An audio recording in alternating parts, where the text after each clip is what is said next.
It was 7 years ago. That's when this terrible disaster happened. A horror called Dungeon Breakout had begun, but none of the citizens appeared ready for it. Many different monsters emerged from the dozen or so rifts that sprang up across the country, and many people died as a result of this incident, for the monsters spared no one.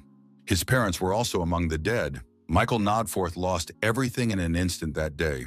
That's when he promised revenge, shedding bloody tears that made it all the more frustrating. He swore to himself to become a monster hunter, but 7 years later, nothing has changed. He'd been kicked out of the Hunter Training Center, and now the guy sat in despair. At this time, he was just approached by an inspector who addressed Michael, referring to him as participant. The man told him not to come to the Hunter Training Center anymore, because there was nothing for him to do here. Of course, Michael couldn't just accept it and asked why he was being kicked out. The inspector replied that he himself knows that a couple of months is enough for a normal, awakened person. That's good enough for hunter training, except he's been here for 7 years. Michael stared at him, not understanding why he suddenly decided to tell him now. And the man went on to say that he didn't have a gram of talent in him, and in general he could be considered trash. And if they let him stay here, the image of their center will also suffer for lack of good staff. But deep down, he felt sorry for the guy, because he'd always seen him practicing hard every morning. Except on the other hand, in those 7 years of training, his stats never increased. Not to mention unlocking unique characteristics and acquiring skills. Now he was sitting in Memorial Park, clutching a can of cold coffee with anger. Suddenly, he heard a woman's voice asking her child if she remembered how Daddy died. The girl replied that she knew everything, because her mother had told her about it many times. She added that when the monsters attacked, her dad died fearlessly, saving people until the very end. Her mother praised her, and then asked her what to do if there were difficulties in her life in the future. The little girl's answer surprised Michael, for she said that one must be brave and not give up. Afterwards, her mom hugged her, saying that her daughter was the smartest, and she laughed merrily. Michael got up from his seat and walked over to them, surprising the woman and child a little. They wanted to ask who he was, but the guy only bowed and ran away the next moment. He didn't want to talk to them, so he wouldn't tell them about his life, because he felt like nothing. But he was also grateful for the words they said. He was in agreement with them. But until he met them, and it's been 7 years, he couldn't just give it all up. With that thought, he ran to the place he had been kicked out of today, wanting a second chance. It started raining in the evening, but that didn't stop the guy. He came to the right place and knocked. The inspector did not open the door at once, for the time was late and he was not expecting visitors, so he was surprised to see him. But soon his face frowned, and he told the guy to get out of here, for he had told him everything today. Michael then asked him to help him pass his hunter's exam one last time. He explained that he couldn't give up that easily, and he even thought the curator thought about his words. However, this proved to be a false judgment. The man's name was David, and he was very angry at his request. Michael had never seen him like this before, so he was a little surprised, but he continued. He asked if the guy had come here to get his wasted money back, but Michael replied in the negative. He shouted that for him it wasn't about the money here, because he wasn't here for that. He was here for the opportunity. But David apparently thought otherwise. He slapped him and sent him away, telling the guy not to dare come here. Michael flew off into the trash cans and hit his head on the wall, causing him a lot of pain and hurt. David, meanwhile, said the guy might not even lie to him since he knows him like a shell of himself. Calling Michael a brat, the man turned around to walk away, and the boy was left lying on the ground. After a while, he managed to sit up, but his head ached and his mood was depressed. He wondered if he too had a unique characteristic, or better said, had some talent. Then he would be able to change his worthless life, from which he now received only pain and suffering. Suddenly, he saw some system window reporting that the Tower of Trials was praising him for his iron will. After reading this, Michael was surprised twice. First at being praised by someone for the first time in his life, and then at the fact that it was some kind of tower. And then something incredible happened. He realized that he was falling into the unknown.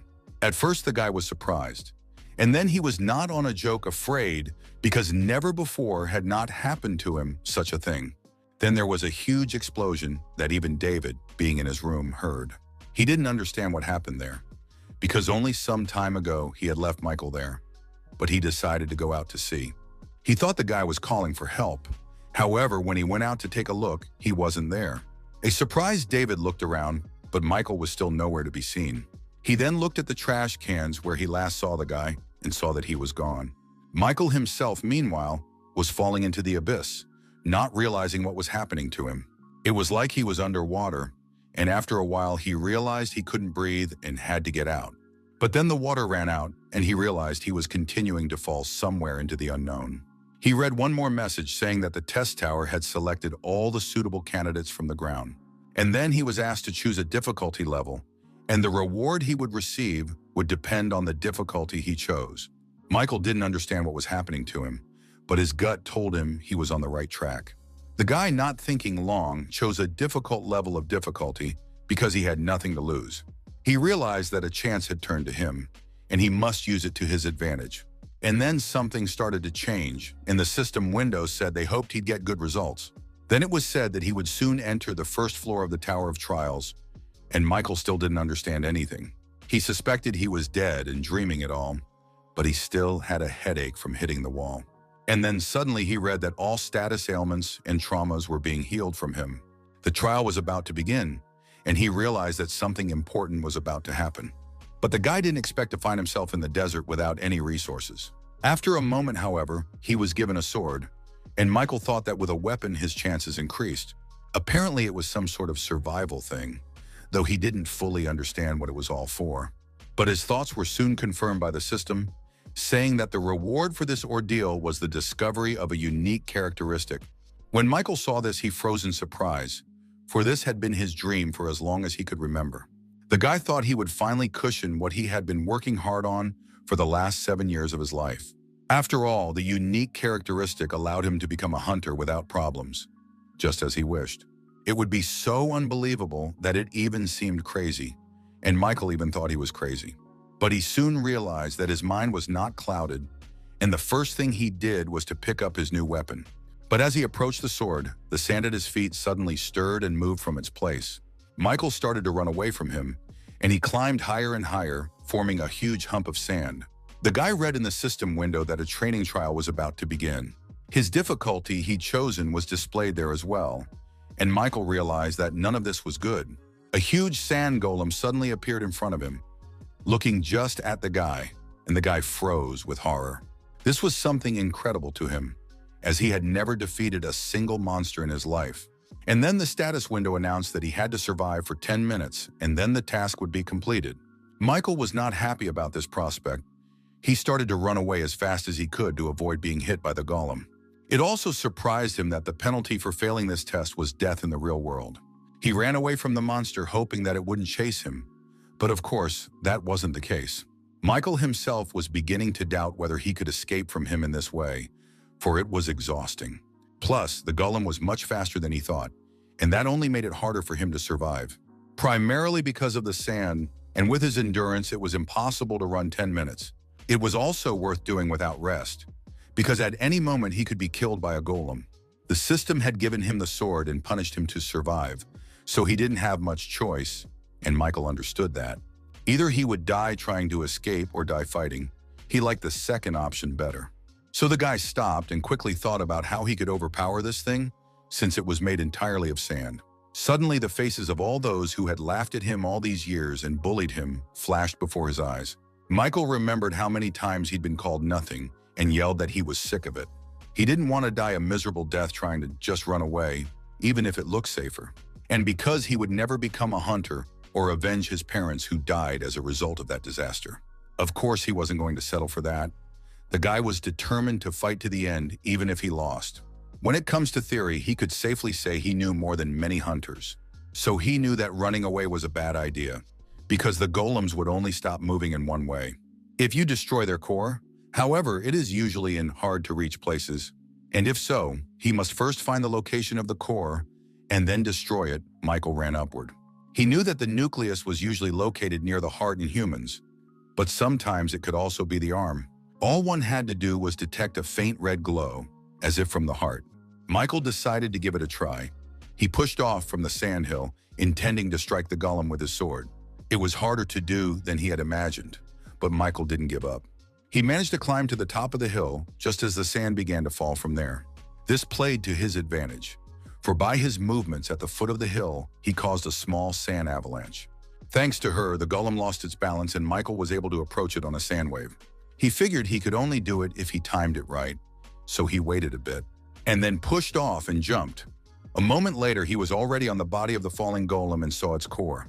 Michael cheerfully stood up and walked over to him, swinging for a punch and keeping his balance. And then he hit it with all his might, and the blade went right into the core, but somehow not completely. It was harder than Michael thought it would be, so it only had a crack in it from his impact. Michael froze in surprise as he had hoped to end it all with one attack, but it wasn't enough.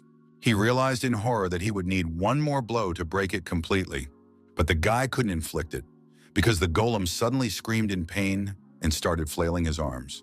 Michael realized in horror that the golem was about to tear him to pieces, and the thought made him nervous. He figured he'd have time to strike again, because that should be enough, but the golem's hand was already near his body. The monster grabbed him and squeezed him tightly. If it had been a stone golem, there would have been nothing left of the guy. Michael screamed furiously in pain, no matter what you say, but sand in large quantities squeezes no worse than a boa constrictor. For a moment, instead of the golem, he saw the faces of all those who laughed at mocking him, especially now. That's when the guy decided he couldn't go on like this, and he would either die in battle or emerge victorious. Michael gripped his sword tighter and shouted for them all to shut up, and suddenly the rage gave him strength. He managed to free his hand from the golem's grip and thrust his sword straight into its core, hoping it would penetrate it. And then, to his surprise, it did. The sword hit the monster's heart and it loosened its grip. He then screamed loudly and began to crumble as he was made of sand. The system window gave out messages that the guy had successfully destroyed the sand golem core in 3 minutes. This meant that he had completed the training trial and should receive his reward soon. Michael himself was left with almost no strength. He had used the last of it to drop his sword and was now lying on the ground. He didn't know how long he lay like that, but if it hadn't been for the heat, which was unbearable, he wouldn't have gotten up. The guy kneeled down, covered in sand from his battle with the golem. He couldn't believe he'd done it. He was spitting blood and breathing hard, but he was alive, and that thought warmed him, giving him new strength. Of course, it was dangerous, and at any moment he could say goodbye to his life, but still he managed. Michael got to his feet and was very happy that he had survived, and the system window congratulated him on passing the first floor. As a reward for the sweep, he received a unique characteristic and 1,000 points. He also received the fast recovery skill as an additional reward and another 500 points. Michael looked at all of this with his eyes wide open. He didn't yet understand what all those glasses meant. However, if that was true, then the most important thing for him remained that he was gaining a unique characteristic. He has put in so much effort over the last 7 years, and the only thing he has gotten in return is scorn and ridicule.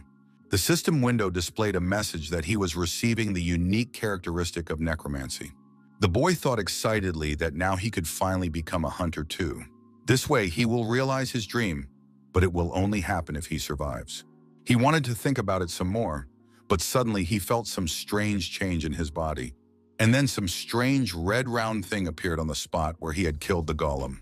It was dotted with black mist and resembled ball lightning, and it really surprised the guy. He decided to touch her, at which point another system alert window popped up. It stated that his necromancy characteristic had been activated, and now he had to make a choice. He was asked if he wanted to absorb the sand golem's soul, and Michael thought about it with surprise. He realized that this black mist must be his unique characteristic and made his choice. It was positive, and soon some kind of tentacle stretched from the ball-shaped lightning. They all entered his body, and as Michael realized, sucked directly on his heart, causing him pain. And then he read that he had successfully absorbed the sand golem's soul, and his skill increased by 7%. For a while longer, the tentacles continued to enter him, and it was all swallowed up by the black fog. Michael was also surprised that he suddenly stopped feeling any pain in his heart area. The only emotion he had was amazement at how the absorption process was happening. But now the soul of the golem itself approached him and entered his body, where the guy's heart was. The soul left behind no signs of injury, and everything happened without pain. The system window showed that he still had 4 of their 5 souls left, and Michael suddenly realized that he could feel the golem's soul. It appeared that he could store souls if he absorbed them, and boy did he think it could be used. Behind that, he read that he could also increase his stats with the souls he received, and he decided to apply it. His strength increased by 3 and his stamina by 2 points, and the guy even felt something. It seemed to him as if energy was filling his body, and the most mysterious thing was that it actually was. His stats had actually increased, and after all, he hadn't been able to raise them for the past 7 years. According to his characterization, he could not only store souls but also use them as he wished. The lad thought happily that he could be an excellent hunter if he managed to get back. And then suddenly he saw a small portal form in front of him, and the window changed as well. He was asked to go to the waiting room, and Michael decided he should enter that portal. Besides, it wasn't like he had any other choice, so he slowly headed towards the portal. He stepped slowly as his whole body ached after the battle with the golem, and it was serious. When he entered the waiting room, he immediately collapsed from lack of strength and great pain all over his body. Michael thought he had underestimated his wounds, but it was too late to change anything now. Suddenly, his body was enveloped in a strange green mist that had a pleasant medical odor. After that, the guy realized that all his wounds were suddenly healed, and he was able to stand up, wondering what had happened. He looked around and noticed that there was only one bed in such a rather large room, but Michaela was too tired to think about it, so he immediately lay down on top of her. He thought about what he should do now, for getting out of the tower seemed a difficult task. He also didn't understand why this tower had called him here, but suddenly his thoughts were interrupted by another message. It stated that there were now 5 commands available to him: information, store, community, inventory, and challenge. Saying the command would cause it to activate, and Michael slapped himself in the face, telling himself that he had to survive first and foremost. He called the test command and saw that the next test on the 2nd floor was almost 1 day away. He couldn't pick one out yet, but the lad noted that it looked like he was going to have quite a few such trials. He then called out the report command, and an hour with people discussing the same topic appeared in front of him. Everyone in the more common area was confused. Besides, it looked like there were those who were not hunters here as well. But suddenly the chat room locked up because an admin had logged in, and Michael was even more surprised by this. The admin, meanwhile, said he had important information to share with them. Michael realized he had to focus, for it might help him get out of here. The admin was talking about the points they got after the challenge. Here they served as the local currency. They were necessary for survival, for without them, they would not even get a drop of water in the Tower of Trials. Michael figured that since points were only earned in challenges, he should do his best to have enough. After all, he can't survive without them. The admin said that was the end of it and left the chat room. Michael realized that at first he had hoped to become a hunter just after he got home. But now it seems he's stuck in this Tower of Trials and has to play by its rules. His gaze fell to his sword, but he realized there was little he could do with just a sword. Then he called the store team, and a short time later, he was successfully practicing with the shield he had acquired. It seemed to Michael that all the hunters had lost all their stats when they hit the tower, but they had an advantage. After all, they should be able to master the skills they had previously mastered more easily, and that was important to Michael. After all, he was on different levels with them, so he should have practiced to catch up with the others. After a couple minutes of the exhausting workout, he collapsed powerlessly to the floor, breathing heavily from exhaustion. He thought about taking a break, but suddenly felt his strength recovering again. Thanks to the healing effects of the waiting room, he realized that he could train without any problems. But soon the guy sensed a new problem. It was hunger, which negated his entire workout. Of course, he couldn't just leave it like that, so he called up the inventory command. There he saw the items he had already purchased, on which he had spent almost all of his points, of which he had only 40 left. If it weren't for the extra reward, he wouldn't have even dreamed of a shield, but now he had to satisfy his hunger. Time flew by, and it was now 17 minutes and as many seconds until the 2nd floor test. Michael noticed that even the restless chat had gone quiet when it was almost time for the next challenge. For a moment, he wondered if he could survive again. For this time, it would be even more difficult. However, the boy quickly dismissed the thought, telling himself that he would definitely survive this time as well. Meanwhile, with only 10 seconds left to the challenge, by the looks of it, every contestant was in suspense. And then the waiting time was over, and everyone heard a deafening sound in their waiting rooms. A final message from the system appeared, asking if they were ready for the test. Michael responded positively, and soon there was a new portal for him to enter, and boy did he. The guy was surprised to notice that this time the location was a forest, and for one thing, that made things easier. Then he read that the purpose of this trial was to kill. He had to kill the leader of the orc tribe. He probably had these assignments because he chose the difficulty hard. But killing an orc tribe leader was no match for a sand golem, and that made him nervous. Michael couldn't believe he'd have to sneak into a camp crawling with monsters and kill their boss. He stood on the mountain and managed to count at least 20 orcs who hadn't noticed him yet. The guy figured it would be harder to survive this time, but that didn't mean he was giving up. As you know, orcs are not particularly advanced creatures. They kept small camps and had their own boss. All the monsters obeyed him, but essentially each was just a dumb creature with honed skills. Michael realized that he could overpower the leader without even getting into a fight with the rest of the orcs, but it would be difficult. The lad also knew that usually in dungeons, if there was a sentry in the orc tribe, a hunter should be expected as well. However, Michael wasn't sure he could defeat even one hunter, for those were stronger than the others. The problem was that there were too many orcs, so hunters usually had to form a group. He couldn't do it alone, and Michael realized what he had to do, but the idea seemed ridiculous to him. He decided to back off for now and come up with a plan. For one thing he was flawless at, and that was his mental skills. After a while, he realized with a smile on his face that he had figured out a way to pass this test. After some more time, he had already gathered the right amount of materials needed for his plan. Now there was only one thing left to do to fulfill it. Michael built some sort of torch. And then he called up the inventory command and sent his new piece there. The system window with his inventar showed that he had a new item, and Michael smiled contentedly. This meant that his theory had worked, and now he could move on to the next point of his plan. Although orcs look like lazy pigs, they're actually a pretty diligent race.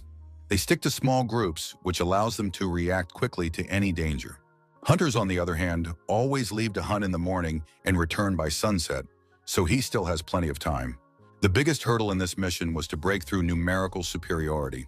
Therefore, he should have used something that would make all the orcs scatter and open the way for him to the chieftain. Michael knew that, according to the Hunters Association, the orc sentinel wasn't always on guard. They usually returned to the village to eat or rest for a while. Consequently, he must use this time for a deceptive maneuver to make his plan work. Michael threw the torch into the bushes and hurried to the pond, which was located not far from the village. After a while, as the fire spread, the orcs noticed it too. And the lad knew that if the flames completely engulfed the village, he wouldn't have to worry about meeting the hunters. After all, those would be returning from the hunt, but before that, he should have killed at least 2 orc workers. As expected, several of them ran to the pond to draw water and douse the flames. It was there that he waited for them, and when one orc filled a bucket with water, the lad went behind his back. The next instant, his blade pierced the orc's neck, and he let the bucket out of his hands and slumped to the ground. Michael, meanwhile, activated his unique characteristic of necromancy. The system window asked if he wished to absorb the orc's soul, and the guy answered affirmatively. When he did so, his skill increased to 9%, and he felt another soul within him. However, right after that, he heard someone coming up behind him. It turned out to be an orc sentry. Michael was able to react in time to his attack and put his shield up to protect his head. This orc was stronger than the others, and the guy could barely hold back his onslaught. But he didn't give up. Then an unexpected solution came to him. He realized that he could add to his strength if he lacked it. Why would Michael use the absorbed soul of a LRK to improve his stats? As a result, his strength increased by 4 and his agility increased by 2 points, allowing him to repel the sentry's attack. After a couple minutes, the orc was defeated, and Michael activated his characteristic again, absorbing his soul. He boosted his stats again, and in the meantime, his fast recovery skill was working. Thanks to his new soul, his agility increased by 3, strength by 2, and stamina by 4 points. After some more time, he moved away from the pond, the area around which had already caught fire. He was noticed by the other orcs who prepared for another battle, but Michael's face read confidence. He had already killed 3 laborers, 1 sentry, and an old chief, successfully consuming their souls and raising their stats. The lad realized that if he was careful with the sentries, he would have no trouble defeating the chief. Plus, thanks to the sentries' absorption, the orc workers were no longer a threat. Michael easily defeated them one by one and didn't forget to absorb souls, increasing his stats. But lo and behold, as he killed another laborer, a more experienced opponent appeared. The new sentry was already running at the guy, hiding behind the corpse of his fellow clanmate. He attacked Michael with his club, but he was able to defend himself thanks to his shield. On the other hand, it meant that the sentry had gotten away from the chief, thus leaving him alone. Accordingly, this sentry was the last obstacle to the chief, and Michael had to overpower him. He dodged his new attack and caught the moment his opponent lowered his defenses.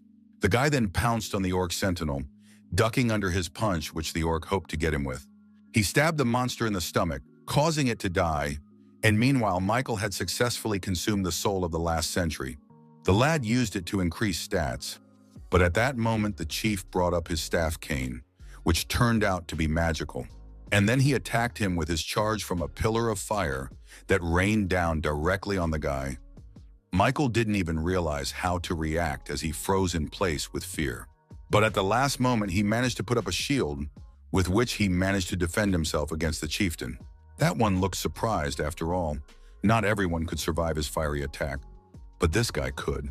Seeing that the enemy was still on his feet, the chief shouted in a strange, broken voice. Michael, meanwhile, read in another system window that he had a new skill, fire resistance. He also got a new achievement, the one who passed the fire, and prepared to finish off the orc chieftain. He looked him straight in the eye, and the chief did not take his eyes off the lad. He was interested in who he was. And then he pointed his staff at Michael again, intending to finish him off with another attack. But this time the lad was faster.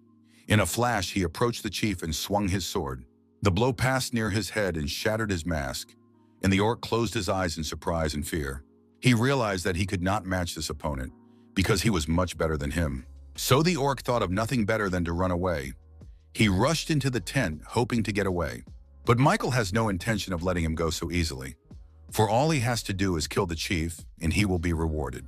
The boy followed the monster into the tent, expecting that he might still pull some trick. He chopped down the entrance to the tent and prepared for a surprise attack, but it did not follow. Instead, the guy saw a slightly strange sight that definitely couldn't have been foreseen. The orc chief sat in the center of the tent and cradled two small orcs, all of them scared. And then another baby orc approached Michael's leg and tearfully started tugging on his leg. The guy thought that even these monsters had their favorites, and for some reason, he even felt sorry to kill them. He remembered his own parents, who had been just as protective of him on the day of the disaster. They did it so he could survive. But while the guy was thinking about it, the little orc reached for his weapon. He took out a small knife and aimed it at his leg, hoping that his opponent had let his guard down. But Michael was like on pins and needles. He couldn't afford to die, so he hit the kid first. Even though the blow was struck with the hilt of a sword, it was enough to crush the small skull. Seeing this, the chief lunged at his opponent, wanting to avenge his child, but Michaela pierced him too. For a moment he hesitated, but then he remembered that he had to kill monsters. After all, it was the least he could do. Once he was back in the waiting room, Michael contemplated buying a new shield. He also drew attention to a chat room from which it could be deduced that half of the applicants did not survive. And then he suddenly froze with surprise when he saw one participant post that he had used his question. He did this to find out how to get back to Earth, and Michael realized that such a way existed. After a while, he figured out that they could ask questions in the information command. In the community chat, the players came to the decision that they should all share any information with each other. Upon reaching level 5, they will be able to purchase temporary return to Earth stones, but only for a couple days. And starting at level 8, they will have access to new items, one of which will allow them to return to Earth permanently. Michael took another look at his stats. His necromancy had already reached 65% mastery. The guy thought that he would be invincible if he had such powers on Earth, so he wanted to return as soon as possible. But so far, he was only at level 2, and 8 was still so far away, so he decided to look for the positive. He found it in the fact that his stats were at rock bottom, however, they were now approaching 20 points. For starters, Michael decided to absorb the 5 souls he caught, considering he almost died in the process. After that, almost all of his stats approached 30 points, and only magic was at 13. Michael noticed that he felt more and more powerful with each improvement, and he liked it. He suddenly started running around the room and climbing the walls without falling off like a spider. These were not human abilities. The guy realized that he had finally surpassed human limits and felt incredibly powerful. He jumped from the ceiling he was standing on and didn't calculate the speed at which he rushed to the next wall. As a result, he crashed into her, leaving a dent. It was quite painful, but the healing effect worked. Michael thought he had pumped so fast, causing his body to probably not yet be used to the new power. He then opened a store and purchased a deadwood shield that cost him 2,100 points. This shield was created by a black mage from the wood of a huge dead tree. It activated a buff when you lost health. As a reward for the ordeal, he received a black steel dagger that improved his stats. Also the assassin's cloak, which allowed him to stay more undetected and move faster. When everything was ready, Michael exhaled. All that was left was to get used to the new items and stats. He had to do this before the next challenge, however. That wasn't all. The guy wanted to become stronger than anyone could dream of, so he continued to train. After a few more days, which flew by very quickly, he entered the 3rd floor of the Tower of Trials. The theme of this challenge was dueling, and the system reminded him once again that he had chosen the hard difficulty. Michael considered, apparently he was in some sort of cave where he thought the duel would be. Then suddenly a new message appeared saying that a Guardian of Darkness would appear in 10 seconds. The guy realized that he would be his opponent, so he prepared himself, not knowing where he would attack from. As expected, the enemy acted unexpectedly. He went behind Michael's back and he didn't even notice. In the last instant, the guy felt something rasping the air near his head and realized he was under attack. He barely had time to turn around and shield himself, but the attack still hurt him a little. The Guardian of Darkness looked quite intimidating. He was also strong, and it made one act more cautiously. When Michael saw it, he realized he was facing the Doppelgänger he had read about from Hunter's reports. So he knew that physical attacks worked best against them, and with that thought, he kicked him. The monster flew a decent distance away, but rather got back on his feet and they looked at each other. Doppelgänger smiled wickedly. He was clearly confident of his victory, for not everyone could overpower him alone. But Michael wasn't going to lose. He had to win at all costs to survive and move on. The wound he received quickly shrank thanks to his quick recovery skill. And then the lad was surprised to notice something odd about the Doppelgänger's demeanor. He was made of dark matter, so man to take any form, and now he was mimicking it. The monster took the same stance and suddenly he too had a sword and shield. To see for sure if he would copy him completely, Michael rushed to the attack.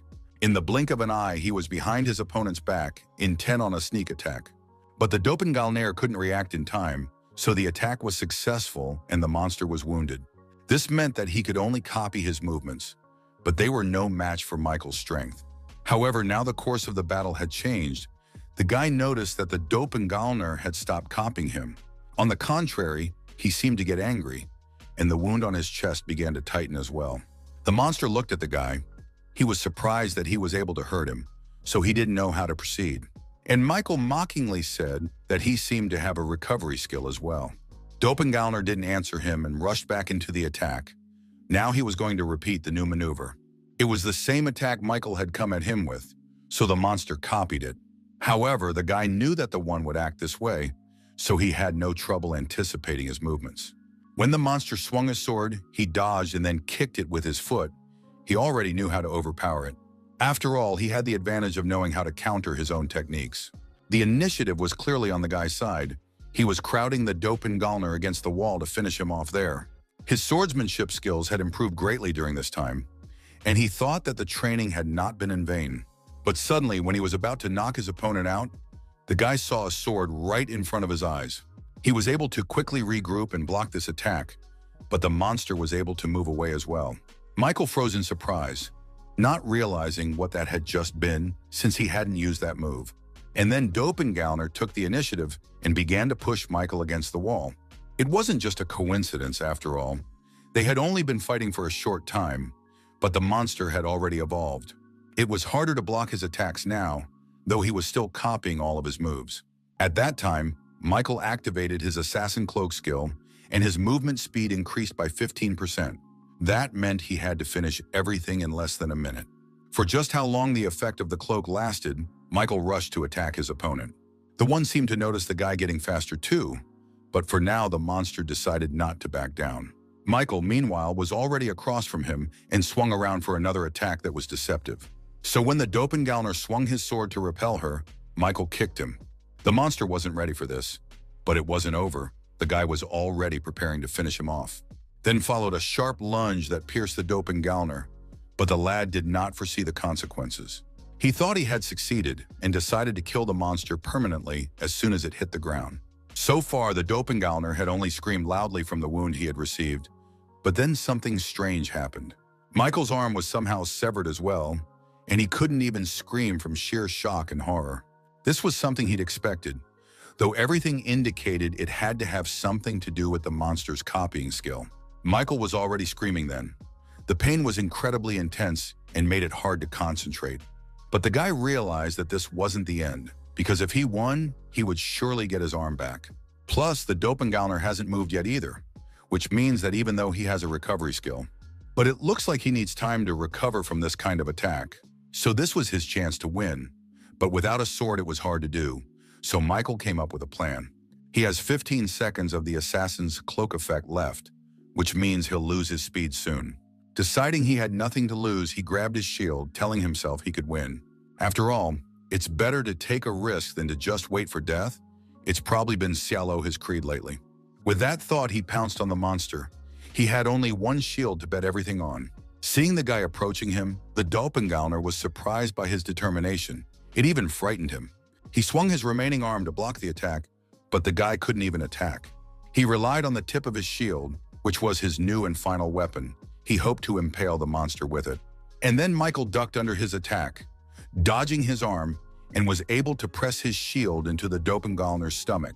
The one couldn't even scream and fell to the ground a few feet away from the guy. He didn't move again. But the monster wasn't dead yet. It was waiting for its recovery and looking at the guy with hostility. And Michael swung around to finish him off, saying that now he'd have another critter on his account.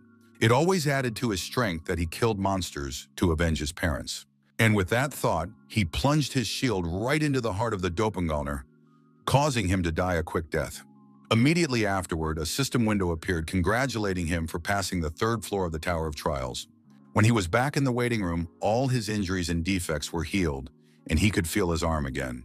It was much better with her, but now he should have been preparing for the 4th floor, and Michael resumed training. He hit the wall in his room with all his might and left a huge dent there, which spoke of his power. The guy thought the healing worked perfectly, since he didn't even feel anything. He had the soul of a doppelganger that he absorbed after defeating the monster. The consistency of his soul, however, was so dense that it was no match for the others. Michael was surprised to see that the souls of all the monsters were different depending on their strength and abilities. It also pleased him that his mastery of his characterization of necromancy had reached perfection. Her rank had now increased by 1 level, of which there were 5 in total, and her current progress was 0% level 4. As a result of this, another skill was added to him. Michael gained the probability of acquiring the absorb soul skill. In other words, he could now absorb not only souls but also their skills, though the effect didn't always work. Just like how he was only able to get accelerated reincarnation after being on the cusp of death a couple times. Skills could never be obtained simply at the snap of a finger, and he was well aware of that now. Michael called up the community commands and logged in. There were now 880 members out of 1,508. This was his 3rd time back in the waiting room, so it felt like home. Suddenly, the guy came across some interesting information about the next challenge. The chat was talking about it. Someone said that this time the challenge would be a combo challenge, and it was a bit confusing. One guy named Kim said he might be exaggerating, but he learned that the theme of the challenge would be competition. And since they are talking about a competition between hunters, it could very well even mean killing. When Michael read this, sweat broke out on his forehead. The guy realized that the guys in the community were aiming serious. It turned out that in the next trial, there was a probability for each of them to kill a person. After a while, the system window notified everyone that the 4th floor test had begun. The condition for its successful completion is to defeat the Goblin King in the allotted time. The condition for failure was the elimination of all applicants selected for the team or the expiration of time. The penalty in case of failure was death, but Michael already knew that the most important thing in this case was to stay calm. When he entered the portal, it sent him to a new place, and he saw his team for this test. They were also the first people he'd seen in a long time, so it was a little strange. Michael felt uneasy, for he had only crossed paths with monsters lately. The first to speak was the girl in the big blue cape. He invited everyone to introduce themselves and started first. Her name was Beatrice, short for Betty. She had a magical staff and she was trustworthy. She added that she was a rank 4 hunter on the outside and specialized in team support. Hearing that she was a hunter, the guy who was the 2nd member on their team snorted contentedly. He introduced himself as Magnus, saying he specialized in close combat and was a rank 5 hunter. Michael thought the man was acting rather rudely, like a lower-ranked hunter, for they were more humble on the ground. Then it was his turn. Michael introduced himself, saying he also specialized in close combat. He added that he wasn't a hunter on the outside yet, but he was taking a training course, and Magnus hummed unhappily. He called him a cadet, telling him not to even dare to tangle under his feet. Michael was a little surprised by this behavior, but not to say it was the first time he'd heard it directed at him. The guy simply said he was confident he was a pretty good fighter and could handle his assigned role. But Magnus didn't change his attitude towards him, saying he would kill him immediately if he saw him failing. Michael thought that, in fact, he was already used to this kind of stares, for he had met them all his life. For a moment he forgot about the nightmare, but finding himself back among the humans, it all came back up again. Looking at Magnus, he thought he was pissing him off, and he could tell with certainty that he had the power to silence him. After all, in the Tower of Trials, it's all about skills, and he was very good at them. In the meantime, 2 more system boxes appeared, reminding the rules and the topic of this challenge. Then the main gate of the Citadel opened, where all the participants from different sides were to enter. And as soon as it happened, small goblins with axes and other weapons immediately chose to meet them. He intended to surround their squad and pounced on the first man standing, who turned out to be Magnus. The boy was surprised that goblins could fight in such a battle formation and turned to Michael. He yelled why the guy wasn't fighting, but the guy had his own battle tactics. Besides, Magnus didn't even look in his direction, and he had already managed to kill 2 goblins. While Magnus held back the rest of the goblins, Beatty was finishing up preparations for the spell. She needed a little time to finalize everything, but Michael noticed that Magnus needed help now. He told the surprise girl that he would leave her for a little while, and after these words he rushed to his comrade. Thanks to his cloak, his speed was incredible, so he was beside him in no time. But Bethy shouted that if he left like that, then who would cover her from the rear? Except the girl wasn't done, because no more sounds could be heard from behind. She turned around and saw that all the goblins that came from behind had been killed. The girl couldn't believe her eyes. It was the first time she had ever seen someone deal with monsters so quickly. Meanwhile, the goblins were advancing with renewed vigor on Magnus, who was already finding it difficult to hold them back. The boy sagged under the weight of his sword, expecting that it wouldn't be long before Bethy would give him strength with a spell. But it wasn't happening, and the goblins realized that it would be more effective to attack from different directions. One of them, wielding a mace that was attached to a metal whip, he aimed his attack at Magnus. The guy didn't expect it and was surprised to see the weapon fall out of his hand. His large sword fell not far away, but there was no time to go after him, for he would be finished off immediately.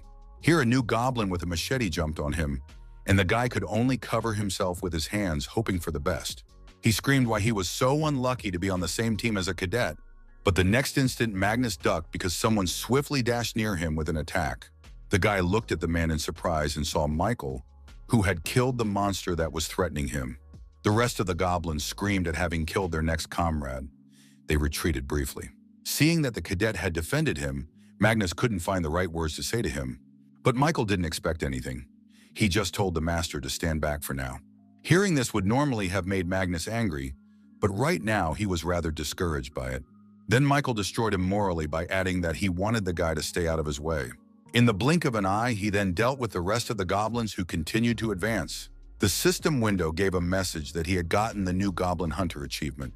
But the most surprised of all was Magnus, who even opened his mouth in surprise, so shocked was he by Michael's skills. When it was over, he had successfully absorbed the amount of goblin souls available to him. And he also made the discovery that the black haze from his characterization was invisible to other people.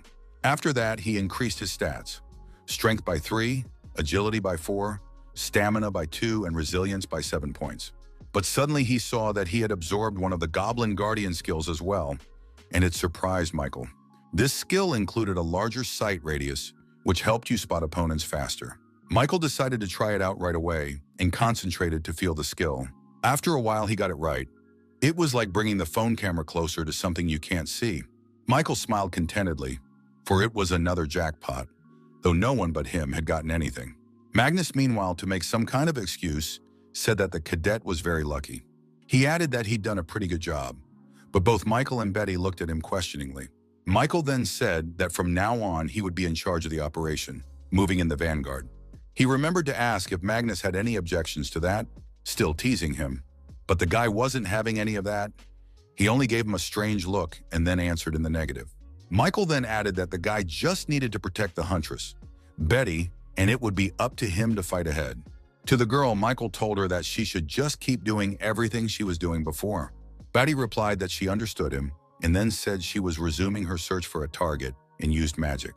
A few minutes later, they were already fighting another goblin squad again, and Michael was successfully absorbing their souls. The mastery of his level 4 unique characteristic was already at 12%, and there was still 14 hours of time left for the trial. Soon it was dark, and they set out to find shelter, saying that the fights with the Goblin Aussie were exhausting. They were attacking at different intervals, but now everything was quiet, and Michael thought. Then he suddenly snapped out of his seat and ran off on his own somewhere, while his partners were left standing in wonder. Bethy asked what was going on, but suddenly she saw what Michael was running towards. It was water. More specifically, the beautiful fountain is probably the only thing that survives on the property. Magnus said he thought the other challengers had been here before, and everyone was surprised at their speed. Michael leaned over and tasted the blood of the goblin he had killed nearby.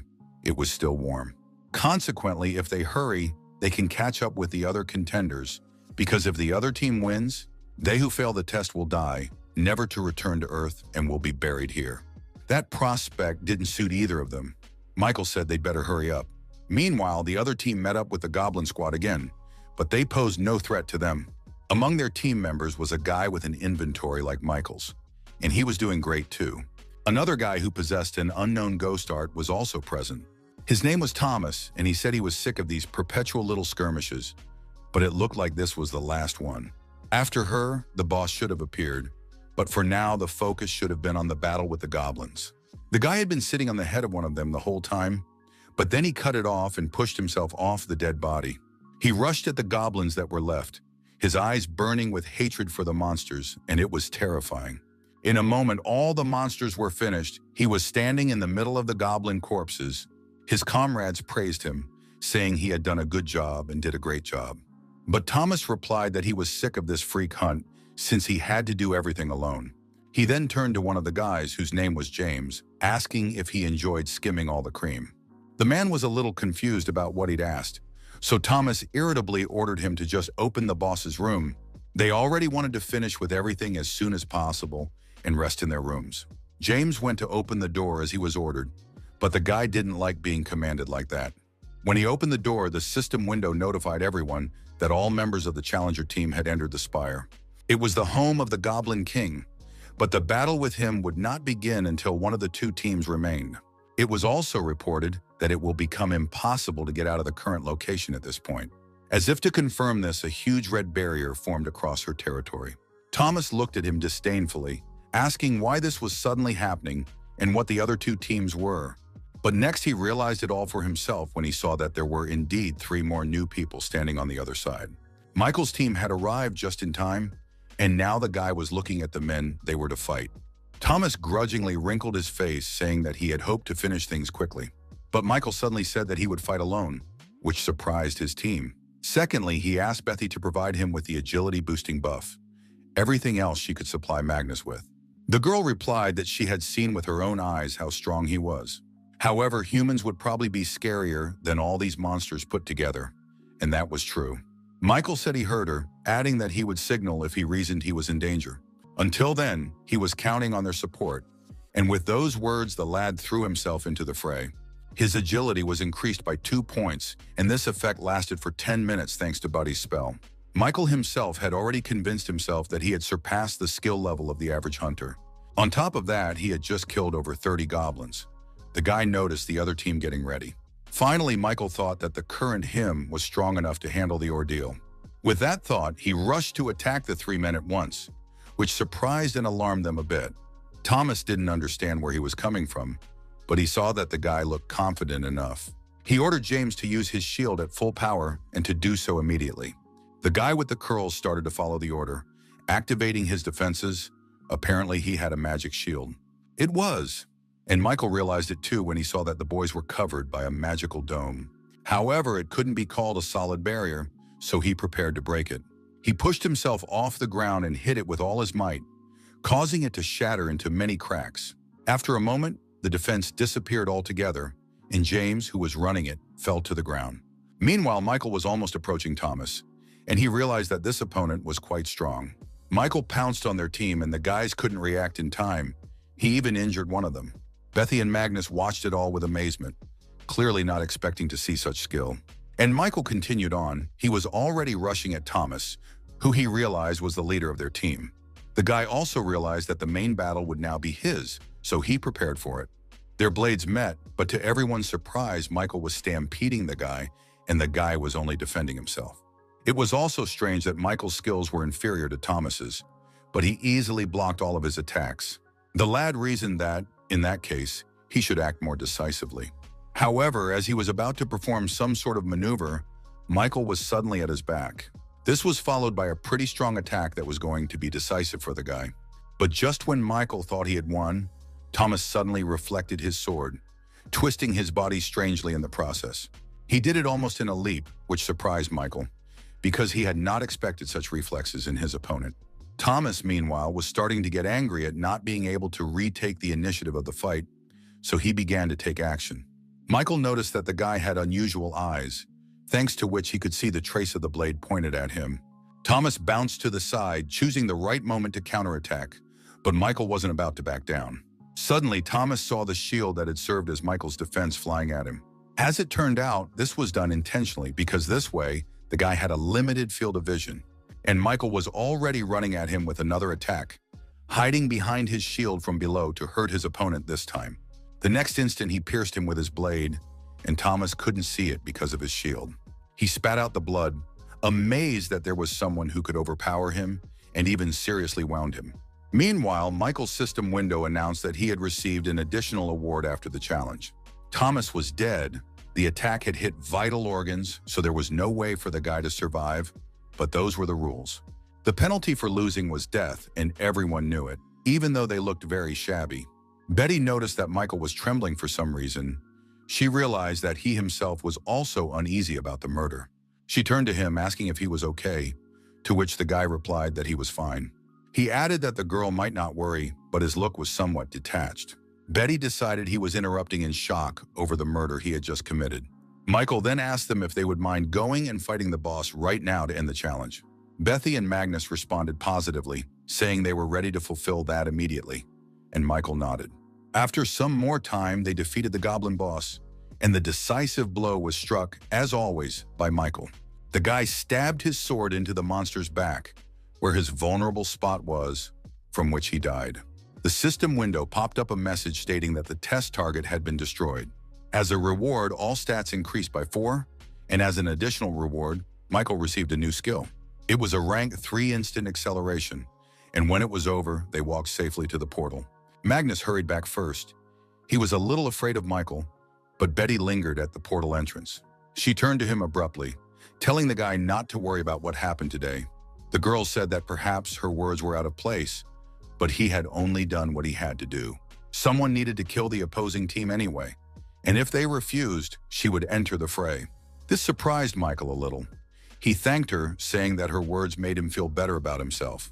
Then the girl clicked something in her system window, and Michael saw that he had a message. Beatrice Carroll sent him a friend request, which surprised the boy, for he did not know that such a thing was possible here.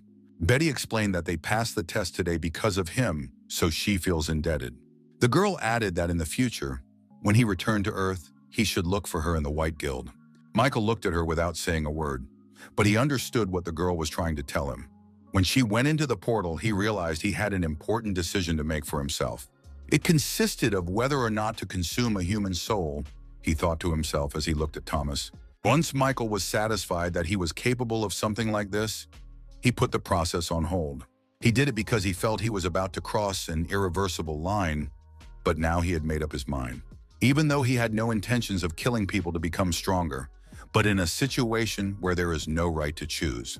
He's ready to go on a killing spree. With that thought, Michael consumed Thomas's soul as he continued to look for excuses for himself. He thought that beyond his very first desire to become a hunter, a new ambition had begun to germinate in his soul. After all, the Tower of Trials had given him a chance, and he wanted to take full advantage of it as he continued on his way to the top. When the absorption process was complete, he too entered the portal and emerged in the 5th floor waiting room. To his surprise, the system immediately announced the expansion, creating a ranking of applicants.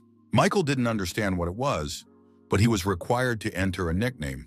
The guy even hesitated a bit, since he hadn't played many computer games in his life.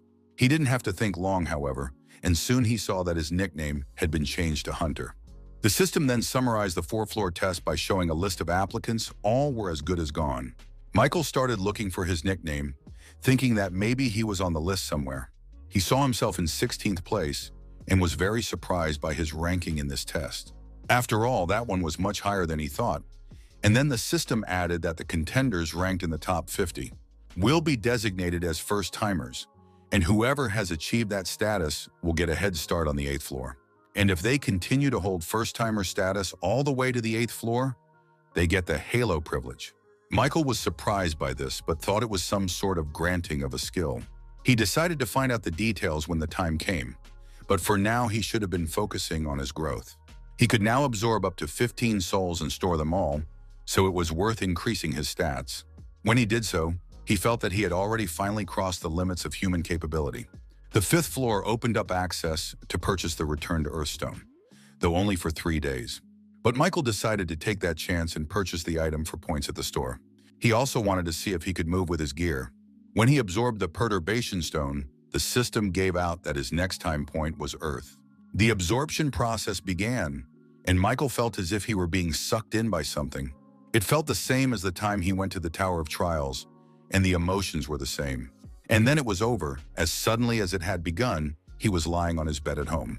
He was wearing the same dirty t-shirt he'd worn the first day and the same pants, and he also felt like he smelled bad. Michael thought he really was in his home, which meant the move really did work. He got up on his elbows, intending to look around first, but this was indeed his room. Even from the last time he was here, the guy hadn't closed the window, so it was a little chilly now. In the midst of the summer heat, it was just the thing. Michael fell back onto the bed, amazed at how soft it was. The only thing that spoiled the whole picture was his own odor from his dirty clothes. So he made the decision to take a shower and got out of bed to do so. However, he was unexpectedly surprised. After all, there were his items from the Tower of Trials on the floor that he had inadvertently stepped on. Michael decided to check it out just in case, but it looked like they really could carry items with them. However, it also meant that other challengers would probably be able to carry weapons as well. Soon, the number of people returning to Earth will increase, leading to a dramatic increase in the number of items. This would cause the price of Hunter's gear to drop in the market, so he should have gotten rid of his items. But the problem was that only those with Hunter qualifications could sell them on the market. With that thought, he reached for his phone, intending to make the important call that would change everything. Inspector David watched the training of those trained as hunters from his office. All the guys and girls were fighting well enough as he suddenly got distracted by his phone. He accepted the challenge, introducing himself as an instructor at a hunter training center. Michael introduced himself in return, asking if he remembered him, to which the man responded affirmatively after a while. He asked why doesn't he apply for a refund online. But Michael said the man may not be able to return the tuition he paid. He asked if he meant it, but Michael only confirmed it. He said he would have one single request for him in return, and that was beginning to displease David. The man wanted to turn him down right away, thinking the guy would ask again to be allowed to resume training. But Michael unexpectedly asked for help taking his hunter's exam, at which point David reminded him of his unsuitability. Michael then calmly accepted that his midterm had not gone as well as he would have liked. However, if the instructor refused to help him, he could easily change his mind about the payment made. After all, money is never superfluous, so he offered him a deal where only one thing was required of him. When the guy ended the call, he went straight to the bathroom and was now examining his body in the mirror. He noticed that it had changed greatly in proportion to his progress in the Tower of Trials. But now was not the time to admire himself, for he had arranged to take his hunter's exam today. Michael quickly got dressed and went outside. The first thing he saw was his neighbor. The boy thought he missed this daily life, for it was nice to see even his neighbors. He decided to greet the girl, and she returned the favor, though without much enthusiasm. But Michael wished her a good day anyway, for he knew that everyone in this house thought of him as a loser. And that had indeed been the case up to this point, for today he would make them all look at him differently. A couple minutes later, he was already hailing a cab, putting his hand up, but no one was stopping. Time was running out, and Michael realized that at this rate, he might even be late for his exam. So, without thinking long, he decided to put his skills to use and made his way across the rooftops. He figured running to his destination wasn't a bad option either, considering he wouldn't get caught in traffic that way. At this pace, he arrived at the place even faster than if he'd caught a cab, and he liked it that way. The Hunters Association was a huge building, more like a skyscraper. That's where Michael headed. Once inside, he saw that he was already being greeted by the right people. One of them was Instructor David, who honored his request, and with it the deal. Michael greeted him again, saying they hadn't seen each other in a while, and the instructor agreed. A smile appeared on his face, for really, he couldn't hate the guy for his talentlessness. Michael, meanwhile, shared that he has had to endure a lot of things lately, that he felt like a different person. David was a little surprised at this information, for he remembered saying goodbye to him near the garbage cans. At that moment, another man spoke, introducing himself as the examiner who would be grading his test. The man's name was Kim, and he asked if the guy had any questions about how the exam was going. But Michael replied that he was perfectly aware of that, so they could get straight to the point of the test. In a couple minutes, he was already standing in a special room. He was given a sword, and the guy got ready. David turned to Mr. Kim, asking if he remembered his request to expel the boy as soon as possible. The examiner replied that he could not worry about that and turned to Michael, telling him to choose the desired difficulty. He could make a choice from 1 to 10, and the boy remembered how he had always chosen the first degree before. A goblin appeared in front of his eyes, defeating him every time, even though he tried his best. But the problem was that he didn't get them then because he was very weak. That feeling when David announced that he had failed the test was so bitter that he almost cried. David advised him from the balcony to opt for the easiest first degree of difficulty, but Michael unexpectedly chose 10th, which surprised the instructor and the examiner. The guy himself was quite observant of their reactions, for there were probably few who chose the most difficult degree. David thought he was crazy because he remembered perfectly well that he was losing even to a goblin with a first degree. And then the examination began, the essence of which was the hunt for the Firebird, and Michael saw it. He also felt his movement slow down. It turns out it was a special effect working. In addition, his sword suddenly cracked in several places at once, and it was very serious. Turns out David personally slipped him a broken gun so the guy would fail the exam. He wanted Michael to finally give up on his attempts to become a hunter after losing once again. But for now, the lad stood firmly on his feet in front of the bird, which sprang up to attack him. Her entire body was covered in flames, but Michael stood calmly and analyzed the monster's behavior. He realized this was his last chance to be a hunter, so he couldn't screw up. Among the names of those who passed the hunter's exam was his name, so David was very happy to be a hunter. At the time, he thought he was the best, but in reality, it turned out to be quite different. Gradually, the gap with his peers began to widen, and eventually he gave up trying to bridge the gap. The man thought the world of hunters was based on innate talent and gave up trying to make a difference. People are forced to give up when they feel a wall in front of them that they can't overcome. And not only him, everyone does it, because you just have to accept this fact and live the life you have. So the same should have been done to Michael Nodforth, David thought, as he watched him fight desperately. However, it's also time for him to give up and stop trying to prove to himself something that will never happen. Michael, meanwhile, saw that his blade had cracked, which surprised the lad greatly, for it had been issued to him. He thought that even if it was a low-level weapon, there was no way a WoW could crack with such ease. Then he realized that there was no outside interference and looked at the instructor. And David smiled gloatingly, quietly wondering what he would do with the slammed sword now. To make matters worse, the bird began to attack, directing a fireball towards the guy who was defenseless.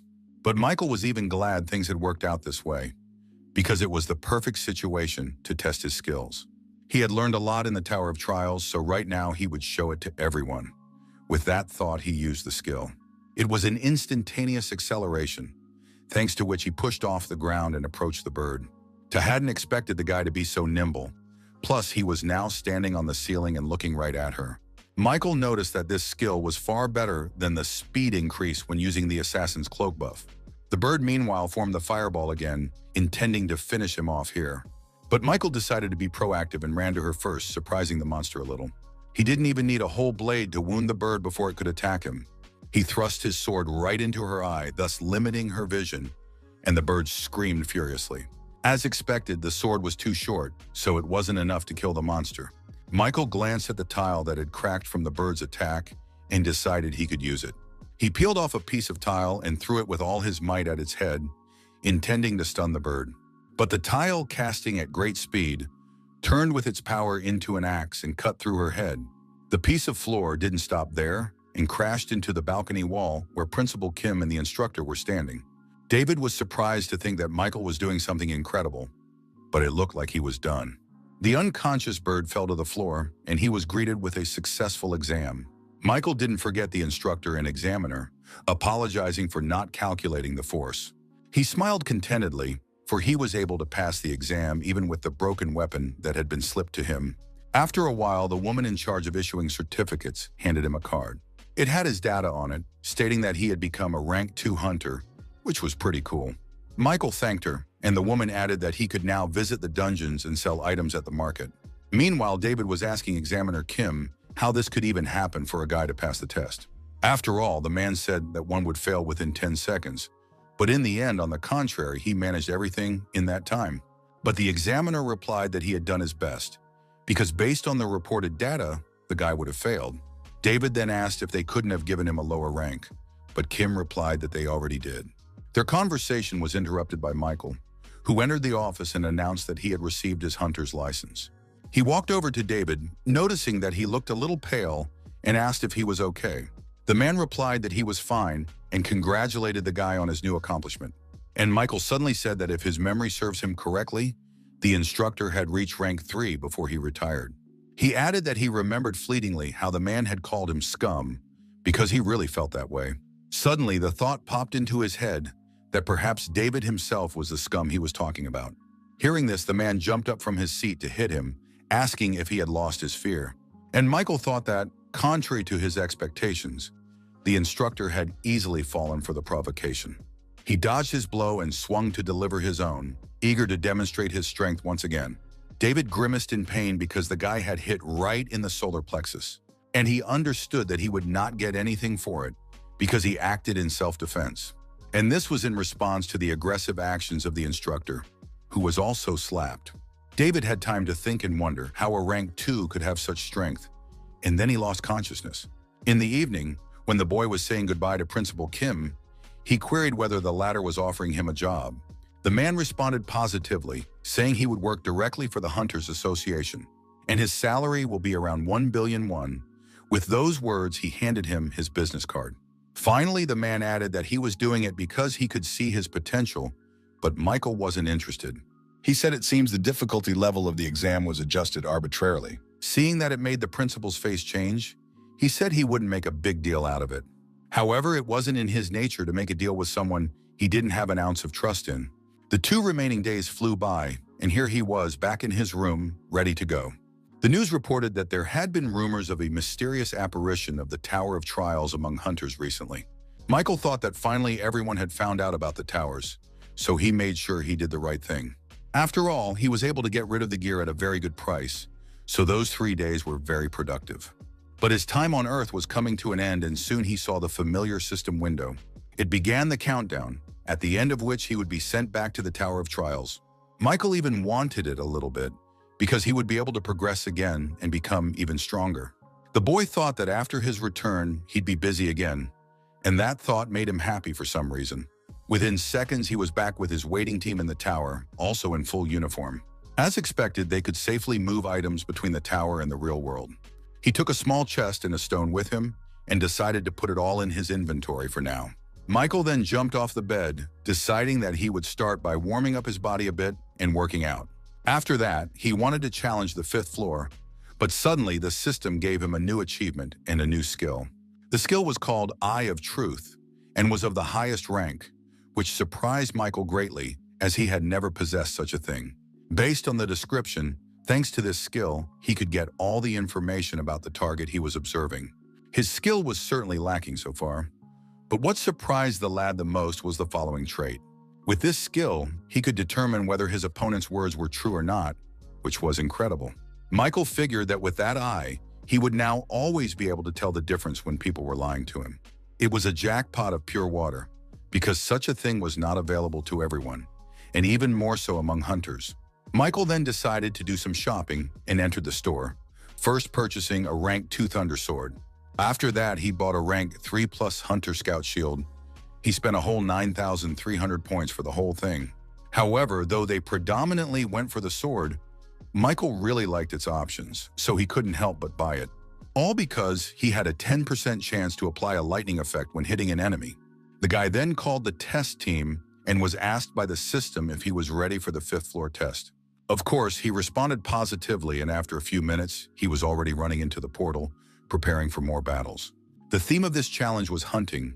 The difficulty, as always, was high, and the penalty for failure was death. He had to kill the boss werewolf in the Wolf Gorge over the course of the day, and Michael realized his task. He was excited to win, eager to see how the werewolves would fight him. After all, they were half human, half wolf. He found himself right at the foot of the mountain, where apparently there was a cave with a boss, but it still had to be reached. Meanwhile, many small wolves surrounded him and attacked him from all sides, but the guy didn't even flinch. He wielded his sword perfectly and finished off all the monsters that were there in no time. He was even a little annoyed that those turned out to be so weak. After all, he had hoped for stronger opponents. But suddenly he saw new opponents approaching him, and these were much stronger. Michael was even a little surprised at this sudden change of heart, but it was what he wished for. In front of him stood another pack of wolves that were bigger, stronger, and fiercer than the previous ones. One of them clacked its teeth, and Michael felt their murderous energy. Each of the monsters was aimed at killing him, but for some reason it made the guy smile. He prepared himself for battle, realizing that now he would be able to test his real powers, not like he was on a fake exam. Michael thought the Tower of Trials never disappoints and rushed to attack the monsters. The giant werewolves rushed at him in response, barking loudly and opening their mouths to swallow him. But Michael deftly jumped on one of them. Dodging all the attacks, he realized he was even having a little fun. Perhaps he was slowly beginning to go mad, for a normal person would not enjoy the ordeal. It didn't really bother him, however, because the guy knew he was getting stronger day by day. The system gave out information that his sword skill had reached rank 5 perfection, and his sword skill had increased to 5+. Also, by level 4, his accelerated regeneration skill had increased, and Michael thought he should get a new skill. After all, his current inventory stats had already almost betrayed his growth, so it was worth considering. The wolves, meanwhile, jumped right on top of him, and if it wasn't for his well-developed stats, he'd be dead by now. Michael liked that he was honing his skills. He turned to the monsters, telling them to keep attacking. After a while it was over. The guy was absorbing the souls of slain werewolves. He thought he had already hunted 3 times, but the lightning effect never appeared. The system window alerted that he had absorbed quite a few souls of mad wolves, and his skill had increased by 16%. This was a good thing because at this rate, he could achieve a rank increase in his unique characteristic. Also, he had already almost reached the middle of the Wolf Gorge, so the boss was going to show up soon. But suddenly he stopped, looking in wonder at what he saw among the high rocks of the gorge. There were the tattered bodies of other wolves, and the guy figured there had been some kind of conflict in the pack. However, he later dismissed that thought as he saw that the blows had been delivered with sharp weapons, and the footprints left nearby only confirmed his assumption. Michael decided to use his new skill set, activated the Eye of Truth, to find out the truth. He saw the trace of a rank 3 aura that was left behind after someone had gently rocked the wall. Suddenly, he felt kind of uneasy because there were too many nuances that didn't fit in his head. And then suddenly he heard someone scream, which he could not distinguish at a glance who it belonged to. But the boy felt that it was somewhere near and ran in the right direction, as it seemed to him. As he ran, he saw the medium-sized cave from which he determined the roar was coming. But no sooner had the boy entered the cave than a huge pink werewolf wolf flew out of there. He was badly shredded and collapsed, left lying unconscious, and Michael was surprised at his sudden appearance. He realized that another monster couldn't have eradicated him that badly, which meant right now there was someone else in the cave. The system window gave a message that the boss werewolf had died, and the reason for it was being investigated. And Michael stared at the dead monster, confused, not understanding why this was happening on the floor. But lo and behold, the system's analysis was complete, and it reported an invasion of the Challenger trial. Then the purpose of the challenge changed. Now he had to kill a challenger from another dimension. He was the one who had made the invasion and now showed himself to the lad completely. He looked like a knight. Michael didn't understand why he was suddenly here from another dimension, as the system said, but he didn't like it. He suddenly wondered if this meant that the Tower of Trials existed in several worlds at the same time. The stranger from another dimension spoke up, saying he was surprised that the guy wasn't dead yet. It appeared that he was the master of this ordeal, but alas, it would be over for him now. He attacked and Michael blocked his blow, thinking that this guy seemed to have his head on straight as well. For a while they stood looking at each other and assessing strength, and then the knight displayed his sword. Michael never imagined that a situation would arise where the target of his ordeal would be wiped out by an invader from another world. Nevertheless, he was extremely lucky that the trial was not a failure, for then it would have been all over for him. Meanwhile, the knight asked if he was so frightened that he could not utter a word. Michael prepared to defend himself against any attack, expecting anything from this man, for he looked strong. He called him a knight because he was covered in armor, and his sword was more like a long spear. The speed at which he moved in that outfit was also surprising, but Michael couldn't lose. He decided to use what was at hand, more specifically his foot, so he kicked the dead boss body towards him. Such a hindrance was nothing to the knight, who didn't even slow down his speed and continued advancing. As he approached the boss, he chopped him down with one precise strike of his sword. But then he was a bit surprised. After all, he didn't see the guy in front of him, but he felt someone go behind his back and attack him. His speed was incredible, and the knight was surprised to realize that his defenses had been penetrated. And Michael was already preparing for the next blow and swung to leave a more serious wound.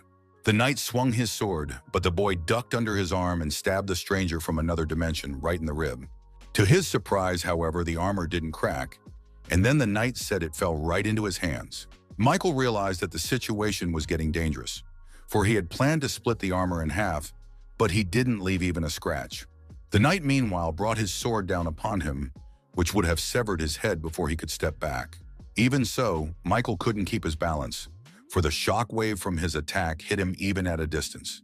The guy hit the rock with such force that it collapsed a bit, but no debris followed. Michael realized that this opponent was the strongest he had ever had to fight. His shield was defeated and his sword was damaged. In addition, his whole body was also sore from the heavy impact into the rock. And the knight was a little surprised that the guy was able to block his aura, since he was hoping to finish him off quickly. Michael shouted that the system recognized him as an intruder, but he'd never heard of anything like that. But the knight questioned him back, asking how a barbarian like him would even know about floor infiltration. Upon hearing this, Michael asked why it was in his trial that such a thing happened, and the knight asked him not to hold a grudge. He added that the tower was originally such an unpredictable place, but now it was time for the guy to do the honors. He swung, intending to finish the guy off, but the guy waved his arms, asking him to stop. Michael asked if he could tell what this floor introduction was after all, and that surprised Knight. After all, the guy was essentially on the cusp of death, but wished to know such things. However, he figured he could tell it, since Michael was already a dead man anyway, so he cleared his throat. He began by noting that among the system options that expand from the 8th floor is floor implementation. And if you buy a ticket for floor implementation at the store, there will be an opportunity to interfere in other people's trials. Michael then wondered if the stranger had really come from another world, just as he had thought. Hearing this, the knight smiled, though the guy didn't see him smile, and asked if he really thought so. Meanwhile, Michael activated his new skill, Eye of Truth, to test the veracity of his words. The system window showed that his opponent's words were true, except that for some reason the knight saw it too. He got angry, asking how dare he doubt his words, and wanted to pounce on him again. However, Michael replied that he couldn't help it, since he wasn't really even hurt. The knight called him a barbarian brat, asking if he dared to insolence him. And Michael said he got the information, so he should share a fun fact with the guy too. He said that thanks to his pain tolerance skill, his injured arm was barely bothering him at all. It's just that if he let her go, it would activate the accelerated regeneration skill. Then he showed it. Finally, he added that it seemed to him that the knight would have shared the information with him had he been in that position. And the one asked if the guy was just testing his healing skills, because if that was the end of it, he couldn't escape death. However, Michael got to his feet again and grabbed his thundersword, saying sarcastically that he didn't even know how to be. After all, his strength continued to increase rapidly. He had increased his stats with the help of the souls he had absorbed earlier. Stamina, durability, strength, agility, and mana increased by 4, and he felt it well. The knight seemed to notice these changes as well. He asked if the guy had a unique characteristic. And instead of a testing, Michael activated the temporary effect of the assassin's cloak, which added to his speed. He only had a minute left, so he had to hurry, And this time, Michael attacked his opponent first. And the knight was already seriously surprised, because it was strange to him that the challenger from the 5th floor had so many skills. Michael, meanwhile, was rapidly approaching him, preparing to hit the weak points of his armor this time. They faced off in battle again, but this time he was more cautious and moved incredibly fast. The knight didn't understand why this guy had such prohibitive stats. After all, he was only on the 5th floor. He realized that at this rate, he might as well lose, so he decided to end things with an aura. This time, however, Michael was ready for his attacks and was able to bounce back from his crushing blow in time. But the knight did not plan to stop there and continued to attack, masterfully wielding his sword. Michael knew that aura was a high-level skill, so such a strike could seriously damage him. However, he was definitely ahead of the knight in terms of stats, so he had no trouble dodging. However, the real snag was in that armor, as his equipment was also of a high level. And with Michael's current abilities, it was impossible to break through it, no matter how hard he tried. But the guy knew he had another trump card. By continuing to strike blow after blow, he was able to activate the effects of the sword. A flash of lightning struck the knight so suddenly that he didn't even realize where it came from. And Mike smiled contentedly, for it was just what was needed. The 10% effect of his sword had worked just at the right time. The lightning struck the knight's entire body, and though his armor remained nearly unharmed, the metal was well through the charge. He spat blood and fell to the ground, and Michael walked over to him, preparing to finish off his opponent. The guy thought that if the armor had a lightning rod function, it would add to the hassle, but luckily it worked out. The knight raised his head, looking at him with big eyes. He realized that the situation had drastically worsened for him. The stranger tried to stand up, but was too weakened after being struck by lightning, so he stopped trying. He thought that he should have won originally, after all. He was just a challenger from the 5th floor in front of him. And Michael said that he was very foolish to rely completely on his skill and armor alone. Then he pointed his sword at him, saying that now it was time for him to know the honor too, and he asked him to stop. He said he could provide answers to all of his questions, but the guy said there was no need. He thrust his sword right into his eyes, causing him to die instantly from pain shock, managing to curse him before doing so. But Michael didn't care about his words. He realized he had destroyed the intruder. So mission accomplished. He also suddenly noticed that he was finding it easier and easier to kill people each time, and it was frightening. But if he felt uncomfortable piercing another man's flesh, that would be a much more serious problem. Meanwhile, the system window congratulated him for successfully passing the 5th floor of the Tower of Trials.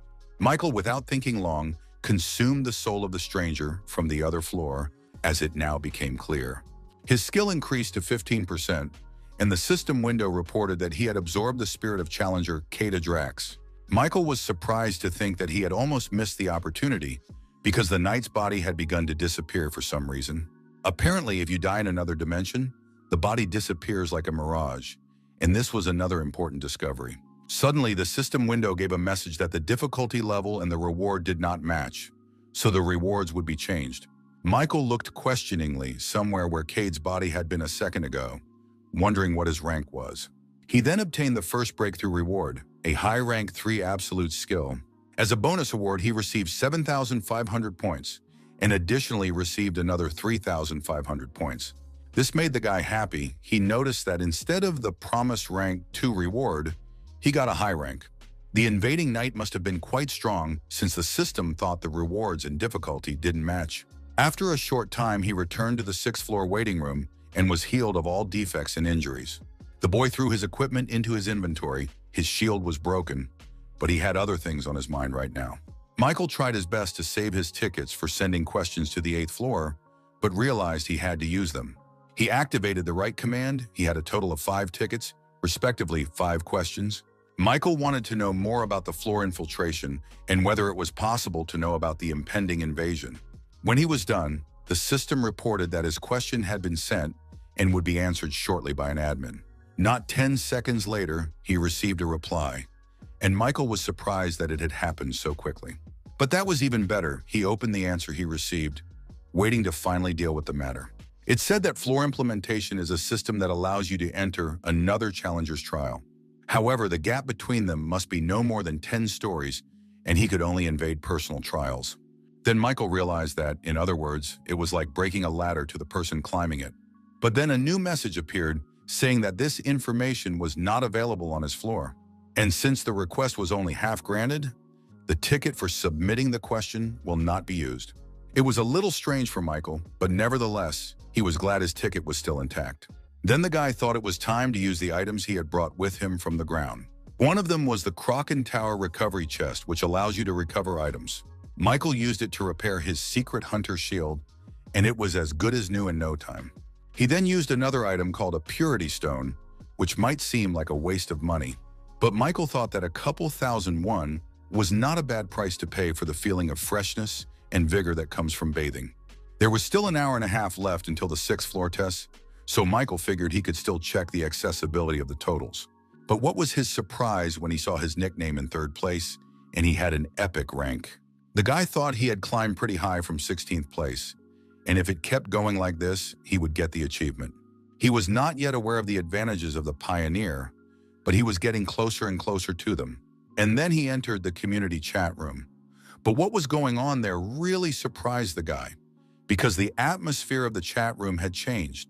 Applicants were looking to acquire skills related to homicide and robbery.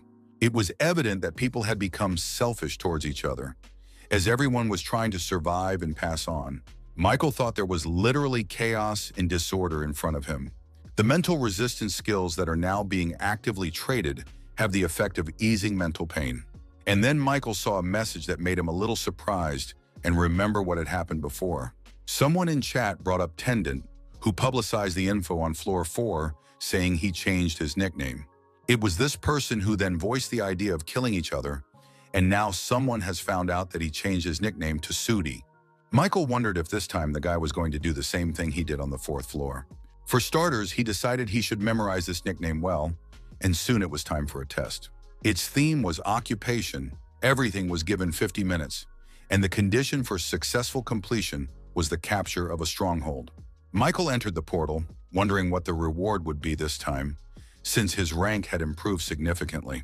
When he found himself in the trial area, he was surprised to see the sea and sunny weather in front of him. Michael looked around and saw what appeared to be their strongholds to capture.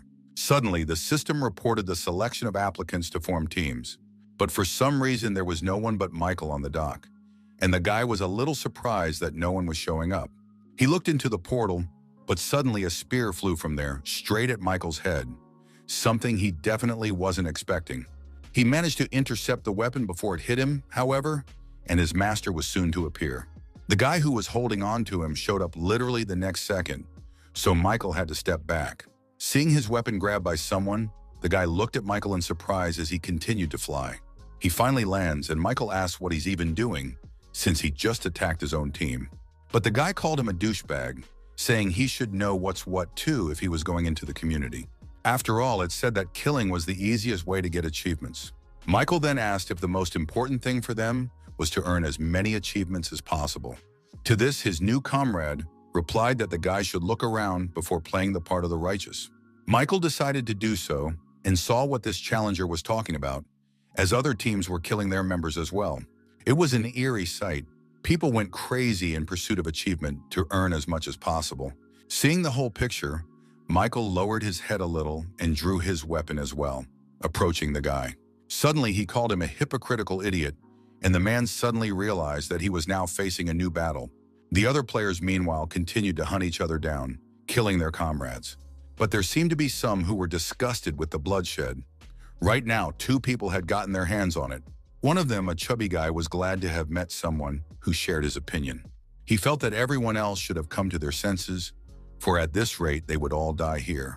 Except that the one he was shaking hands with suddenly drew his sword and stabbed the guy in the stomach, agreeing with his words. He was surprised that the guy shook hands with strangers without a shred of doubt, without even fully understanding the situation. By killing his teammate, he gained the Vile Assassin achievement, and his stamina increased by 1. This battle happened right in front of Michael's eyes, and meanwhile his comrade also spoke to him. He told him to stop playing the holier-than-thou because he wanted to get a new achievement. But Michael didn't answer him, and the guy thought he was distracted, which meant it was the perfect moment to attack. He swung, intending to kill him, but Michael remained still until the end. It was only when the guy's blade was already near his eyes that he suddenly made a lightning-fast maneuver and pierced him first. The guy spit up blood, amazed at the speed of his opponent. and he could have been his partner. Before he died, he regretted his decision, and Michael got the traitor achievement, and his power increased by 1. He himself thought it was weak, for this was not the sort of ordeal he had hoped for when entering the portal. But at the same time, this trial could be called a kind of event specifically for him. After all, here he will be able to increase the mastery of his unique characteristic and perhaps get his hands on new skills. However, he decided not to specifically attack the other challengers, but only to fight whoever would do so first. The guy with black hair activated a newly learned technique, an iron dome made of water. It looked pretty impressive from the outside, but that wasn't the main thing. It was his personal abilities. After all, it was the perfect test for him, for he had studied the magic of water to perfection. Suddenly, however, the lad heard someone rapidly approaching him and turned around. It was Michael, who for some reason ran just at the guy, clearly not with friendly intentions.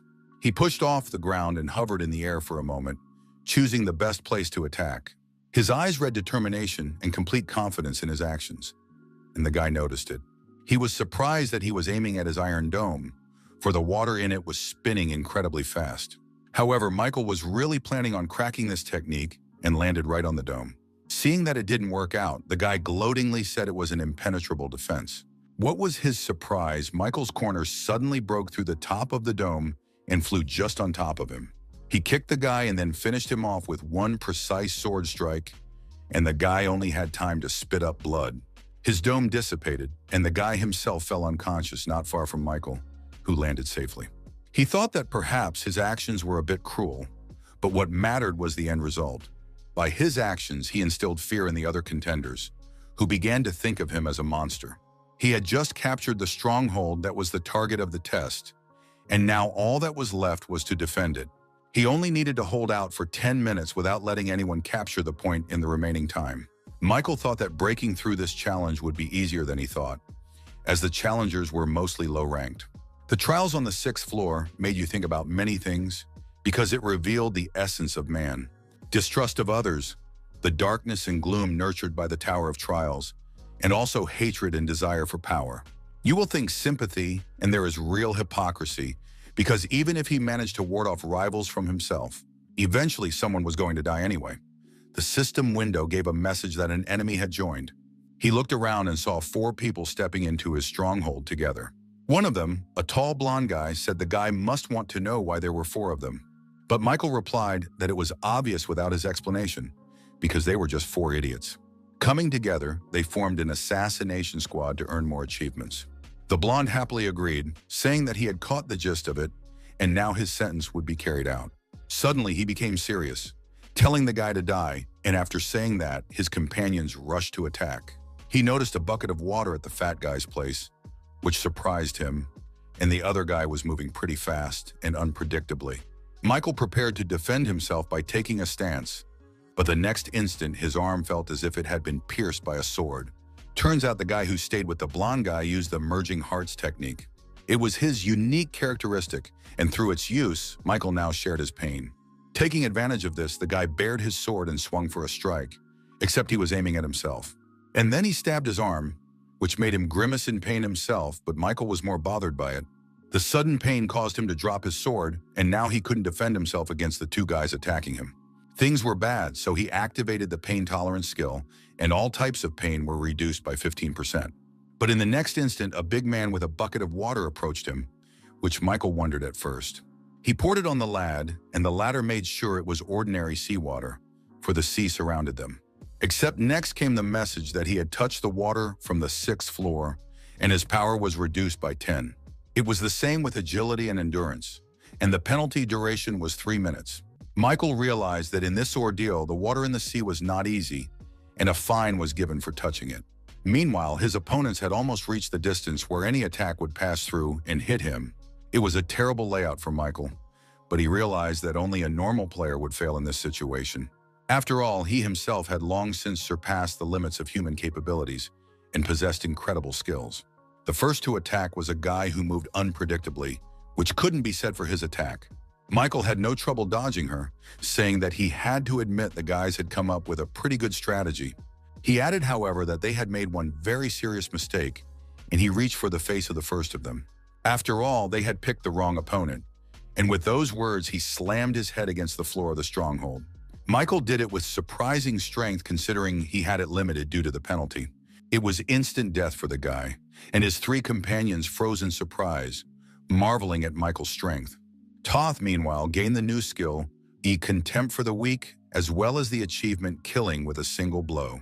The new skill allowed him to increase his power if his opponent's stats were lower than his own. Just at that moment, another of the foursome pounced on him, pouring water on him, and all his stats were lower. Thus, Michael's new skill activated, and he attacked the big guy first. He hit him in the head with his knee, causing the guy's nose to bleed, but Michael didn't stop there. He jumped up and brought his foot down on his face, splitting it wide open and blood splattered all around. He then suffered a concussion, from which he died, and Michael got the achievement of Ruthless Killer. His agility increased by 1, but there were still 2 challengers he hadn't dealt with. The blonde who was watching all of this grudgingly gritted his teeth. He hadn't expected the guy to be so strong. Michael, meanwhile, headed straight towards him. Without saying a word, he looked him straight in the eye. The guy who had used the heart fusion looked at the blonde confusedly, asking what they should do now.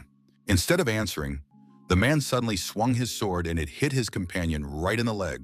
Thoth cried out in pain, but it transferred to Michael too, who grimaced in discomfort. He dropped to one knee, thinking the blonde wanted to end both him and his associate at the same time. Thankfully, his pain was limited due to the effect, but it limited his actions. Meanwhile, the blonde aimed again at his comrade, this time intending to finish him off. He started stabbing him with his sword, and Michael felt half of all the pain on himself. The other guy was screaming. The blonde man turned to Michael, telling him that if he took another step in his direction, he would slit the jerk's throat.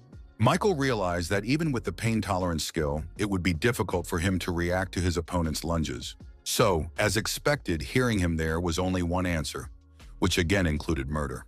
After all, he must kill the challenger, who activated the fusion of hearts as quickly as possible.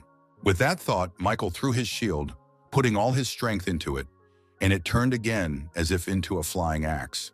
As a result, he slit the guy's throat, which only gave him time to think he was dying, and then he passed away. Michael himself also felt quite a bit of pain in his neck area, but luckily the skill helped him deal with it. He sank to his knees, spewing blood, and the blonde realized he was vulnerable to attack now. The guy swung around, thinking that if not now, there wouldn't be another chance, and pounced on Michael. Thoth continued to kneel motionless, waiting for him to get close enough. And when the blonde was almost at his head, about to chop it off, Michael suddenly grabbed his sword. He stopped him literally a centimeter from his nose, asking if the guy wanted to die first. The blonde man hummed something inaudible, and then said that Michael had just lost his mind, and that wasn't far from the truth. He applied even more force and suddenly ripped the blade of the blade right out of the blonde man's hands. He had no time to blink before Michael had the weapon, and then he cut off his head. It happened incredibly quickly, and he earned the Cold-Blooded Cruncher achievement, earning 1,500 points. And then the system window alerted everyone that the time trial was up. Michael's stronghold had been captured. This meant that everyone who managed the same had survived and passed on. But there was another observation here. In the end, the ultimate winners were those who kept their team and comrades together. Of course, there were no exceptions. Michael looked around and saw many people like him, those who killed others.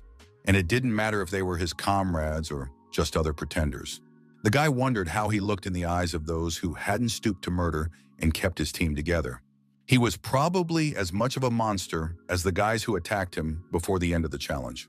He was rewarded with 8,000 points and also a rank 1 random draw box that went to his inventory. A portal then opened, and Michael was once again successfully returned to the 7th floor waiting room. Before that, he didn't forget to absorb the souls of the guys he killed, having learned all the information about them beforehand. With this, the rank of his unique characteristic increased by 1 level and was now rank 3. When Michael moved into the waiting room, he had a new achievement viewer activated. A list opened up in front of him where he could see all of his accomplishments from the tower. Among them, there was even an epic class he received for the first return achievement. He then decided to look into each achievement in more detail and found that new skills were immediately given for some. There were also stat improvements attached to some and points for others, all of which he had in his arsenal. Michael was surprised that he had actually gotten quite a few achievements for the murders, even though he hadn't planned to commit them. He then opened the inventory where the rank 1 random draw box had already been moved to. By opening it, he could get a random item from rank 5 to rank 1, so there was no point in procrastinating. Michael didn't have much hope for this reward and wanted to get it over with soon so he could move on to absorbing souls. He pulled the yellow ribbon it was tied with and the box opened. Something quickly flew out of there, and the boy followed the object, wondering more and more. It turned out to be some little monster that landed nearby and looked at him. Michael asked the system what the other Pokemon was, assuming he needed to catch one, and the monster glared at him. Then the boy pounced on it, reaching out to grab the creature. But the thing proved nimble. He effortlessly dodged Michael's hand and looked like he was playing with him for fun. Michael chased after it for a while longer, but all attempts to catch the creature came to naught. But here at last, he managed to grab the monster with both hands, and the monster didn't seem to expect it. Michael rejoiced, saying that now he wouldn't let him go, but still he didn't anticipate that the creature was not of the domestic kind. Suddenly it bit him on the arm, from which the guy felt a little pain because the teeth of the monster were sharp. It made him let go of it, though the guy hadn't planned it, but his hand unclenched instinctively. When the monster bounced again, Michael said in a creepy voice that he'd been polite to it so far, since it was pretty cute. However, now he could expect no mercy. With those words, he pounced on the creature with renewed vigor. For a while, the monster managed to keep shortening further, but here the guy suddenly jumped away from him. He pushed himself off the ceiling and then flew at the creature with incredible speed, swinging for a strike. He couldn't dodge it because it was too late, so the blow went straight to his head. The monster's eyes rolled behind its orbits, and its head suddenly turned red, and as Michael noticed, cracked. And then something he never expected happened. The creature disintegrated into a multitude of porcelainic pieces. Michael saw a beautiful necklace appear out of them. It was said that a rank 1 item had fallen to him. It was a wrought iron pendant, a steel pendant imbued with the soul of the blacksmith who had worked with him all his life. It increased the effects of metallurgy and sword skills by 7% and also had a special property. When wielding mana, an exclusive effect, steel defense, was activated. This effect was that his skin absorbed 10% of all physical damage. Michael realized that this was a really cool item, as it was equipped with both attack and defense. The guy thought he didn't expect anything from this prank, and ended up ripping off such a big score. However, when he put on the pendant to test its power, the system window reported that his mana was depleted. Then he realized that this effect was very cool, but the price to pay was his mana, which had to be stored from now on. Now Michael decided to check the ranch status of the unique characteristic, which had increased by 1 rank. But then suddenly there was a message from the system asking if he was ready to begin the 7th floor test. This surprised Michael a bit, since usually the time before the test was announced first. He wanted to see if this was also the case for other participants, so he went into the community where he confirmed his speculation. And so it was. Now everyone could proceed to the next challenge without waiting for the others. But there was still an air of desperation in the community to return home. So no one cared a little bit that the wait time was gone, but Michael noticed something else. The manner of communication in the chat room had also changed. Now people were more and more actively discussing people who had betrayed their comrades. Michael was sure that all these maniacs were quiet now because the 7th floor ordeal was going to be personalized again. But one had to be wary of those who used the lives of their comrades simply as tools to gain achievement.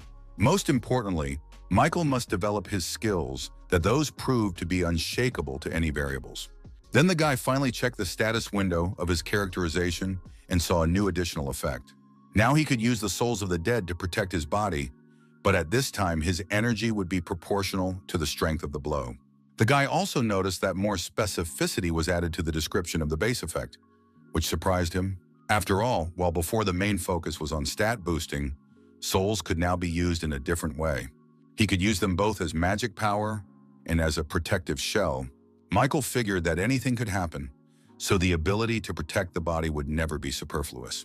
With that thought, he suddenly pulled his sword out of his inventory because he decided to try things out on himself. Throwing the blade into the air, he went in to test how effective the spiritual shield would be.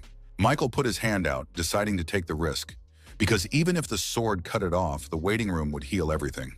Meanwhile, the blade continued to rotate, rapidly approaching his hand.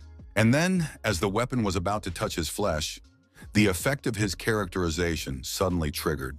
The system window reported that the soul of a guy named John Flock had absorbed the damage from the attack and disappeared. He had 3 of 30 souls left in possession, and Michael thought the defense exceeded his expectations. After all, it had worked quickly, not allowing him to be harmed in the slightest, so it was fashionable to draw a new conclusion from that. It's best not to absorb all the souls at once, but always have a couple in reserve for your own defense. Michael then opened the board with a subspecies of the 6th floor test results, wanting to see his progress. To his surprise, he slipped to 4th position, but it wasn't critical for him at all. After all, he only needs to be in the top 50 to earn the title of Pioneer. Finished with that, Michael stretched his body a bit, saying how exhausted he was while he was checking one thing and another. He had no time to procrastinate, so he decided to challenge the next floor without delay. In the next instant, a portal opened, and the theme of this challenge was proof.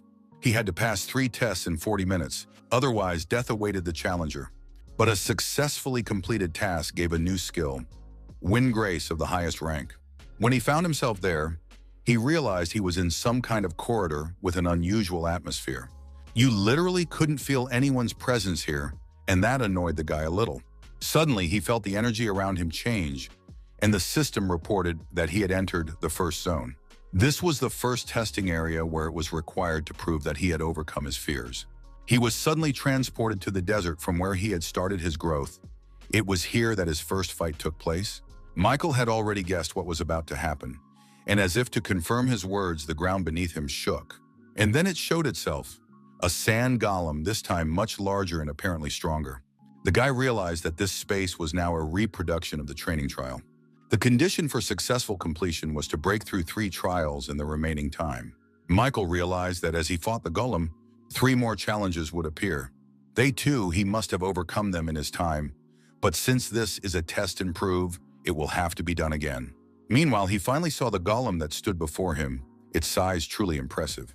Michael thought his size had increased somewhere around 3 times, but that didn't matter much to the guy. The golem, meanwhile, pulled his hand out of the sand and prepared to attack, swinging at the guy in front of him. The monster did look huge, but Michael didn't even flinch when it started to act up. Michael pulled his inventory out of system storage out of habit, preparing for another fight. And then the golem struck. Michael managed to bounce away, but noticed that the golem's speed was pretty good. He waited for the man to attack again, then jumped on his arm and ran forward, looking for the cannonball. He remembered from his last fight with that monster that it had a cannonball near its arm, so he headed there. But this time there was nothing there. So Michael decided to stick to the original plan, aiming for the head. Still, it was strange that he hadn't seen the golem's core anywhere. And after all, that was where its weak point was. Then the guy had a hunch that the more massive the golem was, the deeper the core was hidden in its body.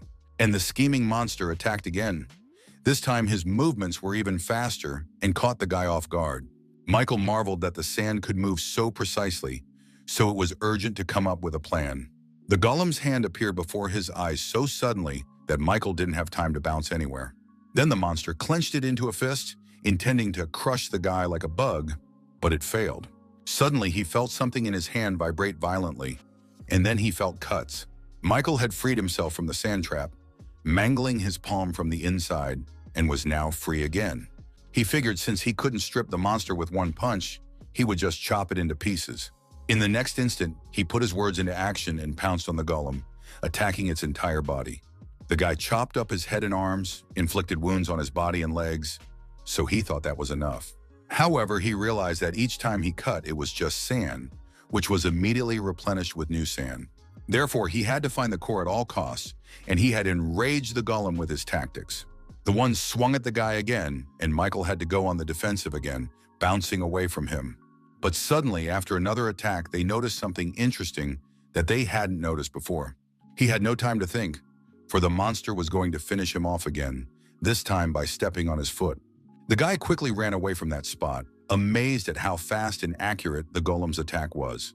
He suddenly realized that dodging the blow wasn't a problem, but if he got caught in that sand wave, then everything can end quite tragically, because sand is nature, not a monster, so there is no point in fighting it.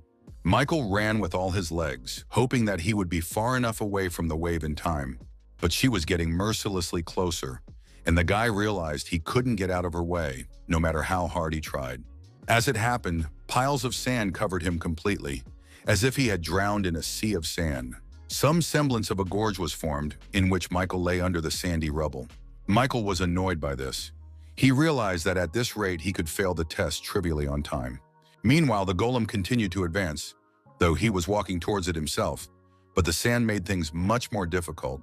Michael drew his sword and prepared to defend himself, going to find out the exact location of the core this time.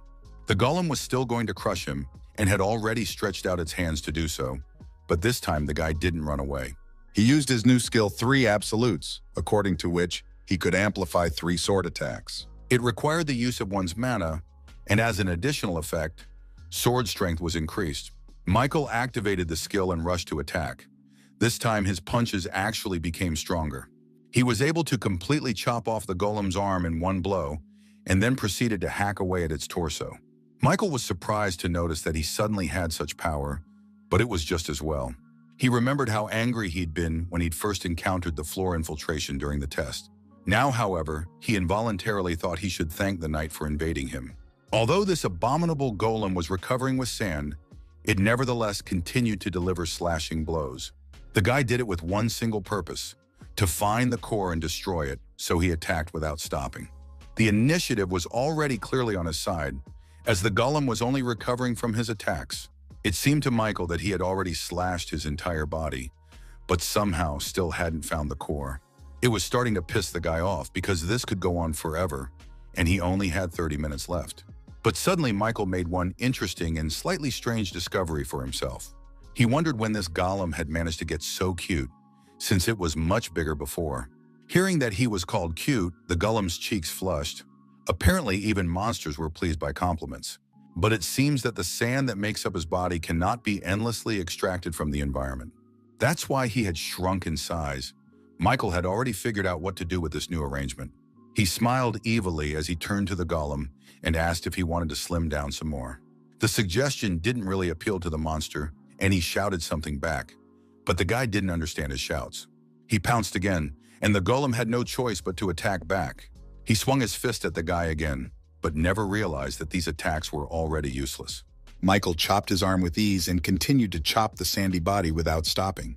The guy was doing it at such an incredible speed that it was becoming increasingly difficult for the golem to recover.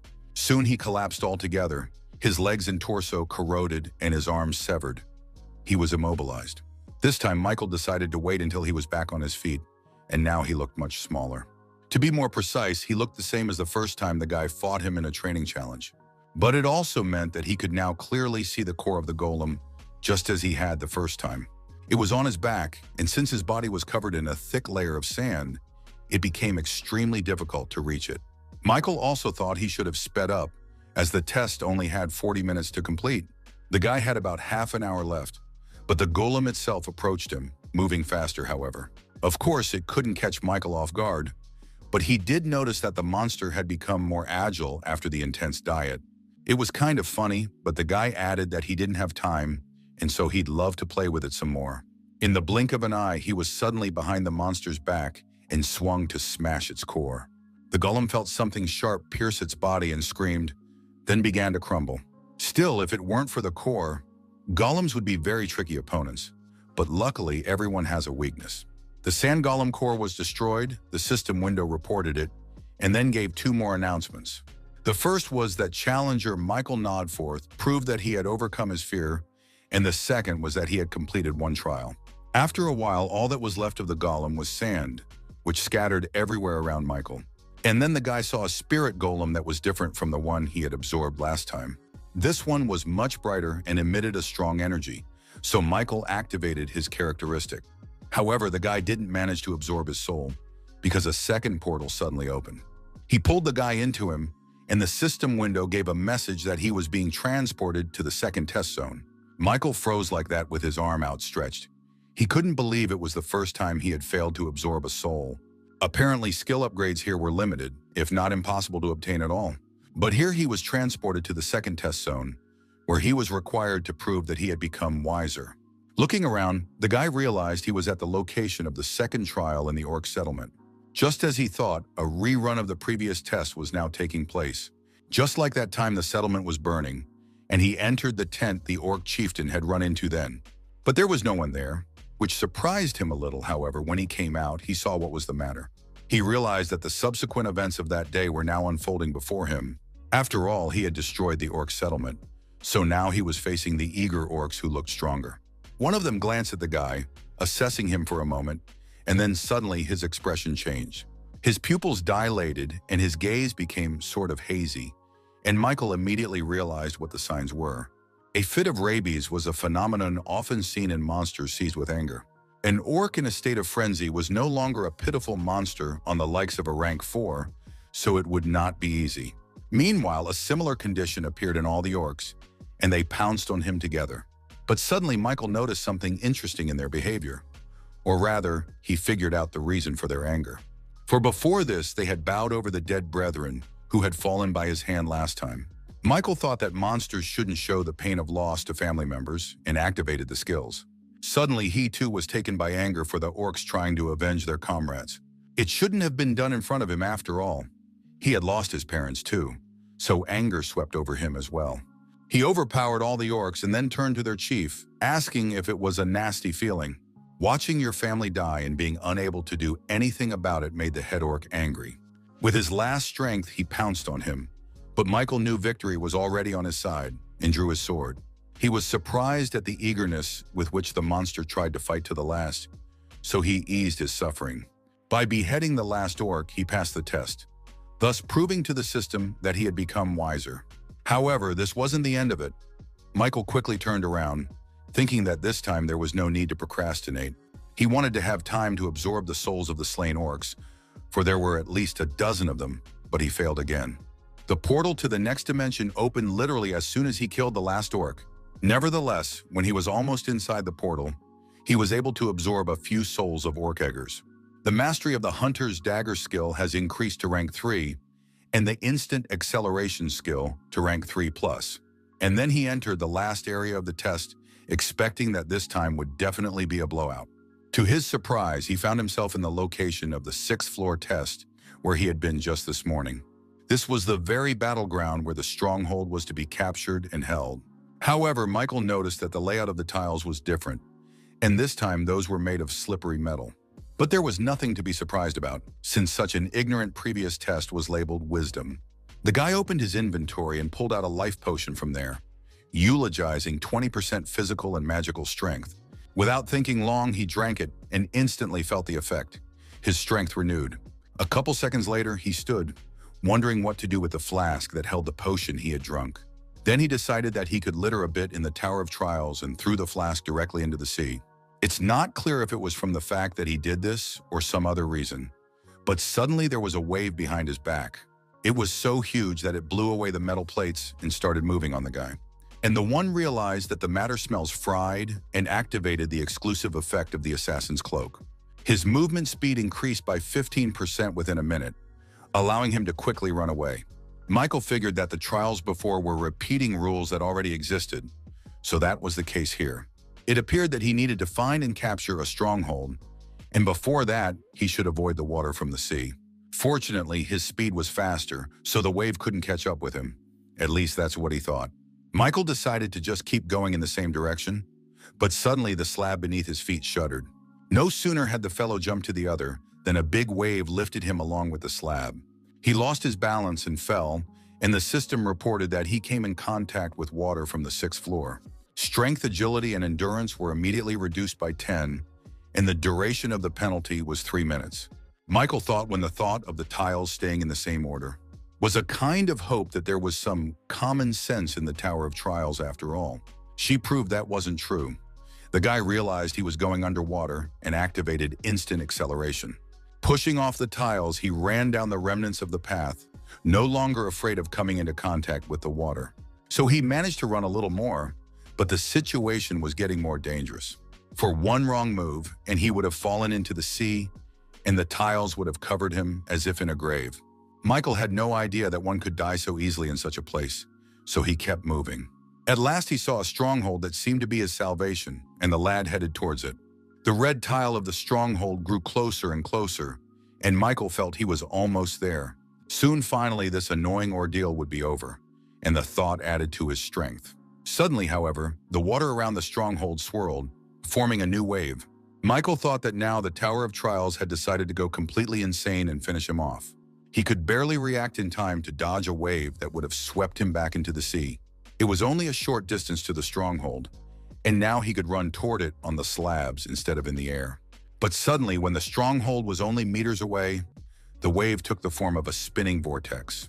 It was so unexpected that Michael couldn't bounce aside in time, and the wave's attack caught up with him. He realized with horror that he was going underwater, so he decided to try to use the effects out of last resort. He activated the effect of a wrought iron pendant that absorbed 10% of all physical attacks. Also, the soul of the orc egret he was able to appropriate absorbed the damage dealt to him and disappeared. This happened 2 more times, and Michael realized that if it wasn't for the improved characteristic rank, he would have been dead by now. After all, the guy clearly felt the shockwave, but right before the impact was able to do any damage to him. The shield blocked it, and because of that, Michael was able to get back on the slab walkway.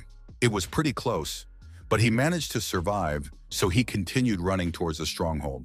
The waves didn't back down either. Spinning, they followed him, swiftly taming the distance. And then suddenly the effect time of the assassin's cloak ran out and he lost his speed. This was very bad for Michael because his mana was already at 0, and if the instant acceleration would fail as well, the guy would definitely be screwed, so he decided to use what was at hand, namely his souls. There were still a few orc eggers left in reserve that he was still able to devour, and now he had eaten one of them. With that, he was able to replenish his mana and felt his strength return. It was about time. The waves, meanwhile, had almost reached him and were again coming from different directions for another attack. However, Michael regained his speed and saw that there were less than 3 meters left to the stronghold. He crossed the last slabs and was about to jump onto the red slab of the point when he suddenly saw an obstacle. The last slab rose into the air from a shock wave that struck from below and formed an obstruction. When Michael saw this, he was surprised and even a little afraid, because he was losing time, and for him every second was precious. He couldn't go backwards either, because the same water trap was waiting for him there, so there was only one option left. It was a test where he had to prove he had overcome his doubts, and boy, did he know what to do. Completely relying on luck, he continued running straight at the water wall in front of him. As he entered it, he felt an incredibly powerful wave flow, tearing his body apart. But fortunately, he was saved again by another orc eager soul, absorbing the damage, and he was able to escape the water trap. The only thing he hadn't calculated was that the force of the current threw him high up. Though he was flying toward the red plate, the altitude was high enough to be lethal. Michael screamed, thinking that this could end rather sadly, so he relied entirely on the effects. The slab was quite before his eyes, and when he fell, he broke it a little from the great force with which he flew. As expected, the orc's soul saved him this time as well, with it being the penultimate in his arsenal. Michael lay wide-eyed for a while, wondering if the ordeal had been so difficult. He was not even able to get to his feet, and the waves meanwhile came over him, and the lad was not in the least frightened. However, the system window reported the task successfully completed, saying that he had proved that he had overcome his doubts. After that, the waves stopped rotating, forming a vortex, and turned into ordinary water. It all came crashing down on Michael, and he thought that finally this damned ordeal was over. As a reward for his breakthrough, he received a new high-level Windgrace skill and 15,000 points. And he also saw a message that ranked 2+ speed boots would be sent to his inventory as a bonus reward. Then a portal appeared and Michael walked through it, returning to the now 8th floor waiting room. When he returned, the lad thought he was unexpectedly close to failure this time, but still he made it. In the current situation, he was much more anxious to return to the 8th floor. He thought he couldn't keep having this kind of luck, but suddenly there was a message from the system. It announced the expansion as the number of applicants who passed the 7th floor test exceeded 1,000. Then he read that the test had created some sort of overpowering point and activated the floor embedding system. But most importantly, what everyone was looking forward to so eagerly was the permanent return to Earth. And the cherry on the cake was a message that said he was among the pioneers. Now he could choose a halo, an advantage that could only be gained by maintaining the title of pioneer. Michael also read that the halo affects the unique characteristic and skills of the applicant. There were a total of 3 halos available to choose from: Ruler, Hunter, and Monk, and Michael wondered. He should have read the description of each one first and then made his choice. Ruler had a varied performance and was perfectly suited to his current rank. It affected all skills and even a unique characteristic, and it also had a special power called skill synthesis. Plus, the Tower of Trials was openly saying that it was the most appropriate halo for him. He then became familiar with the Hunter's Halo, which was closely related to the improvement of characteristics and stats. His unique power was Level Up, and he was also a perfect match for Michael at the moment. The last was the Monarch, but here everything depended on talent, which the guy did not possess, so immediately discarded this option. It appeared that a choice had to be made for the remaining two halos, but which one he didn't know. After a bit of thought, he decided it would be best to opt for the halo, where there was more emphasis on height. The system window confirmed his choice of the Ruler Halo, and its special effect triggered the evolution of a unique characteristic. The options were sorted by the applicant's current ability, with a total of 3 available. But Michael didn't even think about which effect he should choose, because he decided everything at once when he saw the first option. He chose the Summoner effect, which allowed him to absorb spirits to revive helpers. These had to be powerful dead skeletons, and Michael figured such help couldn't hurt. After a while, his body was getting used to the new effect, and then a message popped up that the halo had been successfully created. Guy decided to take a look at his stats after these transformations, as well as read up on his unique power. Skill synthesis allowed you to combine 2 needed skills into one. This helped create new effects. Michael decided to test this power right away and opened his list of skills, of which there were only 7. He pondered what he would combine and then chose Contempt for the Weak in continuing the battle. Both skills were level 5 and he hardly used them, so he confirmed the continuation of the synthesis. After a while, the process completed and he was notified. And then he also saw the result, which was a new skill created from the ones he had chosen. This skill was called Forced Breakthrough, and it was also noteworthy that it was rank 3. Its effect was to allow Michael to break through unknown forms of containment. However, his magic level must be higher than the magic level of the one who sends restraining effects on him. Michael thought it was a really rateable skill that simplified a lot of things. He liked how the new unique power worked and decided to try it again. This time he chose Ranger Training and Burn Resistance. Both skills were also level 5. The guy froze in anticipation, thinking that the system wouldn't disappoint him this time either, and so it did. The new skill was called Strong Eye. It was level 4 and consisted of being able to provide good visibility. This worked especially well in bad conditions, and his vision is getting sharper. But Michael wondered why he got rank 4 this time. He thought the previous skills combined better. Based on this, it was conceivable that skill combination also played an important role in synthesis. Then he closed all the windows and fell on his bed, for he was much fatigued by the long battle. Michael thought he had already gone from holding Pioneer status to receiving the Halo Award, but for some reason he felt somewhat wounded, as if he had achieved everything through no effort of his own. He lay in thought for a while longer, and then suddenly jumped out of bed, saying he should get back to work. After all, he hadn't familiarized himself with another new skill he had gained for passing the 7th floor. According to the description, the skill gave +10 to all speeds if you pronounce its name, but there was a nuance. Michael could use it a total of 7 times and increase his speed to 70%, but after that, there would be a 24-hour cooldown. However, Michael was blinded by the thought that his speed would increase by as much as 70%, and he would be able to dodge any attack. Also, this skill consumed absolutely no mana, so it came in handy and the guy liked it. Basically, Grace of the Wind was a skill that had no disadvantages and that couldn't be helped. Michael then opened his inventory to check his latest perk. Rank 2 plus Speed Boots. Michael noticed that all the rewards on the 7th floor were speed-related because the boots also increased it.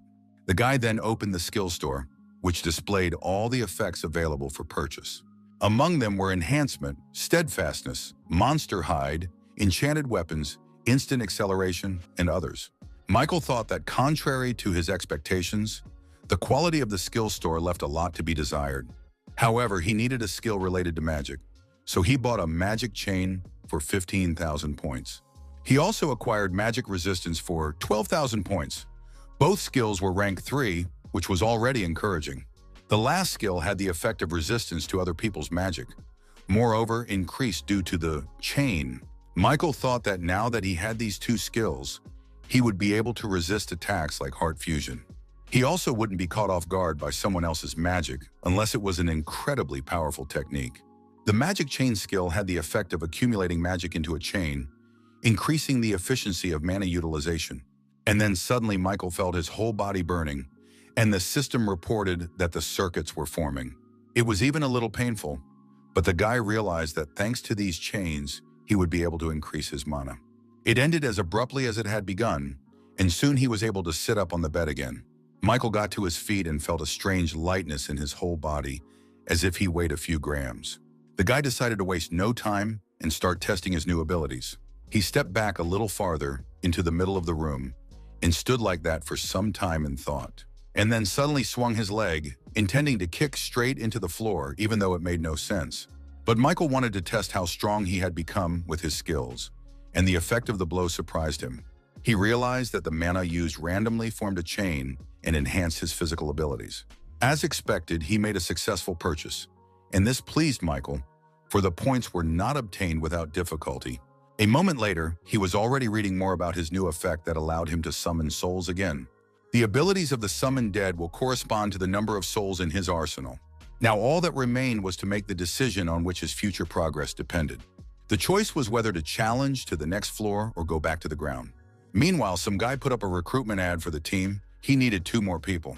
He sat on a bench in Memorial Park where the emergency portal had appeared, but there were no one willing to join him.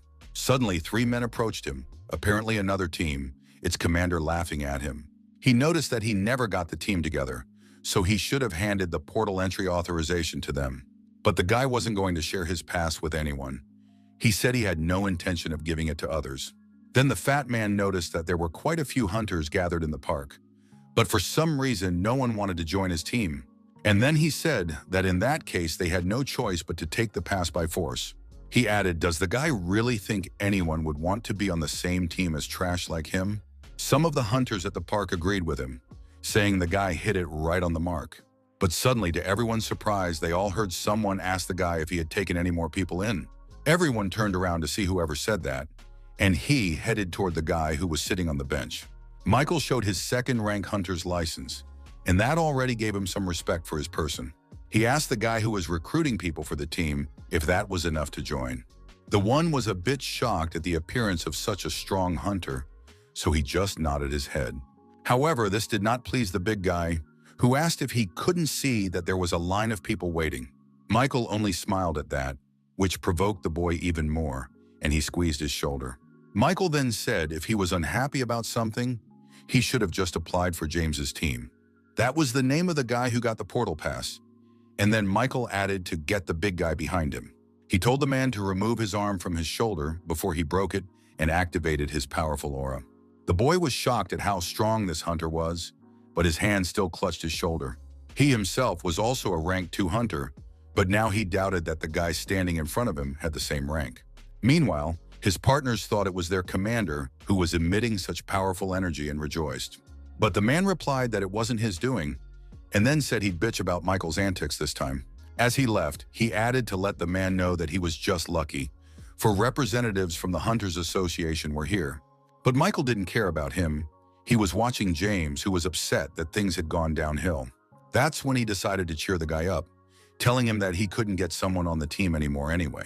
Therefore, they shouldn't have wasted any more time and go into the portal with the 2 of them, as their strength would be enough. But James didn't seem convinced of that, he interjected, wondering if Michael was going to handle everything with just him. He answered positively, and soon they were the first to enter the portal, which took them to some dungeon. James immediately rushed to look at his surroundings, not believing his eyes that he had gotten inside. Apparently, this was his first portal, but Michael said he didn't need to worry so much. After all, he himself would be able to deal with most rank 3 monsters, so the guy could take it easy. Then the guy asked if Michael hadn't said before that this was his first time in the dungeon too. Guy added that he should listen to him carefully, for their lives were at stake. He suddenly asked, as Michael thought, who had the highest mortality rate in the dungeon, rank 4 or rank 2 hunters. James continued, saying that at first glance, it might seem that a rank 4 hunter would die first. However, in really a rank 2 hunter has a higher mortality rate because they are too confident in their abilities. Therefore, the likelihood of fatalities for rank 2 hunters is extremely high, and the same can be said for driving. The more overconfident the driver, the more likely they are to have an accident, so the underground was a pretty dangerous place. And since Michael had ventured in here without a tank or healer, James was even more alarmed by his self-confidence. Suddenly, the guy asked if he could take over as leader of their group, since he knew everything about dungeons. Michael noticed that he actually wanted to stand at the head of their small group, but he agreed nonetheless. James bowed to him, thanking him for his trust. He added that he was doing it for everyone's safety. And then they continued on their way, Michael deciding for himself that he would take the initiative if the guy didn't do well. After a while, they saw the first monster of the dungeon, an ogre who also noticed them. James reported that these monsters are known for their skillful use of various weapons. The guy said he'd start by drawing all his attention to himself, and Michael would have to attack from behind. Michael was also curious as to how a fairly experienced hunter would fight such a creature. The ogre pounced on James. This time his weapon was a long sword, more like a spear. The guy also bared his sword, but for some reason swung for an attack too soon, as Michael noticed. James continued to swing his sword in the air, and even the ogre didn't realize what he was doing. Michael wondered if they were measuring their fortitude, because if they were, it would be a while before it was over. The temporary return to Earth only takes 3 days, but at this rate, it will be over faster for him. With that thought, he put on his shield and drew his sword, which caught James' attention, and he was surprised. Michael said he had to intervene now, but the guy protested, saying he couldn't do that. He wanted to add that it was dangerous to interfere with the fight, but Michael had already activated instant acceleration. With lightning speed, he pounced on the ogre and cut off its head, and James was thrown into shock. He even opened his mouth a little in surprise, asking what that had just been, and Michael answered him. He apologized for not following orders, but said he had to step in because he was in a bit of a hurry. James replied that he understood perfectly, and then Michael asked if he could voice another suggestion. After the guy responded positively, he said he would like to take on a leadership role from now on. He proved it, however, when they encountered the ogres again. James didn't even have to do anything. Michael was killing monsters one by one, exactly the same as on the floors of the Tower of Trials where he had come from. Suddenly, 2 ogres pounced on him from behind, but the guy was able to spot their attack in time. He jumped up and lingered on the ceiling of the dungeon, forcing the monsters to search for him, and then landed on one of them, stabbing him with his sword right in the stomach, resulting in instant death. James was in amazement at the skills his temporary partner possessed. After all, he literally fought all the monsters alone, not allowing himself to be harmed. One after another, the ogres attacked him, but no one had managed to hurt the guy even a little bit yet. Michael spared no effort to put up a quality fight, willing each of the monsters to die by his hand. James, meanwhile, thought that perhaps he was now facing a super rookie battle. Michael slid open the belly of one of the ogres and pulled out a mana stone from there, containing quietly murky magic. Depending on its use, it may have proved a great help in metallurgy or chemistry. So, Michael gathered all the stones from the slain ogres and asked James to be his porter. Suddenly, another ogre pounced on him, this one moving much faster and more agile than the previous ones. Apparently, he was waiting for Michael to let his guard down and not be able to block his attack. However, it turned out to be quite different. The guy was able to pierce his stomach with one precise blow. After that, the monster didn't get up anymore, but when it fell to the ground, it did so with a great rumble. That rumble caused a small crash of debris right on Michael's head, but he defended himself. James was swaying too, except he looked a little scared, for this was the first time he had ever encountered the wreckage of a dungeon. Michael offered to talk to him later, for it was extremely dangerous to let his guard down now. Michael then pretended to yawn, but in reality, he was absorbing the souls of all the ogres he had killed. For each mastery of his unique characteristic increased by 0.07%, this was very little. He figured at this rate, he'd have to fiddle with it for a long time to improve it in any way. But suddenly they saw a new portal in front of them, and James said they had found the boss's room. The guy added that he didn't even think they could get here, because it was a measure of skill. It seemed to him that the man in front of him, that is, Michael, was able to accomplish a complete sweep of the dungeon.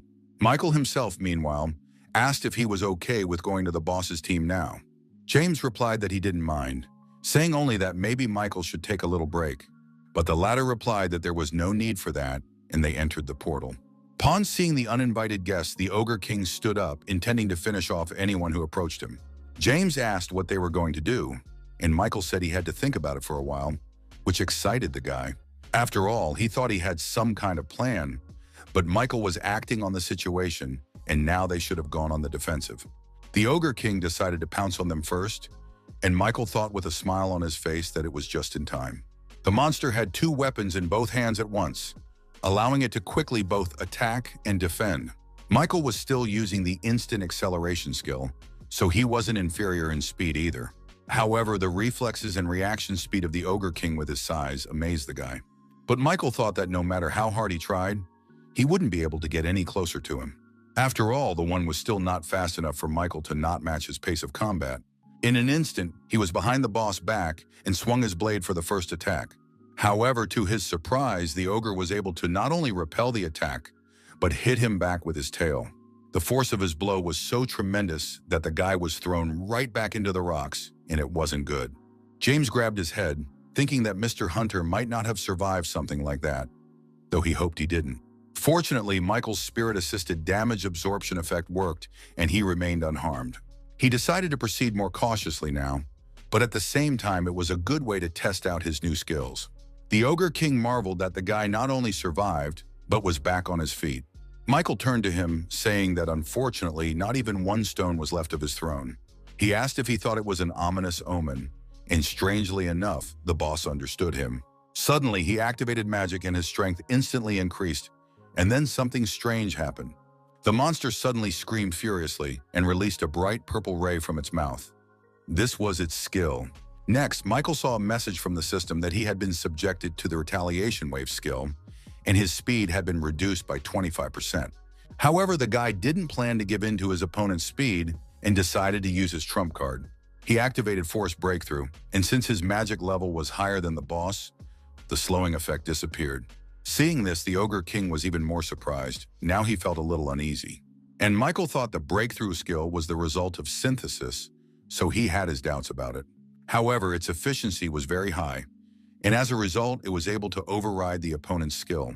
Suddenly, he heard James' voice, who fell to his knees from his body not obeying him. The guy turned to Michael asking for help, and the guy suddenly realized it was the boss's doing. He looked at Michael with interest, as if asking what he was going to do now, and then rushed toward James, forcing Michael to act even faster. After all, he rushed after him, trying to protect his friend and telling the boss that his opponent was him. But the Ogre King didn't even turn around. He was determined to finish off at least one of them. Things were bad. Michael saw that the distance between them was too great and there was no way he was going to make it. And then a crazy idea came to his mind. He thought that if he couldn't help the guy himself, let others do it. An item in his arsenal, he had one more additional effect of his unique characteristic. He used Summon the Dead near James, and two dead skeletons immediately appeared around the guy. They each had a blade and were determined, covering James with their own. Of course, such warriors couldn't do anything about the power of the Ogre King, but that wasn't what Michael was using them for. He himself realized that they didn't have the strength to stop such a huge thing, but the second one with their help allowed him to use the summoning skill, Favor of the Wind, and increase his speed by 60%. That was enough to get close to the boss and mangled him in a flash. Michael landed not far from James, and the latter was grateful to him for saving his life. The Lizard King, meanwhile, couldn't sustain life for long, being with his head cut off. He died, and Michael immediately absorbed his soul, permanently increasing all his stats by 1 point. In addition to that, he absorbed a new rank 3 Spirit Eye skill that allowed him to recognize attacks. The team leader from the Hunters Association just yawned out of boredom because he was tired of waiting. He asked his partners who were on duty near the portal if anything had happened, but those answered in the negative, and the lad thought that soon they would have to act as they always did. After all, usually their squad would enter the portal, to finish off the boss after the advanced team of hunters. He also thought that they might be able to get their share if the attacking team cleared the first quarter completely. But then his enthusiasm quickly disappeared, for he himself realized that such a thing was only possible with a high rank. And would there be a single high-class hunter who would pull such a crazy prank? As he thought about it, 2 people from the advanced team suddenly came out of the portal. His partners reported that these guys had already finished sweeping the entire dungeon, which surprised him. The leader couldn't believe that it was just the 2 of them going into the dungeon. After all, based on this, their group should have traveled no more than halfway, but by no means the entire dungeon. But later the leader saw that contrary to his thoughts, the guys were telling the truth after all. He saw it through the portal. That one suddenly became colorless, and that only spoke to the fact that the boss room had been completely cleaned out. This thought pleased the manager a little, but he was confused, not understanding how this was even possible. He ran up to the guys and introduced himself as the head of the Hunter Association's portal control team. James then asked if he was really here to buy the rights to occupy the portal. Guy added that in such a case, there was only one person in front of him to whom the proposal should have been made. He revealed that Michael had single-handedly cleaned out the entire dungeon, and this caused Mr. Roger to be even more surprised. He asked if the guy was top-ranked, but Michael said he was only rank 2. However, he said that wasn't important either, asking how much he wanted to buy the rights to occupy the portal for. The leader cleared his throat then, saying that if we go back to the main thread of the conversation, that he and his portal control team wanted to buy the right to occupy the portal from him for 1,200,000,000 won. These were unbelievable sums, and of course Michael agreed. Betty, meanwhile, worked without rest. The girl thought that since returning from the Tower of Trials, that's what she'd been doing, plowing like a horse. Suddenly her phone rang, and she was surprised to see who was calling her at this late hour. Beatrice worked as a supervisor on the applicant control team from the Tower of Trials. The girl's job was mostly paperwork, so she always had to deal with documents. Even then, the girl thought that this coming would undoubtedly lead to revolutionary changes. After all, even if the applicants were hiding their identities, she never thought it would be so difficult to recruit them. She didn't even manage to recruit 10 people, and all of those applicants were of low difficulty. Of course, that wasn't enough to satisfy upper management, and Bethy wondered. For some reason, she thought of a guy named Michael, who she found herself on the same team with on the 4th floor. She was curious how this guy was doing now, and suddenly wished she had proposed to him sooner. It was then that she was distracted by her phone ringing, and when she looked at who was calling her, she was greatly surprised. It was the same Michael, however, who no longer waited for her to take the call and simply sent her a text. It said that if she too had successfully returned to Earth, he would like to meet her. The guy himself, meanwhile, checked his account, surprised to find that he had earned almost 1,300,000,000,000 won. Nevertheless, he felt amazing and even considered buying a new home for himself. The guy was sitting in the cafe that served as his meeting place with Beatty, and soon the girl arrived as well. Michael noticed that she seemed to be running here as fast as she could, so he said she shouldn't have been in such a hurry. But the girl started with the fact that he didn't even reply to her text she sent him a long time ago. She asked if he knew how long she'd been waiting for his answer, and Michael blushed a little when he heard that. He then apologized, saying that he must have been in a great hurry at the Tower of Trials, but the girl brushed it off. She said she held no grudge against him and asked if he was going to go further up to the upper floors of the tower. The guy replied positively, saying that was why he had called her here, because he needed to join some guild. He immediately voiced his conditions, among which was the right to refuse the order to report to the guild immediately. Next was non-interference in his affairs related to the Tower of Trials and permission to use the guild's dungeons. When he was done, he noticed that the girl was wetting herself and thought he might have gone a little overboard. But then she spoke up, saying that the conditions offered to them were absolutely impossible to fulfill. After all, from the guild's point of view, there was nothing due to her. And then Michael said that maybe he had asked too much. Suddenly, he took the girl's hand, slipping his fingers into hers, and she didn't even want to think about what that meant. She desperately invited him to join their white guild, and then suddenly added something unbelievable. The girl said she would do anything to make these impossible conditions feasible, which surprised him very much. Their meeting had happened last night, and this morning he was on his way to a new place, and he was doing it on the roof of a bus. Michael thought he had had an extremely productive day yesterday, from raiding dungeons to joining a guild. Although for the latter, he still had one task left to complete, to single-handedly clear a rank 2 dungeon. That was Betty's request yesterday, for she said he should demonstrate his abilities. That way, it would be easier for her to convince the guild head and the others to accept him and agree to his terms. Michael noticed that what she said meant was that not everyone could use the guild dungeons. So the person to whom this will become possible must be either a rising star or an outstanding hunter. That was when he asked for everything he needed to prepare for the rank 2 dungeon sweep and shook Betty's hand. He was on his way to another neighborhood, but as the houses tried to show up more and more, the guy decided to stretch out a little. He jumped off the bus and suddenly ran straight to his destination. He did it so quickly that the people around him were only surprised at his speed. A few minutes later was already in place, approaching the portal where the guards still stood. Meanwhile, Batty had also arrived at the right place, telling someone that she was confirming the reservation to storm this dungeon. The man in charge said it was fine without even looking at her ID. At this point, he motioned for her to sit down and wait for a while, as there was still an hour to go. But what was his surprise when he saw Mike, who had arrived a full hour early. He asked Miss Beatty if she could go to the dungeon now, without slowing down, and she didn't know what to say. The girl stood pensive for a while as he began to scatter the smoke all over the beach in a tuneful manner. Bethy wondered if such a windstorm had picked up just because of normal running. It shocked her a little. Michael replied that he had nothing better to do anyway, and the girl thought that the guy was not human. Then she said she had already gone through all the vetting procedures, so if he was ready, they could start. Michael nodded, and soon the two of them were on the other side of the portal, this time somewhere in a field. Michael asked in surprise what they were doing here, and the girl was silent for a while, gazing into the distance. Seeing this, Michael told her to be sure to let him know if she was in danger. She added that she was wearing an artifact issued to her by the guild. This effect had the function of a shield and weak invisibility. After all, if she attracts the attention of monsters, she'll be helping him in some way, so she'll stay away. Michael replied that it was just fine, because now he could do battle in peace. The guy activated the spiritual eye skill that he inherited from the Ogre King. He wished to test it and suddenly saw in front of him, or rather felt the presence of enemies. These opponents were invisible to the eye, and he realized with surprise that he wouldn't be able to do much this way. Adding to the difficulty was the fact that there was a field all around, in which it was extremely difficult to spot anything.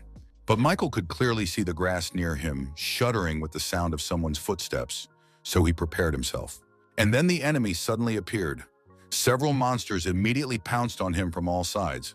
These creatures were a bit like ogres, but as Michael had noticed, had no special intelligence. Seeing the monsters, Betty was surprised to think that it was a poison fish, but it didn't match the level of the dungeon. She shouted for Michael to be careful, because the opponent was about rank 1, so it wasn't an equal fight.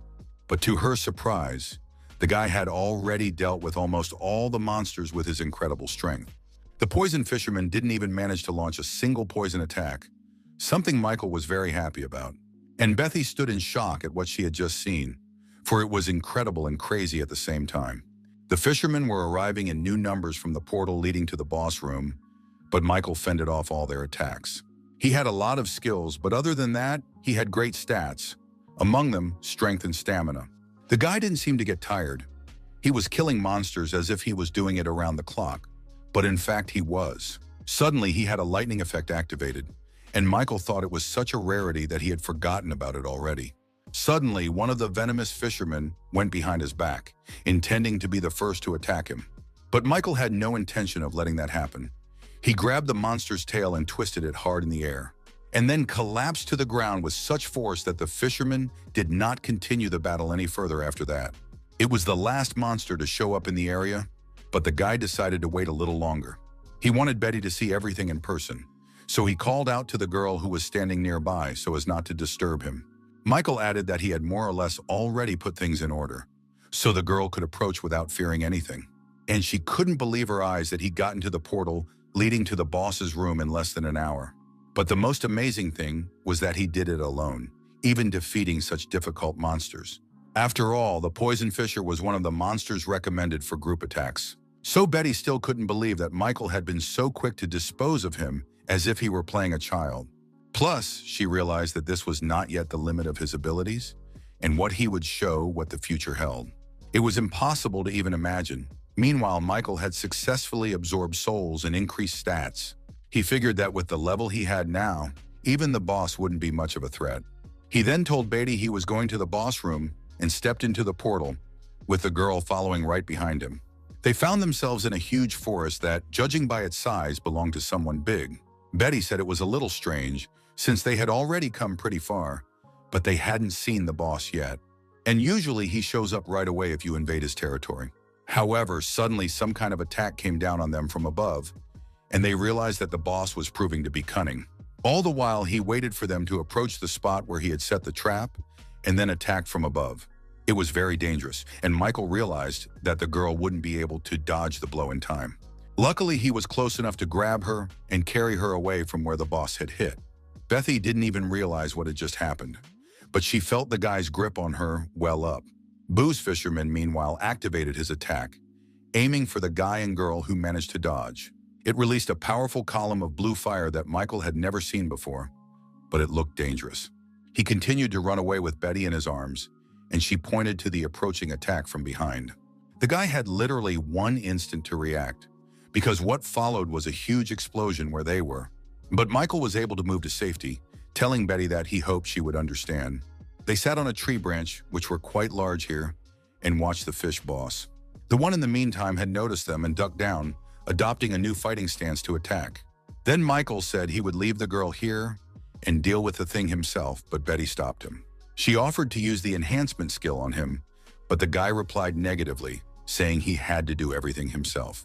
He added that he would be back soon, and with these words, he rushed down to the furious king of the fishermen. As he flew, he had time to think of the tactics he would fight with, for this was very important. He put his feet out to start, and when he landed, the ground shook from the force with which he did it. Even the boss was surprised by this, and Michael activated the instant acceleration skill and the exclusive effect of the boots. To all of this, he added the effect of the Windgrace skill, summing it 7 times, and his speed increased by 70%. Now Michael could dodge any attack. Even if the opponent attacked stealthily, he pounced on the boss. And the guy couldn't even keep up with his speed, so he missed the moment the guy was under his nose. The monster decided to attack based on the fact that the one would want to finish him off anyway, and it was a good judgment. But before he could do any damage to Michael, the latter used the 3 absolutes skill. Thanks to him, the boss was defeated. For habit, the guy chopped his head off and looked up at Betty. The girl kept her eyes on him the whole time, and then a system window appeared, reporting that the boss had been defeated. Betty thought that now she was completely confused as to who the monster was here, because Michael's abilities were incredible. And the man involuntarily thought that he had gone a little overboard in mowing down the boss. But it didn't matter now. When they came out of the first portal, Betty admitted that she hadn't expected a rank 2 hunter to be so strong. She added that now that he had successfully passed the test, he could use all of their guild's dungeons. And then she turned away from him so the guy couldn't see her face and said she was going to back off a bit, but said that when they are summoned to the Tower of Trials, the difficulty they originally chose doesn't matter much. After all, even on low difficulty, challengers will face increasingly trumpeted challenges. Conversely, even on a high difficulty, if performance is lame, the challenger may slip to a low difficulty. Finally, the girl said that based on that, we could conclude that his difficulty level was killer. So she hoped the guy would try to be a little more careful in future trials. She added that she would like to accompany him as long as possible and see him grow. And then they said goodbye. In the evening, Michael sat on the roof of one of the buildings and ate an apple. In 5 minutes, he had to go back to the Tower of Trials and thought that he had been spinning like a squirrel for these 3 days. However, due to this, both his stats and his confidence grew, which he was extremely pleased with. But now his time on Earth was up and he returned to the Tower of Trials where it all began. The boy was even glad to be moving there again. For some reason, the ordeal appealed to him. Once he was resting on the bed for a bit, Michael got up and called out the test command. The system asked if he was ready to move on to the 8th floor test, and the guy responded affirmatively. And then he was asked to choose an intersection point from the 3 available: tactics, combat, and capture. Michael remembered seeing mention of creating an intersection point earlier, so it should be fine. He also thought that he should choose combat if he wanted to increase the effectiveness of necromancy. Next came the message that all of his personal trials from now on would be based on martial skills. And then suddenly there was a message that said he had the title of Pioneer. What happened next surprised Michael, for he had read that a private chat with the administrator was about to be opened to him. The system then reported the start of the consultation with Lord Steelblood, the manager of the combat crossing point. And suddenly Michael found himself in another location, which apparently wasn't a test since he hadn't entered the portal. The guy looked around, wondering where he was, and the system window told him that he had entered the Steelblood world. It was winter, and he was probably in some forest where everything was strewn with swords and other weapons. Michael decided to explore the place himself and use the Eye of Truth to do so. The Steelblood world turned out to be a space created especially for her by the Steelblood Lord. This place had no rank and could not be invaded, Suddenly, Michael saw a message saying that the Lord was unhappy about someone making inquiries. And then right behind Michael's back, one of the swords stirred and gained powerful energy. The administrator's teal bloodlord suggested that he not suffer nonsense and follow the sword. Michael was a little surprised by this message, but decided it would be best to listen to the admin. The sword pointed the way and floated in the air leisurely so that the guy could follow it safely. After a while, he stopped because he had reached his destination and was now looking at it. It was a small house that looked completely ordinary, but Michael realized he had to go in there. When he opened the doors, he read the administrator, Lord of Steel Blood, looking at him. There was a rather attractive girl sitting in front of him who said he had finally arrived. She added that she was the administrator who was assigned to consult with him. Michael noticed that outwardly she looked like a foreign beauty, but for some reason she was called a steel-blooded lord. For in reality, the creature in front of him was the creature that exercised control in the Tower of Trials. And then the girl suddenly drew close to him, looking questioningly into his eyes. The girl said she was curious as to what the monster looked like, and she admitted it was pretty good. Michael asked if she knew him, and the girl replied that of course she knew everything. But she also noted that she only knew about his trials from reports, because it's impossible to observe applicants below the 8th floor. This surprised Michael a little, since the girl was an administrator, but she couldn't watch anyone. Then the girl said that he must have misunderstood something, because the admins didn't run the tower at all. She added that they should rather be seen as creatures subordinate to the tower, so he shouldn't be so nervous. After all, as long as she obeyed the tower, she couldn't hurt him, and this information was an eye-opener for Michael. Then the girl said that she was here for counseling after all, so he could ask her anything. Michael judged that no hostility was sensed in her, so he decided to trust the girl. Plus, she had explained earlier that this counseling was an advantage he had earned in the trials. Then Michael remembered how he had almost been killed by a challenger from another floor when he himself was on 5. He wanted to know why the knight had chosen him, and to this the girl replied that there were advantages in it for that one. After all, challengers from other worlds come from where the tower has existed for decades, and they also know that the tower of this world will someday find itself united with the towers of other worlds. Starting on the 20th floor, the focus is on combined trials rather than personal trials. And then the guy would have to face challengers from other worlds. Michael wasn't happy about that. Then he asked another, broader question, wanting to know what the Tower of Trials even was. Suddenly he saw the girl lower her gaze and wait a moment before answering. And then she said that this was a question she herself wished she knew the answer to, for unfortunately, she did not possess this information. Michael then reminded her that she was the receptionist and asked if the girl didn't know anything. She then explained that the administrators were originally applicants like them, but those who die after passing the 40th floor gain the right to be reborn as administrators. The thought that the administrators were merely former applicants made him a little angry. After all, Michael had hoped they still knew something about the top of the tower and where it ended. These words of his didn't please the girl, and she suddenly grabbed the guy by the neck, pinning him against the wall. She said that the words about the top of the tower were not something to be uttered so lightly at all. Michael was surprised, not at what she was saying, but rather at the force and speed with which she pounced on him. The girl noticed that he wasn't particularly puzzled and asked if he wasn't scared at all. To that, Michael replied that he just didn't feel any animosity from her, plus counseling was his perk. He also had no intention of letting her harm him so easily and suddenly broke through the wall. The guy prepared to attack, saying that the girl actually said she was obeying the tower. The receptionist was a little surprised by this behavior of his, but he quickly realized that he had acted rashly. She remarked that she had lived for many years, but this was the first time she had seen someone who was able to destroy the administrator's residence. And then she added abruptly that the guy's actions had convinced her of something, and the guy was wary. But what she said next, Michael was unprepared for it was the first time he had heard of such a thing. The girl offered him a patronage pact. It was rather surprising but incomprehensible. After a while, he went back to the 8th floor waiting room and lay down on the bed. Suddenly, he remembered that he could now use a new team and opened an exclusive store. His contractor was a Steel Blood Lord. There were a total of 3 categories: skills, strength, and items. The boy remembered how the girl had told him then that she couldn't pass up a suitor who was both bold and talented at the same time. And then the system window asked if he wanted to sign a patronage agreement. Of course, Michael agreed and read that an exclusive store would soon be available to him. As a special benefit, all of his stats were increased by 1, and he would also receive CO's, special points. Michael selected the strength category in the exclusive store and familiarized himself with its 3 components. He wanted to see the list further down, but was told he could only do so on the 10th floor. It turned out that there were only 3 powers available to him at the moment: Purity of Mind, Steel Soul, and Winter King. He opened the characterization of the former and read that it allows you to maintain rationality in any situation.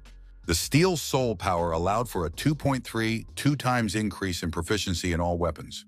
The last power temporarily increased the user's stats in cold conditions, and he also won't feel cold. All of these descriptions seemed kind of ambiguous, and Michael thought he'd accumulate more CO first.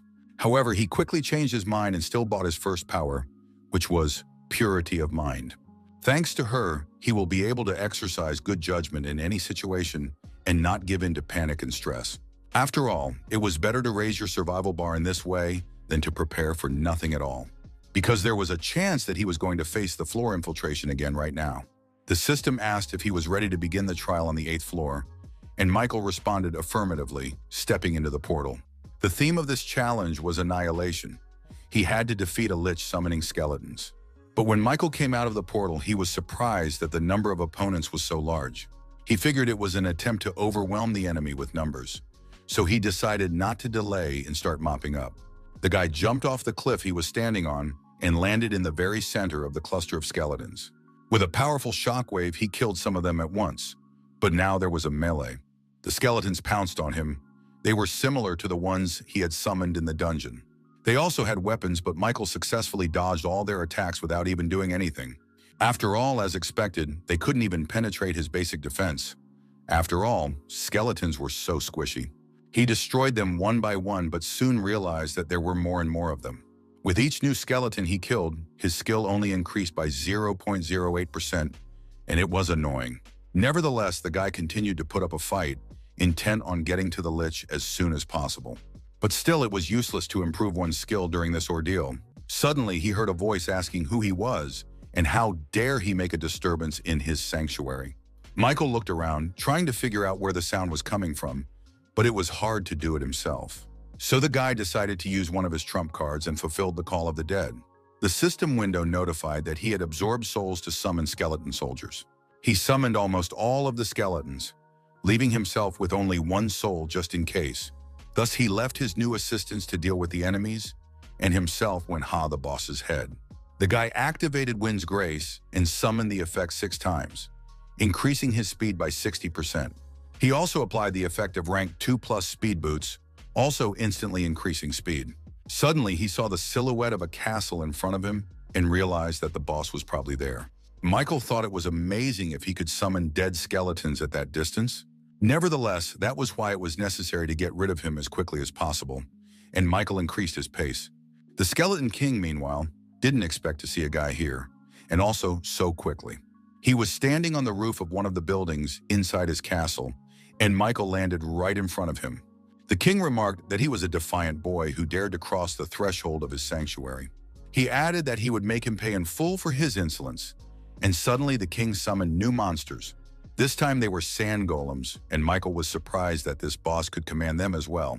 That's when the guy realized that he probably wasn't capable of fighting on his own, so he called on others. Michael smiled and suddenly asked if he could summon someone stronger by chance. After all, if he doesn't have stronger exhibits in his arsenal, it's a bit of a disappointment to him. Upon hearing this, the king became angry, saying that these guards would be enough to tear him to shreds. The golems, meanwhile, were advancing, but Michael had already activated the instant acceleration skill. He dealt with all the new opponents within 3 seconds, surprising the King of the Dead very much.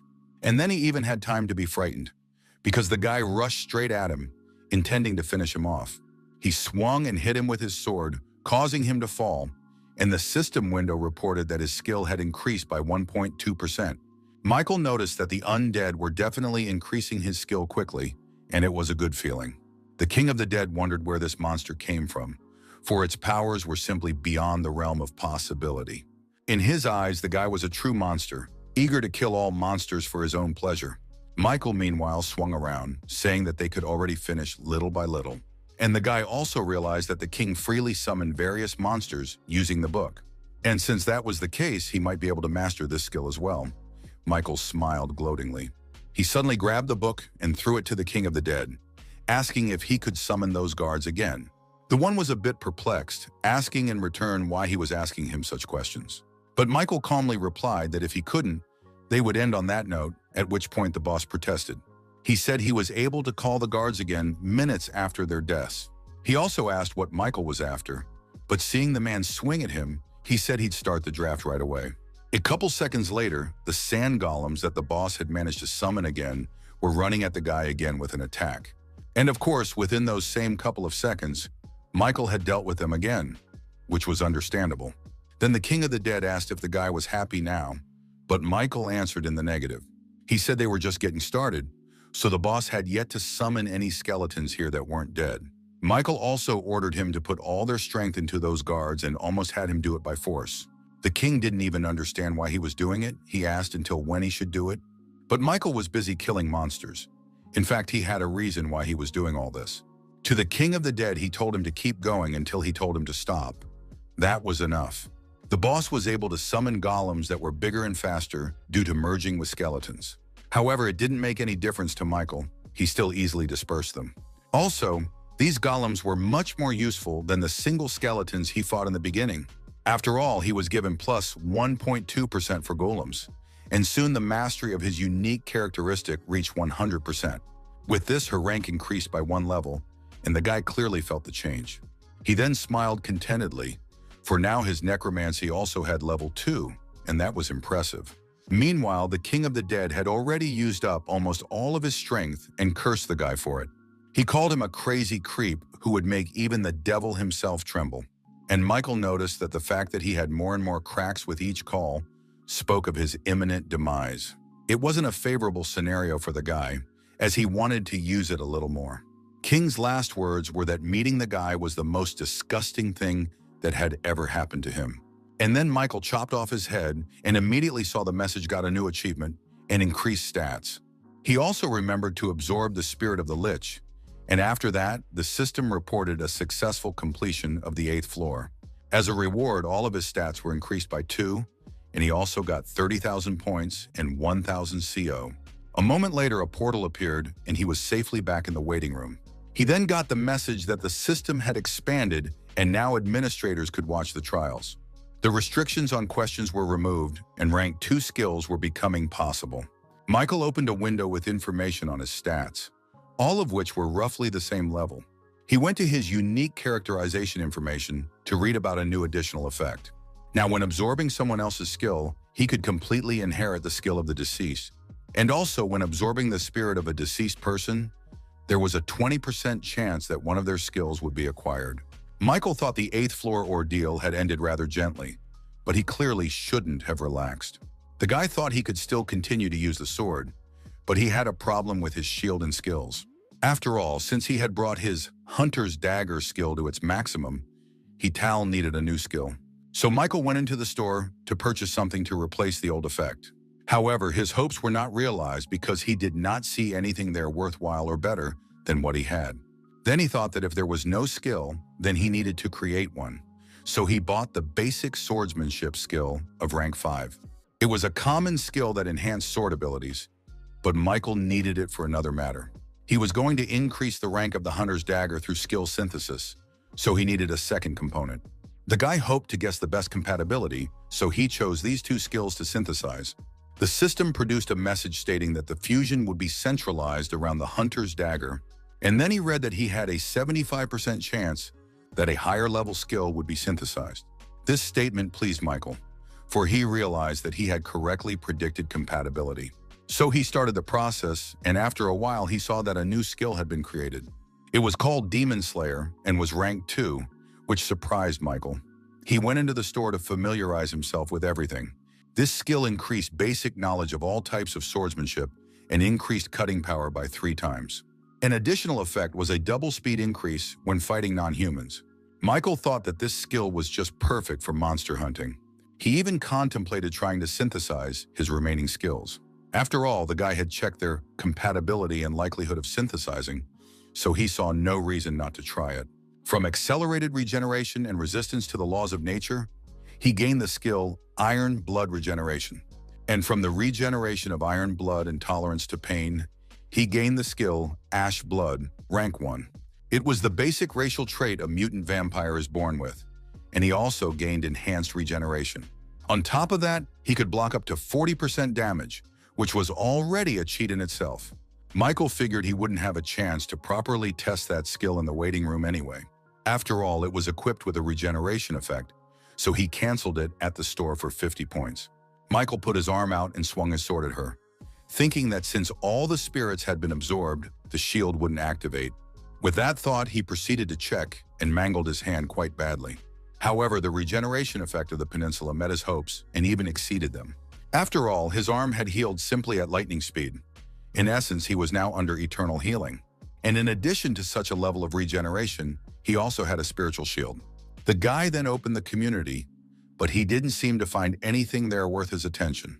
Besides, his time in the waiting room was coming to an end, so there was no point in dragging it out any longer. With that thought, he entered the portal to the 9th floor trial, where the theme was combat, the difficulty was high, and everything was given 1 day to complete. The condition for successful completion was to kill all monsters in the arena in the allotted time. The reward for a successful breakthrough was a new skill, rank 2 Beast Instinct, and the penalty was death. But suddenly Michael saw a message from the system saying that currently, this test is not safe for him due to the confirmed floor introduction of a challenger from the world of Muram. There was also confirmed goal stealing by this challenger, but Michael had already made a decision for himself. He stepped into the portal and immediately saw the pile of defeated monsters the intruder was standing on. It was clearly no longer a young man, who introduced himself as the Murama Union Commander, Albert. Immediately afterward, Michael receives a message that the purpose of the challenge has been changed, and he must now kill the invader. The man asked Michael what his name was, but the guy questioned why he was talking about it out of the blue. To this, the man replied that he had already revealed his name and position, but Michael was still not named. He said that he had not entered his floor with good intentions, so there was no point in introducing himself. The intruder then replied that there was a certain etiquette between swordsmen. Michael was speechless, wondering if there were any normal warriors among the applicants from other systems. The man, seeing that the guy wasn't going to answer, drew his sword and said that in that case he wouldn't do anything about it. With those words, he attacked him. Michael had to admit he was moving pretty fast. And then suddenly the invader used some sort of skill that unleashed a hail of sword strikes on Michael. In turn, the guy activated the skill, Favor of the Wind, and increased his turn by 30%. Thanks to this, he was able to fend off all of his attacks, and the man marveled at this, for few people were able to do this. They recoiled from each other, preparing to regroup their forces and counterattack. The man said that it appeared that there was such a skilled warrior in this dimension as well. Suddenly, he apologized for looking down on the guy, but Michael didn't need his apology.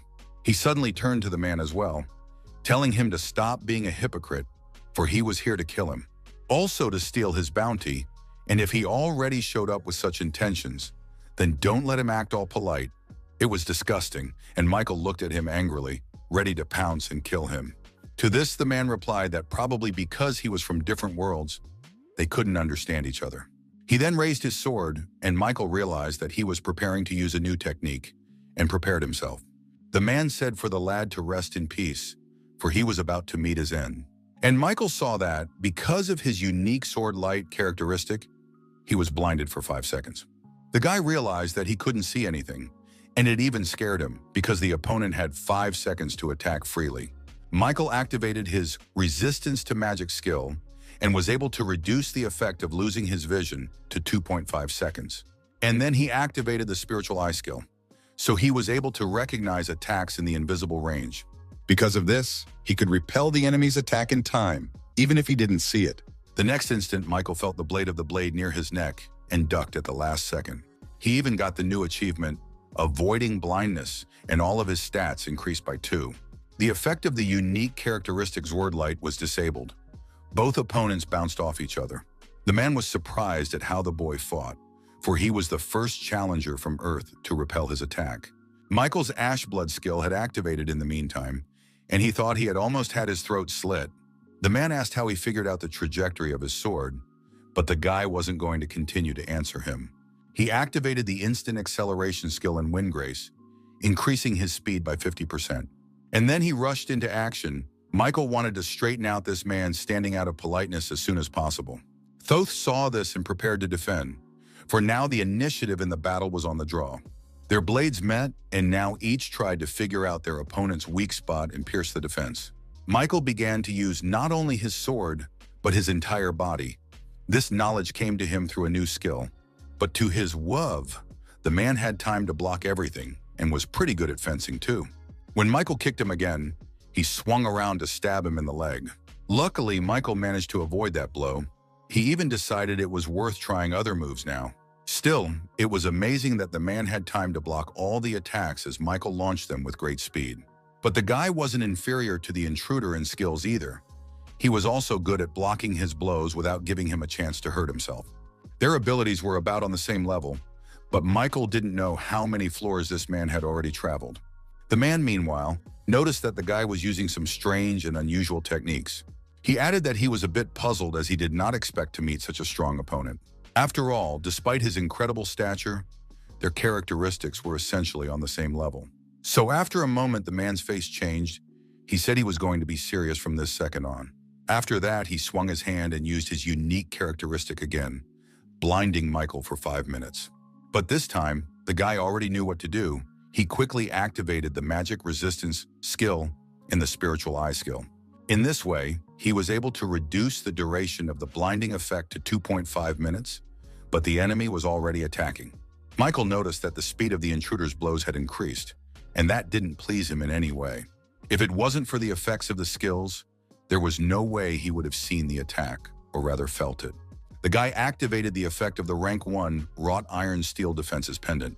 Because of this, he was now absorbing 10% of all pain from physical attacks, which was just about right. However, his shield suddenly cracked and the steel defense's skill activated. Just at that moment, the blackout effect ended and Michael could see his opponent again. He realized that he couldn't use his technique all the time, as it required recharging. So without wasting any time, Michael rushed to attack the man, using whatever was at hand or foot. He kicked a rock right in the man's face, and the man couldn't understand how the guy managed to deflect his attacks. The man chopped down the stone thrown at him with ease, and then went on the counterattack. But Michael was already rushing in the other direction and was behind the intruder's back in a flash. Thoth had not expected it, for such speed staggered him, but the man prepared to defend himself. The guy didn't attack for some reason, and when Albert turned around to see what he was doing, he was surprised. After all, the hand wound left by his sword was healing at an amazing rate. Seeing this, the man said that he thought the guy was a pretty good martial artist. But all his techniques were borrowed from somewhere.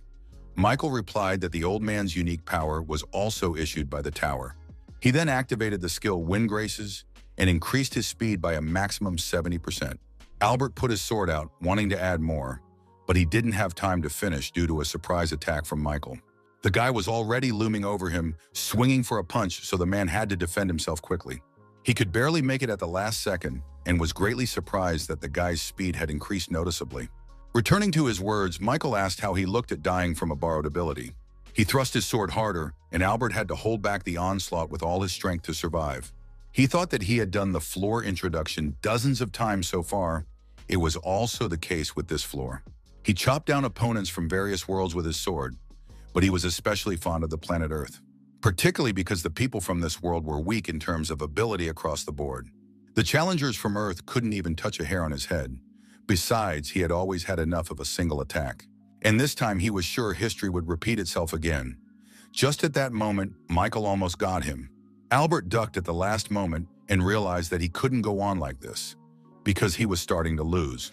This made the man angry, so he decided to take the initiative and end this battle. After another fight, they bounced away from each other, building up their strength for the next attack. Michael too was wounded, for his sword was well wielded, but all his cuts were healed in no time, which could not be said for Albert, who was already clearly at the limit of his abilities and was breathing heavily. Suddenly, the system gave out messages that the administrator of the White Crane sword was admiring the young challenger. The Monsters of the North admin predicts his imminent defeat, and the Lord of Late Night has taken an interest in him. Albert, though he didn't video all those messages, realized that the admins were probably watching them. It meant that if he ended the fight now with his victory, he would probably get new opportunities. With that thought, Albert activated the One Strike, Two Skins, and Lightning Sword key skill. They were followed by one-hit skills and nymph walk, all of which greatly improved his stats. The man even changed in appearance. An incredible power that had not been there before was suddenly emanating from him. But Michael was amused by it, reminded of how he'd inked any techniques he'd gotten just a moment ago. Suddenly, the system popped up a message for Albert that said floor implementation penalty. All of his stats were reduced by 8, and some of his skills were forcibly deactivated. But the recovery time of Sword Light was over, so he used the technique again. Michael, however, was already used to it, so he was able to guess the moment when his opponent would attack him. This time the attack was from behind, but thanks to his spirit eye, he was able to sense it at the last moment. At the same time, Michael activated the 3 Absolutes skill, and his attacks were greatly enhanced. He knew where his opponent would end up, and he wasn't the least bit embarrassed that he would be striking literally blind. The boy swung his blade and brought it down where he thought his opponent would be. Suddenly, the effect of Albert's unique characteristic was turned off prematurely. Both swordsmen standing side by side. Michael bent over with fatigue, panting in pain, but was happy that he had succeeded. Albert let the sword out of his hand, though he continued to stand, but it wasn't for long. After all, Michael had cut his body in half, and it was bound to disintegrate. The man only managed to say that it couldn't be, but the wound was fatal. So in the next instant, his body fell to the ground, splitting in 2, and Michael took a breath. He was tired as using skills consumed a lot of mana, but he was glad he had won. The system congratulated him for successfully making it through the 9th floor of the Tower of Trials, and the guy smiled. He absorbed Albert's soul and his skill increased by as much as 27%, and his breakthrough rewards changed. The system reported that they did not match the complexity of the battle, so a revision was made. When it was over, he received a new rank 2+6 sense of skill as a reward. He was also given 30,000 points and 1,000 COs, after which a portal opened and the guy headed there. He also noticed that this skill had a much higher rank than the one that was originally in the reward. However, Michael decided to watch the details already in the waiting room, so he stepped towards the portal entrance. Many administrators who watched his fight expressed their impression and delight at his battle. Michael froze like that before entering the portal, reading all this, and suddenly a smile appeared on his face.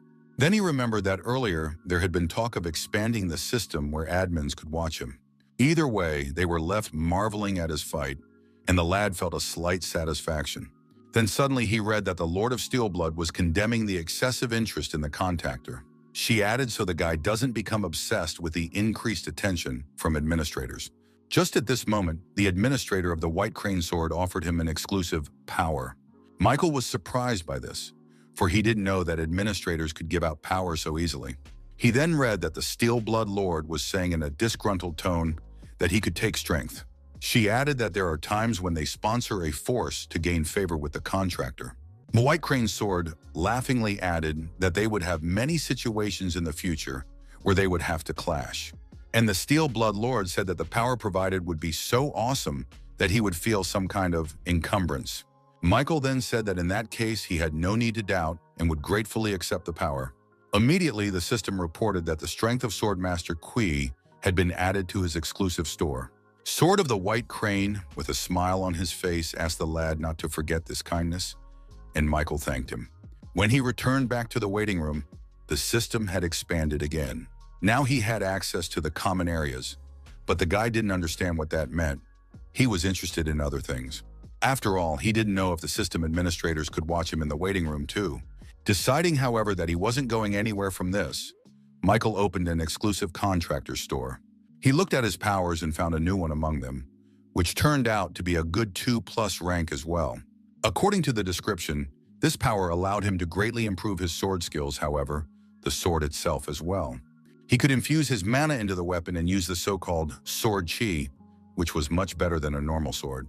But what Michael also realized was that a second page in the exclusive store was now available to him. When he went there, he saw a new list of powers, consisting of 3 options, 2+, high-, and 1- ranks respectively. His first power, Bone Reconstruction, increased all of his stats by 2, and he also became malleable to any martial art. The power of the Steelblood Sword allowed one to summon a Steelblood Sword composed of mana. The last power, Hand of Death, doubled the effectiveness of necromancy and black magic. However, each of these forces was quite inexpensive, and Michael only had 2,000 COs in his location. So the only power he was able to buy at the moment was either bone reconstruction, either Swordmaster Key that was added to his exclusive store by one of the administrators. My first thought was to decide to save up some more CO to buy a few powers at once in the future. On then, the guy remembered that the man Albert who invaded his 9th floor was a real monster. And so, in order not to die at the hands of such scoundrels, it was necessary to buy more strength to begin with. After thinking this, Michael opted for the Chi Swordmaster and purchased this power for 1,500 CO. After receiving the new power, the guy thought that the skill 3 Absolutes also used mana, but the feeling here was completely different. If you call the mana flowing into the sword instantaneously like a wave, the triple absolute skill, though perhaps the strength of the Swordmaster Chi should be compared to a stream of water flowing down the sword. After he used this power for 1 minute, the system gave messages about a 2% increase in mana consumption. After 2 minutes since activating the power, mana consumption has already increased by 4% and more onwards. Michael realized that at this rate, his mana consumption would increase by 100% in about 50 minutes. Therefore, he deactivated the strength of Swordmaster Chi and thought that he should distribute mana well. He also remembered that the reward for passing the 9th floor was the new skill 6th Sense and went to read about it. It was as simple as that. All his instincts sharpened to the point of becoming a 6th Sense. With that, he would be able to make complex inferences, and Michael thought that was a pretty useful skill to have. Then the guy decided to check out the last thing, the common areas he was going to find information about in the community. As expected, it was all about them there. As everyone who made it past the 9th floor got an enhanced version of the system, Michael noticed that there were a lot of comments here about common areas in the key of skill sharing. What surprised him the most was one comment from a guy calling himself a max-level swordsman. He said he had just been asked by a foreigner in the common area if he wanted to exchange force with his administrator. Michael thought the opportunity to see the many applicants from around the world in person was quite good. He decided not to delay and go exploring on his own, so he moved to the common area of the 10th floor. The common area turned out to be a very spacious place, or rather a whole separate world inside the Tower of Trials. Right now, one guy had moved here from his floor and was incredibly happy with what he saw. He even used a question ticket to learn as much as he could about the place, so he already knows the basics. He commanded himself to go forward, going to make the most of it before returning. However, he didn't know that he was already being followed by a group of 3 people who had figured out who he was. And after all, the guy was a top-ranked Korean hunter, so he was among the talented applicants. One of their squad said that outside of the general area, it was okay to kill, so soon Corey would have 1 less hunter. Meanwhile, the guy was walking down the road towards the central castle-like building with some other girl beside him. Suddenly, his mana consumption rate increased by 100% and all stats decreased by 20%. To top it all off, a part of his body was paralyzed, all due to the effect of unique characteristics. The guy didn't realize what had just happened, but he had a bad feeling about his life. Suddenly, he heard someone's laughter behind him and turned around, seeing the 3 foreign challengers. One of them leaned toward him with his blade, asking if the guy really didn't understand what was going on right now. And the man thought that they were all off the trial, but these people were looting even here. Things were bad, but suddenly someone shouted for the foreign boys to stop their barbarism. This was the same girl walking beside him. She threatened to report everything in the community. But the head of the gang was not frightened by this threat in any way. Instead, he took a closer look at the girl, who was quite beautiful. Then he sighed in annoyance, saying that he would do as she wanted if she would do his bidding in return. The guy went on to add that the girl should take off her clothes, then maybe he would think about what he said. And if she drops all her items, he'll let one of them live. So be it. The girl was clearly puzzled by such a statement, so she didn't even know how she should proceed.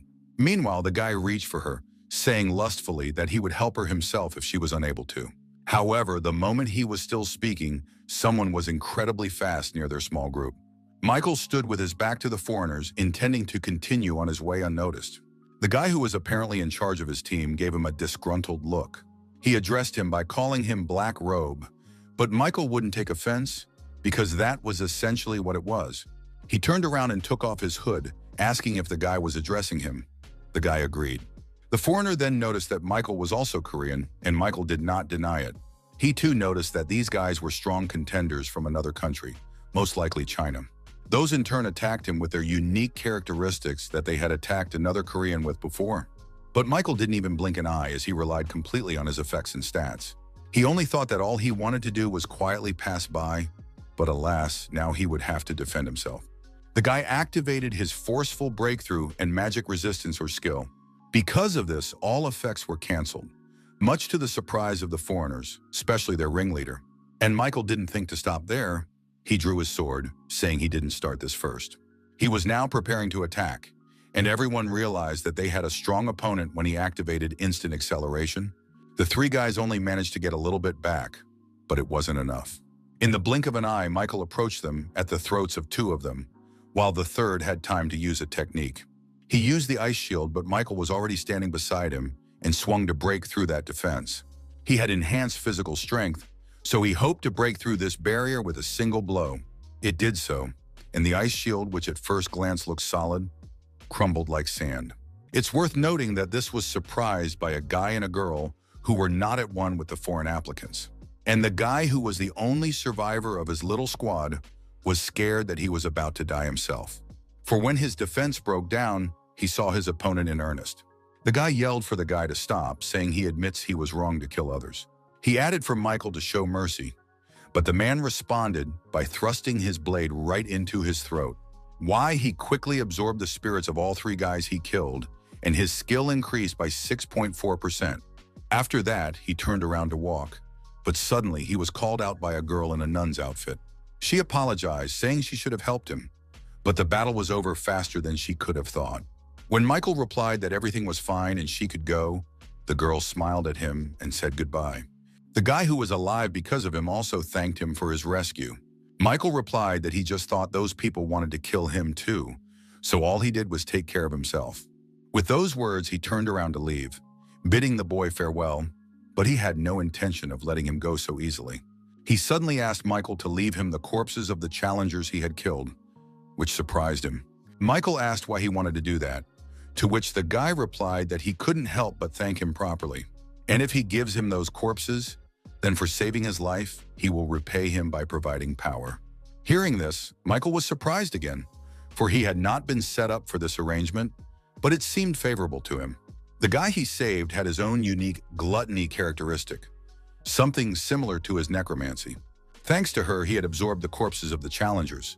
But what that had gotten him, Michael couldn't know, nor was he much interested. He just wondered if this was the power this guy was talking about, because if so, it looked impressive. But it was not as he had imagined, for the fellow had said that the power he had promised would be different. It was called Steel Wings and was added to his exclusive store by a gourmet administrator. The guy, meanwhile, explained that it was a power that allowed you to create wings on your back with the ability to levitate. Michael thanked him, saying he would try it out as soon as he got back to the waiting room. The administrator of the Sword of the White Crane suddenly said not to bother the applicant he had swept up, addressing the foodie. The Steelblood Lord wasn't happy about who was hanging around her contractor, and the Black Devil was watching everything with interest.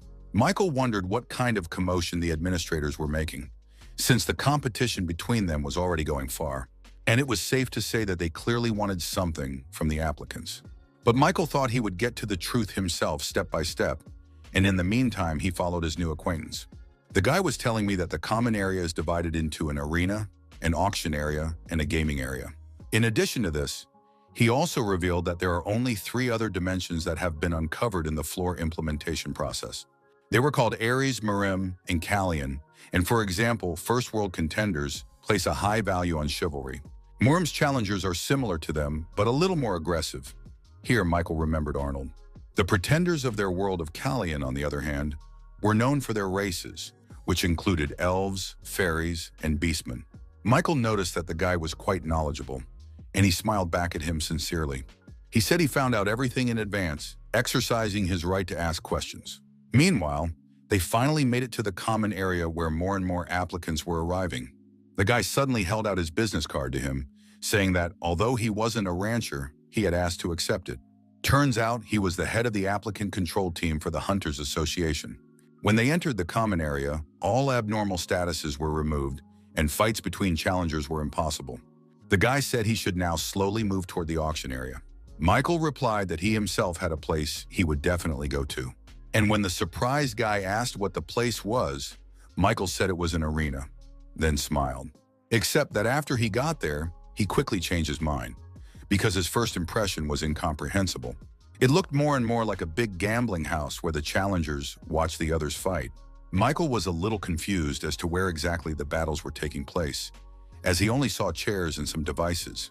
But from the looks of it, he just had to sit in one of those chairs to take part in the battle. Michael did so, and even felt some relief because it was much better to fight sitting down, although it was unclear how. Suddenly, the arena system was activated, and he had to make a choice between betting and dueling.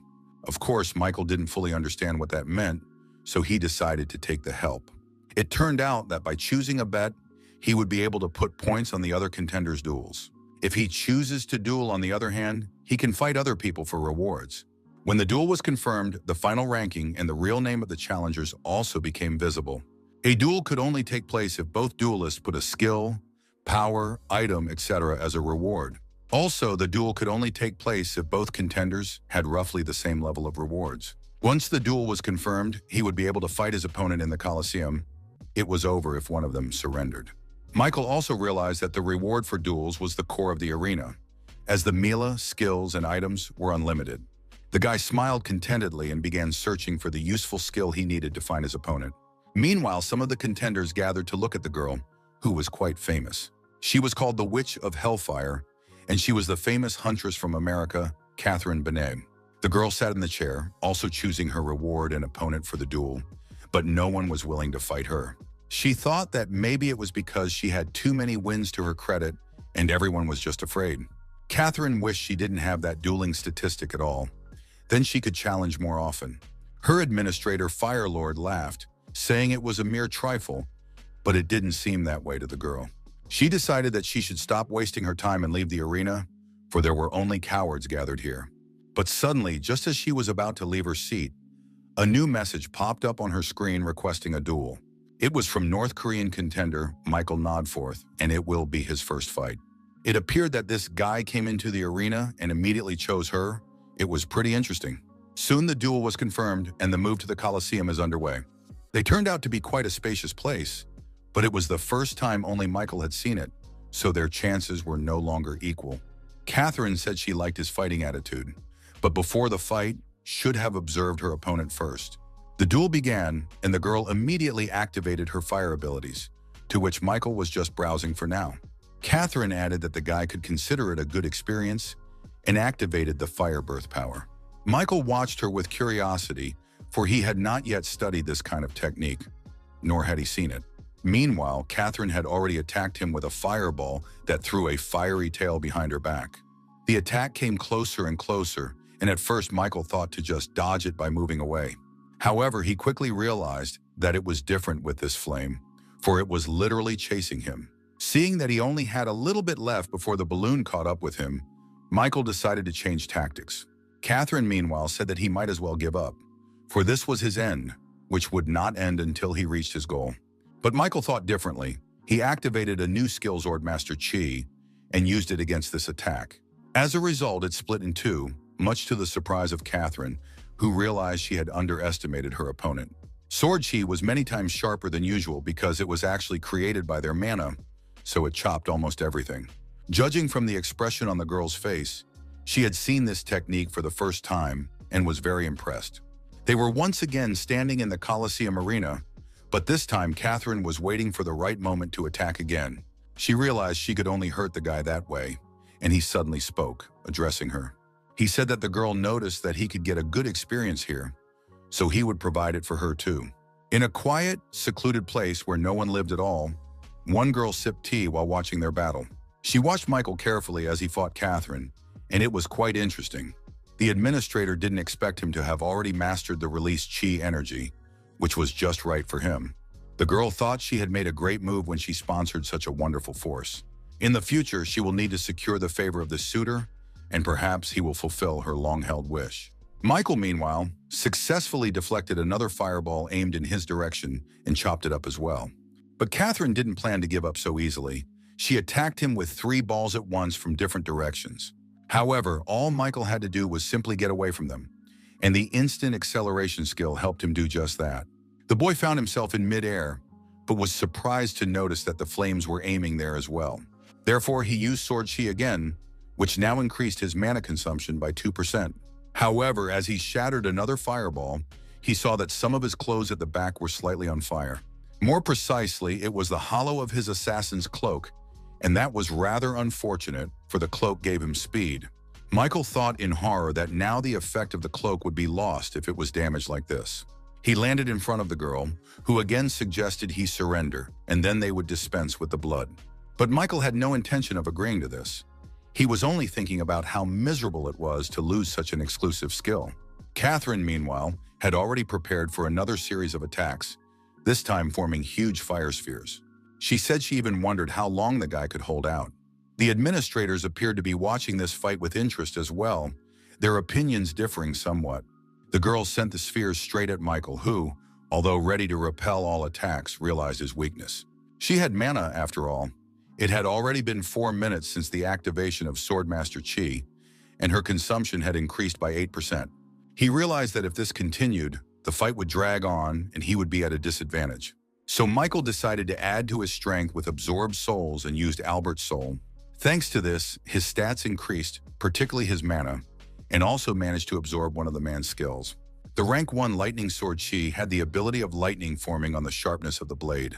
Michael wondered if that meant he would be able to launch energy over long distances and hit targets. Catherine, noticing that he was thinking about something, asked if he had time to be distracted. In that case, she would make sure that all of his attention was focused only on her flame. Michael tensed up and the girl attacked him this time with fire arrows, of which there were quite a few. They weren't small either, so Michael decided that it would be best not to waste mana on Sword Chi and just hide. He dodged the arrows, but there were too many, so some reached his body. But the guy wasn't going to let them hurt him, so he reflected some with his sword and others with his hands. He wasn't afraid of it, as the Ash Blood skill was immediately activated and all the burns were healed. Catherine, meanwhile, was again preparing another attack, but this time Michael decided to try something new. He didn't know if he would succeed the first time, but it was worth practicing, so he activated the Chi power. The newly acquired Lightning Sword Chi skill was truly amazing and exceeded his expectations. Thanks to him, the guy was able to attack back from a distance, using his mana to do so, so it turned out to be a powerful counterattack. It was so strong that Catherine even had to use a shield to keep her from getting hit. The girl was amazed at the power with which this guy repelled her spheres and arrows, and then outnumbered her in strength. She could barely hold back the onslaught, but she realized she couldn't back down that easily. After all, fire was her element. Except that Michael had long ago calculated everything down to the details and anticipated her further actions. He was standing at the girl's back. His sword was near her throat, and Catherine had no choice but to admit defeat. She confirmed that she was surrendering, and as a reward, Michael received a rank 2+ Storm skill. And then it was over, and they both moved to the common area of the arena on the 10th floor. Michael discovered information about the new skill by researching it. It said it was quite useful for stabbing blows. The guy thought he was counting on swordsmanship, but here it was a bit different. Nevertheless, it was his first win, and he was ranked 3rd in the final rankings on his server. This was a signal to start growing, so he soon confirmed the new duel again. This time his opponent was ranked 11th on the Japanese server and looked accordingly. However, in reality, it turned out that the guy was better at flapping his tongue than fighting. He said that he didn't expect the 3rd-place Korean server to turn out to be such a barbarian. Here, Michael smiled. This infuriated the Japanese man, and he asked why he was so funny, and Michael responded in kind to his teasing. He explained that he found it funny that he had the same thoughts about each other. Of course, this made the Japanese even angrier, and he attacked with his first weapon in the form of a spear. But Michael didn't even bother to block it, easily dodging it. He realized the guy was weak. Such an attack from a challenger ranked 11th in Japan's final rankings seemed ridiculous to him. But then he thought with a smile that he must have just gotten a little too strong lately. And since this kind of level seemed like child's play to him, he would easily be able to earn a lot of rewards. As it happened, Michael got the impression that it was simply a cornucopia of skills. A short time later, he defeated another challenger. This time the opponent was ranked 10th in Turkey. Behind him fell number 7 from Russia, which Michael had a good fight with, but in the end he did some serious damage. Number 13 from Germany seemed to be the easiest for the guy. He dealt with it in just a few seconds. It went on like this until he got the new achievement Duel Master. His strength increased by 2. Meanwhile, in the central lands of Murim, a young man was meditating on a stone. Suddenly, his meditation was disturbed by one of his subordinates who had come to report on his work. He explained in general terms that Master Albert had died at the hands of a challenger from Earth. According to the latest news, it has recently become possible to connect to the Earth dimension. And as people have said, Master Albert was one of the first to embrace the attempt to do a floor infiltration there. The guy was still talking when suddenly there was a ferocious roar, and they saw a huge monster. The one sitting on the rock didn't even glance in the direction of his new opponent, but he was already reaching for his sword. It had already been 5 years since he had stopped climbing to the top of the Tower of Trials, he remarked aloud. Then the guy stretched his hand somewhere in the distance, and suddenly a sword hidden in the rocks flew towards her from there. His weapon looked very powerful, but what was most impressive was that the guy didn't do anything for it. The monster meanwhile roared again, preparing to pounce on him, but the sword was already in the guy's hands. In the blink of an eye, he pushed himself off the ground and was right above the head of the monster, who was a bit puzzled. The monster wanted to eat him, but the guy was too nimble, so he couldn't manage to hurt him in any way. And then the guy attacked and finished off the intruder with one precise and powerful blow. He knew to be near the center of the head, because that was where the pain centers of these animals were located. As a result, the monster fell unconscious, and the guy waited a while longer to make sure it was dead.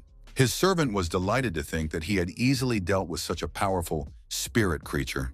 The young master's martial arts are so powerful that contemplating his might gives you goosebumps.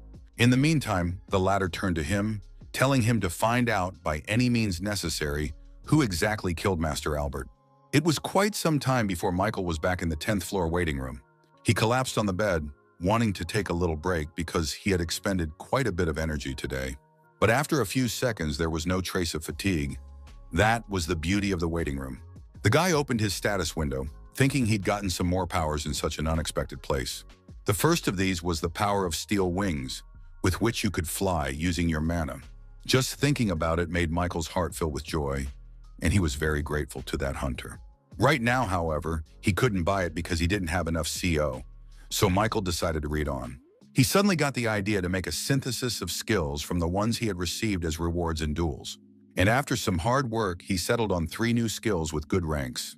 Michael was surprised that he was so successful in picking the right skills to synthesize, as he even ended up getting rank 1. He had the skill Shield Counterattack, and there was also Secret Shadow Step of rank 2+, and Frenzied Swordplay, also of rank 2+. The first thing Michael tried out was the Counterattack Shield. Its power was amazing. The guy figured that with that skill in his arsenal, almost no attack could hurt him. Moments later, he was already assembled for the 10th floor trial, the topic of which was collaboration. According to the terms, they had 3 hours to prevent the resurrection of the Lord who devours darkness. The conditions for failure were the death of all participants or the expiration of the allotted time. The reward, however, was a rank 1+ skill enhancement potion, and soon participants began to show up. The system announced that the team members were distributed according to their final ranking. First up was challenger Kim Hoon, who was ranked number 1 in all of Korea. He looked composed. Second was number 2 on the final ranking list, Martin Lee, who seemed like a nice guy. The third challenger with the nickname Hunter appeared, and Michael himself came out of the portal. And the last to come out was the 6th place contender in the final rankings with the nickname Sudi Gonyu. When all participants exited the portals, they were given a 30-minute grace period to rally. During this time, the trial was not considered to have begun, so applicants had a chance to prepare for it. Michael noticed that Kim Hoon and Martin Lee had met before, for they recognized and greeted each other immediately. But the challenger with the nickname Sudi Gonyu was unfamiliar with either of them, plus he had his own strategy. Suddenly he shouted, pointing his finger at Michael, that he was the same swordsman he had met on the 4th floor. Guy added that that's when the carnage between the contenders for the right to grow fast began, and Michael stood a little puzzled by his words, for it was the first time he had seen this man, but he understood everything at once. Kim Hoon asked if they had actually crossed paths earlier in the trial, because apparently this meeting was not a pleasant one. Sudi continued to play the role of the victim, saying it was true and they did run into each other on the 4th floor. And he also added that this hunter was someone who tended to grow by accumulating achievements for kills. Michael himself, meanwhile, realized that the man in front of him was now the very person who had manipulated the chat room. For him, deceiving others was an everyday occurrence, and he created conflict by turning others against each other. The guy used this time to reap the rewards, for he only cared about his favorite person. Other people's lives meant nothing to him. That was the survival tactic he had developed, and he began to actively use it in another place called the Tower of Trials as well. The administrator Lying Clown laughed at the contractor's deception that even the corners of his mouth were tearing up. That's what this guy with the nickname Sudi Gonyu was like, and now he wanted to get rid of Michael on their new team. The guy saw that looked puzzled, so he decided to share some more oil on the fire. And when Michael wanted to say there was some misunderstanding, he accused him of killing his partners. Hearing this, Michael couldn't hold back any longer, asking what the hell he was talking about now. At this time, Kim Hoon drew his weapon, saying that the Tower of Trials was not a place to behave frivolously. So now they will find out who is telling the truth and who is a liar, and the latter will be eliminated from the team. Michael wondered if something would go wrong, and he'd have to deal with all three at the same time. That would be the worst-case scenario, and therefore he should have prevented it, but he didn't know how. That's when Martin unexpectedly came to the rescue, suggesting they all calm down for starters. He recalled that earlier, Challenger Sudi Gonyu said he met Challenger Hunter on the 4th floor. It appeared that he must know his real name, since the nickname system appeared in the 5th floor waiting room. So if Sudi Gonyu's Challenger gives the real name of Hunter's challengers, everything will immediately fall into place. It was obvious that the guy was a little nervous upon hearing this, but still decided not to back down and pretended to remember the name. And then suddenly gave out that the hunter's name was James, happily thinking that there was no way to prove it anyway. Martin then turned to Michael, calling him James and asking if he had anything to say. To this, Michael replied that he wasn't the least bit amused and reached somewhere for the scruff of his t-shirt. He then pulled out his hunter's license and explained that he had brought it with him by mistake during his return to Earth. Upon seeing this, Sudi realized that he had screwed up, because by doing so, the guy confirmed that he had lied to everyone present. Kim Hoon said that it now seemed to be clear who should be eliminated and clutched his battle hammer tighter. Sudi Gonyu realized that the situation had taken a very bad turn for him, and he would only be able to save himself by a miracle. But suddenly Michael turned to number 1, apologizing and saying that he would handle this matter on his own, because now he was very angry at the guy who dared to communicate him in the murder of his comrades. Kim Hoon replied that he understood him, saying that in that case, he and Martin wouldn't bother him. And Sudi realized that he had a chance, because if he defeated this scum alone, he could survive. The test is designed for 4 people, and if they exclude him as well, it will be extremely difficult for the 2 of them to pass. Meanwhile, Michael reminded him that the guy had been babbling about some really funny stuff that now had to be taken responsibility for.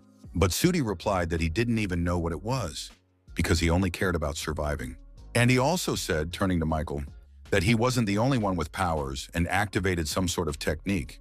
In the next instant, Swamp Spirit Stalk circled Michael's legs, but he activated his skills in response. Thanks to the resistance to magic, the attack was completely destroyed, and Michael pounced on the guy. He swung to finish him off, and the man had time to be frightened, but decided he would not lose this battle.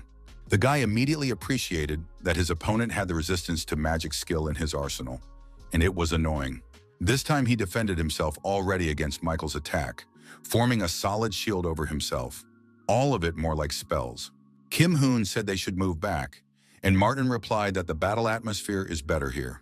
But Kim told him to stop being cranky because there's nothing wrong with being cautious, and took the guy off the battlefield. Sudi Gonyu meanwhile attacked Michael again, intending to finish him off this time by putting all his strength into the attack. He fired a multitude of white spheres that flew straight at Michael, but he didn't see anything special about them. The guy deftly and quickly dodged all the projectiles and continued running towards the enemy. However, when he swung for his counterattack, he saw that his opponent had a smile on his face. To make matters worse, Sudi managed to bounce off his punch just in time, after which he rather turned to taunt him. The guy said that it seemed the hunter had become the prey, but Michael didn't understand his words at first. It was only when he turned around that he saw the very spheres he had just dodged a moment ago. They looked menacing, and Michael realized he had fallen into the creep's trap, just as he had planned. The spheres meanwhile merged into one and formed one powerful stream of energy that rained down on him. Sudi laughed contentedly as he saw the guy fall under the rubble of his attack, but then the smile disappeared from his face. It was replaced by surprise and fear as the fog cleared, and everyone saw the real picture of the battle. It turned out that Michael had time to apply the counterattack shield at the last moment and save himself from the rubble. The skill also had the additional effect of absorbing 25% of the damage taken by the shield. He would then immediately return it, and Michael hoped to try out this effect in real combat right now. This was already starting to anger Sudi. He didn't understand how the guy blocked his attacks with such ease. Meanwhile, Michael used a moment's acceleration and came almost right up to him. All this time, Sudi had been summoning various effects and powers with the magic book, so he used it this time as well. He caused a huge concussion that caused large rocks to cover him, preventing Michael from hitting him. But the guy wasn't deterred by this. He confidently rushed towards the rocks, intending to destroy them with sword chi. So it did, though not the first time, but the hard rock soon cracked and split. Watching as he was about to finish off Sudi Gonya, Martin turned to his friend, asking about Michael. But Kim Hoon replied that he had never seen his name on the list of highly ranked hunters. And if so, there was a good chance that on Earth he was just an ordinary civilian who had grown so much. It was truly impressive, and both hunters recognized that Michael hadn't even fought Sudi at full strength. Kim Hoon remarked that somehow he felt as if this Michael's level was comparable to his personal level. Upon hearing this, Martin was surprised, reminding us that this guy is ranked number 3 in the final ranking so far. Kim responded by saying that even though it's just a guess, maybe the guy was just underestimated by the system. This was most likely due to team trials, where the rank of challengers was awarded for common missions. But the most surprising thing was that Michael didn't seem worried about it in any way. All he did was do what he did best, and right before their eyes, he shredded Sudi's spellbook. The attack also grazed his arm, causing him to scream in pain, but Michael didn't plan to stop. He stepped closer to the guy and held out his sword, and the guy knelt down, holding his hands and squeezing the pain away. Kim Hoon was surprised that the guy didn't kill the opponent, but suppressed his superiority. Plus, did it like it didn't cost him anything, and Sudi desperately yelled for him to stop. He said that if he killed him, then maybe no one could survive the challenge, because the system chose 4 players. He added, did the guy really think the test tower would give out some simple assignment, which even 3 challengers can safely pass without losing one of their comrades? Michael thought for a moment and looked back at Kim and Martin, who were standing nearby, watching the fight. Kim replied that they wouldn't interfere, so Michael could choose to do what he saw fit. For a while, Michael thought about what he should do, and Sudi decided to use that to his advantage. Suddenly, he drew his sword and attacked Michael, but he was able to notice it in time. The attack wasn't even strong, but he was pissed off by the very fact that he did it behind his back, so the guy swung around and hit him. His sword pierced Sudi's head, splitting it in 2, but somehow he survived. The guy jumped away from Michael, and he noticed his bright pink aura manifest and activate some skills. Turns out, Sudi used his unique deception characteristic, and all of his stats instantly increased by 10. He suddenly shouted that he wanted to hold his trump card until the very end, but now he would finish Michael off with it. Thoth didn't understand anything that was said, but prepared himself for any attack from the enemy. He put up a shield, blocking a powerful blow from Sudi, but didn't notice that he had other methods of attack. The purple chains didn't pierce the shield, but went around it from high up and ended up behind Michael's back. In the next instant, they pounced on him like snakes, but the guy's 6th sense kicked in. Thanks to him, he was able to sense the attack and activate the Wind Grace skill, increasing his speed by 40%. Thankfully, none of the chains hit him, and the boy approached Sudi again, shield out in front of him. He said he knows now that it's far more dangerous to mess with trash like him than to challenge the 3 of them to a trial. Sudi screamed in despair and anger, for he realized that now the guy would definitely kill him. And Michael used the counterattack shield skill, which instantly released the accumulated damage. The opponent was unprepared for this, so he could not defend himself in time from Michael's powerful attack. A moment later, he was already adding new items to his inventory, among them Sudi's equipment. In particular, he liked the old high-minus rank Vampire Count's tuxedo and the bloody celestial demonic sword of rank 1+. Michael hid it all away, saying he would use the items properly in the future. At this time, Kim and Martin jumped off the cliff from where they were watching his battle, which was already over. Martin said he was just great, and Kim remarked that there didn't seem to be any problems between them now. Everyone agreed and decided to move forward. After all, there were 10 minutes left before the challenge started, so we should have been prepared. They saw a large statue of a rider on a horse. It looked a little creepy, but that was not what bothered Martin. He wondered if it would come to life, Since it was the Tower of Trials, it could very well happen. Michael mentally agreed with him. Glancing at the statue, he noticed something odd about it. First of all, the rider had a crown on his head, and secondly, Michael saw that a faint black mist was coming from it. None of his associates paid any attention to it, and Michael himself didn't pay much attention to it either. But as it turned out later, this fact was not to be neglected. Meanwhile, they had come to the right place. Martin was surprised to see a huge room that was furnished with obscure decorations. Kim said it looks like he came to the right place, but something caught the attention of all three contenders. They were huge statues of ancient warriors that looked quite intimidating. Martin remarked that he had a bad feeling about it, and everyone agreed. And in the very center was a huge throne, on which, as if someone was sitting, but there was only armor. Suddenly, the system informed me that the grace period had expired, and now the Dark Guardian Squad was about to appear. The challengers were required to prevent the resurrection of the darkness-eating overlord. In the next instant, one of the statues of ancient swordsmen suddenly moved. It was a warrior from long ago, all in armor, and he looked quite powerful and even awe-inspiring. Following him, the other statues moved, and then they all jumped to the guys below. Kim said he had just about had his bones then too, so it was a good time to stretch out a bit. Suddenly, Michael turned to everyone and pointed to one of the guards standing directly in front of Kim. The guy said that the one on his back had a head that the guards were carrying to the Lord for resurrection. Kim agreed, saying that in that case they should prevent it and prepare to attack. He liked that it was pretty easy, as the guys just had to distribute the forces one per warrior. The opponents meanwhile attacked, but all three challengers were ready for it and the fight began. Stepping on his opponent, Michael thought it would be best to deal with him with a single attack. He planned to use sword chi for this, so he dodged the warrior's attack and went behind his back. Except the guy didn't calculate that stone statues could use mana and create energy flows to attack. To his surprise, his opponent attacked him back and even blocked a bit of his own attack. Michael jumped back and began to analyze his opponent, as he always did in these situations. Much to the guy's surprise, the stone warrior also possessed chi energy and used it just now. That meant these warriors were not as simple as they seemed, and Michael wondered how the others were doing. They weren't doing well either. Kim also noticed that the enemy was using the same techniques as him. And then there was a pretty big explosion, and the warrior who fought Kim used it. He ran towards the darkness-eating lord, or rather his armor, clearly with the intention of resurrecting him. He even almost managed to get close to him as a sudden attack followed from the side. The Dark Guardian managed to block it with his halberd, but time was lost, and that pleased Kim. After all, he was the one who attacked the warrior, this time with a new attack, clearly unwilling to let him fulfill his intention. The guy also figured that each of these scum had a level to match the boss, so he addressed everyone, telling them to keep their ears open and not let themselves be caught off guard. Then Martin's voice came from somewhere, noticing that Kim himself had just lowered his defenses. The guy suddenly added disappointedly that the hat didn't suit him, so he couldn't use it anymore.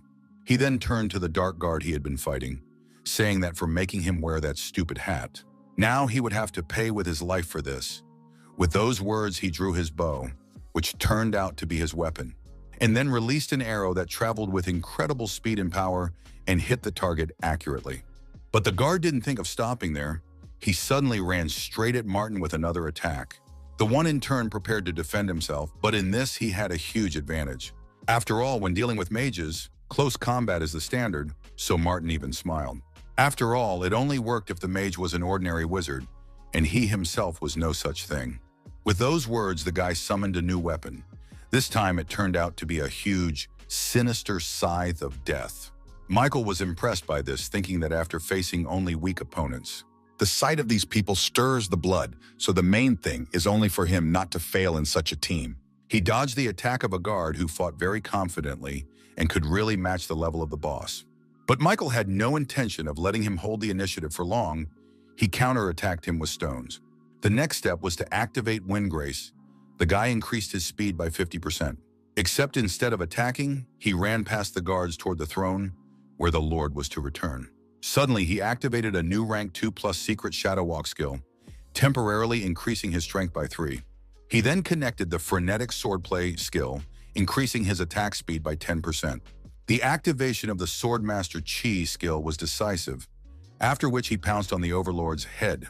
With all the extra effects activated, his power allowed him to shred it. Kim Hoon, seeing what Michael was doing, decided to help him and used his depth bomb technique as well. At the same moment, the guard he was fighting let go of his weapon from the immense power that pierced through his body. Although he was only a stone statue, but the effect of Kim's attack was tremendous even for him. The Lord's head, which the guard was delivering to the place of the armor, was badly damaged, but had not yet cracked completely. However, there was still one member of their team left, who was already rushing their attack to make it decisive. Martin twirled his scythe in all directions, simultaneously fending off various attacks and striking back. But here he jumped up and swung for a controlling blow, intending to crush his head. The guard who had her on his back tried to block this attack, but was unsuccessful. Martin's scythe went behind his back and sliced the Lord's head in half, making resurrection impossible. The guard shouted loudly. By all appearances, this was a serious failure in their plan. And then the rest of the guards matched him and hurriedly fled the scene of the battle. The guys just watched it. Kim Hoon said that they should slowly wrap up already too, and the others agreed. They ran after the guards, but it turned out to be a mistake, for the boys had not calculated one detail. Michael suddenly heard a strange sound coming toward them, as if someone was riding a horse. Just as suddenly, one of the guards suddenly stopped and knelt down, slung his halberd on his back. The other guards also knelt down and thus formed a small springboard. For whom it was intended, the lads realized the next instant when a rider ran across it. It was the same knight who had been standing at the entrance, and now he was flying straight for the Lord's armor. The situation was dire, for the knight also had a head, which he intended Vladimir to armor.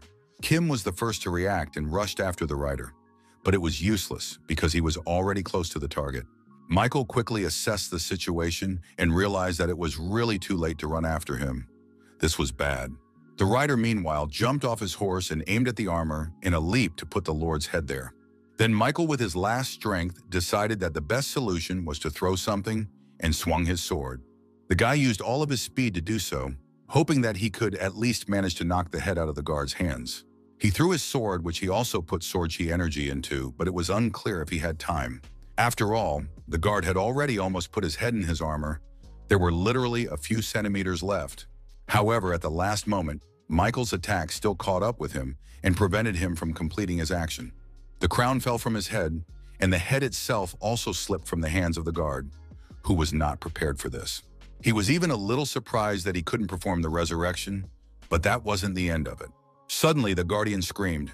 His scream was quite eerie, and the guys realized that something else was about to happen. Martin, however, complimented Michael on the fact that they had managed to buy a little time before the head was back at the guard. Michael himself was as surprised as the guard that his attack was successful, because there was almost no time to aim. But suddenly the guard raised his lord's crown, whereupon he performed an unexpected action. He put the crown on his head, and in a moment the boys got excited that they had failed the task. The guard then drew his weapon and screamed loudly, and then pierced his head with his spear. The boys were greatly surprised at this, but they soon realized his intent, for the guardian had decided to sacrifice himself. He wanted to leave the crown on his head and then chop it off and put it into the Lord's armor. The guys were already running to stop him from doing so, but in the meantime, he raised his head over his body. All three challengers simultaneously jumped up and swung for a joint attack. Meanwhile, the guardian was closer than ever to resurrecting the Lord, for his head had already touched the armor. The next instant, there was a huge explosion that threw the challengers a short distance away. As the fog cleared, there was a message from the system saying that the condition for resurrection had been met. As a result, the Lord who devours darkness has risen, and the boys are frozen in anticipation of what will now happen to them. Michael was the first to read the next message, which stated a special mission to destroy the Overlord. The system also reported that any damage is canceled by force immunity. Only challengers with stats higher than the darkness-devouring Overlord will be able to deal damage. All three of them were surprised from this, since no one had heard that monsters could use power. The Lord, meanwhile, summoned his sword, which glowed with a bright red aura and looked ominous. And then the Lord demonstrated his power by stabbing his sword where the boys stood, and those had to dodge.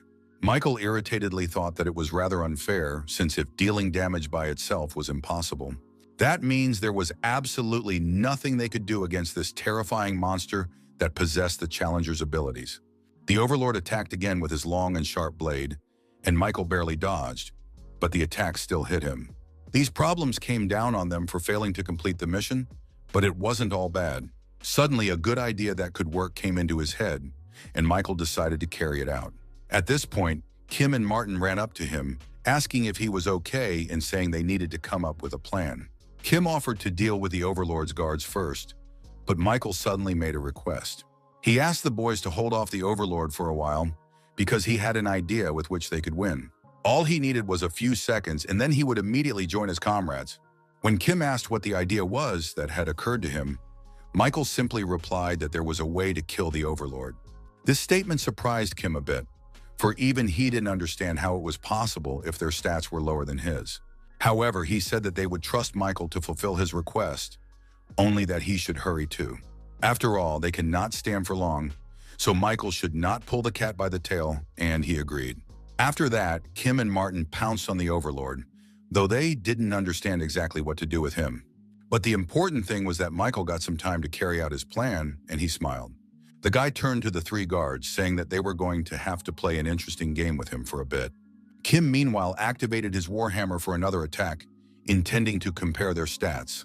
He used the depth bomb, and in an instant, the Overlord's body was subjected to incredible power. But before any damage could be done to it, the technique was nullified by force and inviolability.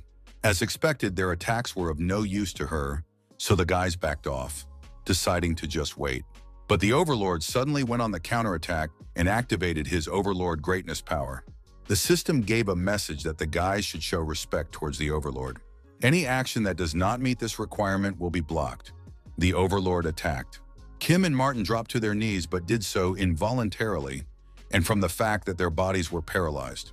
Kim activated the magic resistance skill, which partially removed his body's blockage, and he was able to move. The lad got to his feet then, but saw that the Lord had already swung his sword to attack, and they had only seconds left. Besides, Martin still couldn't move, and Kim quickly reasoned what he should do. He grabbed his friend by the mantle and leapt to the side, tumbling over him with his body weight and closing him off from the attack.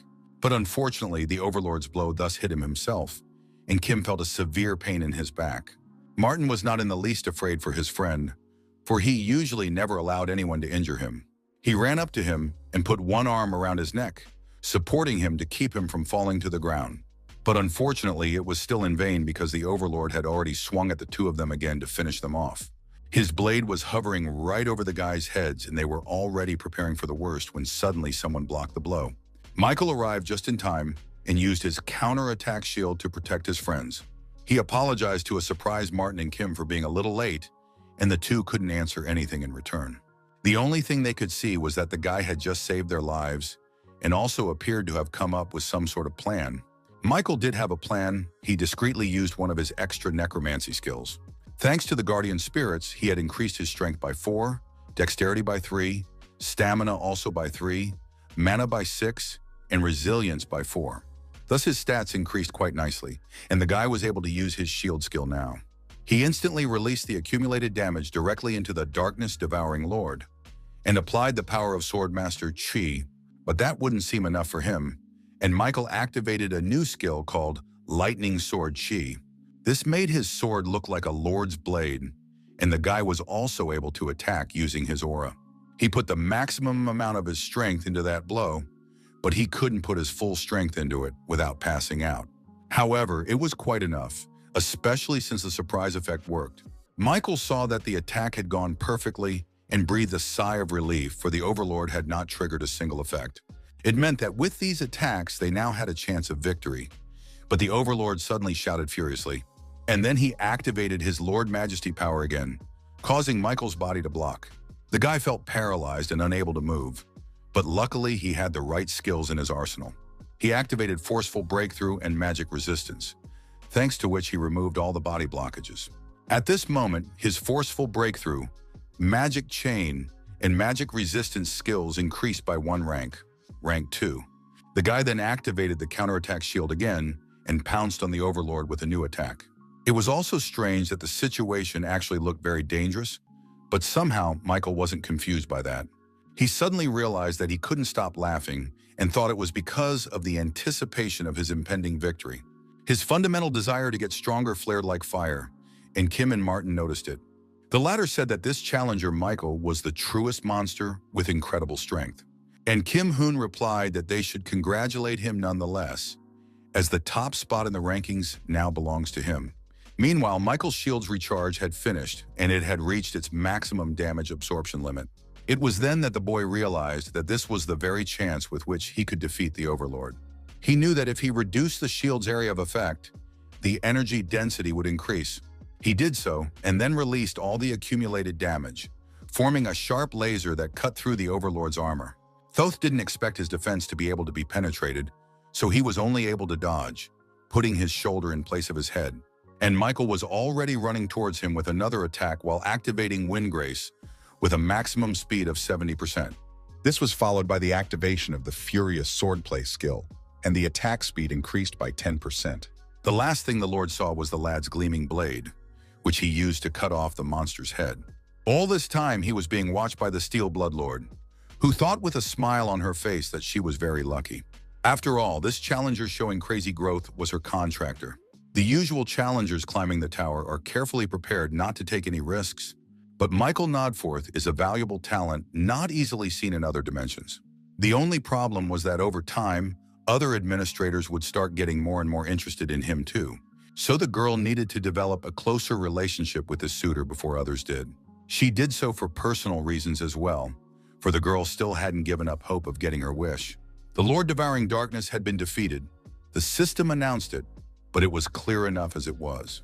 A rank 1 plus skill boost potion will be added to applicants' inventory as a breakthrough reward. As an additional reward, Michael was credited with 60,000 points and 2,000 COs. And then the system suddenly announced that challenger Michael Nodforth had made a major contribution to the special assignment. As a result, he got another 10,000 points and 1,500 COs, and the guy himself thought the reward totally paid off the difficulty. Martin looked a little puzzled and asked how he had managed to pull all this off in the first place. To this, Michael replied that he simply had a skill that was perfect for the situation. Kung Hun then said that whatever the case, the guy had surprised them a lot today, so he suggested that they become friends. The guys sent him a friend request saying they'll talk to him more in private chat, as they need to patch themselves up a bit in the meantime. As it turned out, more than 1,000 applicants successfully made the 10th floor breakthrough, so system expansion began. A new category of dimension travel was created, and other dimensions were now available to them. Michael thought he was referring to the two worlds, Ares and Murim, that James had told him about. Suddenly, the system reported that the administrator's area of observation had expanded. This also applied to his intervention area, and communication with him in the waiting room was now available. However, an additional contract with the admin and a move to his personal domain also became available, except it could only be contracted once, after which additional contracts would be limited. In any case, Michael thought, he couldn't know for sure about all the intricacies of this scheme anyway. The first thing the guy decided to do was to deal with what he had managed to get on the 10th floor, namely the reward for the challenge. According to the description, he could increase any of his skills by 20% if he accepted it, which he did. The desired skill for improvement Michael chose was Favor of the Wind, which was his highest minus rank. Thanks to the potion, his mastery had reached perfection, and his skill increased to simply supreme. An additional effect has also appeared, according to which Michael will have 1% of his total magic power consumed. This will be applied when the total summation reaches maximum, and was instead of recharging the entire skill. The next step was absorption. Michael started with the Spirit of the Overlord devouring the darkness. He used it to increase his stats, strength by 5, agility endurance by 4, mana by 7, and stamina by 5 as well. Unexpectedly, one of the Overlord's skills, namely mana management of the highest minus rank, was also absorbed. After reading the description, Michael realized that he had most of his mana restrictions removed. He could now control it like someone with an innate talent. However, he couldn't just stand there and watch it. Suddenly, he got an invitation at my property from 2 administrators at once. They were sent from the Lord of Steel Blood and the White Crane Sword, but Michael was surprised at their simultaneity. Eventually, he accepted the invitation from the Steel Blood Lord and was transported to her domain in an instant. The familiar hut of the girl, in which the light was burning, immediately caught his eye, so Michael headed there. Just a second later, the girl herself, who was wearing only a light dress, came out of there. She walked out towards the guy and then laughed, saying she knew he would choose her. The girl pretty much said that she had won the argument because of him, and Michael realized why the invitations had been sent at the same time. The receptionist equaled him, and they walked together. Michael also asked if she was cold, but the girl replied in the negative. Michael then said that he had gotten the mana control skill completely by accident and asked if she knew anything about it. Then the girl noticed that he had gotten a rather powerful skill and told him to use it now. She reasoned that by doing so, the guy maximizes the magical power in his body, and Michael did just that. Suddenly, an incredible power surged through his entire body, so strong that it even became painful. The system announced that his rank 3 magic chain skill had been forcibly upgraded due to mana control. Michael felt as if his physical stats had increased several times over. He suddenly wanted to test it and swung, striking his fist straight into the ground without any equipment. The steel-blooded lord even covered herself with her hands to keep the snow out of her eyes. But then something awkward happened. The strong wind that formed from Michael's blow ripped the dress off the girl's body and it flew toward the cabin. The guy froze when he saw the girl naked in front of him, because he didn't expect such a thing.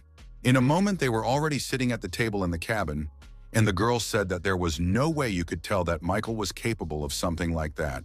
The guy replied that it was just a misunderstanding, but the receptionist understood that herself. She only smiled at him. The girl then told him to try activating mana-using skills with mana control anyway. Michael nodded back at her, and then asked why the girl had called him here, and she smiled again. She said the real purpose of expanding the system is to make sure admins are seriously nurturing applicants. But Michael didn't understand what that meant. And then the girl snapped her fingers, telling him that he would figure it all out for himself in a moment. The system reported that the Lord of Steelblood administrator was transferring power to the contractor using the interference zone. The strength of the steel blood, sword of the highest minus rank, imprinted itself into Michael's soul. The guy asked if the administrator couldn't have performed something like this before, to which she replied in the negative. The girl explained that the additional contacts feature was also open and he could choose any new admin he wanted. However, she was helping him because she saw him as a huge opportunity. This the guy didn't realize. Then she told Michael that administrators are rewarded by developing applicants. But that is not the ultimate goal, as everyone as one invests in one contender or another to fulfill a long-held wish. It was obvious that the girl wanted to say something else, but Michael suddenly received a lot of messages from the White Crane Sword. And then she said she would end her story there for those too impatient. And besides, she had already transferred the power anyway. Michael nodded gratefully to her and accepted the invitation from the administrator of the White Crane Sword. He entered the forest and noticed that this clearing looked perfect for practicing. The guy couldn't resist trying out the new skill he had gotten from the Steel Bloodlord. As expected, the mastery of all of his skills improved due to mana management. It was truly magnificent, and Michael decided to increase his sword chi skill as well. But to his surprise, nothing worked, and the sword remained unactivated with the new skill. It was a bit strange after all. Michael wanted to raise the rank of Lightning Sword Chi through the power of Sword Master Chi. He couldn't find an answer to this problem, but it seemed to him that it could be because of the fact that Sword Master Chi was a power. Suddenly, the system reported that the administrator of the White Crane Sword was expecting his visit, and the guy postponed his training session. Michael thought that, judging by the title of administrator, he must be as old as Albert. Only the guy did not expect to see a young girl sitting on a wooden tatami in front of him. She introduced herself as the administrator of the White Crane Sword and said she had waited a very long time for him to show up. And Michael was still recovering from the shock of seeing not just an old man, but a teenage girl sitting in front of him. He remarked that it was surprising to see the administrator before him, whom he had hitherto only corresponded with. The girl smiled sweetly, saying she understood him perfectly, so she offered to go elsewhere. As Michael sat down on the floor, he suddenly felt incredibly fresh and turned to the girl, whose name, by the way, was Angela. She shared that she had always watched him from here, from the moment he engaged in a fight to the death. Michael then asked if she'd really shared her power with a challenger she'd only seen a couple times through the screen. But Angela replied that the guy should know his worth better, because not everyone can beat someone like Albert. And then the girl suddenly said that he must believe her, for she was the one who was bound to Albert by contract. Suddenly, Michael wondered if the young girl held a grudge against him, since he had killed her contractor. However, Angela said that she didn't need to escalate the situation, as Albert was just a good contender.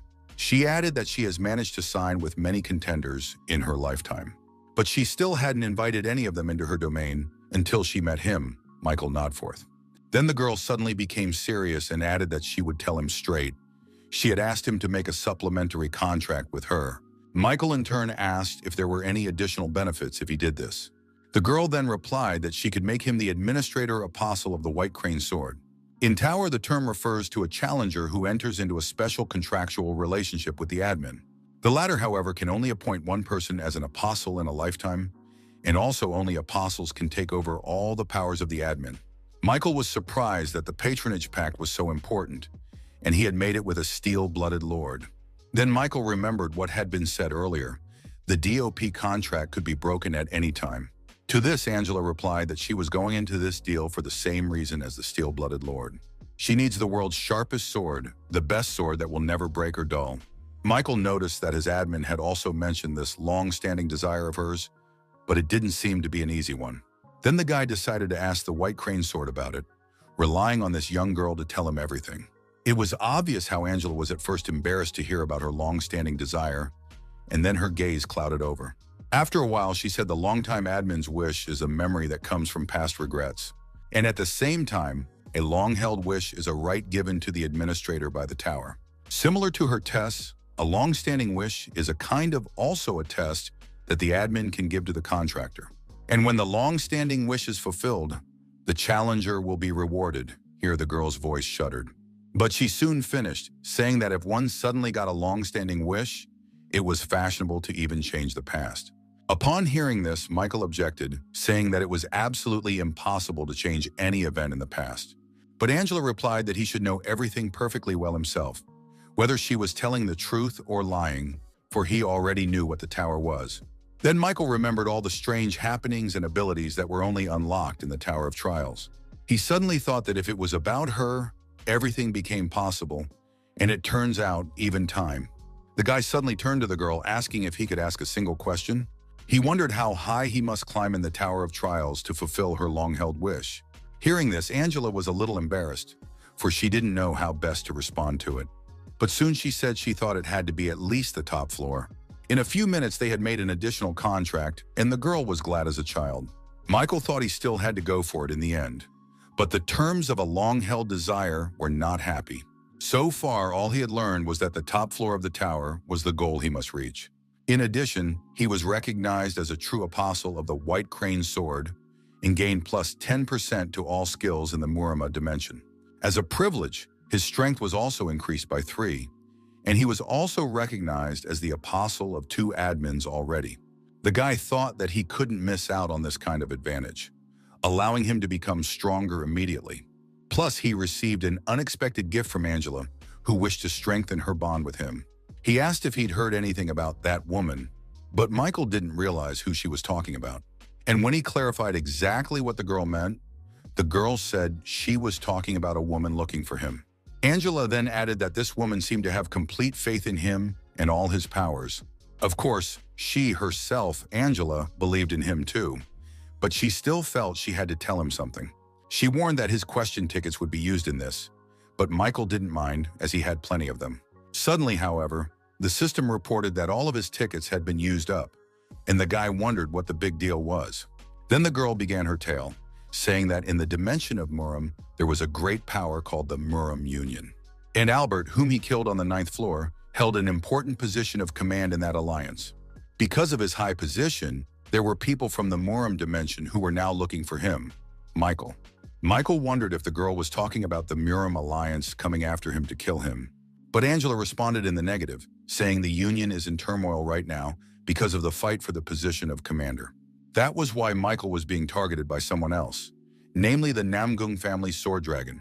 Heavenly sword dragon Akutagawa Namgun, he was a creature that resided in the Muram dimension, where everyone is obsessed with martial arts and learning new techniques, so he is called a genius among them all. He is looking for Michael, using revenge as an excuse, but in reality he is driven by simple curiosity. The girl added that she didn't know when it would happen, but if he suddenly ran into Akutagawa, though must be willing to risk his life to win this battle, otherwise any skills are useless. After a while, Michael successfully moved into the waiting room, pondering Angela's words. That Akutagawa Namgun guy she was talking about was looking for him right now. To put it simply, he was a psychotic killer from the Muram dimension. Michael went into the store where he bought a rank 2+ steel wing skill, as well as a return stone. He figured that, although he had learned something new, it made little difference, so he had no other choice. The guy decided he would pump like crazy on Earth before he met Akutagawa here.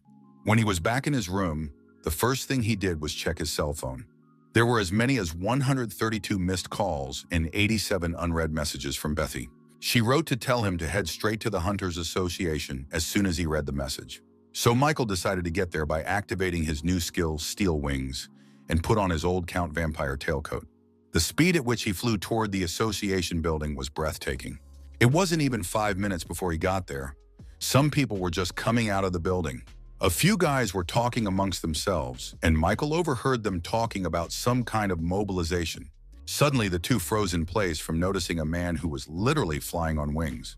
Michael landed a few feet away from them and then apologized, saying he was still getting used to his new ability. After that, he ran to the Hunters Association building, and the boys stared in surprise at his footsteps. They asked in amazement if it was really a person who had just flown, and other people noticed it too. When Michael entered the right office, he saw not only Betty, but also, to his surprise, James. Michael greeted them both, asking what business they had asked him to appear on with such urgency. The first to conspire is Labati, saying that there is now a serious incident in Japan. But James said he thought talking was ineffective, so he suggested Michael see for himself. He included surveillance video of Japanese hunters that was published in Japan. Sensing a strong wave of gate generation, the Japanese Hunter Association formed a response team. 7 top-ranked hunters went to the site, but the man who appeared from the portal shockingly killed 6 of them. This is believed to be the first time an invasion of the Earth dimension by a challenger from another world has occurred. Michael then asked if they were trying to recruit a team to support Japan.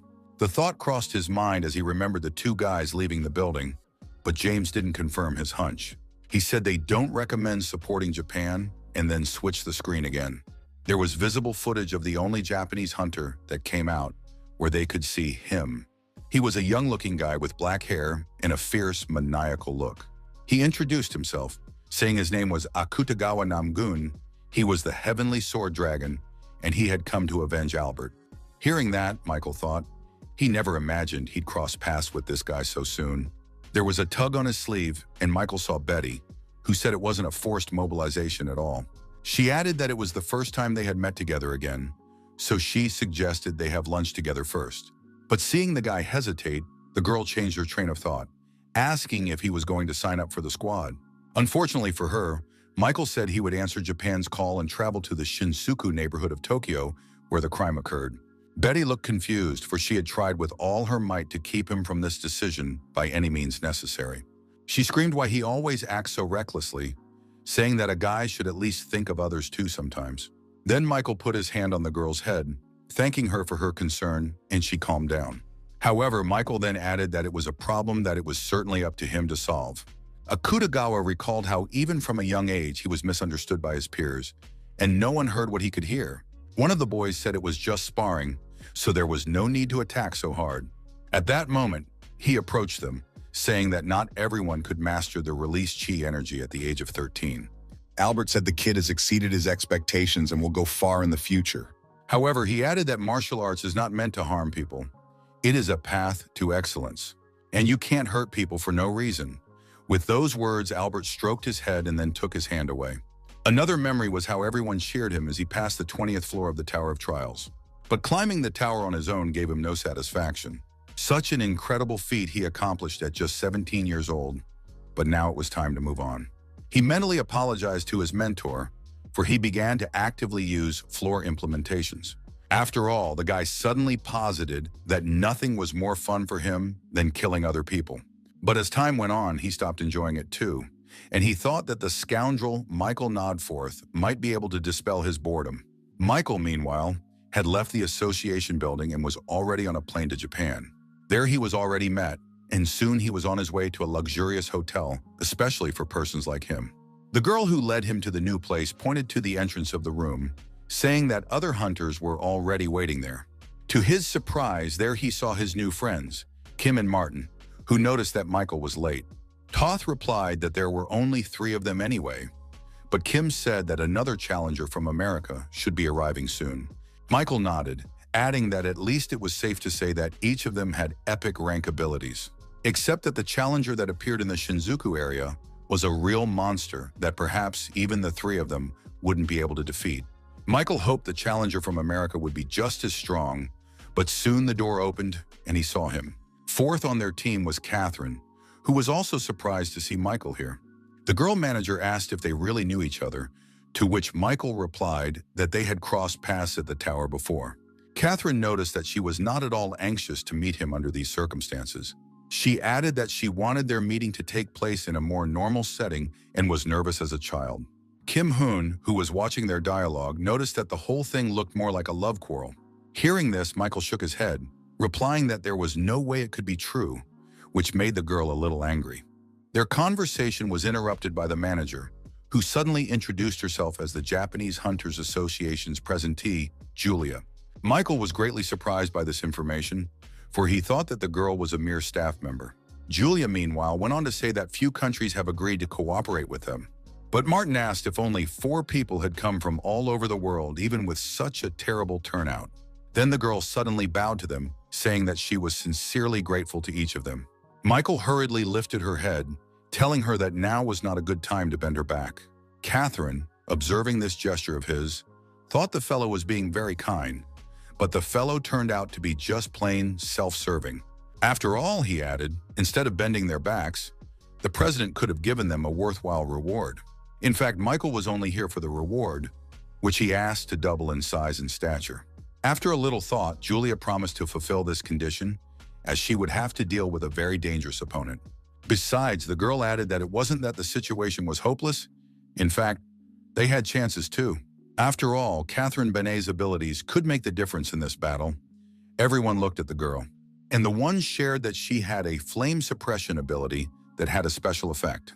If she can touch a stronger opponent than her with her flame, all of his stats drop by 10. Also, some of his skills will be randomly sealed, so with that, they can grab the initiative. Of course, that would only happen if she touched him, so it was up to the guys to create the situation. Anything to give Catherine a chance to use that power.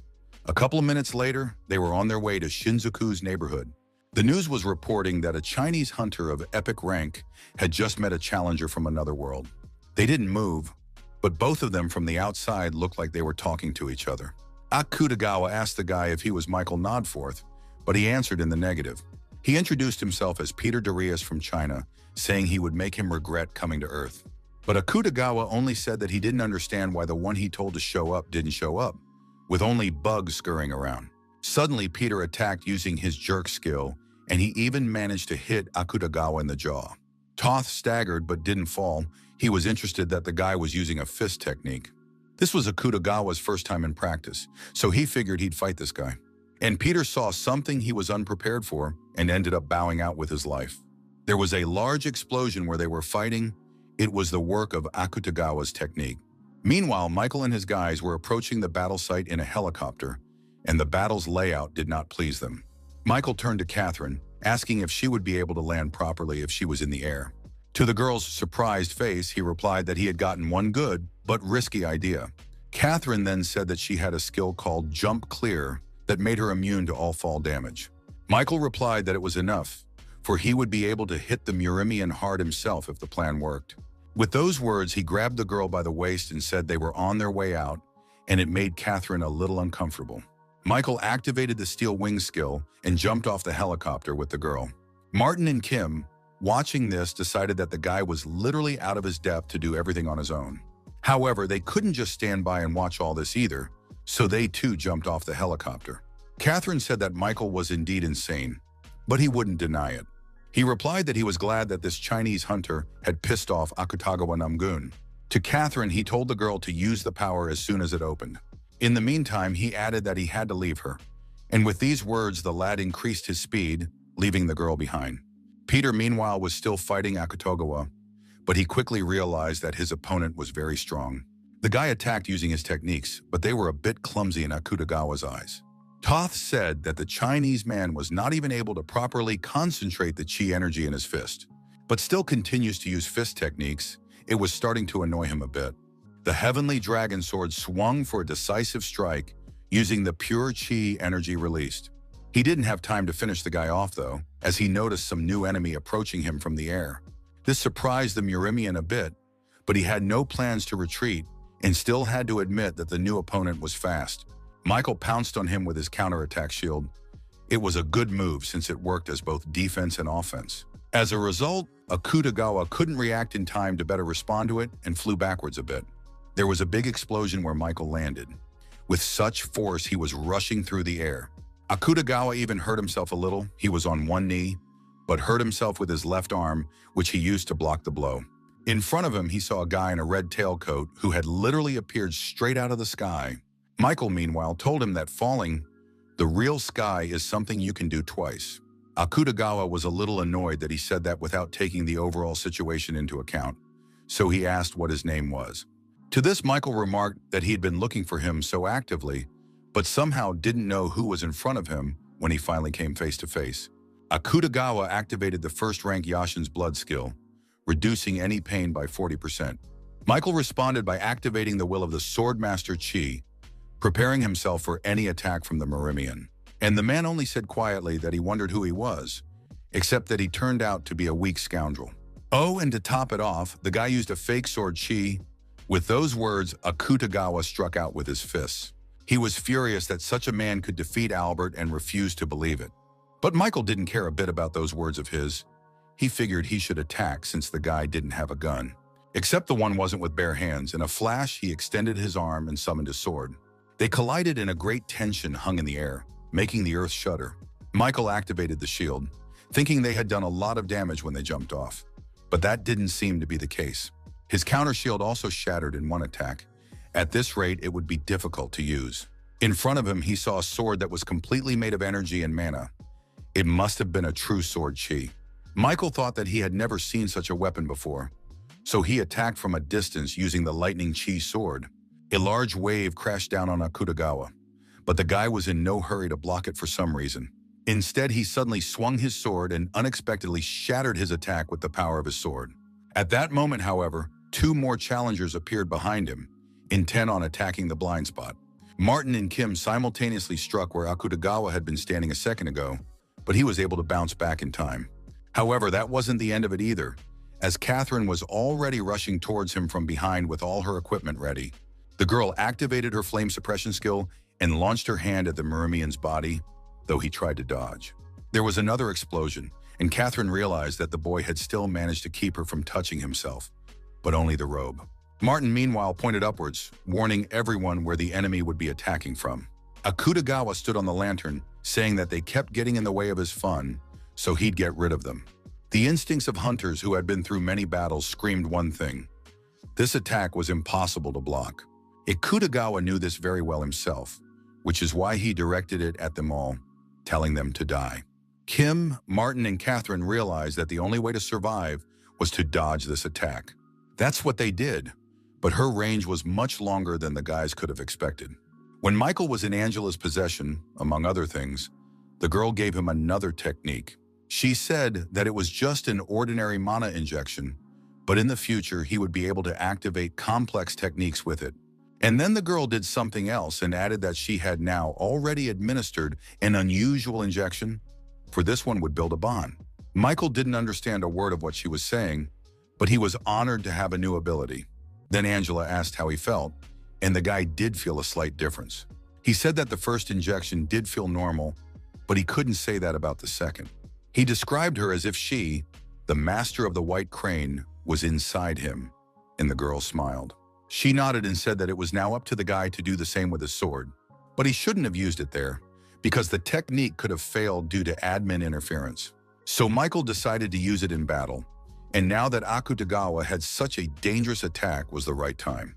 Skills and will were henceforth used from Michael not through sword Chi, but through his perception. He was using the first sword Chi on Earth.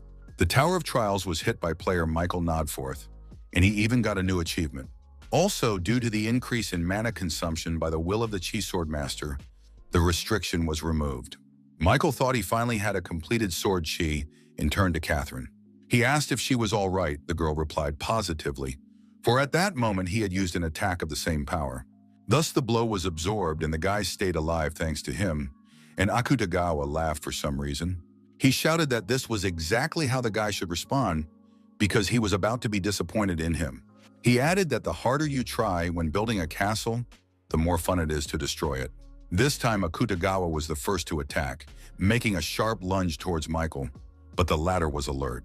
The guy thought that up until this point, all players from other dimensions had annoyed him, but this one was a real psycho. He blocked the Myrmian's blow and jumped aside, joining his comrades. Michael asked Catherine to leave for a safer place, as it would be difficult for him to fight and protect her. The girl wanted to object, but Kim said that Michael was right. He himself was frustrated that he couldn't help again. However, the guy added that when the opportunity arises, they will use the plan with Catherine's fire. Afterward, all three of his friends fled the scene of the battle, but Michael knew they hadn't abandoned him. He himself, meanwhile, continued to fight with Akutagawa. They would come together and separate, each time with new attacks. Only traces of their swords' energy glittered in the sky. Michael's was bright blue and Akutagawa's was yellow-white. The city of Tokyo shuddered from their battle, but none of the guys wanted to be the loser, so they continued on. Explosions occurred whenever the guys used powerful attacks, usually one attacking and the other responding. Kim, Martin, and Catherine realized why Michael had asked them to leave, as he had fought on a level playing field with this Myrmian.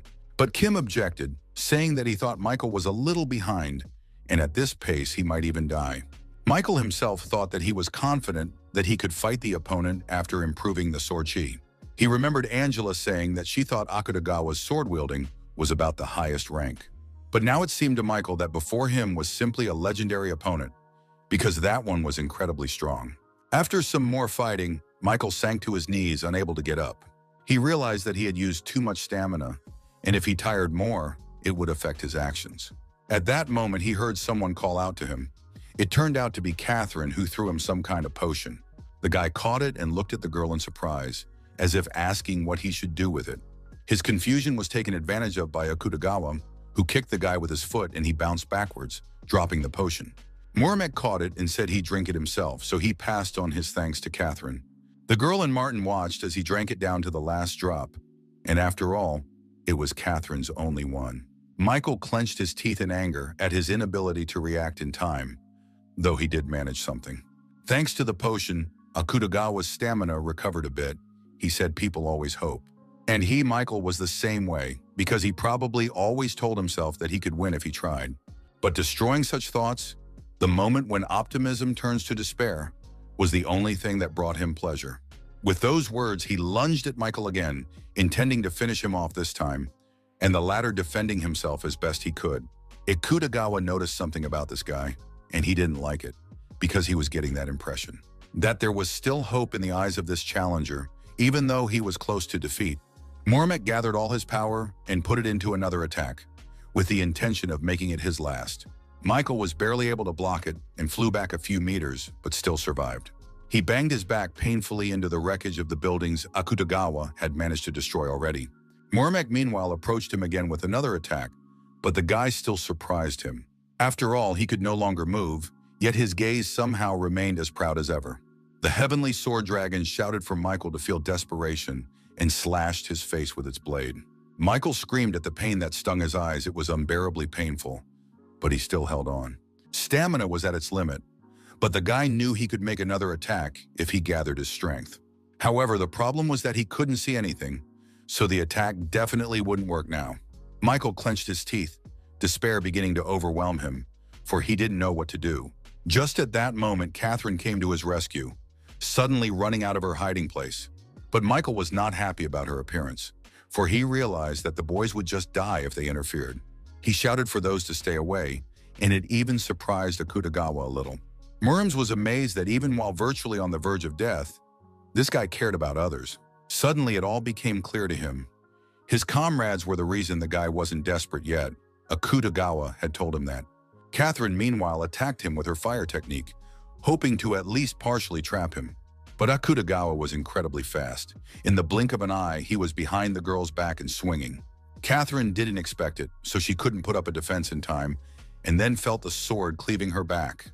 Kim Hoon saw this and shouted for the girl to get out of there immediately, while he himself rushed at his opponent. His battle hammer split the air, but did not hit the Myrmian. Akutagawa watched them with interest. A few seconds later, he managed to overpower Kim as well, dealing damage to his head as he lost sight of him. Still, the guy's speed was even a little faster than Michael's, so no one could keep up with him. Michael himself, meanwhile, was blinded from Akutagawa, gouging out his eyes, but he could feel his friends fighting. Muramek, meanwhile, grabbed Catherine's head and walked over to Michael so he could hear her screams better. Then the guy brought his blade to the girl's throat, and the girl even stopped resisting to avoid the blade. Akutagawa laughed, turning to Michael. He said, his friend's a little toasted. Michael screamed and called him a sick bastard, but Akutagawa only continued to laugh, delighted at his emotion. However, everyone had forgotten about Martin, who had a stealth skill that allowed him to get close to them. He used the ice grip technique and was able to free Catherine from the arms of Akutagawa, who was frozen in ice. Martin ran with the girl, giving her first aid along the way. They should have gotten as far away as possible. Meanwhile, Akutagawa clenched his teeth in anger. Because his loot had just been stolen, he was furious. A second later, the guy shattered Martin's ice barrier and prepared for a huge tug. In the blink of an eye, he was near them, who had already fled several meters away, but could not escape. Martin used the Zoba ball effect on Catherine, with the intention of sending the girl as fashionably further away. It was the only thing he could do, and he decided to escape immediately, but unfortunately, he didn't have time. The stealth effect worked almost instantly, but the condition was that no one had to touch the guy. Otherwise, it was useless, and so it was now. Akutagawa grabbed Martin's head. He threw him where he had defeated Kim a few minutes earlier, and the friends faced each other. Kim Hoon tried to stand up, but his strength was at its limit. He realized it wouldn't be enough to attack. Michael, meanwhile, thought it was the same as 7 years ago. He still couldn't protect anyone. Suddenly, the guy heard the squeak of a mouse, which for some reason ran in such a dangerous place, and soon the squeaking intensified, and now a whole horde of mice were running in his direction. Such an uncountable number of mice that ran out to the surface spoke to the fact that they recognized this battle as a disaster. Michael realized that this was his last chance. He gathered all his strength to make one last attack. Except it wasn't directed at Akutagawa, but at the mice. Michael was using all their souls to restore their stamina. Akutagawa, meanwhile, had cut off Kim's arm and was about to do something else when Michael called out to him. Though he didn't see anything, he confidently told the guy to calm down, calling him a Murim pervert. But Akutagawa replied in the negative, saying he liked the guy's emotions better that way. While he was still saying this, Peter used his tug again, punching the Murimian in the stomach. The one didn't expect it, as an attack of this kind was indeed quite fast. Suddenly, the system gave a message that due to the will of fire suppression, all his stats would be reduced. His sword chi was also blocked for 10 minutes. His fire sword was blocked for 10 minutes. Peter shouted that he was a hero of China and was still alive, but for some reason he didn't risk fighting any further. After these proud words of his, he took Kim and Martin away, saying that they should have left this place now. Akutagawa got angry and wanted to catch up with them, but the system reminded him that he couldn't use sword chi for the next 10 minutes. This arrangement was very disadvantageous for the guy. He clenched his teeth and began to think how he could do better. Then Muramek used one of his forced battle skills, forming hundreds of swords in the sky. They all collapsed into the square of the place where the battle was being fought, and only Michael couldn't see it to dodge. This unique ability activated a barrier within a 30-meter radius that no one could pass through. Akutagawa angrily noticed that his sword chi was blocked. However, he was free to use his body chi. Pouncing on Michael, he smugly asked what the blind fool could do. Michael, on the other hand, stood as still as a statue until the end. He didn't realize when it happened, however. Soul eyes can anticipate attacks. The guy thought this was already his end, including the edge of the barrier. But to his surprise, a full view of the situation opened before his eyes, though those were closed. Somehow, Michael could see even every pebble in the 30-meter zone where the barrier extended. As he lost his sight, he only began to see more and realized that he had been misusing his soul eyes all this time. It looked as if he had opened his third eye, which was exactly the technique Angela had passed on to him. The system reported that he had opened the true soul eyes, and the soul eyes skill had increased to rank 1. In this battle, he put his life on the line and put his senses on the line, so the sixth sense skill would also improve to rank 1. He also survived the battle against a strong swordsman, so his Demon Slayer skill would also improve to rank 1. In a short time, his body had endured many dangers, surpassing its limits. Akutagawa was surprised that the guy not only managed to dodge his blow, but was now looking at him. He clutched his blade with confidence again, and now looked even stronger than he had before. Michael himself realized that with these pumped-up abilities, he would be able to fight the weakened Akutagawa on par. Michael attacked, Akutagawa defended. The Muramian didn't realize what had happened in that short time. For some reason, Michael's sword was getting sharper, and he was putting on a stronger and stronger self with every passing second. Michael activated the stealthy shadow step skill, and his movement speed increased by 30%. He added instant acceleration in favor of the wind, increasing his speed by another 70%. He finally activated the chaotic sword skill, adding another plus 20% to his sword attack speed. But even with all those skills, Michael realized he was falling behind Akutagawa, so it was too risky. After all, at this rate, he'll soon run out of steam, and the opponent will have all restrictions removed in 10 minutes. So the only thing left was to win in close combat, as he had the advantage of his sword. Michael suddenly threw it toward his opponent, and the latter thought the guy had lost his mind. Of course, he dodged this attack and smiled evilly, for now the guy had lost his weapon as well. Akutagawa said Michael made a mistake. Being cornered, he attacked him with his fist. Michael in turn dodged the blow by ducking backwards. His plan was different. He used what the Steel Bloodlord had given him, namely the Iron Blood Sword. When his will activated, a new flaming red blade emerged from the guy's leg. Akutagawa was unprepared for this, so he was unable to put up a defense, and the sword went through his body. Blood gushed from the Murimian's mouth, and he bent but did not fall, remaining standing on his feet with the sword in his body. The blade scraped through his stomach, and the victory suddenly approached Michael. It was only necessary to finish his opponent. Akutagawa realized that he should react quickly to have time to recover. At this moment, the will of the Rule of Fire had expired, as well as the unique ability of forced battle. The barrier had been removed, which meant other challengers could intervene again, so it was a bad thing. Akutagawa pulled out the Stone of Return, saying that next time he would see it through to the end. The next instant, a gate opened that appeared to lead back to the Change of Murim. Martin and Peter shouted that the enemy was trying to escape, and they couldn't let that happen.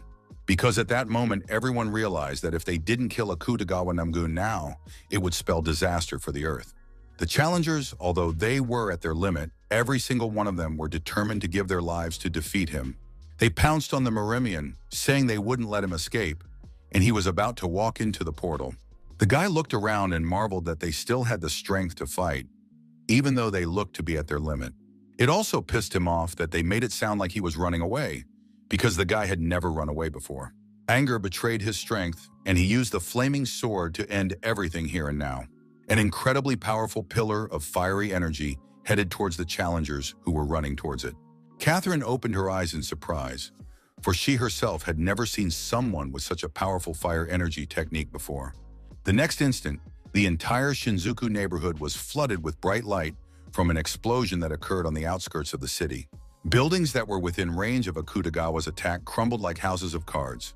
Michael, who had time to run forward, activated his counterattack shield, but it didn't fully work.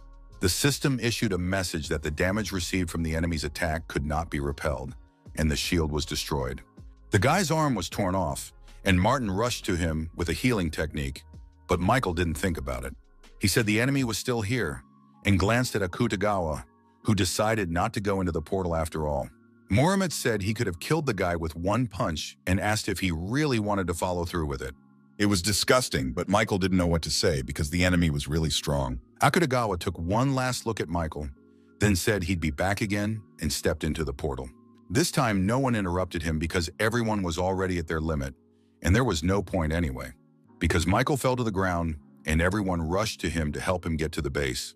Meanwhile, Akutagawa had returned to the Murima dimension, where his subordinates and servants were already waiting for him. They rejoiced at the return of their master, but he suddenly fell to his knee and spit up blood. The servants immediately went to fetch the doctor, and Akutagawa vowed to take revenge on Michael Nodforth at all costs. That one was also lying in a Tokyo hospital at the time, where he only regained consciousness in the evening. He tried to get up, asking where he was, but Julia, who was on duty beside him, laid him back down. The girl said he shouldn't move yet, for he was badly scarred, but Michael didn't care. Then Julia confessed that she didn't even know how best to thank him in return for his great sacrifice. But instead of answering, Michael suddenly stretched out his hand from where it hadn't been a second ago, surprising the girl. It was the ash blood skill that triggered it, causing him to regain his arm. The first thing the guy did was ask where the others' rooms were, and he looked in on Catherine first. It turned out to be a bit of an awkward encounter, as the girl had just had her physical and was sitting half naked. Martin wasn't doing any better. The guy was prescribed crutches because he broke his leg in battle. Seeing Michael, however, pleased him, all the more pleased that he was able to regain his arm. Martin also noticed the slap mark on his friend's face, and the latter explained that he had gone into Catherine's room, and judging by her strength, she was fine. Michael then said he didn't see Kim Hoon in his room, asking if Martin knew where he was. But the man replied that he had only seen him in the morning, adding that the friend was now in a bad state. Still, he had lost his right arm, which Akutagawa had so brazenly chopped off just for fun. It was already evening, and Michael went to the roof of the hospital for Martin's advice, where he saw Kim. Toth noticed that the guy had healed his arm with the skill and said that it never ceased to amaze him. In turn, Kim showed him his wound, saying that he knew his right arm could not be saved. He went in to add something else, as Michael suddenly said he was sorry it had turned out this way.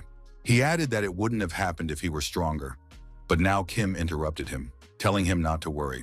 After all, he also had a suitable skill in his arsenal, and the guy demonstrated it by covering his arm with a strange armor. They approached the balcony, and Michael confessed that he'd conquered the tower just for the power, as if he'd been possessed by something. Kim replied that it wasn't so bad, because it was probably that drive that made him so strong. He added, however, that the strong should help the weak. Himself, at least, he sincerely believed this.